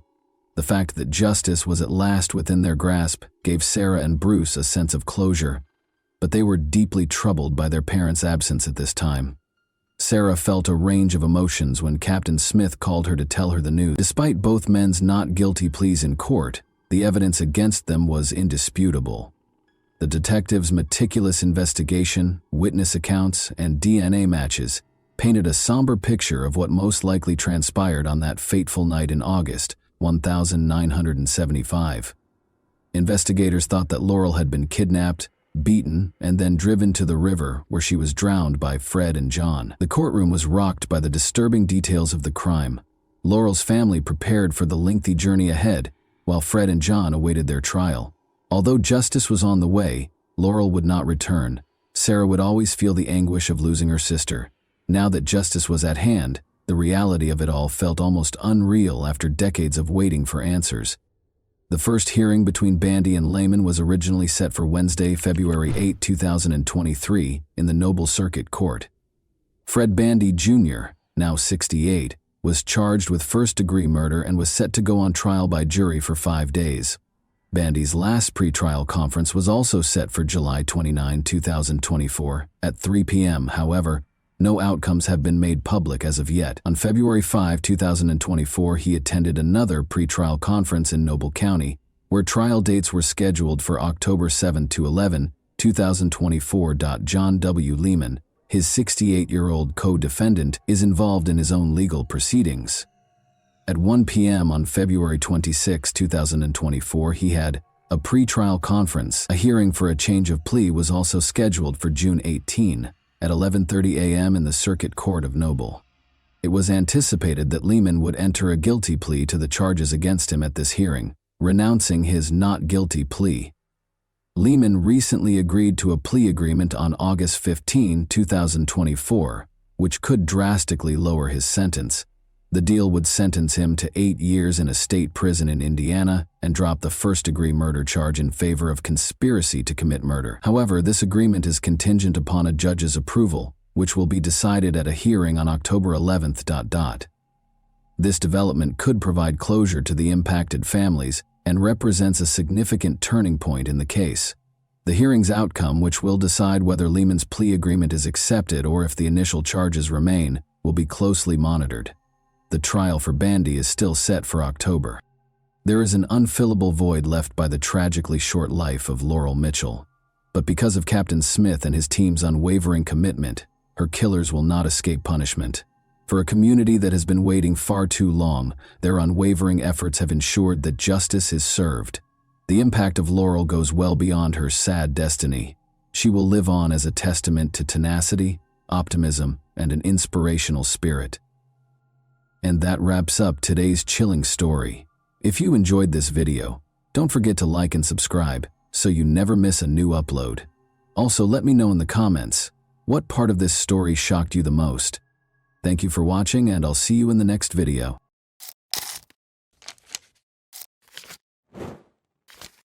Hey guys, welcome to my channel, and today we're going to take a look at another horrible case with you.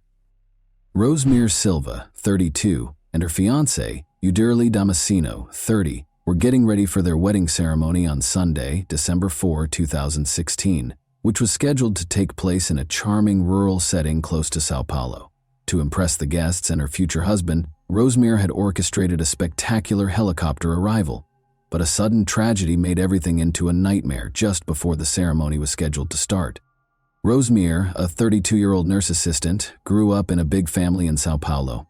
Her parents taught her the importance of kindness and compassion at a young age, which led her to pursue a career in helping people.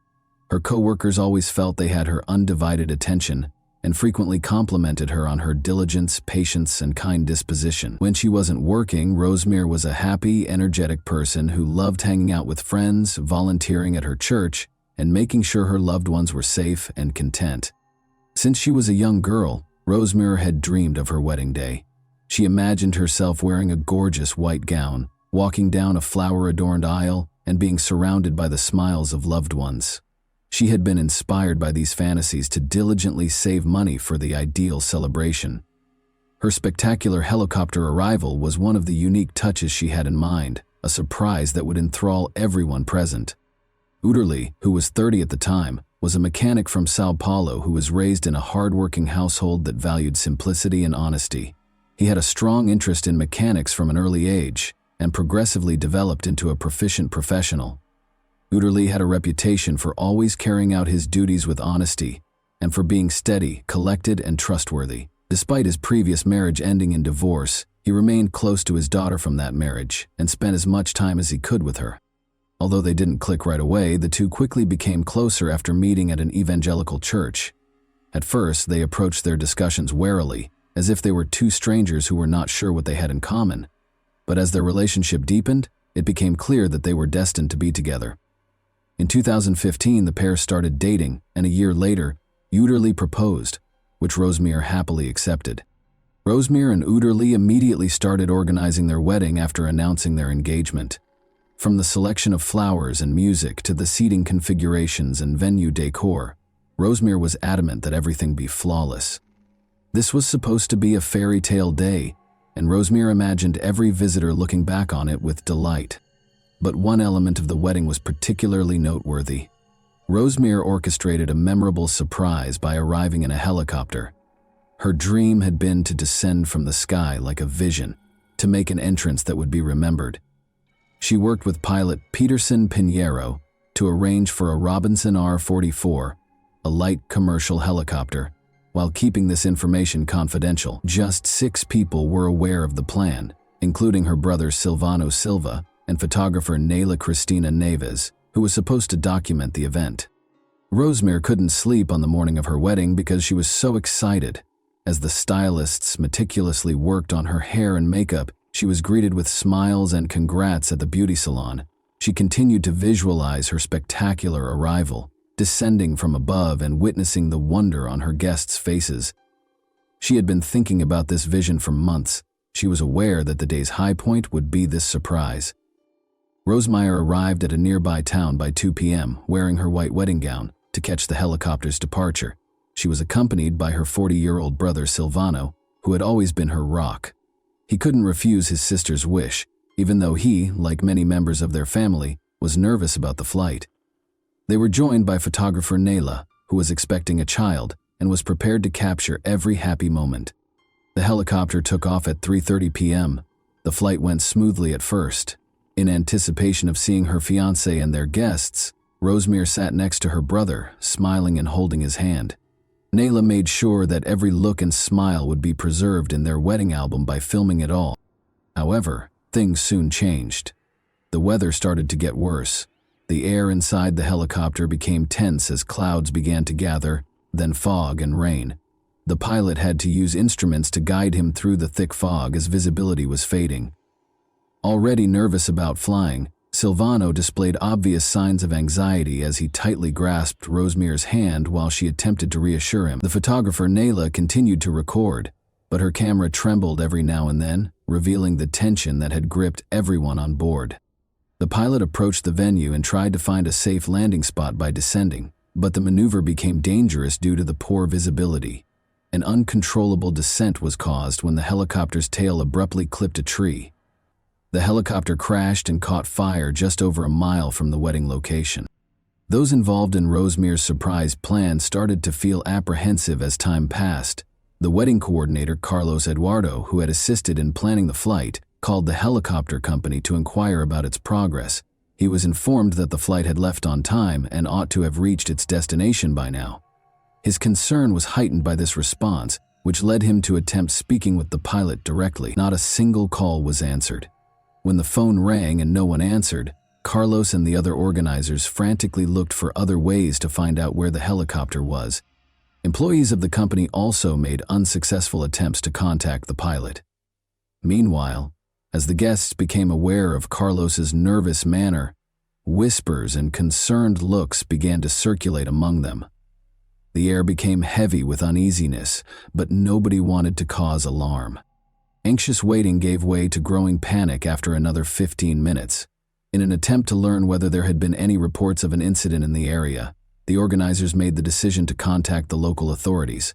At that point, they learned of a helicopter crash near the wedding site, which confirmed their worst suspicions. The fact that it was the same flight that was carrying Rosmir was not confirmed, but the information was enough to chill everyone. Carlos Eduardo confided in the pastor because he wasn't sure how to tell the groom. They went together to Uderly and told him what they knew. A few miles away, there had been a report of a potential helicopter crash. Uderly initially found it difficult to understand. He was unaware that Rosmir would be arriving by helicopter. The pastor kindly clarified that Rosmir had planned a surprise for both him and the guests. However, the words didn't seem to make sense. As the realization dawned, Uderly stood in stunned silence, staring at Carlos Eduardo and the pastor. His surroundings appeared to dim, the noises of the assembly fading into a quiet emptiness. When the gravity of the situation became apparent, everyone's eyes were on him. That helicopter might have contained Rosmir. The ensuing silence seemed to go on forever, and nobody knew how to respond. Reports verified that emergency personnel arrived at the scene of the collision within minutes. At first, there were few specifics as they tried to evaluate the situation. To keep spectators out, police surrounded the area and started their investigation. As news of the crash spread to the wedding location, the guests' anxiety grew more intense by the second, though everyone could feel that the possibility of a positive outcome was dwindling. One of the event organizers suggested waiting for official confirmation before drawing any conclusions. Behind him, the groom could hear whispers among the guests, and he knew that until the specifics were known, no one would tell the truth. Whispers were spreading like wildfire, and the day that was supposed to be a celebration was gradually devolving into chaos. First responders were already working diligently at the crash site, while the guests anxiously waited at the venue. The helicopter had crashed near a highway in a forested area. The fuselage had caught fire upon impact, and the remaining portion of the aircraft was rapidly consumed by the flames. After battling to keep the fire contained, firefighters eventually made it to the wreckage. Those attempting to piece together what had happened were struck with a sense of dread and grief when it became evident that none of the passengers had survived. In order to determine the cause of the collision, police officers started gathering evidence and searching the scene for hints. One officer found a camera that had continued to record even after the impact, and debris was strewn all over a small space. The video might offer important new information about the last few seconds of the flight. However, the cause of the tragedy was still unknown. The hope for a miracle was dashed when the wedding venue received official confirmation of the crash. With a heavy heart, the pastor went to Uderly and delivered the heartbreaking news. The groom's face was marked with pain as he tried to make sense of what he was hearing. Those who were by his side were left in stunned silence, unsure of how to react to such overwhelming grief, as the world seemed to crumble around him in that moment. Unsure of what to say or do, the guests who had come to celebrate love and happiness now stood in stunned silence. The ceremony, which had been eagerly awaited, had instead turned into a scene of shock and grief. What had been supposed to be a lovely day had turned into a sobering reminder of how easily one mistake or unanticipated circumstance could ruin lives and plans in an instant. Brazilian National Civil Aviation Agency investigators started collecting witness statements and analyzing the flight data. Particularly interested were those who had been to the wedding or knew about Rosemary's intentions. In addition to determining the technical causes of the crash, the investigation sought to understand why she chose to arrive at such a high risk. Police and aviation safety specialists carefully inspected the wreckage. Retrieving the flight data and going over recordings that might offer important insights was one of their first tasks. It was crucial to figure out why the helicopter lost control and veered off course. There were several possible causes, including pilot error or mechanical failure, in addition to the possibility of heavy fog and deteriorating weather. The investigation was further complicated by witness statements from people who knew the pilot, Peterson Pinheiro. Pinheiro was a seasoned and well-respected expert who was renowned for managing each flight with care and responsibility. He had years of experience and had flown numerous times in difficult weather conditions. Before taking off, he carefully considered the risks, according to his colleagues. Those who worked with him found the news of the crash even more confusing because of this background. It was difficult for many to accept that he could have made such a serious error, but the facts were still indisputable. The helicopter had clipped a tree and spun out of control in dense fog and rain. In order to ascertain whether there had been a chance for a safe landing, investigators tried to piece together the last moments of the flight. The families of Rosemary and Udary were left to deal with unspeakable grief while investigators worked at the crash site. Close friends, parents, and siblings found it difficult to believe that this tragedy had truly happened. One of the few people who was aware of Rosemary's intention to arrive by helicopter, her sister, recalled their conversations. The idea of surprising everyone with her entrance had filled Rosemary with excitement and enthusiasm. However, nobody could have predicted that this would be her last flight. Udary stood by the wedding arch, still reeling from the loss.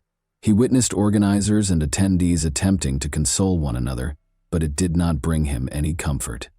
He was troubled by the fact that he had been unaware of Rosemary's surprise. He believed that by failing to protect her, he had let her down. What ought to have been the start of their life together had instead turned into one of his worst memories. Soon after, investigators published an initial report confirming that the weather was a major factor in the collision. Visibility was severely limited due to the thick fog the helicopter had encountered. Pilot Peterson lost control of the aircraft and caused the tragic crash after attempting an emergency landing and clipping a tree with the aircraft's tail. But the inquiry was far from finished. Determining why the pilot was unable to prevent the collision and why the helicopter was flying at such a low altitude was crucial. Experts started analyzing the footage from the camera discovered among the wreckage because it might contain important hints for reconstructing the last moments of the flight. Even though it was painful, this step was essential to comprehending what had transpired in those final moments. An eerie silence descended upon the venue as the guests gradually started to depart. Nobody was strong enough to speak. While Udary's friends and family provided him with as much support as they could, the organizers worked to coordinate with the local authorities. But everyone was plagued by unanswered questions. Why did this happen? What might have led to such a disastrous result? Rosemary's family was also in shock and finding it difficult to accept what had happened. Her mother, who had always been her staunchest ally, was unable to believe that their morning chat would be their final one. She remembered how excitedly Rosemary had described her plan as a gift from the heavens that would astound everyone. Nobody could have predicted that her dream would become such a nightmare. Soon, fresh worries about the flight's actual safety surfaced. Investigators found that the helicopter lacked charter service authorization. Only private flights were allowed under its license. For what reason had the business consented to supply it for the wedding? Who was in charge of failing to notice the weather? These queries sparked additional research and became the main focus of the study. Some witnesses started to remember that bad weather had been predicted in the days before the wedding. However, these warnings received little attention. These circumstances would have needed to be taken into account by pilot Peterson Pinheiro, who is renowned for his meticulous attention to safety. The flight was nevertheless authorized. Who ultimately decided to go ahead with the flight in spite of the obvious risks was now the focus of the investigation. Uderli was trying to think, and every second of waiting was painful. Rosemere had filled his life with so much warmth and light that he couldn't fathom living without her. It was believed that their journey, which began with timid looks at church, would lead to a happy life together. It felt broken now, like a picture that would never be complete. A thick silence fell over the hall, which had once been intended to reverberate with wedding music and exuberant speeches. All that was audible were quiet sobs, consoling words, and reassuring hugs. Nobody knew how to comfort a man who had just lost everything he held dear, or what to say to Uderli. The helicopter crash that killed Rosemere, her brother Silvano, photographer Nayla, and pilot Peterson left a lasting scar on the hearts of their families and the community at large, even though the investigation went on for weeks. As more information became available, one emotion remained constant among those who knew the victims: a deep sense of injustice and loss. The Brazilian National Civil Aviation Agency finished its report a month after the tragic incident. It was verified that the severe weather and poor visibility were the main causes of the collision. When the helicopter lost control at a low altitude, pilot Peterson Pinheiro was in a dire situation after trying to navigate through heavy fog and rain. The collision with a tree, which resulted in the fatal crash, was the crucial moment. Additionally, the report disclosed that Rosemere's helicopter lacked authorization for charter flights. Its registration only allowed for private use, and it was against safety rules to let it be used for a wedding. In addition to drawing attention to the company that rented out the helicopter, this revelation infuriated the relatives of the victims. Subsequent analysis revealed that the helicopter's leasing company had neglected to adequately evaluate the weather and permitted the flight to continue in spite of warnings of poor visibility. After the investigation was finished, the company and its owners were the target of multiple lawsuits because this was considered a serious breach. The relatives of the victims wanted to know why the flight had been authorized in these circumstances and who was responsible for the cancellation. The pilot independently assessed that the flight could be conducted safely, according to the helicopter company. More investigation was necessary, though, after it was discovered that the business lacked permission to use the aircraft for commercial purposes. Their licenses were temporarily suspended as a result, and a thorough audit of their business practices was conducted. The families of Rosemere and the other victims got ready for the funerals while the investigation continued. None of them wanted to confront that moment. Seeing dreams dashed is one thing, but accepting the loss of loved ones is quite another. Hundreds of people came to pay their respects at the solemn funeral. Tears and silence conveyed more than words could ever convey. Unable to express his sorrow, Uderli stood by Rosemere's coffin. His spirit appeared hardened by the weight of his grief, and his eyes were hollow. He had dreamed of being with Rosemere all his life, but in a flash everything was different. He thought his heart might burst as he stood in front of her coffin. He was unable to accept that this was really the end, and couldn't say goodbye. Following the funeral, Rosemere's friends and family started a campaign to call for more safety regulations in private aviation. They hoped that no one else would ever experience such a terrible loss as a result of carelessness or oversight. This tragedy struck a chord with the public, leading to broad support for more stringent laws and mandatory supervision to guarantee adherence to flight safety standards. Their local church, which they frequently visited, honored Rosemere's memory as well as that of her brother and the other victims. Uderli made the decision to preserve their legacy in spite of his suffering. In order to provide families impacted by comparable tragedies with tools to deal with their loss, he set up a small fund. Investigators published their final report after several months. It verified that bad weather and poor visibility, which caused the loss of control, were the primary causes of the tragedy. The company's failure to appropriately evaluate the risks involved and adhere to appropriate rental procedures was one contributing factor. The company's flight licenses were temporarily revoked and fined until all found flaws were fixed. Even though the investigation yielded a lot of answers, It was unable to restore the lost. Families were compensated, but it didn't make their grief any less painful. It was only a symbolic gesture that Uterly and everyone who knew Rosemere could not reverse. Life gradually returned to normal for most people months after the tragedy, but not for Uterly. The spark that used to light his eyes had vanished, but he still went to work and saw friends. Nothing could fill the void Rosemere's passing left in his heart. He frequently found himself thinking back on their happy times together in the evenings and wishing that day had gone differently. What started out as a dream for an amazing surprise showed how fleeting life is and how one bad choice can alter everything. Tragically, Rosemere's wedding day was not what she had hoped for, but it was still memorable. And that wraps up today's chilling story. If you enjoyed this video, don't forget to like and subscribe so you never miss a new upload. Also, let me know in the comments, what part of this story shocked you the most? Thank you for watching, and I'll see you in the next video.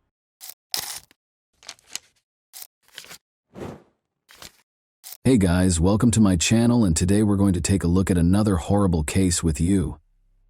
Teresa Halbach vanished in October 2005 following her visit to the Avery salvage yard in Manitowoc County, Wisconsin. Although her car was discovered abandoned, the investigation quickly came to a standstill because the leads were unproductive. Police searched for the truth despite a number of unfounded theories and contradicting reports. As time went on, the case attracted national attention, sparking interest and inquiry. Family members and friends were in a desperate search for Teresa's whereabouts. What was Teresa's actual fate? Was something far more sinister responsible for her disappearance, or was it a tragic accident? Let's investigate this perplexing case. Teresa's small hometown was Calumet County, which is well known for its cheese. Teresa's early years and promising future were set against the tranquil and picturesque backdrop of the area. Born on March 22, 1980. Teresa Halbach was raised in Wisconsin's Calumet County. Prior to her life being tragically cut short at the age of 25, she was a young woman with a bright future. She was raised on a dairy farm as one of 5 siblings in a loving household. Teresa was a remarkable student, in addition to being a girl from a small town. She came home to begin her life after graduating from the University of Wisconsin-Green Bay in 2002.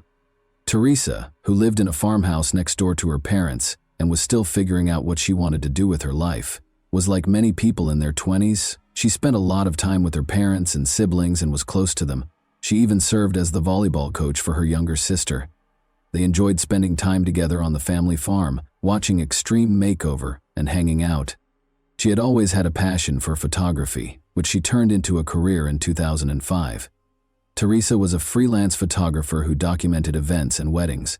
She even took pictures of cars for sale while working for Autotrader.com, an American online marketplace for auto buyers and sellers. She first met Stephen Avery through this freelance work, and he hired her to photograph a car at his family's auto salvage yard. Wrapped automobiles, parts, and equipment were strewn all over the 40-acre Avery Auto Salvage Yard. Their sister Barb lived on the property with her 3 sons, Brendan Dassey and her boyfriend Scott Taddick, while Stephen and his brother Charles managed the yard. Earlier in the year, Teresa had made multiple trips to the salvage yard to take pictures of cars for Stephen, but she wasn't particularly eager to return. According to reports, she once told a coworker that she found it unsettling that Stephen had answered the door while only wearing a towel. Who wouldn't be uneasy in that circumstance? On Halloween Day 2005, Teresa consented to return for one last photo session despite her discomfort. She would, regrettably, be seen alive for the very last time. Teresa Halbach showed up at the Avery salvage yard to take pictures of a car on the afternoon of Halloween 2005. She had a straightforward plan: take the pictures and go. But things took a turn for the worse, and Teresa's family reported her missing by November 3. She had gone to the salvage yard a few days ago and no one had seen or heard from her since. Concerns were raised when she failed to return her mother's calls. Teresa was a self-sufficient young lady with a busy life, and although her family was naturally concerned, they also assumed she might simply be out having fun. However, Teresa's family realized something was amiss when she disappeared for days at a time without speaking. Town volunteers came together to look for her, but they didn't make a significant finding until November 5th. Teresa parked her Toyota RAV4 on the Avery property, Strangely, wood, branches, and even the hood of another car were all over the car. Was the car concealed? That has been the subject of conjecture. The car appeared to have been attempted to be hidden, but it was unsuccessful. Why would anyone need to conceal a car when there are so many on the property? It made people wonder why the car was covered, but it was never made clear why. Police obtained a search warrant after finding Teresa's car at the Avery salvage yard, and between November 5 and November 12, they conducted 6 searches on the property. Police kept a close eye on Stephen Avery for the majority of the day. Officers seized a flatbed truck and a car from his family's retreat in the North Woods. Several troubling pieces of evidence were found during these searches. Investigators discovered burned bone fragments in a burn pit behind Stephen Avery's garage.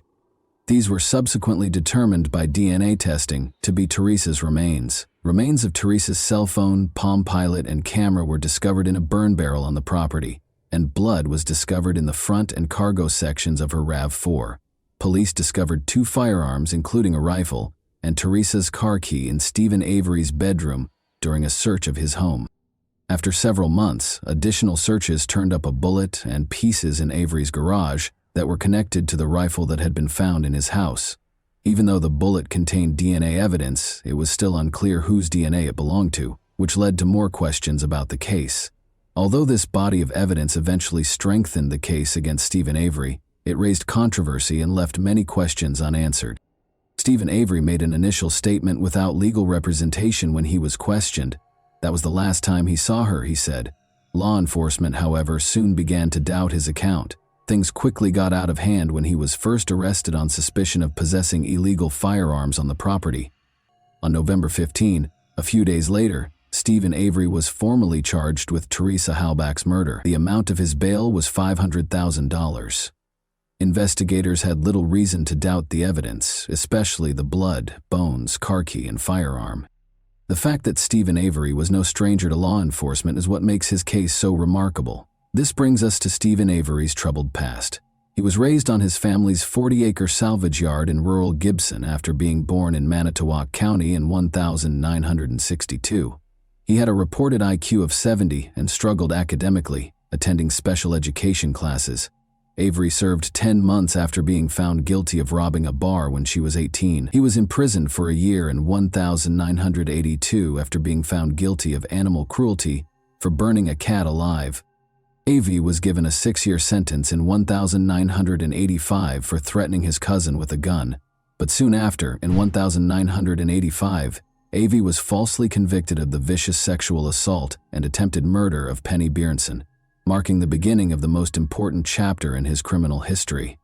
Bjornson identified Avery despite his alibi and sentenced him to 32 years in prison. Avery was exonerated in 2002 after the Wisconsin Innocence Project took up his case and used DNA testing to prove that Gregory Allen was the real culprit. Avery was released in 2003 after serving 18 years. In order to recover $36 million for the erroneous conviction, he subsequently brought a civil suit against Manitowoc County and its representatives. When Teresa Halbach vanished in 2005, the lawsuit was still pending. In 2006, the case was resolved for $400,000. Investigators interviewed a number of people who lived or worked at the Avery salvage yard while Stephen Avery awaited trial for Teresa Halbach's murder. Stephen's 16-year-old nephew Brendan Dassey was one individual who attracted their attention. Although Brendan Dassey was not initially considered a suspect by the police in February 2006, they thought he might have some information regarding Teresa Halbach's disappearance. They believed he was keeping his uncles safe. However, Brendan started making statements during the interrogation that weren't consistent with the actions of an innocent person, which raised questions. Police believed Brendan had important information after an initial interview. Brendan had a borderline IQ, which is lower than the average. Brendan was 16 years old, but his comprehension and skills were more akin to those of a younger child. Brendan was interviewed twice more by investigators without his mother or legal representative present. They got his mother's approval prior to the last interview. The date of this controversial interview was March 1, 2006. Brendan admitted to taking part in Teresa's multiple-hour sexual assault, murder, and mutilation during this session. Brendan was told by police that they were already aware of the specifics. Brendan gave a detailed statement, clearly frightened. He said that after coming home from school, he was asked to enter his uncle's trailer where he discovered Teresa bound. As Teresa begged for assistance, his uncle allegedly encouraged him to sexually abuse her. Brendan claimed that his uncle convinced him to comply, and that after that, his uncle shot and stabbed Teresa. Brendan cut Teresa's throat at his uncle's order. A startling change occurred when Brendan was arrested and charged with sexual assault, murder, and corpse mutilation, but at that time, there was no supporting evidence for his confession. In any event, Stephen and Brendan were put on trial, and it went forward independently. The trial of Stephen Avery started first. Blood in Teresa's car, a spent bullet that matched Stephen's rifle and Teresa's DNA, and a key to her car discovered in Stephen's trailer that contained his DNA, were among the many pieces of evidence the prosecutors produced. Stephen's blood was found inside Teresa's car, and his DNA was found beneath the hood fastener. On Avery's land, Teresa's burned remains and possessions were discovered. Stephen made 2 calls to Teresa's cell phone, one with and one without the 67 feature to hide his identity, according to phone records. The 67 feature makes the call appear private or unknown, and prevents your phone number from appearing on the recipient's caller ID. These sparked suspicions and implied that Stephen might not have known the 67 call could be traced by the police. Brendan's older brother Bobby Dassey testified that on the afternoon of Teresa's murder, he saw her making her way to Stephen's trailer. He also gave critical testimony after overhearing Stephen talking about Teresa's body disposal in a subsequent conversation. Stephen's defense team contended that Manitowoc County Police framed him because of his $36 million lawsuit against them, despite the evidence appearing to be against him. They claimed that police used evidence from a prior wrongful conviction case to plant blood in Teresa's car. The main evidence, according to the defense team, cast doubt on it. Only Stephen's DNA, not Teresa's, was present in the key to Teresa's car that was discovered in Stephen's trailer. This was odd, because the key to Teresa's car should have contained her DNA. It was possible that the key was planted and Stephen was framed because Teresa's DNA was missing and Stephen's DNA was present, indicating evidence tampering. The jury's decision was unambiguous. Stephen Avery was found guilty of all charges and given a life sentence. Brendan Dassey's trial, which lasted only a few days, came shortly after in April 2007. Brendan's confession was a key component of the prosecution's case against him, and its veracity was hotly contested. There are concerning indications when examining Brendan's police interview in detail. After being questioned for hours, he made statements that appeared to acknowledge his guilt, but many people thought they were fabricated and unreliable. Investigators questioned Brendan for more details after he described the alleged assault and murder. "That's all I can remember," Brendan said hesitantly when asked about Teresa's head injuries. The officer pressed him further and asked who had shot her in the head. After a while, Brendan acknowledged that he had done it. Brendan responded that he was unable to think of it at the moment when the officer questioned him about why he hadn't brought it up earlier. This conversation sparked worries that Brendan's answers might have been swayed by the investigators, who may have led him to divulge information that wasn't entirely consistent with his own memory. Brendan withdrew his confession during his trial and said he was under pressure from the police. At first, his involvement had been supported by physical evidence, such as bleach stains on his jeans. Brendan, however, provided a different explanation, claiming that the stains were the result of cleaning a garage rather than a crime scene. Notably, Brendan was not directly connected to Teresa's murder by any DNA or supporting evidence. Brendan's conviction raised questions about the fairness of his trial because it was based primarily on his dubious confession. Despite his lower intellectual capacity, he was tried as an adult at the age of 17. In 2048, he received a life sentence with the possibility of release. There were continuous discussions concerning the validity of his confession and the fairness of his conviction, which kept the case contentious. Avery's request for a new trial was denied by a state appeals court in August 2011, and the Wisconsin Supreme Court affirmed the ruling in 2013. In 2012, Avery was transferred to the Waupun Correctional Institution after 5 years of service at the Wisconsin Secure Program facility in Boscobel. Dassey's attorneys petitioned for his release in December 2015, claiming his confession was coerced and that he had incompetent legal representation. The documentary Making a Murderer, which followed the legal disputes between Stephen Avery and his nephew Brendan Dassey, was made available on Netflix in 2015. It questioned their guilt by looking into their arrests, trials, and convictions. Brendan's confession, the dubious evidence against Stephen, and the tense relationship between Avery and the local police force, which resulted in his erroneous conviction in the 1980, were the main topics of the series. Many people questioned whether Stephen and Brendan had fair trials after watching the documentary, which sparked a lot of discussion and drew a sizable audience. Although it highlighted potential injustices, some detractors believed it might have been biased and omitted important information. In 2016, Stephen Avery's case was taken on by famous lawyer Kathleen Zellner, who fought for wrongful convictions. A Chicago-based attorney named Kathleen Zellner ascended to the Hall of Fame by defending numerous people who had been unfairly convicted. With a track record of overturning convictions, Zellner started investigating alternative explanations for the case. She sought to demonstrate that other suspects might have been involved in Teresa Halbach's death, and that the evidence used at trial did not support Avery's guilt. Together with her public advocacy, Zellner's efforts brought the case back into the public eye and maintained the debate over Avery's innocence. The process of making a murderer was not totally impartial. Some critics contend that the prosecution's decision to not participate distorted the facts. They allowed the documentary to mostly represent the defense's viewpoint and left many questions unanswered. Some viewers speculated that the prosecution's decision to remain out was made in order to avoid re-examining the validity of Avery's prior erroneous conviction. The documentary spurred discussion and increased awareness, but it omitted crucial information. For instance, it didn't go into detail about the calls Stephen Avery made to Teresa Halbach's phone, which some consider to be important pieces of evidence. Additionally, it ignored Teresa's prior interactions with Avery, including rumors that she felt uncomfortable around him. Additionally, Making a Murderer minimized Stephen Avery's past violent actions, especially against women. Even though this does not establish his guilt on its own, it does point to a troubling pattern of aggression that should not be disregarded when looking into the case. Important pieces of evidence, like the bullet that was discovered to have Teresa's DNA on it and that matched Avery's rifle, were also mostly overlooked in the documentary. Although this evidence was difficult to ignore, the series paid little attention to it. In Avery's case, the defense contended that the blood sample had been altered and revealed a hole in the stopper.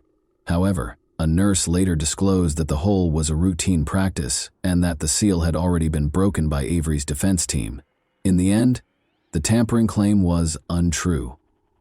Additionally, Brendan Dassey's contentious interrogation was minimized in the documentary. Brendan, who has a mild intellectual disability, spent hours being questioned without his mother or attorney present. The reliability of his confession, which was crucial to his conviction, was called into question because it was erratic and appeared to have been influenced by leading police questions. There was no tangible evidence linking Brendan to the crime scene, despite the fact that his confession was essential to the prosecution's case. Thus, his conviction depended almost entirely on the confession, even though there were doubts about how it was obtained. The possibility that Brendan's statements were coerced, or that his age and intellectual limitations made him susceptible to manipulation, was not sufficiently addressed in the documentary. The documentary left viewers with more questions than answers, even though it may have ignited a global movement for justice. The question of whether these two men were genuinely guilty or the victims of a seriously defective legal system was once more complicated.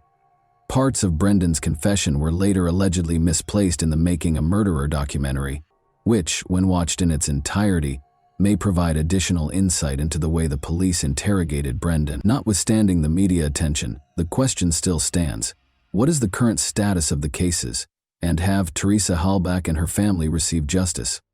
Brendan Dassey's supporters had hope when his conviction was momentarily overturned in 2016. The courts determined that his confession was not coerced, which was the primary question at hand. Experts contend that the courts did not fully take into account concerns regarding his age and intellectual disability, which raised concerns about his vulnerability during interrogation. 2018 saw the U.S. hopes for federal relief were dashed when the Supreme Court decided not to hear Brendan Dassey's case. His legal options are limited because the governor of Wisconsin has also declined to pardon him.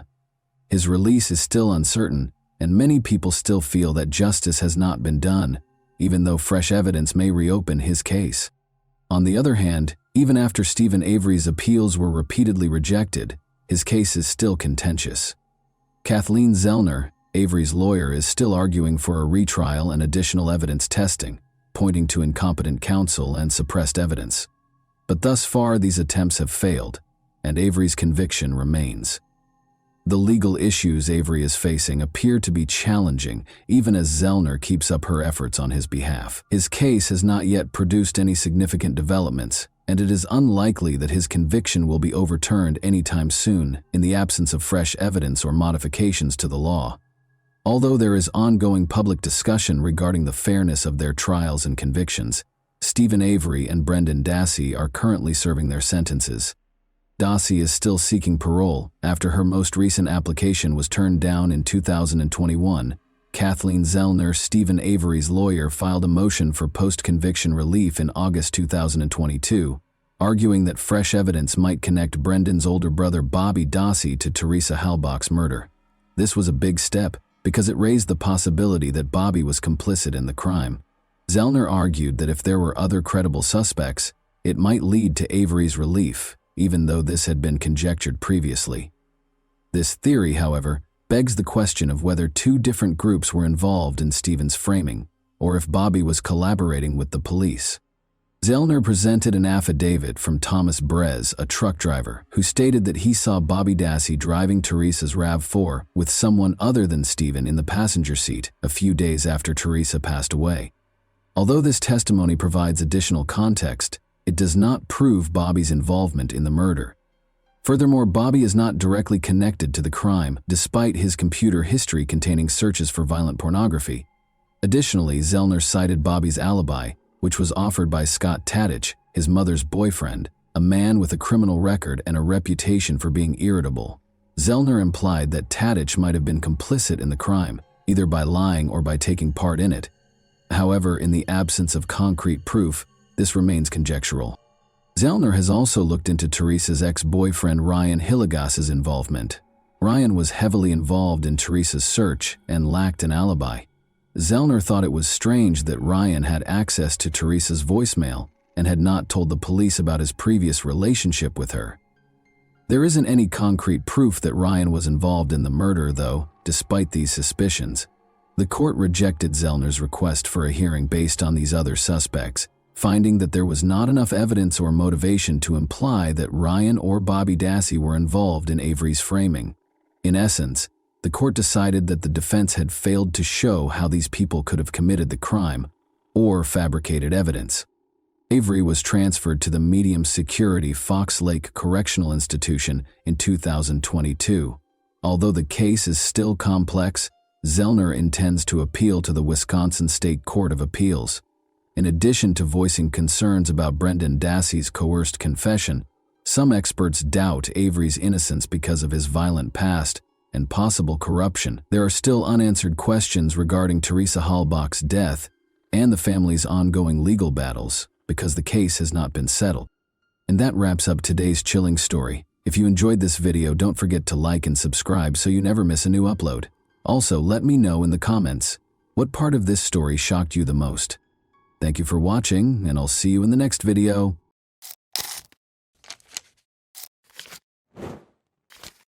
Hey guys, welcome to my channel, and today we're going to take a look at another horrible case with you. We take a look at events that happened in 2019 in the UK. On April 28, 2019, 39-year-old care worker Emma Faulds vanished under mysterious circumstances. After receiving a call from her family 2 days later, the police began a thorough investigation to find out Emma's true fate.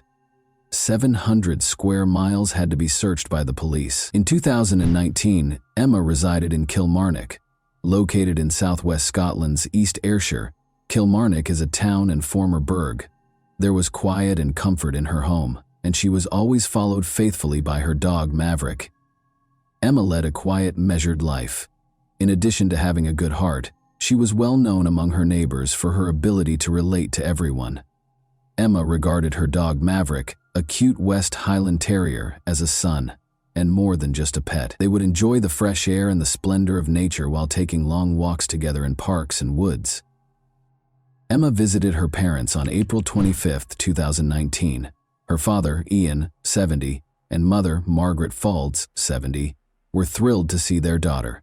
Emma always brought a sense of coziness and warmth to her visits with her parents. Emma's parents talked about their plans and memories during dinner. Even though she had heard these stories a lot, she always discovered something fresh and motivational in them. Her parents occasionally reminisced about Emma's early years and how the family used to go on picnics at the lake. The conversation at the table was informal and laid back. Immersed in the recollections of her carefree childhood, Emma shared their laughter. However, the discussion continued. In order to prepare for the future, her parents informed her that they would be traveling to Brighton to see relatives who resided there. Emma remarked to herself how her parents, in spite of their advanced age, made plans with ease and joy, still full of life and adventure. They continued their conversation over a cup of coffee in the living room after dinner. For Emma, this evening served as a reminder of the value of family, of the unseen thread that unites generations, and of what is genuinely important in life, in addition to being a chance to spend time with her loved ones. Nobody could have predicted that the family's tranquility would vanish in a matter of days. Emma informed her parents that on Sunday, April 28th, she would be meeting up with her friend Ross Willocks. Ross and Emma had been friends for 18 years. Both of them were wardens at Kilmarnock Prison when they first met. Emma wanted to visit Ross after telling her parents that he had adopted a dog from a shelter. Emma told her sister via text that she was going to have a bit of a mad one. Ross resided in Monkton's Fairfield Park. Emma texted a friend at around 8 p.m. to let them know she was at Ross's house, where she would be spending the night and enjoying a glass of wine. Emma's phone was referred to as an extension of her arm because she was typically in constant communication with her loved ones. However, Emma didn't text or call any of her family members or friends the following day. Margaret, her mother, said this was completely uncharacteristic. Emma's parents were in Brighton visiting relatives on April 30th. Emma's employers called her mother, Margaret, to inform her that her daughter had failed to show up for work. Emma's parents were immediately aware that something was amiss because she spoke to a friend or family member every day. "We were on edge and decided to report her missing because it was so unlike her," said her dad. Around 4:30 p.m. when police officers broke into Emma's apartment on Fullerton Street in Kilmarnock that day, they found her pet dog, Maverick, home by himself. A neighbor had heard Emma sobbing. Everyone knew Emma well enough to know that she would never leave her dog alone. Emma kept Maverick in a cage during his recovery from a recent operation on his cruciate ligament to prevent him from jumping and running around. The investigation, known as Operation Soljan, immediately focused on Ross Willocks because he was the last person to see her alive. At approximately 11 p.m., Willocks informed officers that Emma had made the decision to drive back to her apartment, which was less than 9 miles away. He claimed that while they were at his Monkton home, she became anxious about her recently operated dog and wanted to bring it home. They chose to visit her apartment. He claimed that after traveling with her, he took roughly a dozen lines of cocaine. According to Willocks, Emma was cheerful and upbeat and was having fun. She was planning a cruise and discussing her upcoming 40th birthday. At around 7 a.m., he said, he took a taxi home. April 29. After Emma was reported missing, her sister, Myram Faulds, who works in Abu Dhabi, went back to Scotland to assist in the search. On May 1, 2019, she took a plane back to Scotland and started assisting with her sister's search. Emma vanished the following day, leaving a profound sense of unease and uncertainty in her wake. Her family launched a difficult and demanding search for her as soon as they couldn't get in touch with her. The police swiftly acted, coordinating with Emma's friends and relatives. Soon, informational pamphlets with Emma's picture were lining the city's streets. They asked that anyone with information about her contact the police, and they included information about her last known location. On social media, word of Emma's disappearance spread, and every post on her family page drew an increasing number of supportive comments and wishes for her safe return home. Desperate, Emma's family begged for assistance from the public every day. The authors wrote, "Any detail could be crucial. Please help us find Emma." The police also asked for assistance from the town's residents, realizing how urgent it was to solve the case. Private CCTV camera owners were asked to review their footage by detectives. Maybe something suspicious would be captured on camera, or perhaps Emma's figure would be glimpsed among the typical street scenes. A strong feeling of unease was mingled with both hope and fear. Everyone who knew Emma and cared for her, however, remained hopeful. The town was unified by the shared objective of locating Emma and returning her home, despite the fact that hundreds of total strangers did not remain uninterested. The police placed a high premium on gathering evidence related to Emma's disappearance. Every discovery might hold the key to the woman's unexplained disappearance, and every bit of evidence and witness statement added to the puzzle that investigators were attempting to solve. Every little detail had to be considered in their hard work. For detectives, every discussion with neighbors and family members became a source of fresh concepts and theories that might help explain Emma's fate. One of the key success factors was the investigative team's capacity to carefully examine the evidence. They were able to create a tenuous but significant series of events that ultimately led to Emma's demise because of their meticulous attention to detail and unwavering pursuit of the truth. Furthermore, it was critical that the investigators take into account both the psychological and physical evidence. They made an effort to learn more about Emma's personality, relationships with other people, potential enemies, and the reasons behind her actions that most people would find improbable. Emma's vehicle was essential to the chronology. At 5:39 p.m., dash cam footage showed the blue BMW 1 Series parked outside Ross Willocks's residence. April 28. Emma's car was parked outside her house the following morning, but strangely it was parked on the other side of the street. Emma always parked her car directly outside her apartment because she suffered from obsessive-compulsive disorder. When the police were able to obtain footage from a private CCTV camera, they were extremely fortunate to discover that Emma was not the driver of the car, but rather a man. Let's examine the video that was made public by the police. If you pay close attention, you can see the driver cleaning the dashboard and steering wheel of the vehicle. Investigators think Ross Willocks was the driver of Emma's car and was aware of Emma's fate. After Emma was reported missing, her family and friends posted posters and handed out leaflets throughout Ayrshire. But Willocks chose not to participate. Sarah Falls, Emma's sister, told investigators that she spoke with Willocks after Emma vanished, and he provided her with 2 different accounts of what transpired. "Hi Ross, I'm just wondering if she's still with you. No one's seen her," she texted Willocks on April 30, 2019, to which he responded that she wasn't with him. In a subsequent message, Willocks told Sarah that he had driven Emma home himself. When Sarah inquired about the time of her departure, he replied, "Sunday. Maverick was getting rowdy with my dog, Patty, and Emma was getting stressed." Experts started using CCTV and cell phone analysis to map Willocks' movements as the hunt for Emma grew more intense. CCTV footage of Willocks purchasing bleach, rubber gloves, and tins of outdoor disinfectant from multiple stores was found. When we put all those pieces of evidence together, it painted a suspicious picture of Ross Willocks' movements. They also looked into his background and found that he had previously constructed wind farms in Dumfries and Galloway, close to the Galloway Forest, according to Detective Crombie. When cameras captured 2 trips to the region in the days after Emma vanished, this became crucial. The first was in his Mercedes SUV on April 29. The second was in a Jaguar he purchased for his wife, who was working overseas when Emma disappeared. Later, during the search of the Jaguar, a police dog trained to detect the smell of dead bodies repeatedly barked at the boot area, providing a positive indication. In addition to an officer with extensive local knowledge and experience working as a wind farm liaison, police also called in search specialists from the UK National Crime Agency. According to Detective Crombie, some areas of the 700-square-mile Galloway Forest Park resembled the moon's surface. Willocks' cell phone was examined by digital forensic specialists, who then superimposed the CCTV footage that was found on the routes he took in the 48 hours following Emma's disappearance. As previously stated, the police dog made a signal when searching Willocks' Jaguar. Even though investigators knew Emma was dead, they still needed more solid proof to find Willocks guilty. They had to locate Emma's remains. Police called for assistance from the public once more.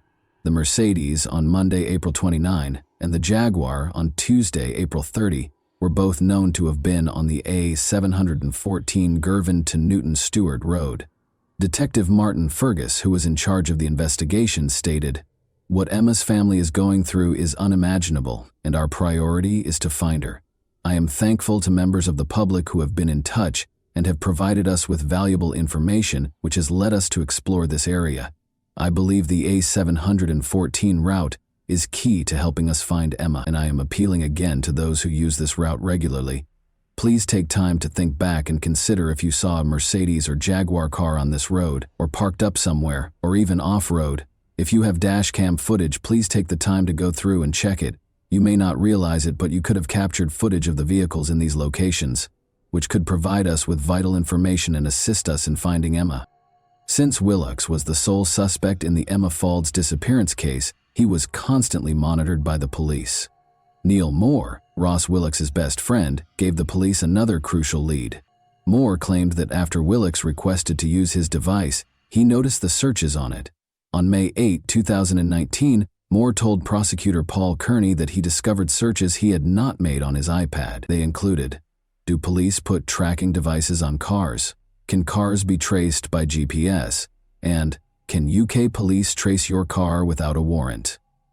Willocks was being watched when he was taken into custody at his mother's home on May 8 on suspicion of Emma's murder. Declaring that he had no idea where Emma might be, he entered a not guilty plea. The Galloway Forest is roughly 700 square miles in size. However, police were able to concentrate on a search area by employing specialized techniques. During Operation Salzan and the search of the 700 square mile Galloway Forest area where Emma's body was suspected to be, police called in Professor Lorna Dawson. Among other things, the soil expert was asked to inspect Willocks' Timberland boots. On June 11th, Professor Dawson presented her findings. Emma's nude remains were discovered 24 hours later, concealed in a section of Glen Truel Forest that is not typically traversed by people. When comparing the soil that covered Emma's body to the boots, there was a 92% match.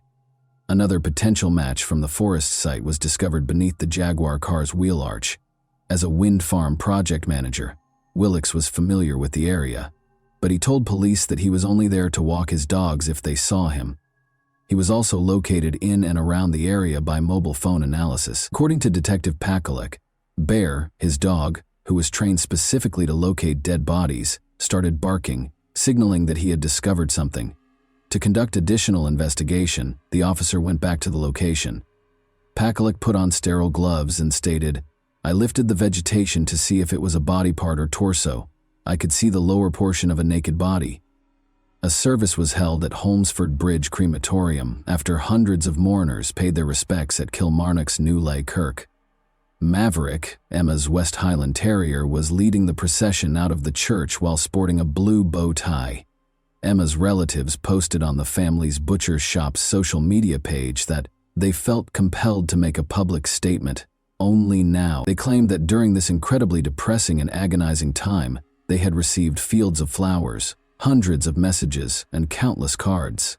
This proves that there is a great caring community spirit in Kilmarnock and further afield, indeed worldwide, they stated. The Faulds family and Emma's dog, Maverick, signed off on the message, saying, "Thank you all so much for your support and kindness you have shown us during the past few weeks. We're not there yet, and it will be a long time until we get answers to all the questions that have been haunting us, but knowing that everyone is with us makes it easier to bear." Emma Faulds' murder has been charged against Ross Willocks. In addition, Willocks is accused of trying to thwart the course of justice by concealing Emma's body for several days before disposing of it in a forest, and by trying to conceal his alleged role in her demise from April 28 to May 8, 2019. According to the prosecution, he searched online for information on blood and how to disable vehicle tracking and disposed of Emma's clothes, belongings, and cell phone.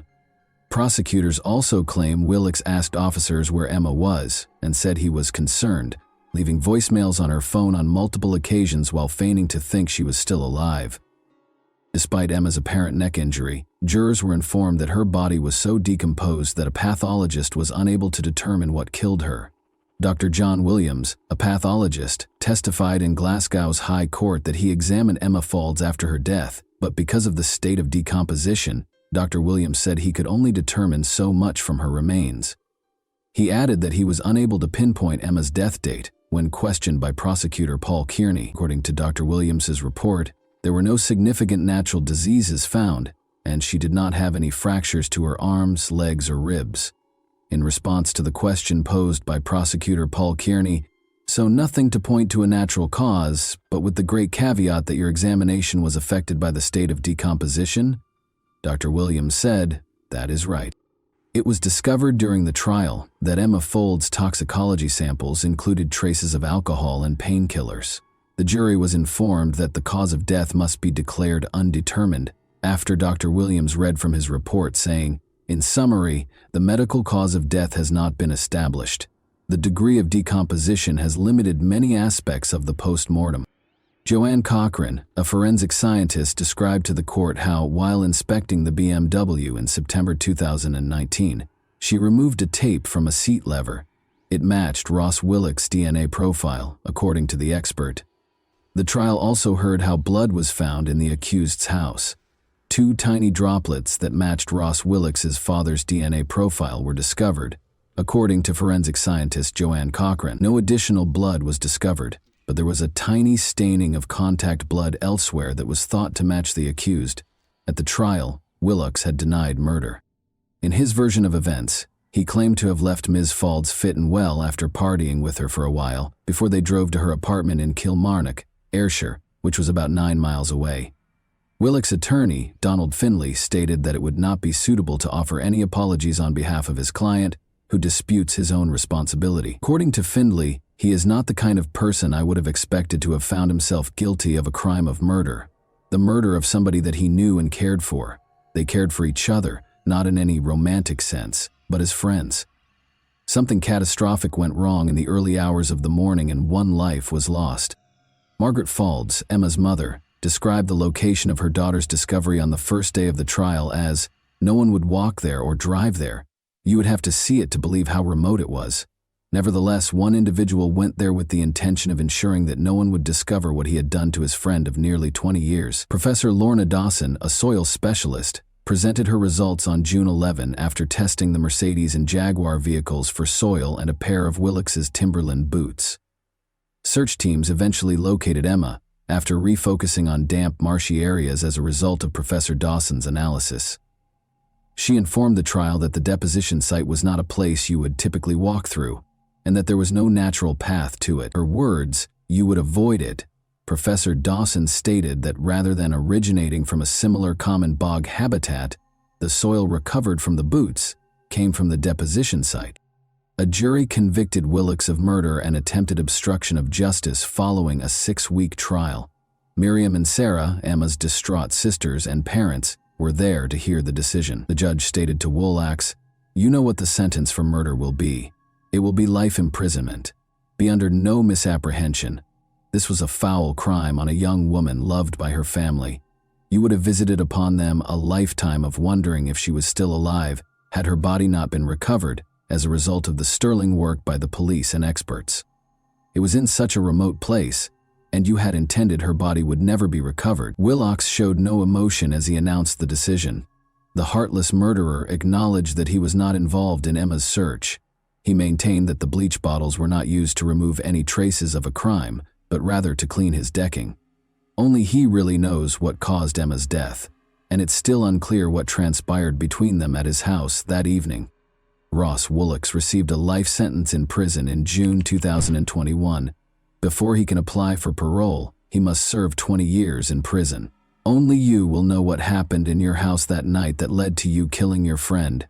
You were not as clever as you thought you were, Willock's was told by Judge Mulholland. In a statement issued following the guilty verdict, Emma's family stated, we are absolutely devastated by Emma's death, and her not being with us has left a tremendous void in all our lives. We cannot believe she was taken from us in such a violent way. And what makes it even worse is that Ross Willock's was supposed to be her friend. The last 2 years have been the worst our family has ever experienced, culminating in a 6-week murder trial in the High Court in Glasgow, which ended earlier today. The conclusion, as you are probably aware, is that the man who murdered our beloved Emma has been found guilty.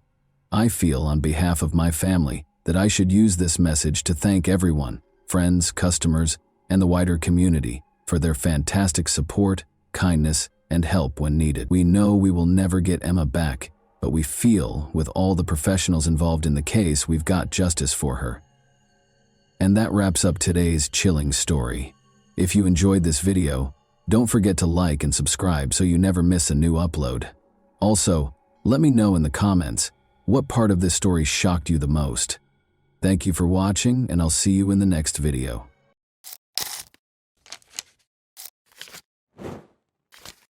Hey guys, welcome to my channel, and today we're going to take a look at another horrible case with you.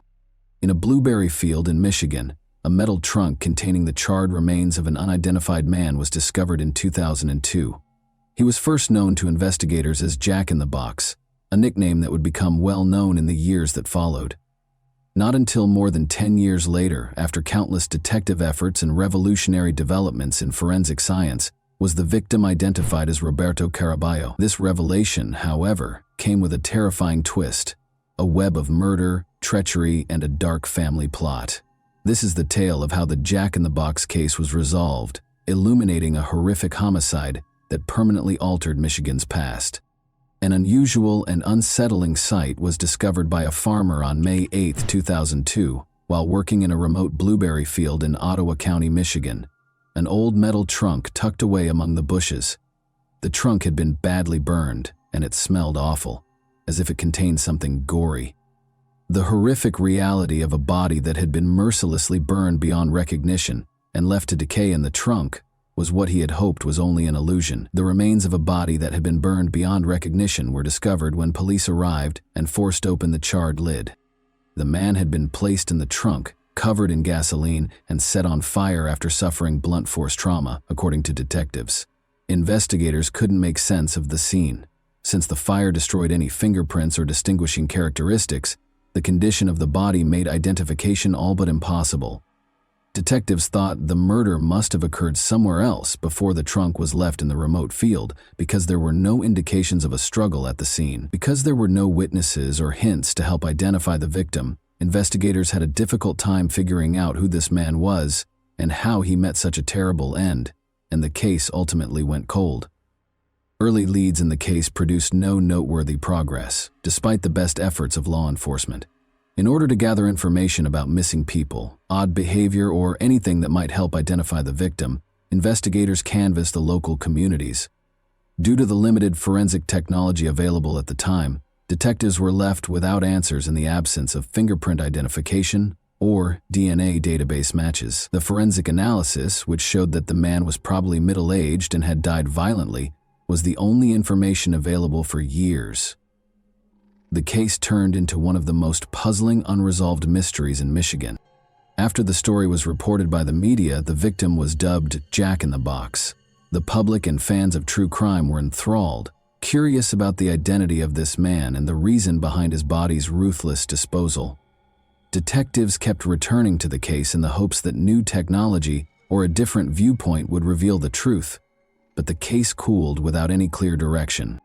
The long-forgotten case received new attention in 2015, more than 13 years after the unidentified body was found in 2002. Previously, investigators had run out of leads, but they gained the momentum they required from a new tip from an unexpected source.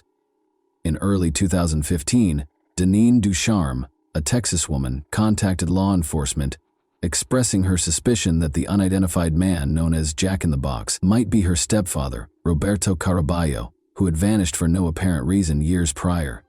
Around this time, the case also gained more public attention, in part because of a documentary called Jack in the Box that was produced by a group of local students. The movie brought the unsolved murder back into the public eye, attracting more interest in the case and urging anyone with information to come forward. Together with developments in forensic technology, this spike in public involvement created new avenues for investigation.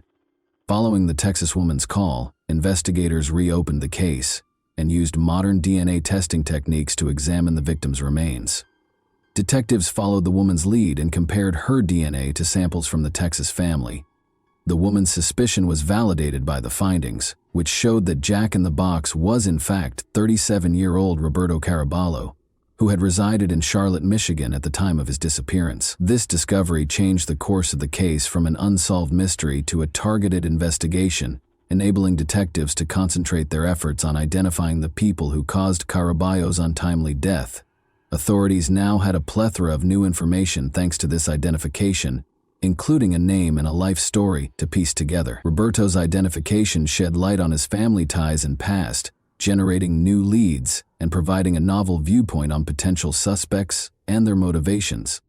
Let's now examine Roberto Caraballo's biography. Friends and family characterize Caraballo as a gregarious and diligent person. He shared a home with his wife, Beverly McCallum, her daughter, Deneen Ducharme, and Christopher McMillan, Deneen's friend. However, his relationship with Beverly was said to have been turbulent at the time of his death.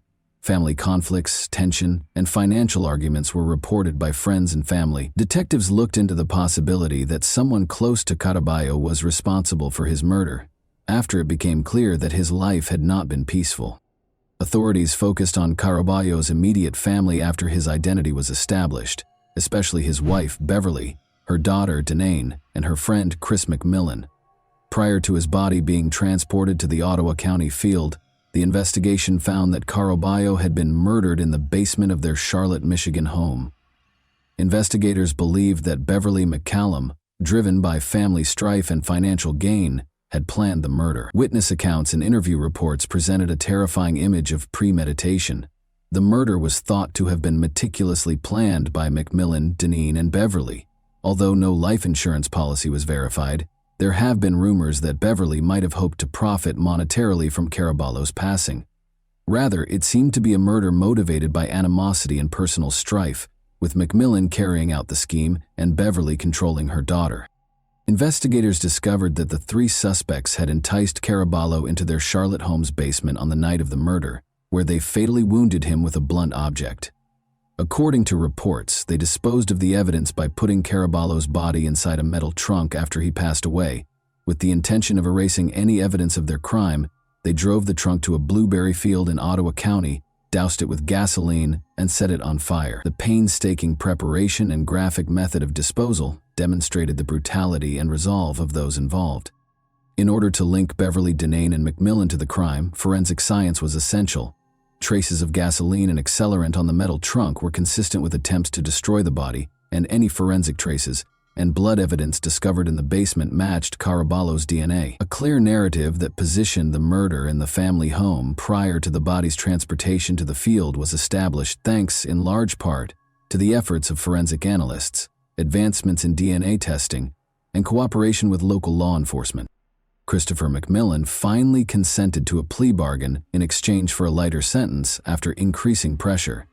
He gave a thorough explanation of what transpired before Caraballo passed away. McMillan explained how Beverly had planned the murder and tricked him and Deneen into helping to carry it out. His admission that Caraballo had been murdered in the basement gave the prosecution's case more weight and provided a strong basis for Beverly and Deneen's conviction. In relation to Roberto Caraballo's murder, Deneen Ducharme was charged with both murder and conspiracy to commit murder. Ducharme made an effort to portray herself as a reluctant participant during the trial by claiming that she was coerced into committing the crime by her mother, Beverly McCallum. She asserted that her mother had manipulated her, forcing her to participate in both the actual murder and the disposal of Caraballo's body. According to her defense team, Ducharme was a victim of circumstance and had fallen victim to McCallum's web of coercion. They made an effort to portray her as obedient and passive, implying that she was motivated by a stronger personality rather than intending to actively participate in the crime. Her defense was questioned by the investigators and prosecution, who contended that the evidence refuted her allegations of manipulation. They implied that Ducharme had not only been aware of the scheme but had voluntarily taken part in it, taking important steps to hide the crime. From the physical attack on Caraballo to the actions taken to destroy his body and obfuscate evidence, the evidence showed that she was not merely a passive bystander, but was actively involved. When Beverly McCallum found out that the investigation was refocusing on her, she left the country in 2015. After evading authorities by moving to different countries, she was eventually found in Rome, Italy in 2019. The case became more complicated due to the international nature of her arrest. necessitating cooperation between Italian and American authorities in order to extradite her. Ultimately, McCallum's attempts to thwart extradition were unsuccessful, and she was sent back to Michigan to stand trial for Caraballo's murder. Beverly McCallum and her daughter Danae Ducharme were charged with first-degree murder, conspiracy to commit murder, and mutilation of a dead body at the start of their legal proceedings in Michigan. According to the prosecution, the murder was premeditated, and Beverly was the one who carried out the heinous deed, driven by both malice and financial greed. Beverly allegedly carefully planned Caraballo's murder and enlisted her daughter Danae and friend Christopher McMillan to carry out her plan, according to the prosecution. McMillan, who had previously accepted a plea bargain, testified against Beverly and Danae, offering details about the crime scene, the plot, and the subsequent events. Because of this plea deal, which reduced his sentence in return for his cooperation, Beverly and Danae were left to deal with the full weight of the charges by themselves. The roles that each person played were established by the prosecution, using McMillan's testimony and additional evidence, emphasizing Beverly's leadership in planning and directing the crime. After years of waiting for the case to be settled, Caraballo's loved ones and the community finally felt some justice and closure as a result of the trial and the ensuing court rulings. The possibility that Beverly McCallum is involved in other crimes besides the murder of Roberto Caraballo is another noteworthy feature. According to Amanda, Beverly has a track record of abusing her connections with men, some of whom are from outside the U.S. In one notable instance, Beverly married a man she had known for more than 20 years while residing in Jamaica. This person vanished inexplicably, and despite attempts to get in touch with Beverly, he is still unaccounted for in Jamaica. Following his disappearance, Beverly and her kids are thought to have left the country, which heightens the suspicion that her illegal actions may be a part of a larger pattern. Given Beverly's history of violent and manipulative relationships, and this man's abrupt and unexplained disappearance, it is possible that she is connected to additional unreported crimes. The question of how many more victims might be linked to Beverly's past is raised by this unsolved mystery. The conclusion of the Jack-in-the-Box case, one of Michigan's most eerie unresolved cases, attracted national attention. Audiences found great resonance in the tale of Roberto Caraballo's murder and the treachery of those closest to him. The case's place in American crime history has been cemented by ongoing media coverage and true crime documentaries. Even when all hope seems lost, the investigation's legacy serves as a testament to the commitment of law enforcement and the value of forensic science in bringing about justice. A terrible reminder of the darker side of human nature is the murder of Roberto Caraballo, who was hidden in a metal trunk and set ablaze in a Michigan field. When justice was finally served after years of mystery, a horrifying tale of treachery and family dishonesty was exposed. No matter how much time has passed, Caraballo's memory endures, as a reminder of the extent investigators will go to in order to find the truth and provide victims with justice. And that wraps up today's chilling story. If you enjoyed this video, don't forget to like and subscribe so you never miss a new upload. Also, let me know in the comments what part of this story shocked you the most. Thank you for watching, and I'll see you in the next video.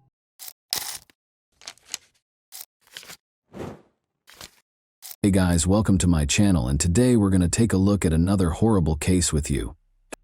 In May 2007, a suspect was formally identified by Portuguese police looking into the disappearance of 3-year-old Madeleine McCann, who vanished while on vacation in the Algarve 15 years ago.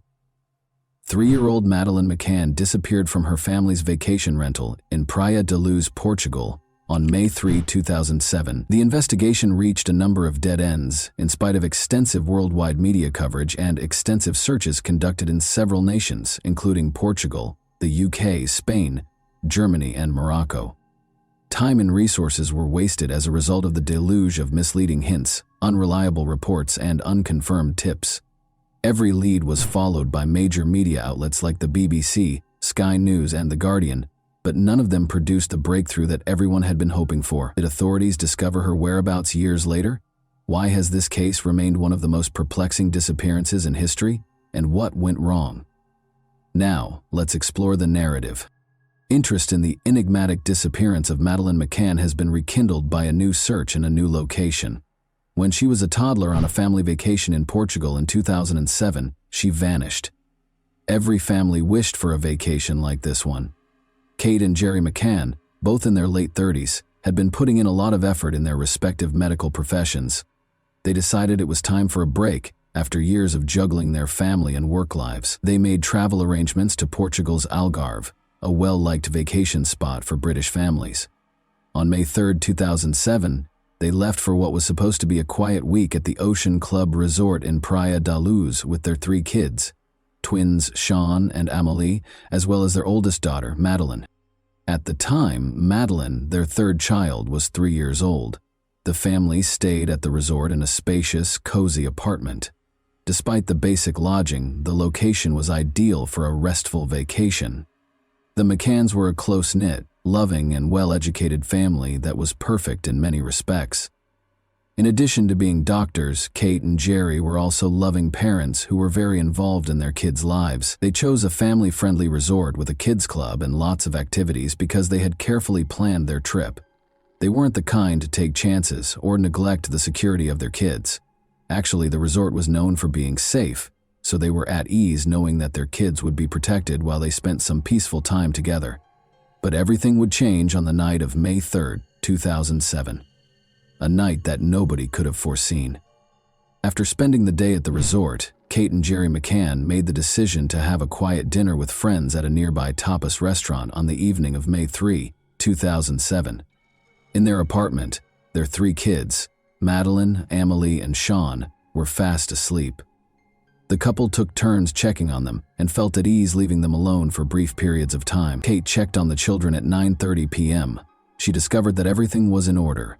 Madeline seemed to be sleeping soundly in her bed, and Sean and Amélie were both sleeping soundly. Their friend, who was staying next door, Matthew Oldfield, later offered to come see how the kids were doing. The door to the children's bedroom was open when he went to check on himself, but he didn't look any further and couldn't remember if the window or shutter was open. Kate returned to see how the kids were doing at around 10 o'clock at night. The patio doors were unlocked when she stepped inside. Due to an open window, the door of the children's bedroom slammed shut on its own as she attempted to close it. At that moment, she noticed that Madeline was gone and that the window and its shutter were open. Kate yelled, "Madeline's gone," as she hurried back to the restaurant in panic.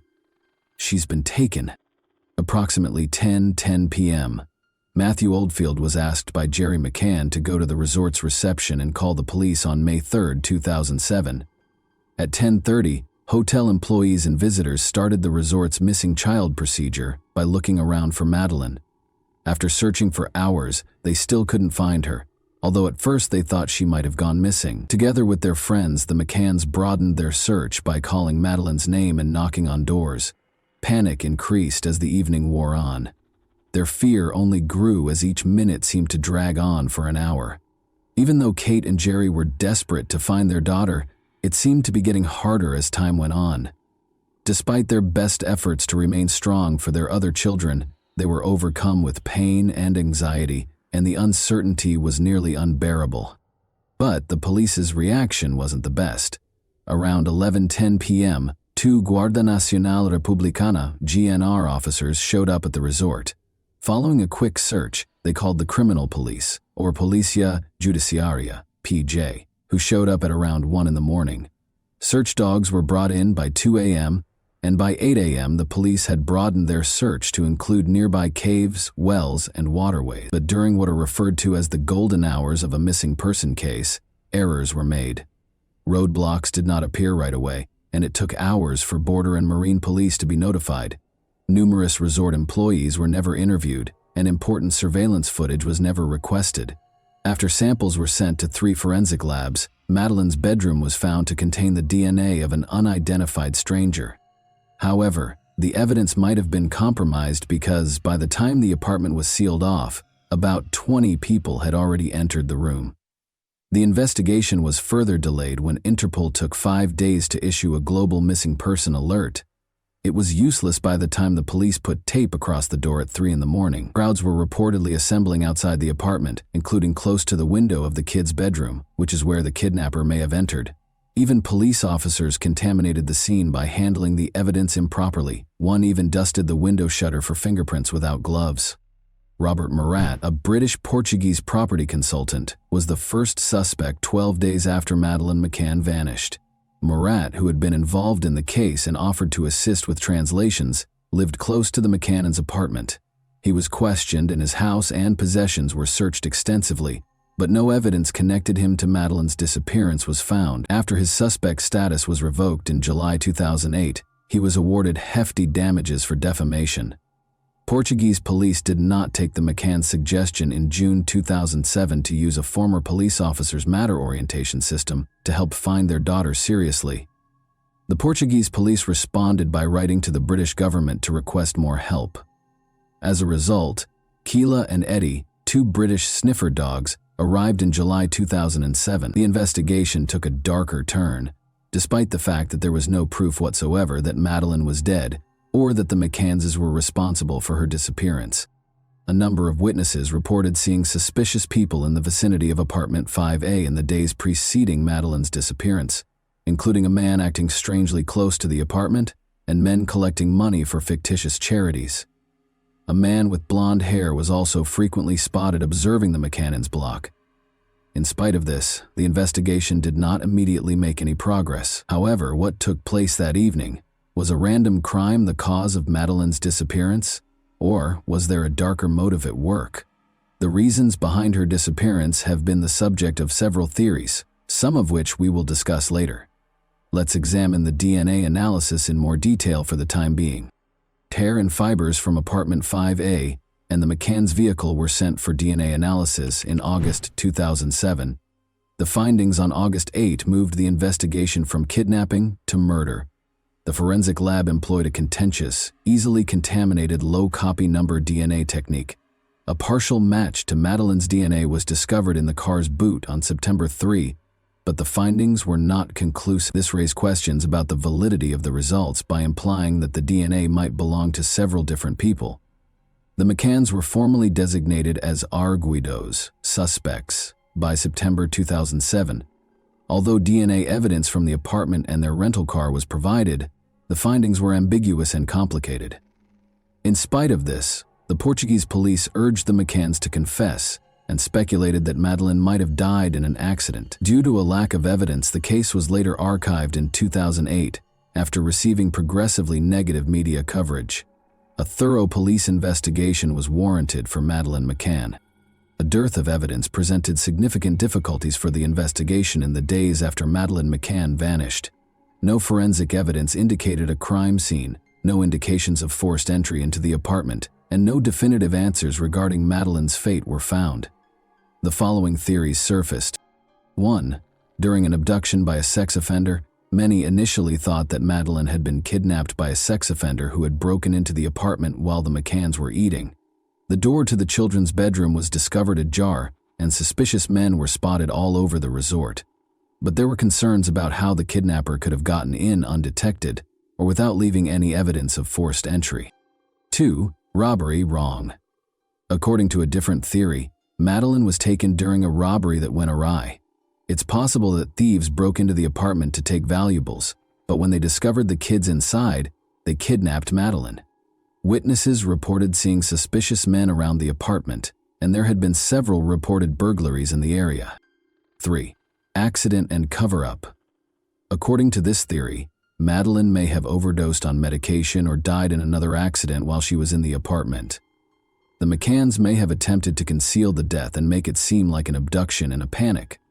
Although some investigators noted discrepancies in the McCanns' account, this theory was not substantiated by any tangible evidence. 4. Suspicious woman. On the evening of May 3, 2007, a number of witnesses claimed to have seen an odd woman close to the McCanns' apartment. Although she was said to be acting strangely and wearing a purple top, there was no evidence linking her to Madeleine's disappearance. Though each theory had its proponents, none of them was able to provide a definitive explanation for Madeleine's disappearance. The mystery remained unsolved, despite the investigation's continued exploration of every potential lead. The disappearance of Madeleine McCann swiftly gained international media attention. What began as a missing child story quickly became a worldwide event. The media started to doubt the McCannans' involvement as the investigation was postponed, with some conjecturing that they might be concealing something.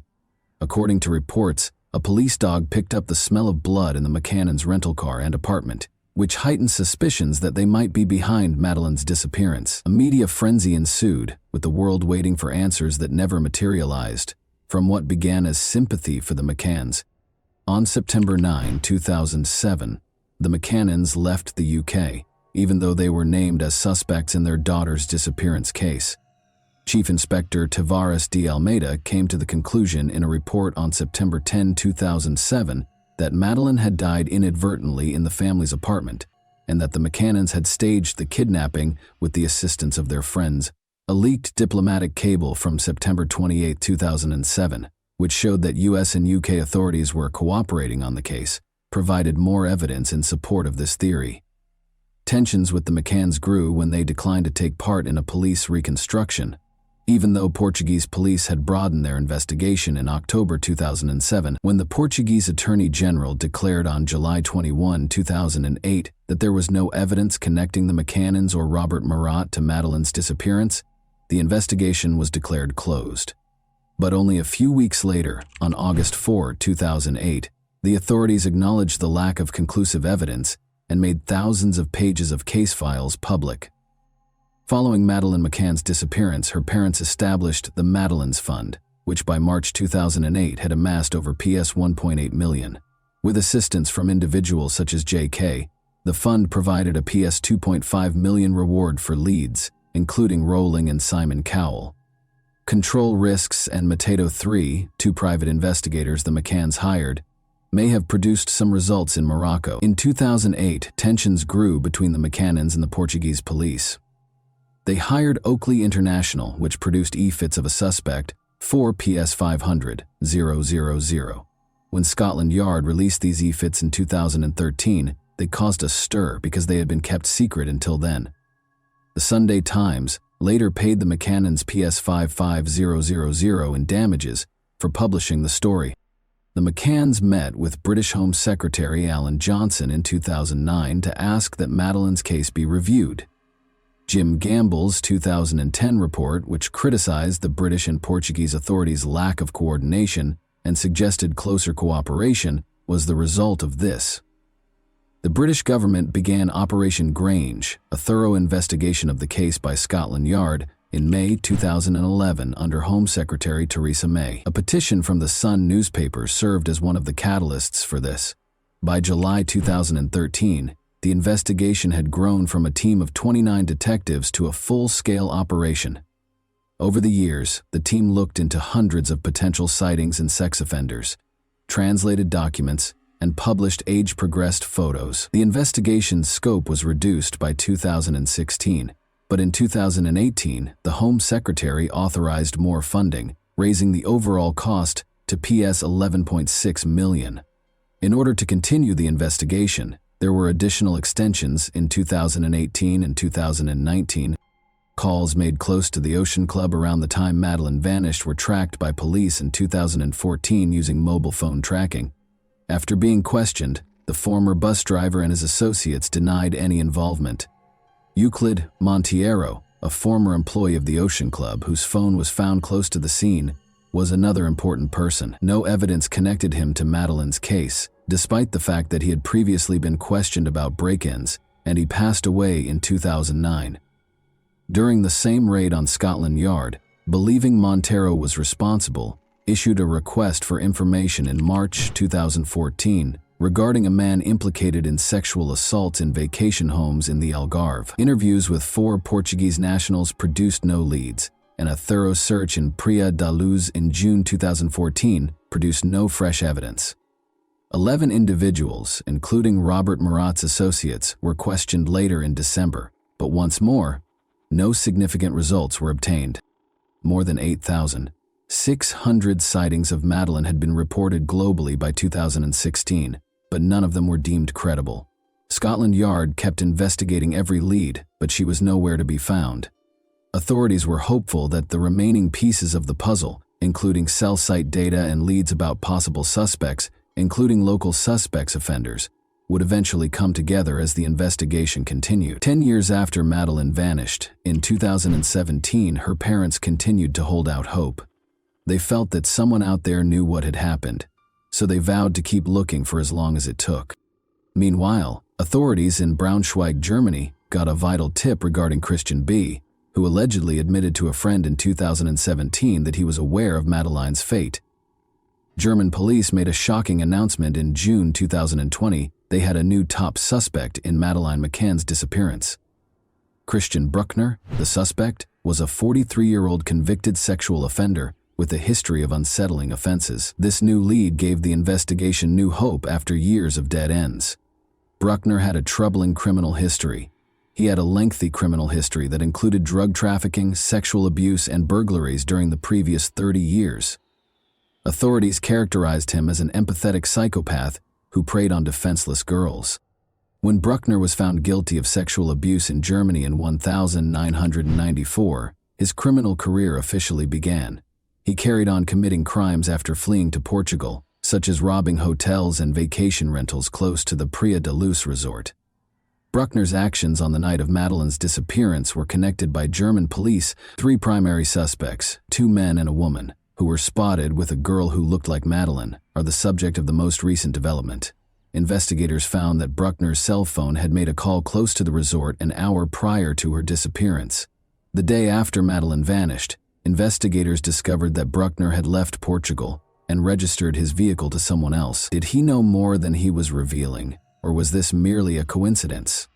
When investigators found troubling evidence connecting Bruckner to other crimes, it appeared that his involvement was even more likely. Bruckner was discovered to have posted about his fantasies of abusing children in a Skype pedophile chat room in 2013. It raised suspicions even though he didn't bring up Madeleine. Then, in 2016, investigators discovered images and videos of child abuse in an abandoned factory that had once belonged to Bruckner. Police took years to link Bruckner to Madeleine's case even though he was a known criminal, but when they looked further, they discovered that he had 68 videos and 391 pictures of child pornography. Christian Bruckner was given a 7-year prison sentence in December 2019 for the 2005 rape of a 72-year-old American woman in Portugal, close to Praia da Luz, where Madeleine McCann's family had been lodging. It is thought that Bruckner assaulted the woman, another woman, and a teenager during the assault, which was caught on camera. Portuguese authorities did not disclose the person's identity, but by 2022 they had named him an official suspect in Madeleine's case. Both German and British police had requested the announcement. Whether Bruckner was the suspect or if someone else had surfaced was unclear. Bruckner's criminal record also included drug trafficking sentences. The Barragem do Arade Reservoir, located approximately 30 miles from Praia da Luz, was searched for 3 days by Portuguese and German authorities in May 2023 after Madeleine vanished. In 2008, a lawyer said he had previously searched the area after receiving information from his criminal contacts that Madeleine's body might be there. Bruckner was also on trial in Germany for rape and sexual assault, with the attacks allegedly taking place in Portugal from 2002 to 2017. An email account connected to Madeleine's disappearance was discovered by authorities, according to a German investigator in June 2024. Bruckner was purportedly connected to the account. A second email account used to disseminate pictures of child abuse was also discovered by investigators. Remarkably, the emails associated with this account were erased soon after Madeleine vanished, in early 2007. In a separate trial in October 2024, a German court cleared Christian Bruckner, although he has not been charged in Madeleine's case. Bruckner, 47, is currently serving a 7-year prison sentence in Germany for rape. According to the defense, there was not enough proof to find him guilty of the charges. Although no charges have been filed against him in relation to the case, Bruckner is still the main suspect in her disappearance, even though prosecutors had pushed for an additional 15-year sentence. Though they need more proof before they can charge him, German investigators continue to believe Christian Bruckner may have been involved in Madeleine McCann's disappearance. They cite his history of targeting young girls, cell phone records, and suspicious behavior as important connections to the case. "We will never give up hope of finding Madeleine alive," the McCanns wrote on their website, expressing their continued optimism. But in order to find peace, we must know the truth regardless of the result. The investigation goes on while Bruckner remains silent in prison. Is there more to the story? Or is he the one at fault? We live with this doubt in our hearts, even though we don't know what happened. And that wraps up today's chilling story. If you enjoyed this video, don't forget to like and subscribe so you never miss a new upload. Also, let me know in the comments, what part of this story shocked you the most? Thank you for watching, and I'll see you in the next video.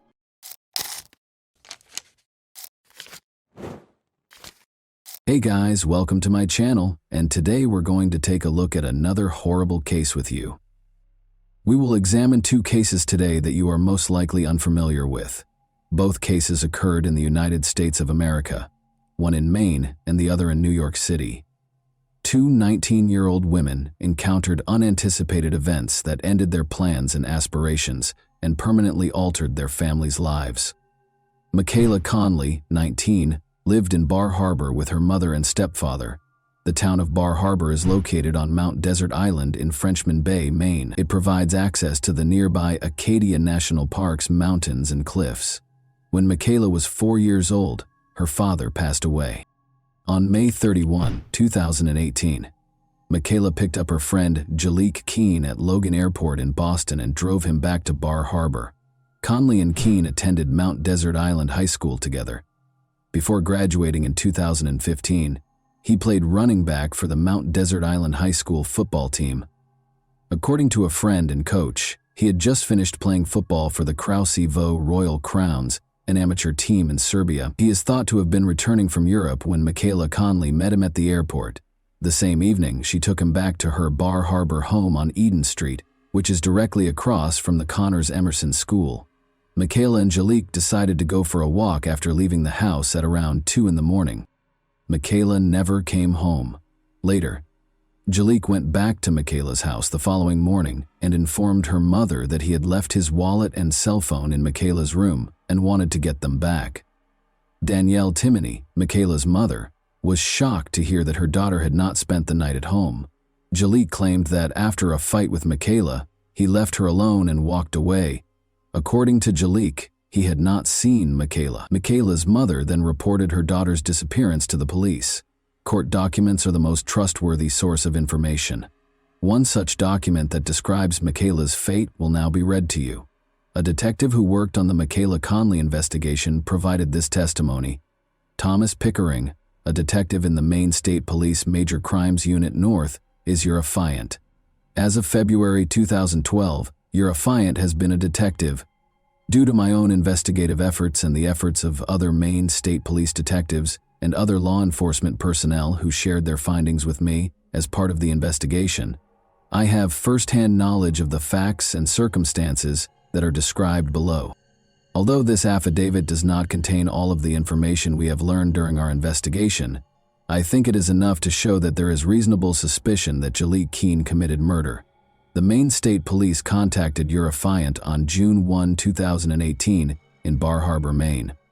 On June 2, 2018, around 11:32, Bangor RCC reported a missing person from Bar Harbor. After arriving at the Bar Harbor Police Department, your affiant was informed by Maine State Police Sergeant Jason Richards of the following facts: that on March 22, 1999, Michaela Conley was reported missing to the Bar Harbor Police Department, that she had left in the afternoon of May 31, 2018, to travel to South to pick up Jaliek Keene and a woman named Natasha, that her mother, Danielle Timoney, reported her missing on June 3, 18, at around 1:04 p.m., that Danielle reported that her cell phone was found this morning on the grounds of the Connors Emerson School, that a school official gave Danielle a cell phone, which Danielle recognized as her own, that on June 2, 2018, an MSP canine search team discovered human remains in the wooded area between the Connors Emerson School and the intersection of Eden Avenue and West Street in Bar Harbor, Maine,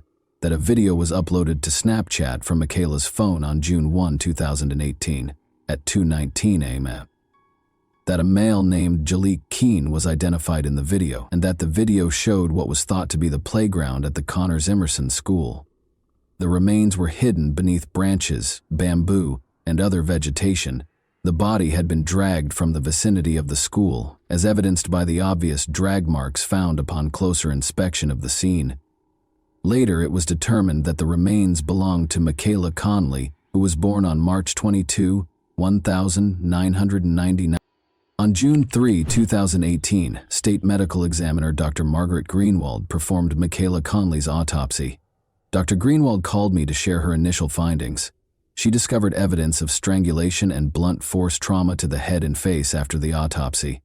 In addition, there were numerous abrasions and contusions on the torso and extremities, which suggested both dragging and intentional harm. Additionally, there was evidence of anal penetration with injury, including rectum contusions, anus lacerations, and contusions. She believes that strangulation and blunt force trauma are the causes of death. Homicide is the manner of death. Before MSP detectives Jason Fowler and Paul White discovered the body, Jalik Keene was interviewed on June 10. He acknowledged in that interview that Michaela had picked him up at Logan Airport and that they had driven back to Bar Harbor together. He claimed to have stayed with her until the wee hours of the morning at her house, and that while they were there, they both went onto the grounds of the nearby Connors Emerson School at around 2 in the morning. I was able to verify this claim by looking at surveillance footage that was obtained from the school. He claimed that they made out and had sex for approximately an hour while they were together on the school grounds, as will be covered in more detail below. Then she got angry. A physical altercation broke out. He displayed the scratches on his back to the detectives. "She had forced it upon me," he said. He claimed that he left at 3:30 a.m. and never came back. "I never saw her again," he said. Jalik and I had a walkthrough on June 3 before I interviewed him. He acknowledged that they had had vaginal sex at that point, and in response to my questions, he revealed that this was their first time having sex together, and that he had also had anal sex with Michaela. He went on to say that he never saw her again after leaving her on the school grounds at around 3:30 in the morning. He told me that he waited for her for 4 hours after walking down to the shoreline close to the Bar Harbor shore path. I was able to get the video surveillance footage from every camera at the school by collaborating with other detectives. By watching that video, I was able to see Michaela Conley and Jalik Keene strolling along the path that connects Eden Street to the Connors Emerson School at 2:17 in the morning. Jalik and Michaela walk off camera toward the school's Eden Street side, which is where the playground is. After that, I watched more video from a camera mounted on the building's Eden Street side. Low light levels and cobwebs in front of the lens, which partially obscured the view, resulted in poor video quality. It was like taking pictures with night vision. However, I managed to see someone who looked like Michaela enter the scene and sit on the ground in what must have been a very dimly lit space. Then, at 3:36 a.m., I saw a man who looked like Jalik approach her side. Following some sort of conversation, he picked her up over his shoulder and left with her while she was kicking her feet. I then looked at more footage from the same camera that was shot at around 7:05 a.m. the following day in full daylight. I saw someone operating a lawnmower, moving in and out of sight. Shortly afterward, I saw Jalik Keene emerge from behind a line of bushes into the open, carrying an apparently dead Michaela by her wrists, pulling her over his back with her body stretched out on it, and quickly dragging her across the screen in the direction of the location where her body was eventually discovered. Jalik had the same eye-catching tattoo on his left arm that I had previously noticed on the video, and I noticed that he was wearing the same black clothing that he had been wearing when they first arrived on school property. Additionally, when he is interviewed, the video footage blatantly disputes Jalik's assertion that he abandoned Michaela at the school grounds at 3:30 a.m. and never returned. I did not see any other male or female than those mentioned above at any time while I was watching the surveillance tape. Jalik Keene was taken into custody. Despite facing multiple charges, he entered a not guilty plea. About 50 of Conley's family members and friends packed the courtroom for the 2019 trial. A smaller group of Keene's relatives and friends were gathered on the opposite side of the courtroom, wearing black t-shirts featuring a picture of Keene and the words, "We all love you" in large letters. Meg Elam, the prosecutor, told the jury, which consisted of 6 men and 9 women, 10, that on May 31, 2018, Michaela Conley drove Keene and two other people back to Bar Harbor after picking them up at Boston's Logan International Airport. Michaela was unaware that she would die within the next 18 hours, Elam reminded the jury. She also mentioned that Michaela Conley's genitalia and under her fingernails contained Keene's DNA. Since Keene was physically stronger than Michaela, she had very little chance of escaping after the police found and inspected her body. According to the website of the West Virginia University sports team, where Keene played collegiate soccer, Michaela was 5 feet 4 inches tall and weighed just 93 pounds. In 2015, he made a separate opening statement to the jury, stating that he weighed 180 pounds and stood 6 feet tall. Attorneys Don Corbett and Jeffrey Tutaker, who are Keene's representatives, stated that although prosecutors have circumstantial evidence against Keene, they are unable to prove that he killed Michaela Conley because there may have been another person on the school property who escaped being captured on camera. According to Corbett, police never tested objects discovered on the playground, such as cigarette butts and an empty alcohol bottle, in an effort to identify additional suspects. According to her, there is no evidence of Conley's cause of death or the identity of those present when she passed away. Circumstantial evidence, according to Corbett, does not prove anything beyond a reasonable doubt. It makes people guess. Before Corbett told the jury how Conley and Keene, who had known each other since elementary school, went to Conley's mother's home on Eden Street, which was right across the street from the elementary school, when they arrived in Bar Harbor at around 1 in the morning. Elam gave her opening statement. Her mother never saw or spoke to her again after Conley and Keene left. According to Elam, Keene returned to the house the following morning and claimed that he had left his cell phone there the previous evening. Conley's mother discovered that Conley was missing when she went up to her daughter's room to get it. Keene informed Conley's mother that he had last seen her on the school grounds at around 3:30 a.m. when she inquired about the whereabouts of her daughter. Conley's mother was notified later that morning by school personnel that they had located Conley's cell phone on the school's playground. Later that morning, after a thorough search involving Conley's friends and the police, they also discovered Conley's shoes outside the school. Keene persisted in telling people that he last saw her at the playground. Even the defendant took part in the search. Elam claimed that even though he already knew where Michaela Conley's body was, he feigned to search for her. Keene began as Conley's friend but ended up being a wolf in sheep's clothing. According to the victim's stepfather, "I am completely shattered. I am irreparably damaged. This is my life sentence without my girl. Keene has destroyed our family, Jalik." According to Danielle Timoney, Conley's mother, Keene made the decision to testify on his own behalf. A video that purportedly showed him carrying Conley's lifeless body and then washing himself in a water spigot was shown to him on the grounds of Connors Emerson School. Keene claimed he couldn't remember what was captured on camera. Prosecutors and defense lawyers questioned Keene. He claims that after an international flight from Serbia where he played football, he had been up for about 36 hours that night. Keene claims he didn't remember anything from that morning until he left his wallet and phone at Conley's house. As he spoke for himself, Keene informed Judge Murray that he disagreed with one aspect of the case, stating that although he loved Michaela, he was never in love with her. After that, Keene read a written confession in which he acknowledged that he was responsible for Conley's death and stated that he wanted to exchange his life for hers. He appeared to request the death penalty rather than spend years in prison, saying he would never purposefully hurt any of his friends but would take a bullet for them. A jury found Keene guilty, but Keene added that no one knows what happened the night Michaela was killed in May 2019. During the sentencing on September 11, the verdict was declared. Despite the video evidence, Judge Murray said it was chilling that Keene refused to accept responsibility for Conley's death. Judge Murray also found it unsettling that Keene could appear to Conley's mother while pretending to care for her daughter, 22-year-old Jalik, only minutes after killing her. Keene received a sentence of 30 years and 58 years for murder. The two terms will be served simultaneously. The event covered in this video happened in January 2022, specifically in East Harlem, New York City. Cristal Bayron Neves, 19, was employed at Burger King on the night shift. As if sensing trouble, she was scheduled to work another shift on January 8, 2022. Even though Crystal didn't want to go to work, her sense of duty overcame her. the girl showed up for what turned out to be her final shift. North of the Upper East Side, East Harlem, also called Spanish Harlem or El Barrio, is a neighborhood in Upper Manhattan, New York City.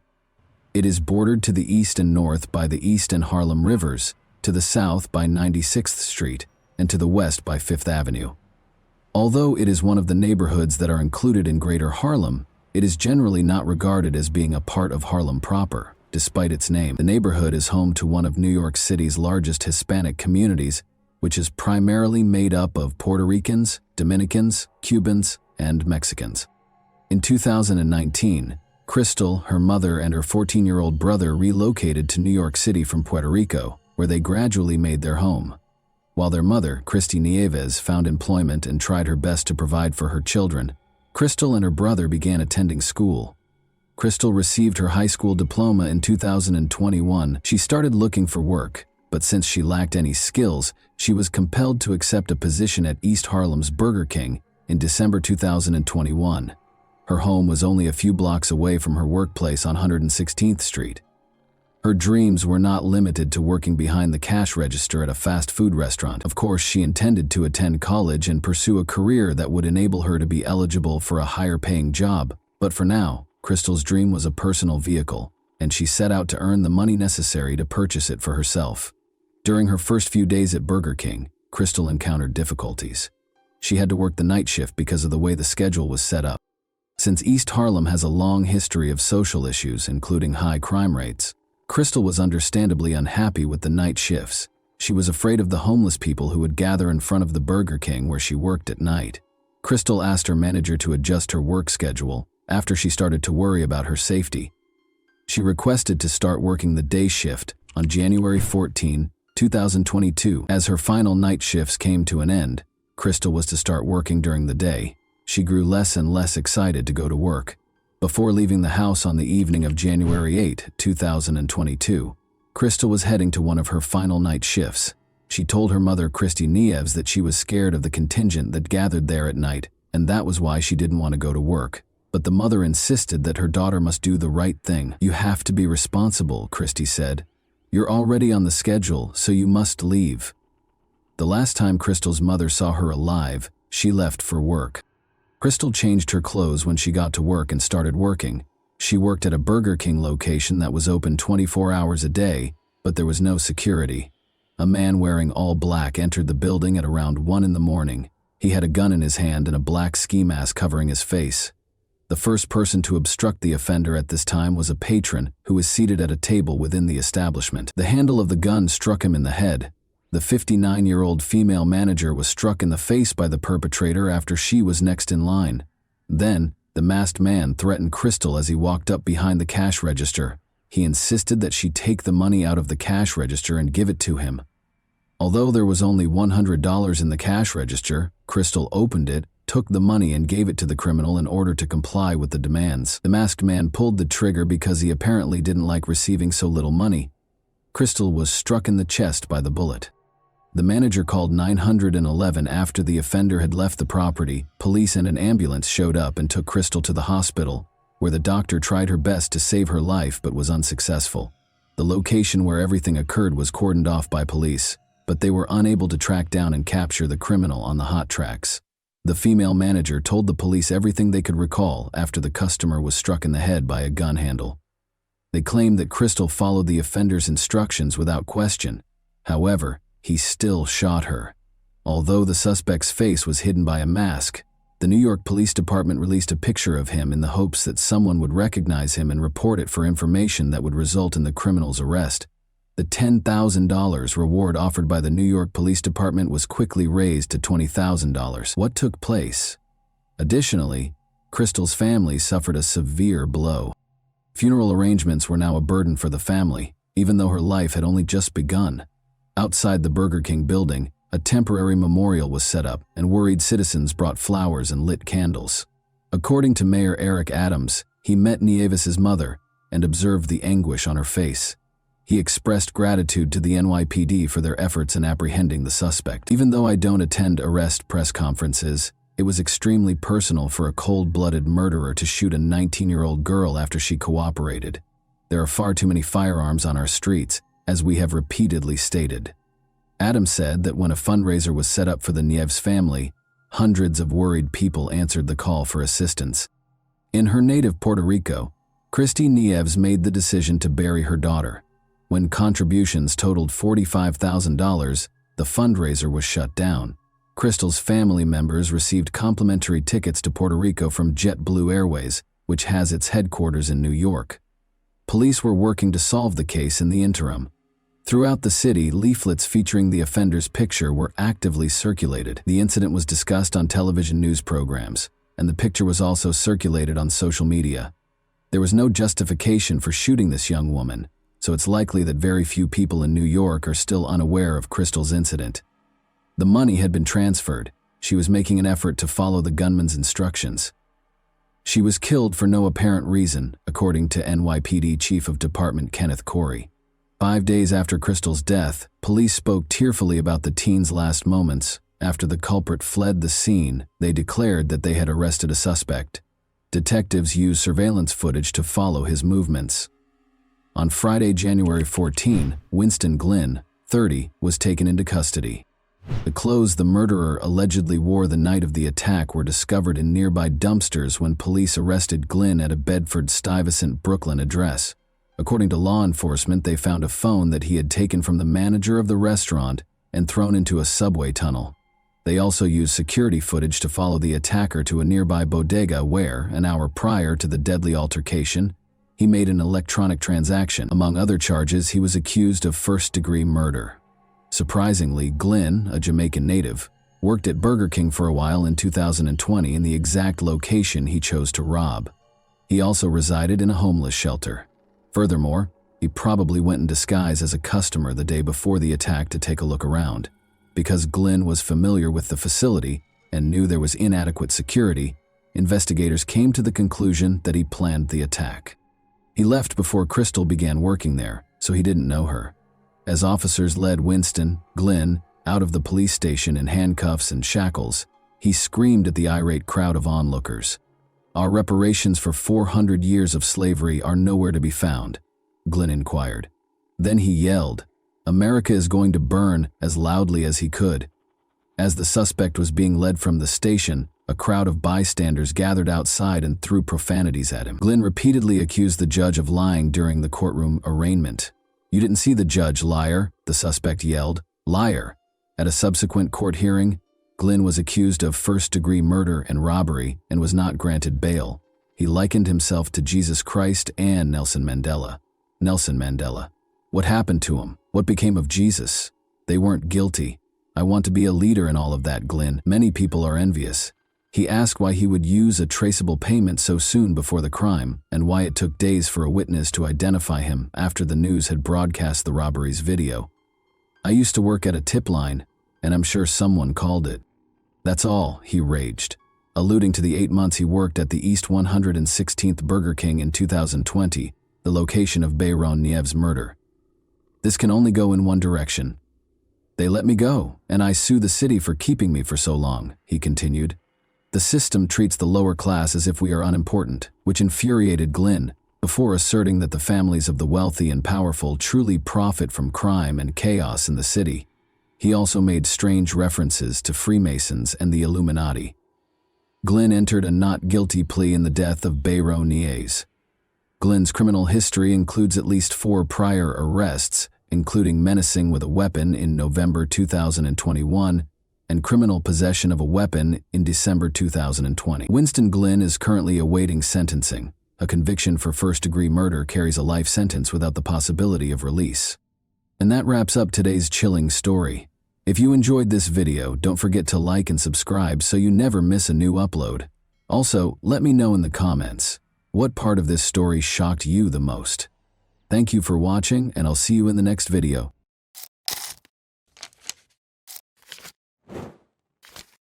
Hey guys, welcome to my channel, and today we're going to take a look at another horrible case with you. On May 3, 2019, 17-year-old Ellie Gould decided to skip her regular class and spend the day studying alone. Nobody knew that there was a terrifying secret hidden behind her closed door. Her father expected her typical chirpy greeting when he got home, but instead he found an eerie silence. The kitchen had devolved into a nightmare scene. Ellie Gould, a popular and intelligent sixth-form student, should have turned 18 the week before. However, she was killed in her own house in May. Ellie was lying there, a motionless figure in a pool of blood, a knife by her arms, stab wounds at her throat, not the lively girl her father had known. Her eyes, which had once been determined mirrors, gazed straight ahead. There were more questions in the air. Why would a young girl who followed her dreams, Ellie, commit suicide? However, there was more to this tale than first appeared. Before Ellie said her final goodbyes, rumors of another eerie presence in the house began to circulate after a silver Ford Fiesta was spotted close to her residence. Who was this invisible person? Were they complicit in the murder of Ellie? The crucial question still stood. Was this a horrific murder or an act of self-harm? The small, serene town of Calne, Wiltshire, is situated in southwest England and is encircled by picturesque hills. The River Marden flows through its banks, surrounded by willow trees, and the air is thick with the scent of freshly cut grass.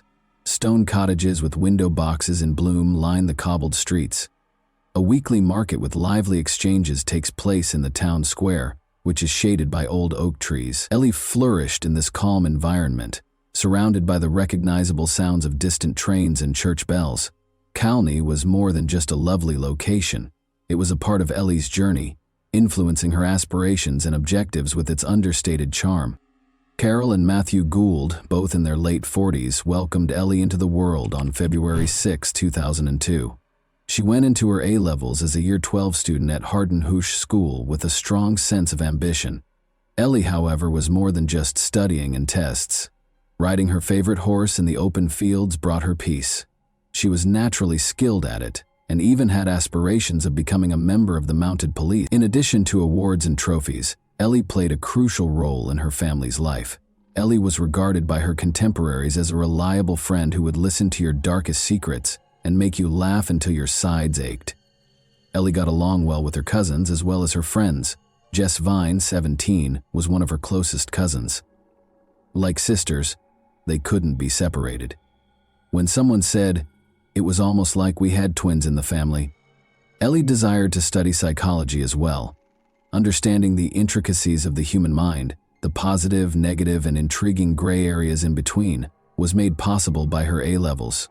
She wished to improve the world by assisting people in discovering their inner motivations. But Ellie's life took a surprising turn. No one could have imagined how brutally she was removed. Ellie Gould decided to study at home for her A-levels on May 3, 2019, rather than attending class. This day, however, was different. Everything changed when her father, Matthew Gould, returned from his job. There was a silence that persisted in the house indefinitely, replacing the usual routine and laughter. In a state of shock, Ellie's father, Matthew, called for an ambulance in a panic, unsure of what to do or how to react to what he had just seen. He then contacted Ellie's mother, Carol. His once bright daughter was now lying on the floor, her laugh gone, her beautiful face scarred, her eyes open and emotionless. Ellie had been lying dead in her kitchen for at least 4 hours, according to the Wiltshire police investigation. Unbelievably, she had 13 separate neck stab wounds and displayed symptoms of strangulation. Even the best surgeons or first aid would not have been able to save her due to the violent and upsetting nature of the stabbing. There was nothing to be done about the terrible and tragic circumstances. The police soon came to the conclusion that Ellie couldn't have done this to herself, and that there was little possibility that a stranger was to blame. They assumed it wasn't an outsider because nothing in the house was disturbed. The evidence indicated that it wasn't an outsider, which left the police perplexed. They began looking into more intimate circles, such as Ellie's friends, family, or acquaintances. This case was made even more complex by the fact that the motive was still unknown. Still in disbelief, her parents first thought that Ellie might have hurt herself unintentionally or fallen off a chair, but her father, Matthew, stopped and rethought the whole thing. Maybe he had a feeling something was wrong, or that there might be more to it than first appeared. When a neighbor gave a vital lead, the breakthrough occurred. Earlier that day, they had noticed a slender, unnamed male guest at Ellie's house. The police investigation was centered on this description, even though they were unable to see the person's face. The case took a major turn when the search for this enigmatic young man began. Detective Jim Taylor, the investigator, and his team acted quickly to interview all of Ellie's friends after learning of this lead. They began with Ellie Gould's friend and classmate, 17-year-old Ellie Welling. On May 3, 2019, the day of Ellie Gould's untimely death, Ellie Welling was scheduled to pick her up.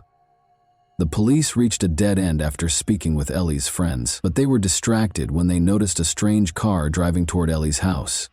Shortly after Ellie's death, this car appeared on surveillance footage and was out of place in the neighborhood.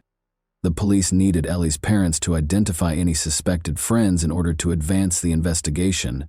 However, Ellie's parents were unable to immediately come up with a friend because they knew all of her friends. It clicked for Ellie's parents when the police asked directly if Ellie was in a romantic relationship. Thomas Griffiths, age 18, was brought up. An 18-year-old A-level student named Thomas Griffiths played rugby for the first team and was a prefect at Hardenhush School in Chippenham, Wiltshire. He was raised in a decent household and put in a lot of effort to earn the chance at a promising future. Ellie had a major crush on him and had known him since 7th grade, so it's safe to say that she was thrilled when they started dating. Thomas became Ellie's first boyfriend when they formally began dating in January 2019, and their relationship went well. Since Ellie's parents knew everything about her life, she naturally told her mother about Griffiths. Although they hoped she would put her studies ahead of boys, her parents were aware of the brittleness of adolescent love and wanted to steer clear of it. They agreed to let her date even though they preferred that she concentrate on her studies. To get to know Thomas better, they invited him over for dinner and insisted on meeting him. Ellie's parents watched Thomas intently one evening while they were eating dinner in the kitchen, attempting to gauge his personality. He was quite quiet and appeared introverted, but there were no overt warning signs. They believed it was most likely because he was still a young boy and was nervous about meeting Ellie's family. Ellie's parents were supportive and understanding, and they were eager to give her space because they knew she was a smart and self-sufficient child. But they watched Thomas and silently pondered why Ellie had picked someone who didn't seem to be a good fit for her. They were certain that Ellie and Thomas couldn't be together, but they didn't say anything because they respected Ellie's opinion. They made the decision to give Thomas a chance in the hopes that Ellie would be happy. On February 6, 2019, Thomas even attended Ellie's 17th birthday celebration in their own kitchen. In that instance, her parents showed him their love and acceptance by extending a warm welcome into their house. Ellie and Thomas's relationship didn't last long during its honeymoon period. After 3 months, fissures appeared. After being blown away at first, Ellie felt that Thomas's incessant need for her was suffocating her independence. The initial excitement turned into a suffocating clinginess as he yearned for her presence all the time. She received grumpy disapproval whenever she tried to prioritize her A-levels or make friends. Ellie's need for room and development was in stark contrast to the future Thomas envisioned, which was laced with talk of marriage. Their relationship goals were headed in opposite directions and would eventually collide. Feeling stuck in a commitment she wasn't prepared for, Ellie longed for independence and the opportunity to be herself. The once ideal romance had devolved into a battle to uphold her individuality while juggling expectations. She wanted to concentrate on her studies, particularly her impending tests, and felt that she wasn't prepared for a committed relationship. Ellie told her mother she wanted to break up with Thomas in early May 2019. Her mother, not surprised by the news, asked if Ellie needed to talk or if there was a particular reason. Ellie told her mother that she just wanted to remain single for a while and that nothing had happened. She assured her mother that everything was under control and that she shouldn't worry. Ellie later went to her room and texted Thomas to end their relationship. Thomas insisted on denying the split and declared his love and compatibility with her. However, Ellie remained steadfast in her choice, telling friends about their split on May 2, 2019. She hoped they could still be friends, even though she knew Thomas might be upset. When police found Ellie in their kitchen the next day, there were questions about whether Thomas, an A-level student, could possibly be capable of such a thing. Since she didn't have classes until the afternoon on May 2, 2019, Ellie asked her parents if she could spend the following morning at home. Before going to school in the afternoon for her history class, she intended to prepare for her tests. She made arrangements for a friend, Ellie Welling, to come get her at 12 p.m. on May 3, 2019, the following morning, to attend school together. Griffiths and Ellie were both sixth formers at Harden Hoosh School in Chippenham on the day that Griffiths' mother dropped him off. Thomas walked into the school cafeteria and asked Ellie's friends where she was. He had been looking for her since the morning, wanting to talk about their breakup the night before. He made the snap decision to leave as soon as he found out that Ellie wasn't in school. Thomas pretended to be ill and told a teacher so before heading to the local bus stop. He quickly changed into a different pair of sneakers and a black hoodie as he made his way home, but just as he was about to leave, his mother came home without warning. In a panic, he hurried to hide in a cupboard until she was gone. After his mother left and he was left alone, Thomas grabbed the extra car keys and made the 10-minute drive to Ellie's house. He wanted to speak with her, so he knocked on her front door when he arrived. When Thomas realized Ellie was serious about ending their relationship, they reportedly got into a heated argument in the kitchen. He began choking Ellie in the midst of the argument. Thomas continued to fight despite her valiant attempts to defend herself, and Ellie fainted. He grabbed a knife from the kitchen and stabbed Ellie 13 times in the neck. She was unable to defend herself, but he washed the knife to get his fingerprints off it when he noticed she had stopped moving. In order to make it appear as though Ellie had caused her own harm, he then set up the scene. Once he had cleaned up the scene, he pretended to be Ellie and texted a friend using her phone. He took this action to make sure Ellie's body wasn't discovered until much later in the day. Ellie unintentionally scratched Thomas's face and neck while defending herself. Upon noticing these marks, Thomas devised a scheme to conceal his actions. In a group chat, he expressed to his friends how devastated he was by the breakup and even claimed that he was intentionally harming himself.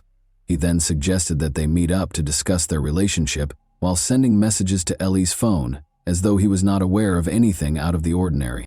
To ask Thomas about Ellie, the police visited his home. His neck, which had new scratches from Ellie's brutal murder of him, caught their attention right away. The police were aware that there was more to the story, even though Thomas denied any involvement in Ellie's murder. Investigators looked at the family's Wi-Fi router settings and found that shortly after Thomas got home from school on May 3, his phone disconnected from the home network. It didn't reconnect until after 12 p.m. after being offline for several hours.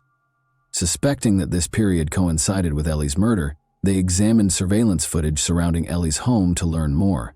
A silver Ford Fiesta was seen leaving Ellie's neighborhood at 11:56 a.m. on CCTV footage from a passing bus.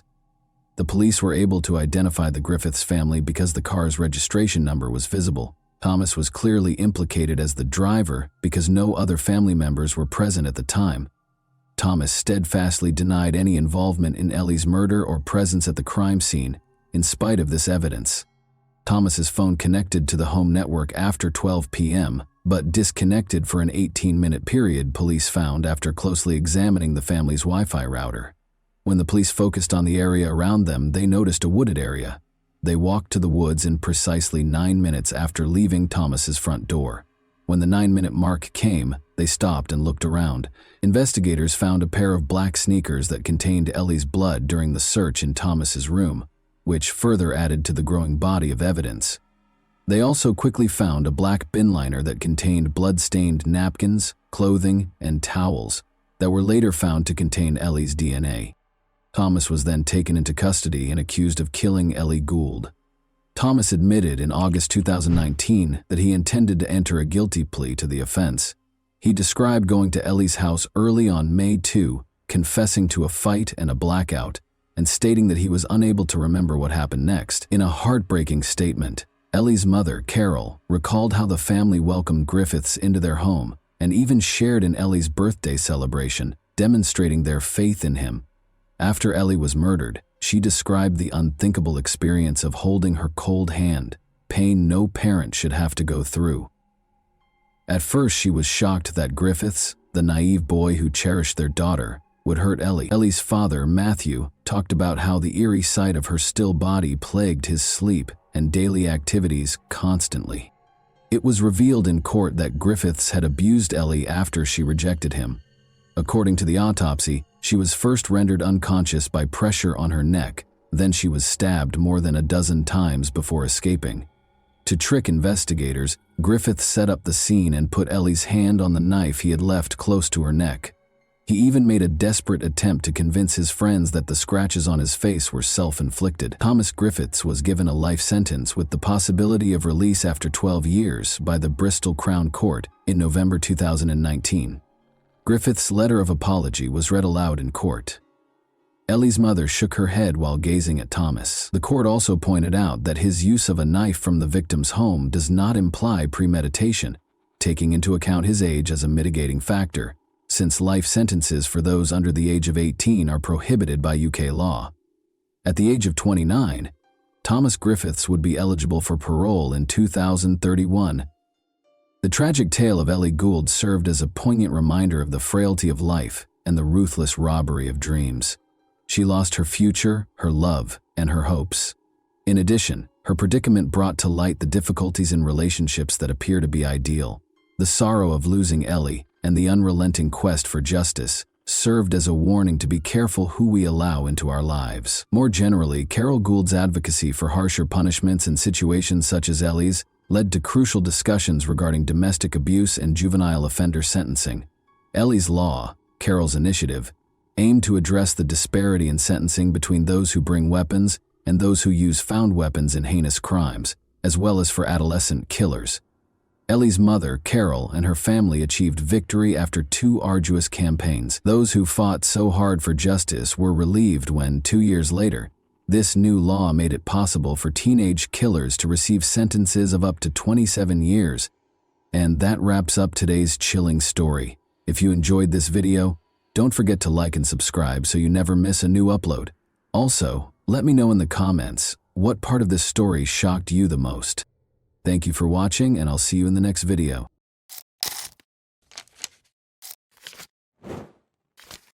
Hey guys, welcome to my channel, and today we're going to take a look at another horrible case with you. Perhaps the most vulnerable time in a person's life is during their adolescence. It's a period of time when people are neither children nor fully grown adults. Even though they are still innocent and carefree, they frequently keep secrets, sometimes out of embarrassment or fear. Tragic events can occasionally result from an inability to communicate those difficulties to a loved one or trusted parent. Florida has been rocked by the case of Justice Garrett, whose life was tragically cut short in 2018 at the age of 16. Her mother's realization that she had failed to recognize or comprehend the nightmare her daughter had been living through was heartbreaking. Justice's story revolves around a horrible secret she kept out of fear of being judged, which ultimately resulted in an unthinkable tragedy that took her life. Born on March 19, 2002, Justice Mary Garrett was the oldest of 2 daughters born to Danielle and Sebastian Garrett. She grew up with Jeanette, her younger sister, who was 10 years her junior. The majority of Justice's early years and adolescence were spent in the tiny Florida town of New Smyrna Beach, which is situated in Volusia County. The sisters remained with their mother after Justice's parents divorced in 2016. After meeting Robert Kern approximately a year later, Danielle quickly started dating him. By the fall of 2017, Danielle and her 2 daughters had relocated to Robert's house in the little rural town of Sorrento, Florida, which has a population of just over 1,000. Justice had the most trouble adjusting to the new surroundings and the relocation. She missed her close friends who were still in New Smyrna Beach to start. Second, she had to change schools in the middle of the school year while she was a high school student. Third, she disliked both her mother's partner and her new home. Despite her frustrations, Justice acted politely and made an effort to avoid causing trouble. Justice made friends at her new school right away because of her outgoing, gregarious, and humorous personality. A classmate named Rochelle became particularly close to her, and the two were essentially inseparable. The girls even listed each other as sisters on social media, and Justice often stayed over at Rochelle's house. Justice missed the school bus on Friday, April 13, 2018, because he slept in too late. She didn't have time for breakfast that day because she was rushing to get ready for class. Her mother intended to take Jeanette to the hospital, but her younger sister stayed at home because she was feeling ill. Since school was just a few stops away, Justice chose to ride the public bus there. After packing her backpack and bidding her mother farewell, she departed from the house. Justice was last seen alive at that point. Danielle wasn't worried when Justice didn't arrive home from school on time. She figured her daughter, who frequently went to Rochelle's house after class, had done so. By nightfall, Danielle assumed Justice had made the decision to spend the night at her friend's house, as she had been doing often. She wasn't immediately alarmed by the fact that Justice's phone was off. On Saturday morning, though, Rochelle called Danielle and anxiously inquired as to Justice's well-being. With a shiver running down her spine, Danielle questioned in a shaky voice whether Justice hadn't spent the night at Rochelle's house. She was shocked by the answer. Since Thursday, Rochelle disclosed, she had not seen Justice. Justice's phone had been off for almost 2 days, and she hadn't arrived at school on Friday. Danielle went into a panic. She hurried to the local police station and reported her daughter missing after multiple unsuccessful attempts to get in touch with her. The hunt for Justice started right away. Officers initially thought Justice might have returned to her hometown for a weekend visit with friends, after learning that she had only been in the area 6 months prior. Authorities believed she would reappear soon, because teenagers of that age frequently leave home on their own initiative, whether in protest or for other reasons. Danielle, however, was adamant that her daughter would never do anything like that without telling her. Finding out Justice's social circle and whether she had a boyfriend, had been in a recent argument, or had any other information that could help piece together what happened the day she was last seen was the first step. All of Justice's possessions were still at home, and she had not taken any cash. Shortly after she left for school, her phone stopped working. She hadn't returned any calls or messages, and her social media accounts hadn't been active since late Thursday night. She hadn't gotten in touch with anyone, so none of her friends knew where she might be. Justice didn't experiment with illegal substances or drink alcohol, according to her close friends and family. She had never engaged in serious romantic commitments and was not in a relationship. Justice had never broken the law, had no enemies, and had no conflicts with other people.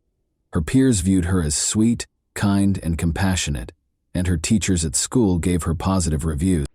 Police promptly reviewed all local traffic accidents, incidents, and crime reports in the region.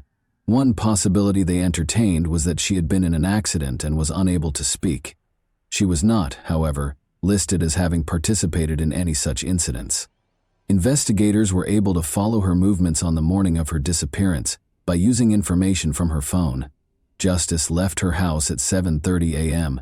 and started to walk in the direction of the school. After about 15 minutes, she started acting strangely. After a brief pause, she made a sudden direction change. Her phone was switched off shortly after. The small, sleepy town was filled with rumors and conjecture after Justice vanished. Any incident became the focus of attention in a community where nothing ever happened. It was quickly spread by gossip and frequently embellished with lies.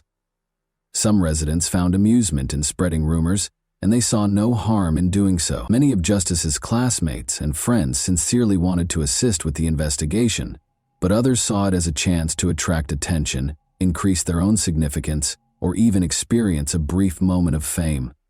A number of people reported seeing Justice Garrett in various locations around town.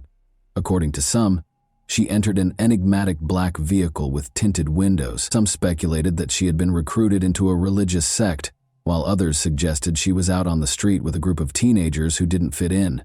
Investigators found it challenging to distinguish fact from fiction because these rumors appeared out of nowhere.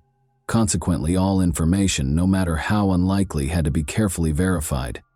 A girl who was 1 grade up from Justice stood out for her actions.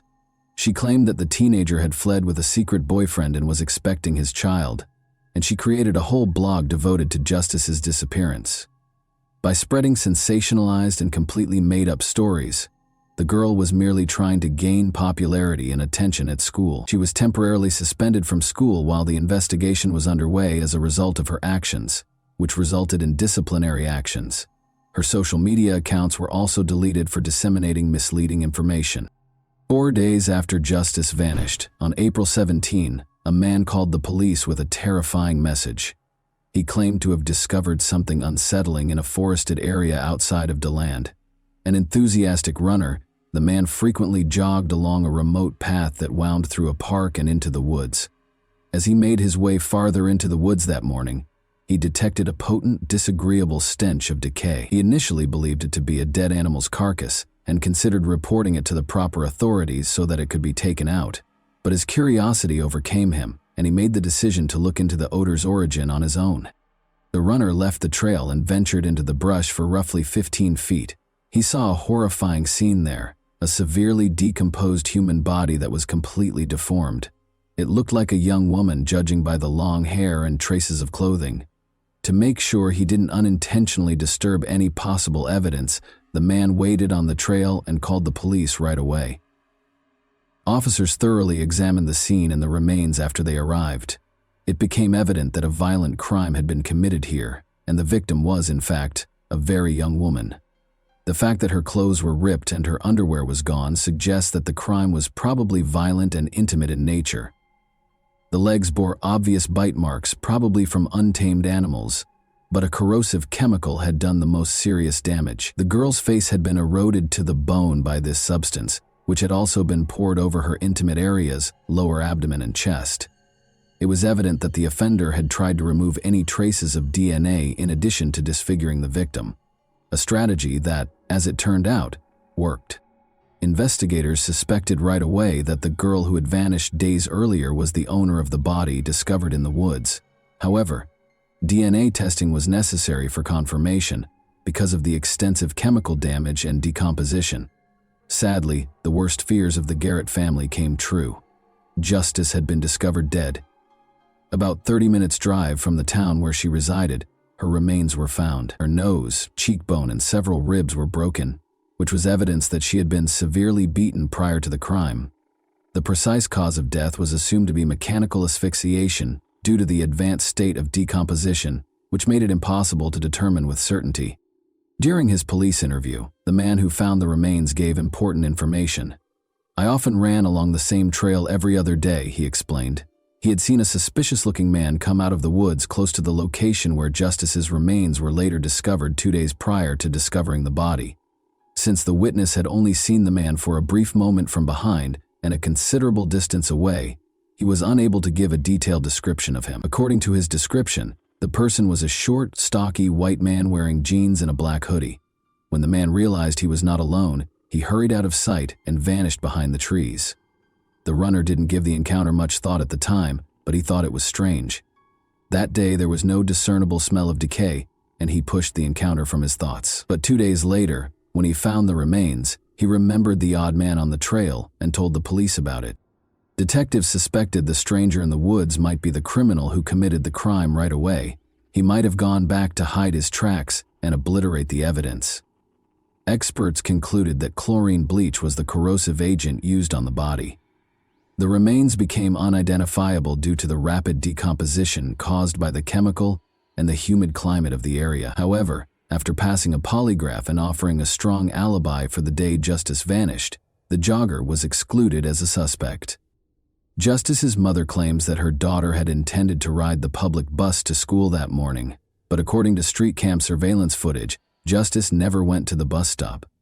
The mystery was further complicated when a neighbor claimed to have seen Justice get into her stepfather Robert's vehicle. Detectives now had to question the teen's parents again to find out why they hadn't told the truth, which fundamentally altered the course of the investigation.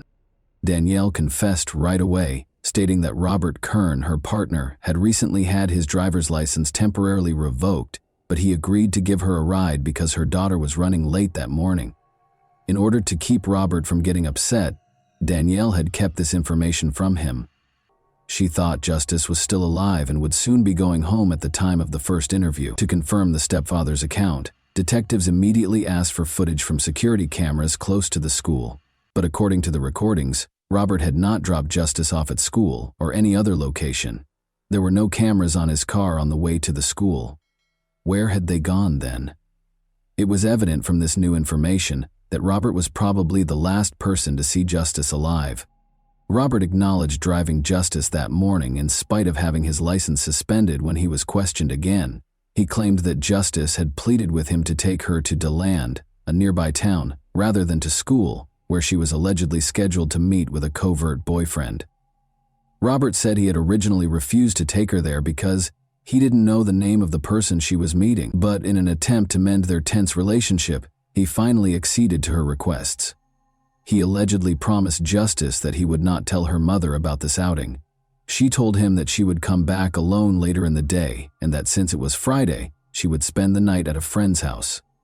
Robert concurred because he saw nothing out of the ordinary or worrisome about the circumstances. A potential secret boyfriend was added to the case as a result of this discovery. Investigators had to find him and identify him quickly. He might have been the last person to see Justice alive, or he might have been involved in her disappearance. Law enforcement chose to look through Justice's contacts and social media activity as the first step in the search. Detectives confiscated her laptop because her phone had not been found, and what they found led to further inquiries. Justice regularly engaged with her online and real-life friends through her numerous accounts on different social media sites, but there was no sign of a boyfriend or romantic conversations. However, one account caught our attention as being especially odd and dubious. Investigators soon turned their attention to this profile in an attempt to identify its owner and any possible link to Justice's disappearance. In recent months, Justice Garrett had been the object of unusual interest from a young man named Kevin. He liked her posts, commented on her pictures, and messaged her every day. But Justice didn't appear to care. She didn't want to stay in touch, hardly ever responded to him, and frequently ignored his messages. Later, Justice's friends confirmed that she had spoken of a devoted fan who messaged her on social media all the time, but she didn't find him flattering. Instead, she found him annoying. According to his profile, Kevin lived in the same town as Justice and seemed to be 2 years older. Only a few pictures of a young, athletic man were included on his page, but Justice's family and friends had never laid eyes on him. The photos had been stolen from the internet, and the account was soon found to be fraudulent. Experts swiftly gained access to the account and tracked down the information that led to its creation. The inquiry showed that the account was linked to an adult man, Robert Kern, Justice's stepfather, rather than an adolescent. Robert was summoned back for interrogation. Investigators questioned him about why he hadn't told them sooner and why he had made a phony account to communicate with his stepdaughter. Although he seemed taken aback that investigators had discovered his involvement with the account, Robert soon collected himself and provided an explanation. He claimed that he had created the account to help Justice feel better about herself because she was the new girl in town and at school and might value the praise from a young man who seemed attractive. As was previously mentioned, Justice was new to the area, but she had already assimilated into her school community and made a lot of friends. But her behavior had changed recently. According to those close to her, the formerly upbeat and carefree teen had grown more tense and anxious. She frequently stayed over at her best friend Rochelle's house, but she kept the reasons for this change a secret. Though she never told Rochelle what was bothering her, Justice spent so much time there that it seemed like she had moved in. Rochelle claimed that Justice's stepfather had visited her home multiple times to collect her and take her home. Every time, Justice would attempt to avoid going with him and appeared clearly anxious. She would call her mom and beg to stay at Rochelle's for a couple more nights, pledging to finish all of her chores and concentrate on her studies in return. Danielle frequently complied with these demands. It was well known among her friends that Robert and Justice had a tense relationship from the beginning. But Justice never charged him with being aggressive or acting inappropriately. Additionally, nobody in her immediate vicinity, including her mother, had ever noticed anything that appeared inappropriate in Robert's interactions with his stepdaughter. Robert Kern emerged as the sole suspect in the investigation into Justice's untimely death as suspicions about him grew. Police investigated his background and way of life while holding him for additional interrogation. Robert, 43, had a lengthy criminal record that included convictions for physical altercations, possession of illegal substances, and burglary. It had been almost impossible for him to find steady work because of his criminal record. He took on odd jobs to make ends meet and occasionally worked illegally as a carpenter at a nearby sawmill. Now, investigators were trying to piece together Robert's dubious past, his actions toward Justice, and the circumstances leading up to the horrifying crime. Danielle was unaware that she was living with a man who had a criminal past because Robert had taken great care to hide it from everyone around him. She was shocked and eventually spoke up when investigators told her the truth about him. Despite Justice's protests, Danielle acknowledged that Robert had offered to drive her to school that day. Danielle became concerned when Justice failed to come home, but Robert reassured her that Justice was staying overnight at her friend Rochelle's house. He even prohibited her from contacting Rochelle or the police. After looking through Robert's devices, investigators found that Justice had been regularly looking up information about drugs that could make someone unconscious or immobile online in the months before his disappearance. Additionally, he had investigated buying such drugs on the dark web, and it seemed he had been successful. That wasn't all, though. Additionally, Robert had investigated methods of removing DNA from a body, concentrating on common household chemicals like bleach and disinfectants. He had even looked at satellite images of the wooded areas in the area, especially the DeLand outskirts, where Justice's body was eventually discovered. It became evident that Robert had spent months carefully preparing to commit his crime, dispose of the body, and remove any evidence. From the start, his motivation appeared to be clear. Robert had become unnecessarily fixated on Justice and understood that using force was the only way to fulfill his perverted impulses. He had made the decision to eradicate her completely in order to escape legal repercussions for his actions. When investigators examined the geolocation data from Robert's phone that day, they were able to eliminate any remaining doubts regarding his involvement. Together with Justice, he had driven away from their house toward her school before turning suddenly and coming to a stop in a remote location. Robert most likely turned off Justice's phone at this point and rendered her unconscious with a chemical, most likely chloroform. But he neglected to turn off his own gadget, which later recorded his movements. After being tracked toward DeLand, Robert's car came to a halt for about an hour. He would have had enough time during this period to attack Justice, cause her physical harm, strangle her to death, and conceal her body in the woods. In order to destroy any possible evidence, he poured a tiny bottle of a chlorine-based substance over her face and other parts of her body that day. But Robert started to worry that he might have left traces. He brought a big container of bleach back to the scene 2 days later. In a last effort to eliminate any last traces of Justice's involvement in the crime, he then liberally doused Justice's head, chest, and lower body with the chemical.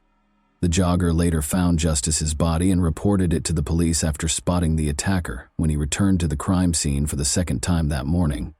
Kern's alibi, meanwhile, was soon discredited.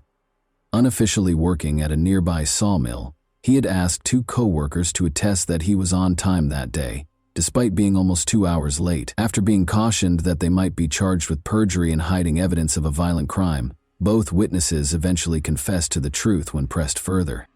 Despite Robert Kern's denial of all charges, the case proceeded to trial due to the overwhelming evidence against him. According to witness testimony, Justice spent the final months of her life avoiding her home as much as possible because she was constantly afraid. But she never talked to anyone about her worries, not even her mother. Danielle never asked Kern about his past because she was too enamored with her new partner to notice what was going on around her. Kern's claims were methodically refuted by prosecutors, who demonstrated that he had carefully planned this horrible deed with the express purpose of ensuring Justice wouldn't live. Kern was further connected to the crime scene when particles found on his car mats were matched to moss and soil samples from the location where Justice's body was found. However, the corrosive chemical Kern used had eaten away at the victim's remains down to the bone, destroying all DNA evidence and tissue samples, making it impossible to prove the claims of an intimate assault. Nearly 2.5 years after the crime, in August 2022, Kern was found guilty of premeditated violent murder.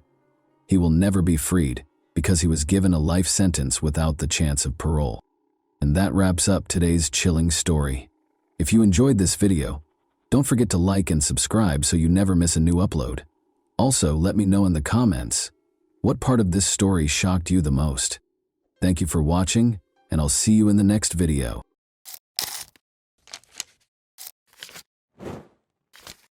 Hey guys, welcome to my channel, and today we're going to take a look at another horrible case with you. What if the horrific murder of your loved one went unsolved for decades, leaving only questions and silence? Imagine the suffering, the annoyance, and the never-ending question. Who killed them? What made them deserving of death? Will there ever be justice? A young life full of beauty and promise was tragically cut short 41 years ago, making this nightmare a reality for one family. The memories, the sorrow, and the desire for answers persisted even after the investigation was unsuccessful. A vibrant, aspirational, and hospitable beauty school student, Laura Kempton had her entire life ahead of her. However, her future was brutally stolen on that fateful day in 1981. Her family was left in ruins, looking for hints that seemed to disappear. Are you prepared to learn more about Laura's tragic tale? A family left with unresolved questions, a life cut short, and a decades-long quest for justice. Will she at last receive the justice she is due? Together, let's discover Laura's true fate. Imagine a young lady who is eager to face the world and has a sparkle in her eyes. That was Laura, a 23-year-old with a dreamy heart and a passion for life. Her contagious laugh and radiant smile had a way of illuminating the space. Laura moved to Portsmouth, New Hampshire in 1980 from her small town. She needed a change because she was sick of the same old routine. The electric energy of the city offered her a new beginning and limitless opportunities. Laura experienced a wave of liberation, as though she could now be who she truly was. She was drawn to the energy and atmosphere of the city's clubs and music scene. Laura was a beauty school student by day and a social butterfly at night. She scooped sundaes for summer tourists at Karen's Ice Cream and worked at the quirky Market Street gift shop Macro Polo. She was only months away from realizing her dream of becoming a hairdresser. She was adamant about establishing herself in the city, and she succeeded in doing so. She developed her hairdressing skills during the day and used her passion for dancing to engage with the community at night. Despite the negative aspects of the city, Laura remained resilient. She had a purpose and a dream. Her passions and her work provided her with solace. Laura believed she was changing the world, fostering relationships, and improving the city with each Sunday she scooped and haircut she styled. Laura was confident that she would overcome any obstacles and become even more radiant. She enjoyed dancing, laughing, and being present. She was constantly surrounded by friends and admirers as she visited well-known locations like Riverside and the Ranger Club. She wouldn't have it any other way, and her social calendar was constantly full. Although Laura wasn't committed to a single partner, she was seeing a man named Charlie, who was a gifted saxophonist for a band that frequently played at Lucas, a well-liked restaurant in the neighborhood. As their relationship grew, Laura was eager to see where it would take them. Laura had a promising future with seemingly limitless opportunities. She was a young lady with an uncontrollable spirit and a hopeful heart. She had no idea, however, that her life was about to take a terrible turn that would destroy her community, friends, and family. It would turn out to be one of Portsmouth's most notorious crimes. It was a night Laura's friends would never forget. On September 28, 1981, Laura and her friends were dancing at the Riverside Club on a typical Saturday night. All around them, lights were flashing and music was pounding. Laura first saw JR there, a man whose smile could light up any space. Laura and JR were dancing together, grew closer to one another as each song was played. They returned to Laura's house at the end of the evening and continued to chat and laugh until the wee hours of the morning. JR gladly accepted Laura's invitation to stay over since she truly liked him. They stayed up late, telling each other stories and making each other laugh until they were unable to stay awake. Still grinning and making jokes, they stopped by Goldie's Deli for a quick breakfast the next day. However, Laura had to leave quickly for her job at Macro Polo, which she genuinely loved. She was buzzing with energy as she left the house that morning, and her friends noticed how excited she appeared. Laura was thinking about JR during her lunch break at Cafe Petronella. After work, she was eager to see him again. She couldn't help but smile when she thought about what they had. Laura and her friend Karen got together later that night and made the decision to visit Lucas, a bustling place on Hanover Street that is well known for its fantastic dancing and music. Together, they had a great time laughing until their sides ached and dancing as if no one else was around. Laura was only interested in having fun with Karen and enjoying the music, despite several guys trying to get her attention. At 1 a.m., Karen bid Laura farewell as the evening came to an end. On 20 Chapel Street steps, they had no idea that danger was close by. A curious 13-year-old boy named R.R. Seath lives across Sheath Street, left his bedroom to go to the restroom. As he walked through the living room, he noticed his mother sitting in the dark room, still awake. However, the living room window, which provided an excellent view of the first-floor apartment across the street, caught R.S.'s attention instead. The lovely young woman who had moved in that summer was someone he had become used to seeing. She was sitting with her back to the window on her couch. RS could make out the outline of something in her hand, possibly a cookie or cracker, and the soft curve of her shoulder blades. Not even RS, one of the last times anyone would see Laura Kempton alive would be during this brief moment. It was an accidental glimpse, a brief moment in time of a life on the verge of tragedy. Everyone who knew Laura would be haunted by the tragedy that was about to unfold on the night that had started out so happily and with so much laughter. Hours later, on a clear Monday mid-morning, September 28, 1981, Officer Ron Grivois strolled through downtown Portsmouth. He was intimately familiar with these brick sidewalks. A young woman had failed to pay for her parking tickets at 20 Chapel Street, where he was headed. He saw that the front door was unlocked as he got closer to the structure. When he got to unit number 2, he discovered a door that was broken and had a missing panel. He peered in and saw a pair of legs bound at the ankles with a white cord and a jumbled heap of bedding. There was a terrible problem. With his thoughts racing, Grivois retreated. He looked around the stairwell and hallway, but he didn't see anything unusual. He radioed for backup after confirming that the scene was secure. Now his ordinary call had become a sinister revelation. Despite being blocked by crime scene tape, a crowd had gathered outside 20 Chapel Street by 9:25 a.m. on the 29th. Officer Grivois' startling discovery was widely publicized.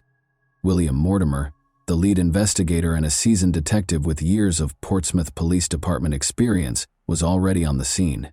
He absorbed the unsettling scene in front of him. Nearly all of Laura's body was concealed by a mattress, box springs, and a heap of bedding. From the knees down, only her legs were visible, restrained by a white cord from an electric blanket. Beneath her, a big blood stain had seeped into the rug. Mortimer saw evidence of a bloody struggle as he scanned the room. The walls were splattered with blood, Laura's possessions were all over the place, and drawers and closets were looted. Mortimer realized he had a difficult case ahead of him.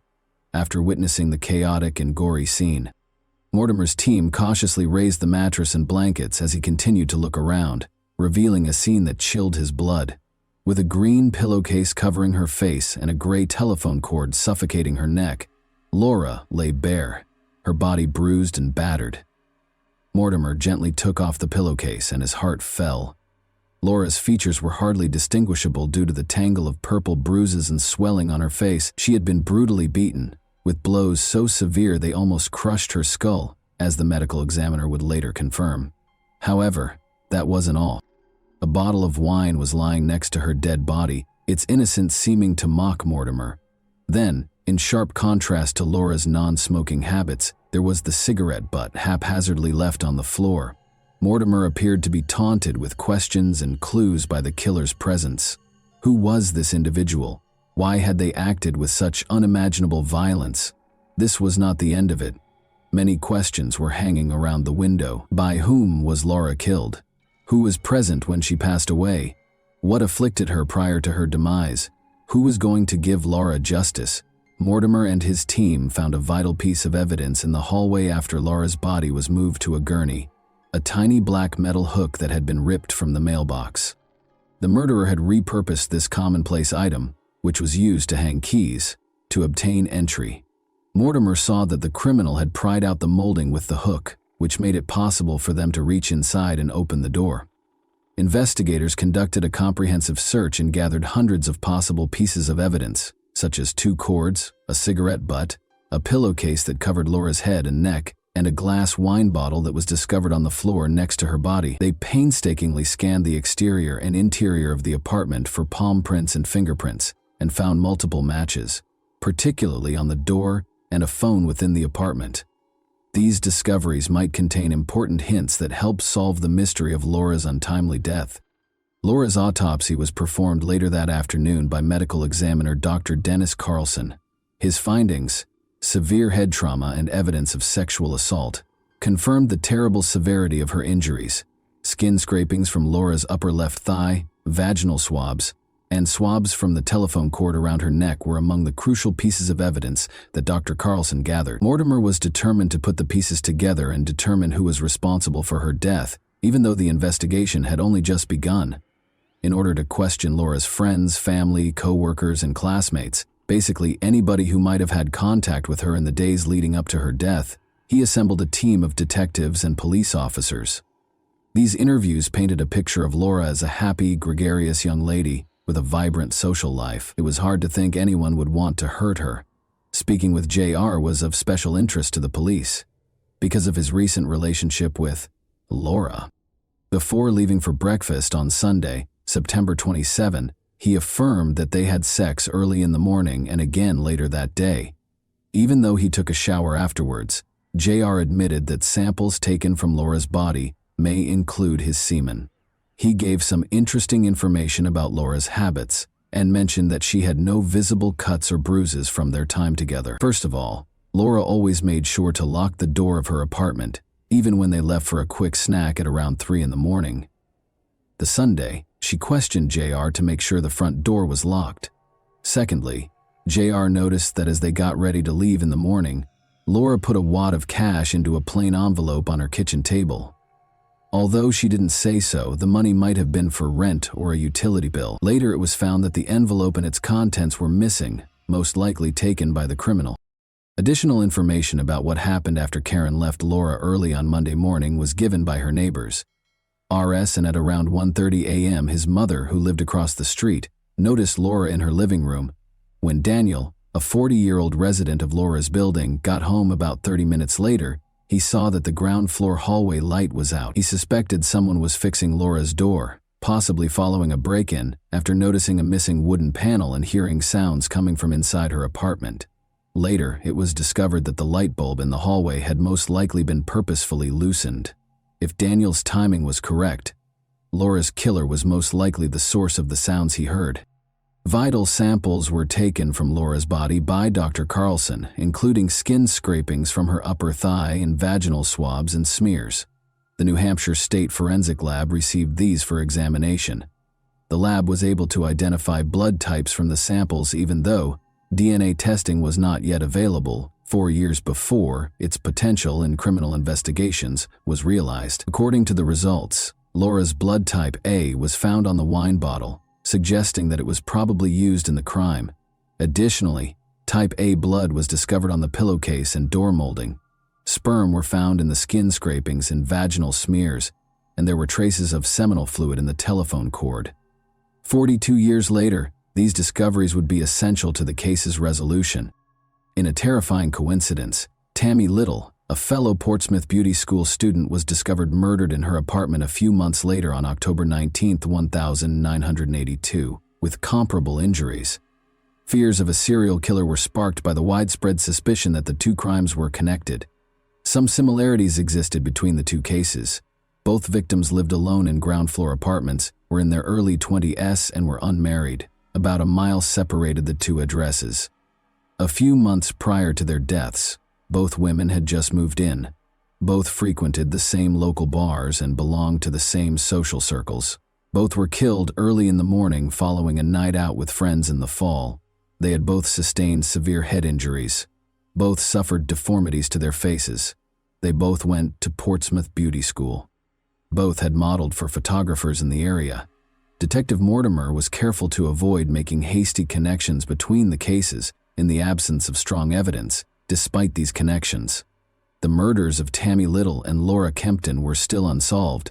As of September 25, 1985, investigators were unable to obtain sufficient evidence to make an arrest, despite suspicions about men who were acquaintances or had been spotted with the victims. Both cases are still being investigated, Portsmouth Police Captain George Crook assured the public. The frustration of having a top suspect, but not enough proof to establish guilt beyond a reasonable doubt, was acknowledged by Assistant Attorney General Brian Tucker. Tucker stressed that before moving forward, investigators need to have faith in their case. It's ironic that in 1985, Alec Jeffreys, a trailblazing scientist, solved a double murder in England using genetic fingerprinting, but it would be more than 10 years before this technology was taken into account in U.S. investigations. The development of cases like Kempton's and Little's was hampered by the fact that New Hampshire wouldn't set up its own DNA testing facility until 2002. Detectives sent 2 DNA samples from Laura's case to Cellmark Diagnostics in Maryland in 2000 for analysis. The telephone wire on her neck and the area of her thighs were the sites of the samples.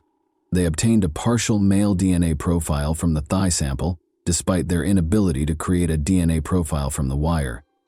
The Portsmouth police submitted more evidence to the Maine State Crime Lab for analysis in 2002, 2 years later. From the vaginal swab, forensic analyst Kathy McMillan created 2 DNA profiles, one for Laura and another for an unidentified man. A partial male profile that matched the vaginal swab was discovered on the cigarette butt that was discovered close to Laura's body. Interestingly, this profile also matched the partial profile from the previously acquired thigh scrapings. When J.R. Laura's last known sexual partner was tested and turned out to not match the DNA evidence, the investigation took an unexpected turn. In actuality, even though they had previously had sex, his DNA was completely absent from her body. As a result, over the course of the following 10 years, investigators eliminated hundreds of people of interest and continued to gather comparison DNA samples. An investigation into the use of genetic genealogy to solve cold cases, such as Laura Kempton's, was initiated in September 2021 by the Attorney General's Office, New Hampshire State Crime Lab, and Portsmouth Police. To reanalyze the vaginal swab samples, they contacted Identifinders International. The lead investigator learned that the DNA profile of the unidentified male had been successfully acquired and matched to a close relative in the GED match database in May 2022, 8 months later. The unidentified male was soon recognized by genetic genealogist Linda Doyle as the child of 2 particular people who had only one biological child. The lead detective took a blood card from the autopsy, but the child had died almost 20 years earlier, and sent it to the Maine State Crime Lab for comparison. Laura's vaginal swab and the DNA on the blood card matched exactly, proving that Ronnie James Lee was the murderer. Authorities finally had a name to link to the anonymous suspect after more than 42 years. On January 16, 1960, Ronnie James Lee was born in Fort Myers. Charlie James Lee and Janie Mae are listed as his parents in his obituary, but it's unclear if they were both his biological parents. Of Charlie and Janie Mae's 6 children, Ronnie was the 3rd. When he was growing up, his parents got divorced. Although not much is known about Ronnie's early years, he joined the Army as a teenager in the late 1970s and remained there until May 15, 1981. At that time, he and his mother resided on Rock Hill Avenue in Portsmouth's North End, only a short 8-minute drive or 40-minute walk from Laura Kempton's residence in Old Harbor. Although Ronnie was employed by MBI Security, he began working as a security guard for the Liberty Mutual building in Portsmouth in June 2001. Laura moved into her Chapel Street apartment at the same time. Ronnie killed Laura when he broke into her apartment in September 2001, but he escaped being apprehended by police. When Ronnie was arrested for attempted burglary in November 1982, his interactions with the Portsmouth Police Department took on a significant role. He went on a burglary rampage the next summer, breaking into 4 residences and 1 city business. Similar to his break-in at Laura's apartment, one of these burglaries involved smashing a window pane and opening it from the inside. Ronnie was found guilty of sexual assault and burglary in Keene, New Hampshire, in 1987-3. Around 30:30 a.m., a young woman who was at home during the robbery woke up to discover someone caressing her. Ronnie was standing over her when she opened her eyes. Her roommate was awakened by her scream, and Ronnie ran away with jewelry and cash that had been stolen. After his arrest, he received a 3-year prison sentence that ran from 1987 to 1990.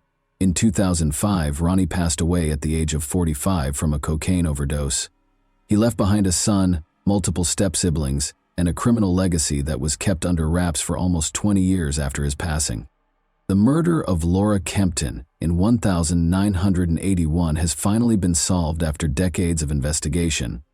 To make the announcement, law enforcement officials convened at the State Police Communications Center in Concord on a bright afternoon in late July. Ronnie James Lee was identified as Laura's murderer by New Hampshire Attorney General John Formella. Lee, who would have been 63 today, would have been charged with robbery, battery, aggravated sexual assault, and first-degree murder. Unfortunately, Lee had already died, so justice was served too late. The investigation continued despite the case going cold thanks to detectives' hard work and advances in forensic science. Before his death in 2019, Police Commissioner William Mortimer, the case's first lead detective, had stated that he was confident the case could be solved. At last, his trust in forensic science and his team has been validated. The family of Laura Kempton expressed gratitude to the police for their diligent efforts in resolving the case. They valued the investigators' commitment and perseverance in ensuring Laura and her family members received justice. Laura's family and loved ones could now finally rest easy, knowing that Ronnie James Lee was found guilty of her murder. Justice was served, but it took a while. This case demonstrated the importance of perseverance in pursuing justice and the truth, no matter how long it takes. In the meantime, the evidence from Tammy Little's 1982 murder is still intact and is awaiting the identification of a suspect through scientific and genealogical advancements. And that wraps up today's chilling story. If you enjoyed this video, don't forget to like and subscribe so you never miss a new upload. Also, let me know in the comments what part of this story shocked you the most. Thank you for watching, and I'll see you in the next video.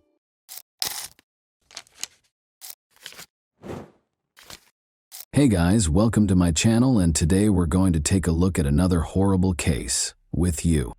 After meeting in high school, Lloyd and Michelle got married in 1991, not long after they graduated. After getting married and attending college, they soon began a family. Prior to landing a job as an engineer in a factory, Lloyd Neurotter served as a professor of exact sciences at a college after earning his engineering degree in the mid-1990s. Michelle was a professor of English and also held a college degree. Their first daughter was born at about the same time. 2 more daughters were later born to Michelle. In the 1990s, as their lives were changing significantly, they moved to a large house in the charming town of Corning, New York. The two seemed happy. In addition to working hard, Lloyd spent a lot of time with his family, particularly his 3 daughters. Michelle was cheerful and energetic, keeping occupied with housework and the children. She homeschooled the kids in addition to being a teacher. Many of their friends looked up to them as an example of the perfect family. But Lloyd's actions changed significantly over time. He changed from being a devoted husband and father to a despot who aimed to rule the whole household. He insisted on complete obedience and following the guidelines he established. In order to get his wife and kids to comply with his wishes, Lloyd was willing to use force if needed. Relationships within the family consequently quickly deteriorated. The only daughter with whom Lloyd had a positive relationship was Carrie, the middle daughter. She was different from her sisters in that she was devoted to her father. By taking her to events like the ballet, doing her hair and makeup, and giving her extra attention, Lloyd showed her how much he valued her loyalty. He brutally imposed order and control over the rest of the family, though, and showed them no such kindness. Carrie was compassionate and kind as a child. She was involved in many humanitarian endeavors and especially loved working with the homeless. Up until 2008, when America went through a serious financial crisis, the family was able to get along. Millions of Americans experienced financial and employment difficulties during this period. After losing his job, Lloyd started looking for another one right away, but his efforts proved fruitless. Michelle began looking for work as well, but she found it difficult to juggle her search with taking care of their daughters and the house. Lloyd eventually secured a reputable position in New Jersey. The fact that her husband had at last found work pleased Michelle. She continued to take care of the kids while finding part-time employment in Corning, her hometown. Michelle found it more and more challenging to run the family alone after Lloyd moved to New Jersey on his own. When Lloyd demanded a divorce a few months later, things took an odd turn. The decision was unexpected because there were no urgent grounds for separation. No serious arguments between the couple were known to friends or acquaintances. Michelle found herself in a challenging situation after Lloyd's decision caught her and the kids completely off guard. She had been a great wife and mother, but she was in a difficult situation because of her husband's behavior. According to Lloyd, he no longer wanted to get back together with Michelle. because they had become estranged during their separation. After landing a job teaching English at a college, Michele started raising her kids by herself. The divorce lasted for a number of years. After she and her kids relocated to a new residence in the same city, Michele's life became a little simpler. By that time, her daughters were old enough to help out around the house, giving Michele more time to concentrate on her work. She was establishing herself professionally and earning a good living. She still had to deal with Lloyd, though, who wanted sole custody of their kids. Additionally, the two were embroiled in a savage argument about child support. Lloyd repeatedly tried to defame Michele in court to obtain full custody during the protracted divorce process, which lasted more than 5 years. Michele retaliated in spite of the challenges, defending herself and filing counterclaims against her ex-husband. Their family's ongoing legal troubles started to come up in court and among their friends. Master manipulator Lloyd was. In the years after 2010, the middle child, Carrie, moved in with her father. She loved and missed her father very much, so she thought it was her decision. The judge, however, disagreed with Carrie's decision and supported the other children's decision to remain with their mother throughout the trial. To pick up the youngest daughter for swim practice, a family friend drove to Michele's house on August 28, 2017. He caught a glimpse of Michele through the living room window, but she was standing strangely close to the stairs. He exited the vehicle and walked toward the house, but when he knocked on the door, nobody answered. The dog was barking non-stop, and Michele was standing where she was. He went in and stepped closer, as if the door were open. He was horrified to see that Michele was hanging from the railing rather than standing. Her hand was cold and stiff when he felt for a pulse. He reported that it looked like Michele had killed herself, and promptly dialed 911. Emergency workers confirmed that Michele, 46, could not be saved when they arrived. She was dead already. When police searched the house, they discovered that Michele and her 14-year-old daughter were the only occupants. The oldest daughter, Carrie, had gone off to college and was living with her father. Initially, it appeared that Michele had committed suicide, but as police looked into it more, they found a number of irregularities.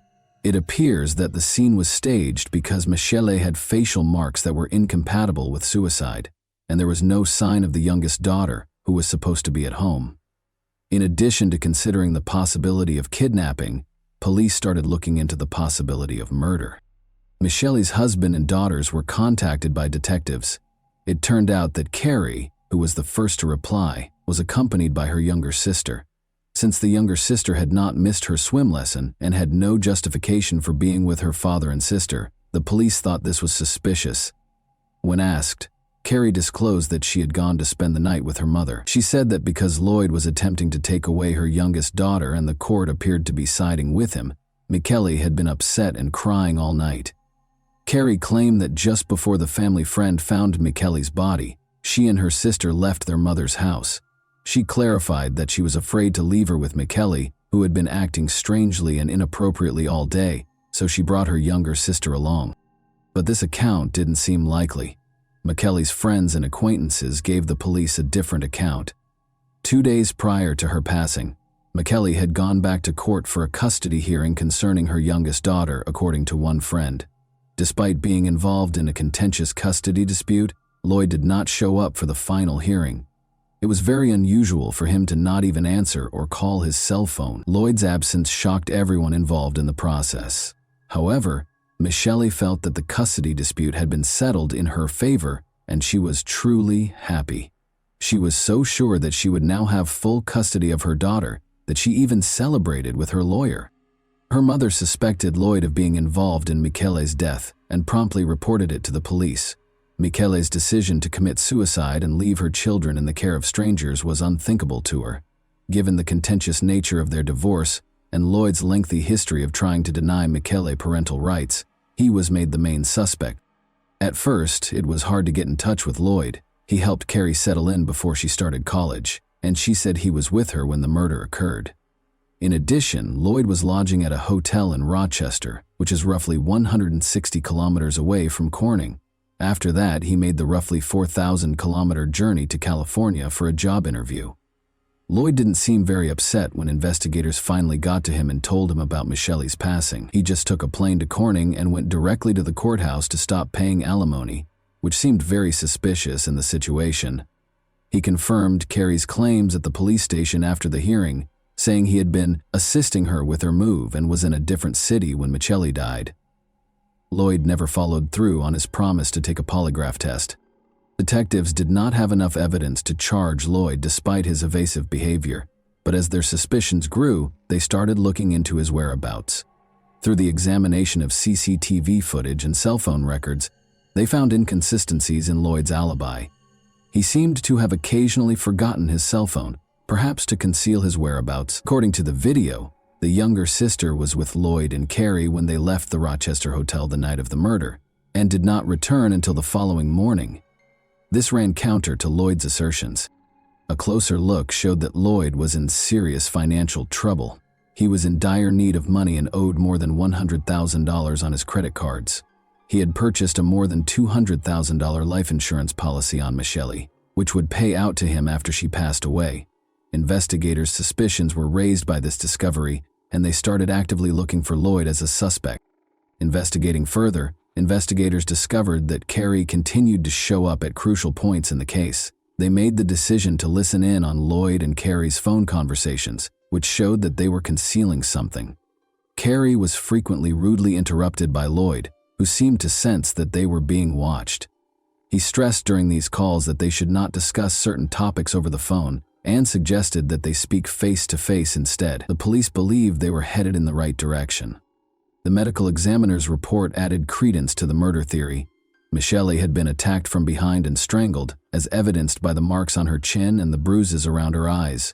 It was almost impossible for her to resist the killer's use of a rope to squeeze her throat. To make the scene appear to be a suicide, it had been sloppily staged. Armed with this evidence, investigators once again focused on Carrie. Detectives confronted her after her college classes, despite her repeated refusals to come to the police station for interrogation. Carrie initially denied any involvement, but after being coerced, she acknowledged that she and Lloyd had spent the morning of the murder at her mother's house. She said that after an argument between her parents, Lloyd and Michele went upstairs, after which Michele fell silent. But when the investigators dug deeper, Carrie told a far more sinister tale. While making sure her younger sister didn't see the crime, Carrie admitted that Lloyd had killed Michele. She had actually been involved in the murder. She clarified that Lloyd had been outlining how to set up the scene to appear as though it was a suicide, a week prior to the incident. Although she was unable to provide a clear explanation, Carrie's startling admission made it clear that she had publicly detested her mother. She acknowledged that her feelings had been impacted by her father's continual disparaging remarks about Michele. Because of Lloyd's manipulation, Carrie had turned against her mother and was prepared to help him commit the crime. Police moved to arrest Lloyd, and Carrie was taken into custody as an accomplice, but there was no sign of him. When police finally caught up with him in Princeton, he threatened to jump from a fifth-story parking garage railing. Officers were able to subdue and arrest Lloyd Neureuther, who was 45 at the time, after 2 hours of negotiating. Carrie and Lloyd were both charged with Michele's murder. Lloyd was charged with tampering with evidence, conspiracy to commit murder, and first-degree murder. He strongly refuted the accusations, saying he was at a hotel when the murder took place. On the night of the murder, however, security footage showed him leaving the hotel with Carrie and coming back the following morning with her younger sister. Furthermore, GPS data indicated that Lloyd was close to Michele's residence at the time of the crime, and his DNA was discovered on her pajamas. Carrie was accused of conspiracy to commit murder, concealing evidence, and second-degree murder. She entered a guilty plea and consented to cooperate with the prosecution in exchange for a reduced sentence, as she faced the prospect of a life sentence with the possibility of parole after 25 years. It was anticipated that she would testify against her father. The prosecution emphasized the case's unsettling aspects throughout the trial. Carrie had helped her father plan and carry out the murder, so she had been a willing participant in the crime. Despite having numerous chances to prevent the crime, she assisted Lloyd in killing her mother. There was proof that Carrie and Lloyd had gone to Michele's house early in the morning. Unaware of their intentions, Michele opened the door out of trust. Carrie made sure her younger sister didn't wake up and find out what was going on, while Lloyd attacked her from behind and strangled her with a rope. The younger sister was not aware of the tragedy, because they woke her up after the murder and fled through the back door. More than 26 folders of evidence were presented by the prosecution, showing how Lloyd had tricked Carrie into detesting her mother. He had disparaged Michelli on numerous occasions over the years, severing Carrie's connection with her mother and presenting her in a negative light. Carrie's hatred and willingness to commit the crime were fostered by Lloyd's persuasion that Michelli posed a threat to her and her siblings. The prosecution claims that Lloyd's desire to avoid sharing custody of his youngest daughter and financial gain were the driving forces behind the murder. Lloyd and Carrie thought they could claim Michelli's death as a suicide and use the money from the life insurance policy to live comfortably. Carrie testified that because of his crippling debt, which included $6,000 in monthly child support payments, her father had threatened to kill him or commit suicide unless they killed Michelli. Carrie tragically decided to help her father because she was influenced by him. In the end, Lloyd entered a guilty plea to charges of murder and forcing his daughter to assist him. He tried to defend his actions, though, by saying that he killed Michelli to keep the kids safe from her, but no one took him seriously. The court acknowledged that Carrie had suffered from her father's moral abuse and manipulation. Lloyd was given a life sentence without the possibility of release after being found guilty of first-degree murder and other offenses. Supported by her maternal grandmother, Carrie received a prison sentence ranging from 1 to 3 years for her role in concealing evidence. On January 16, 2020, she was released early after completing a portion of her sentence. And that wraps up today's chilling story. If you enjoyed this video, don't forget to like and subscribe so you never miss a new upload. Also, let me know in the comments what part of this story shocked you the most. Thank you for watching, and I'll see you in the next video.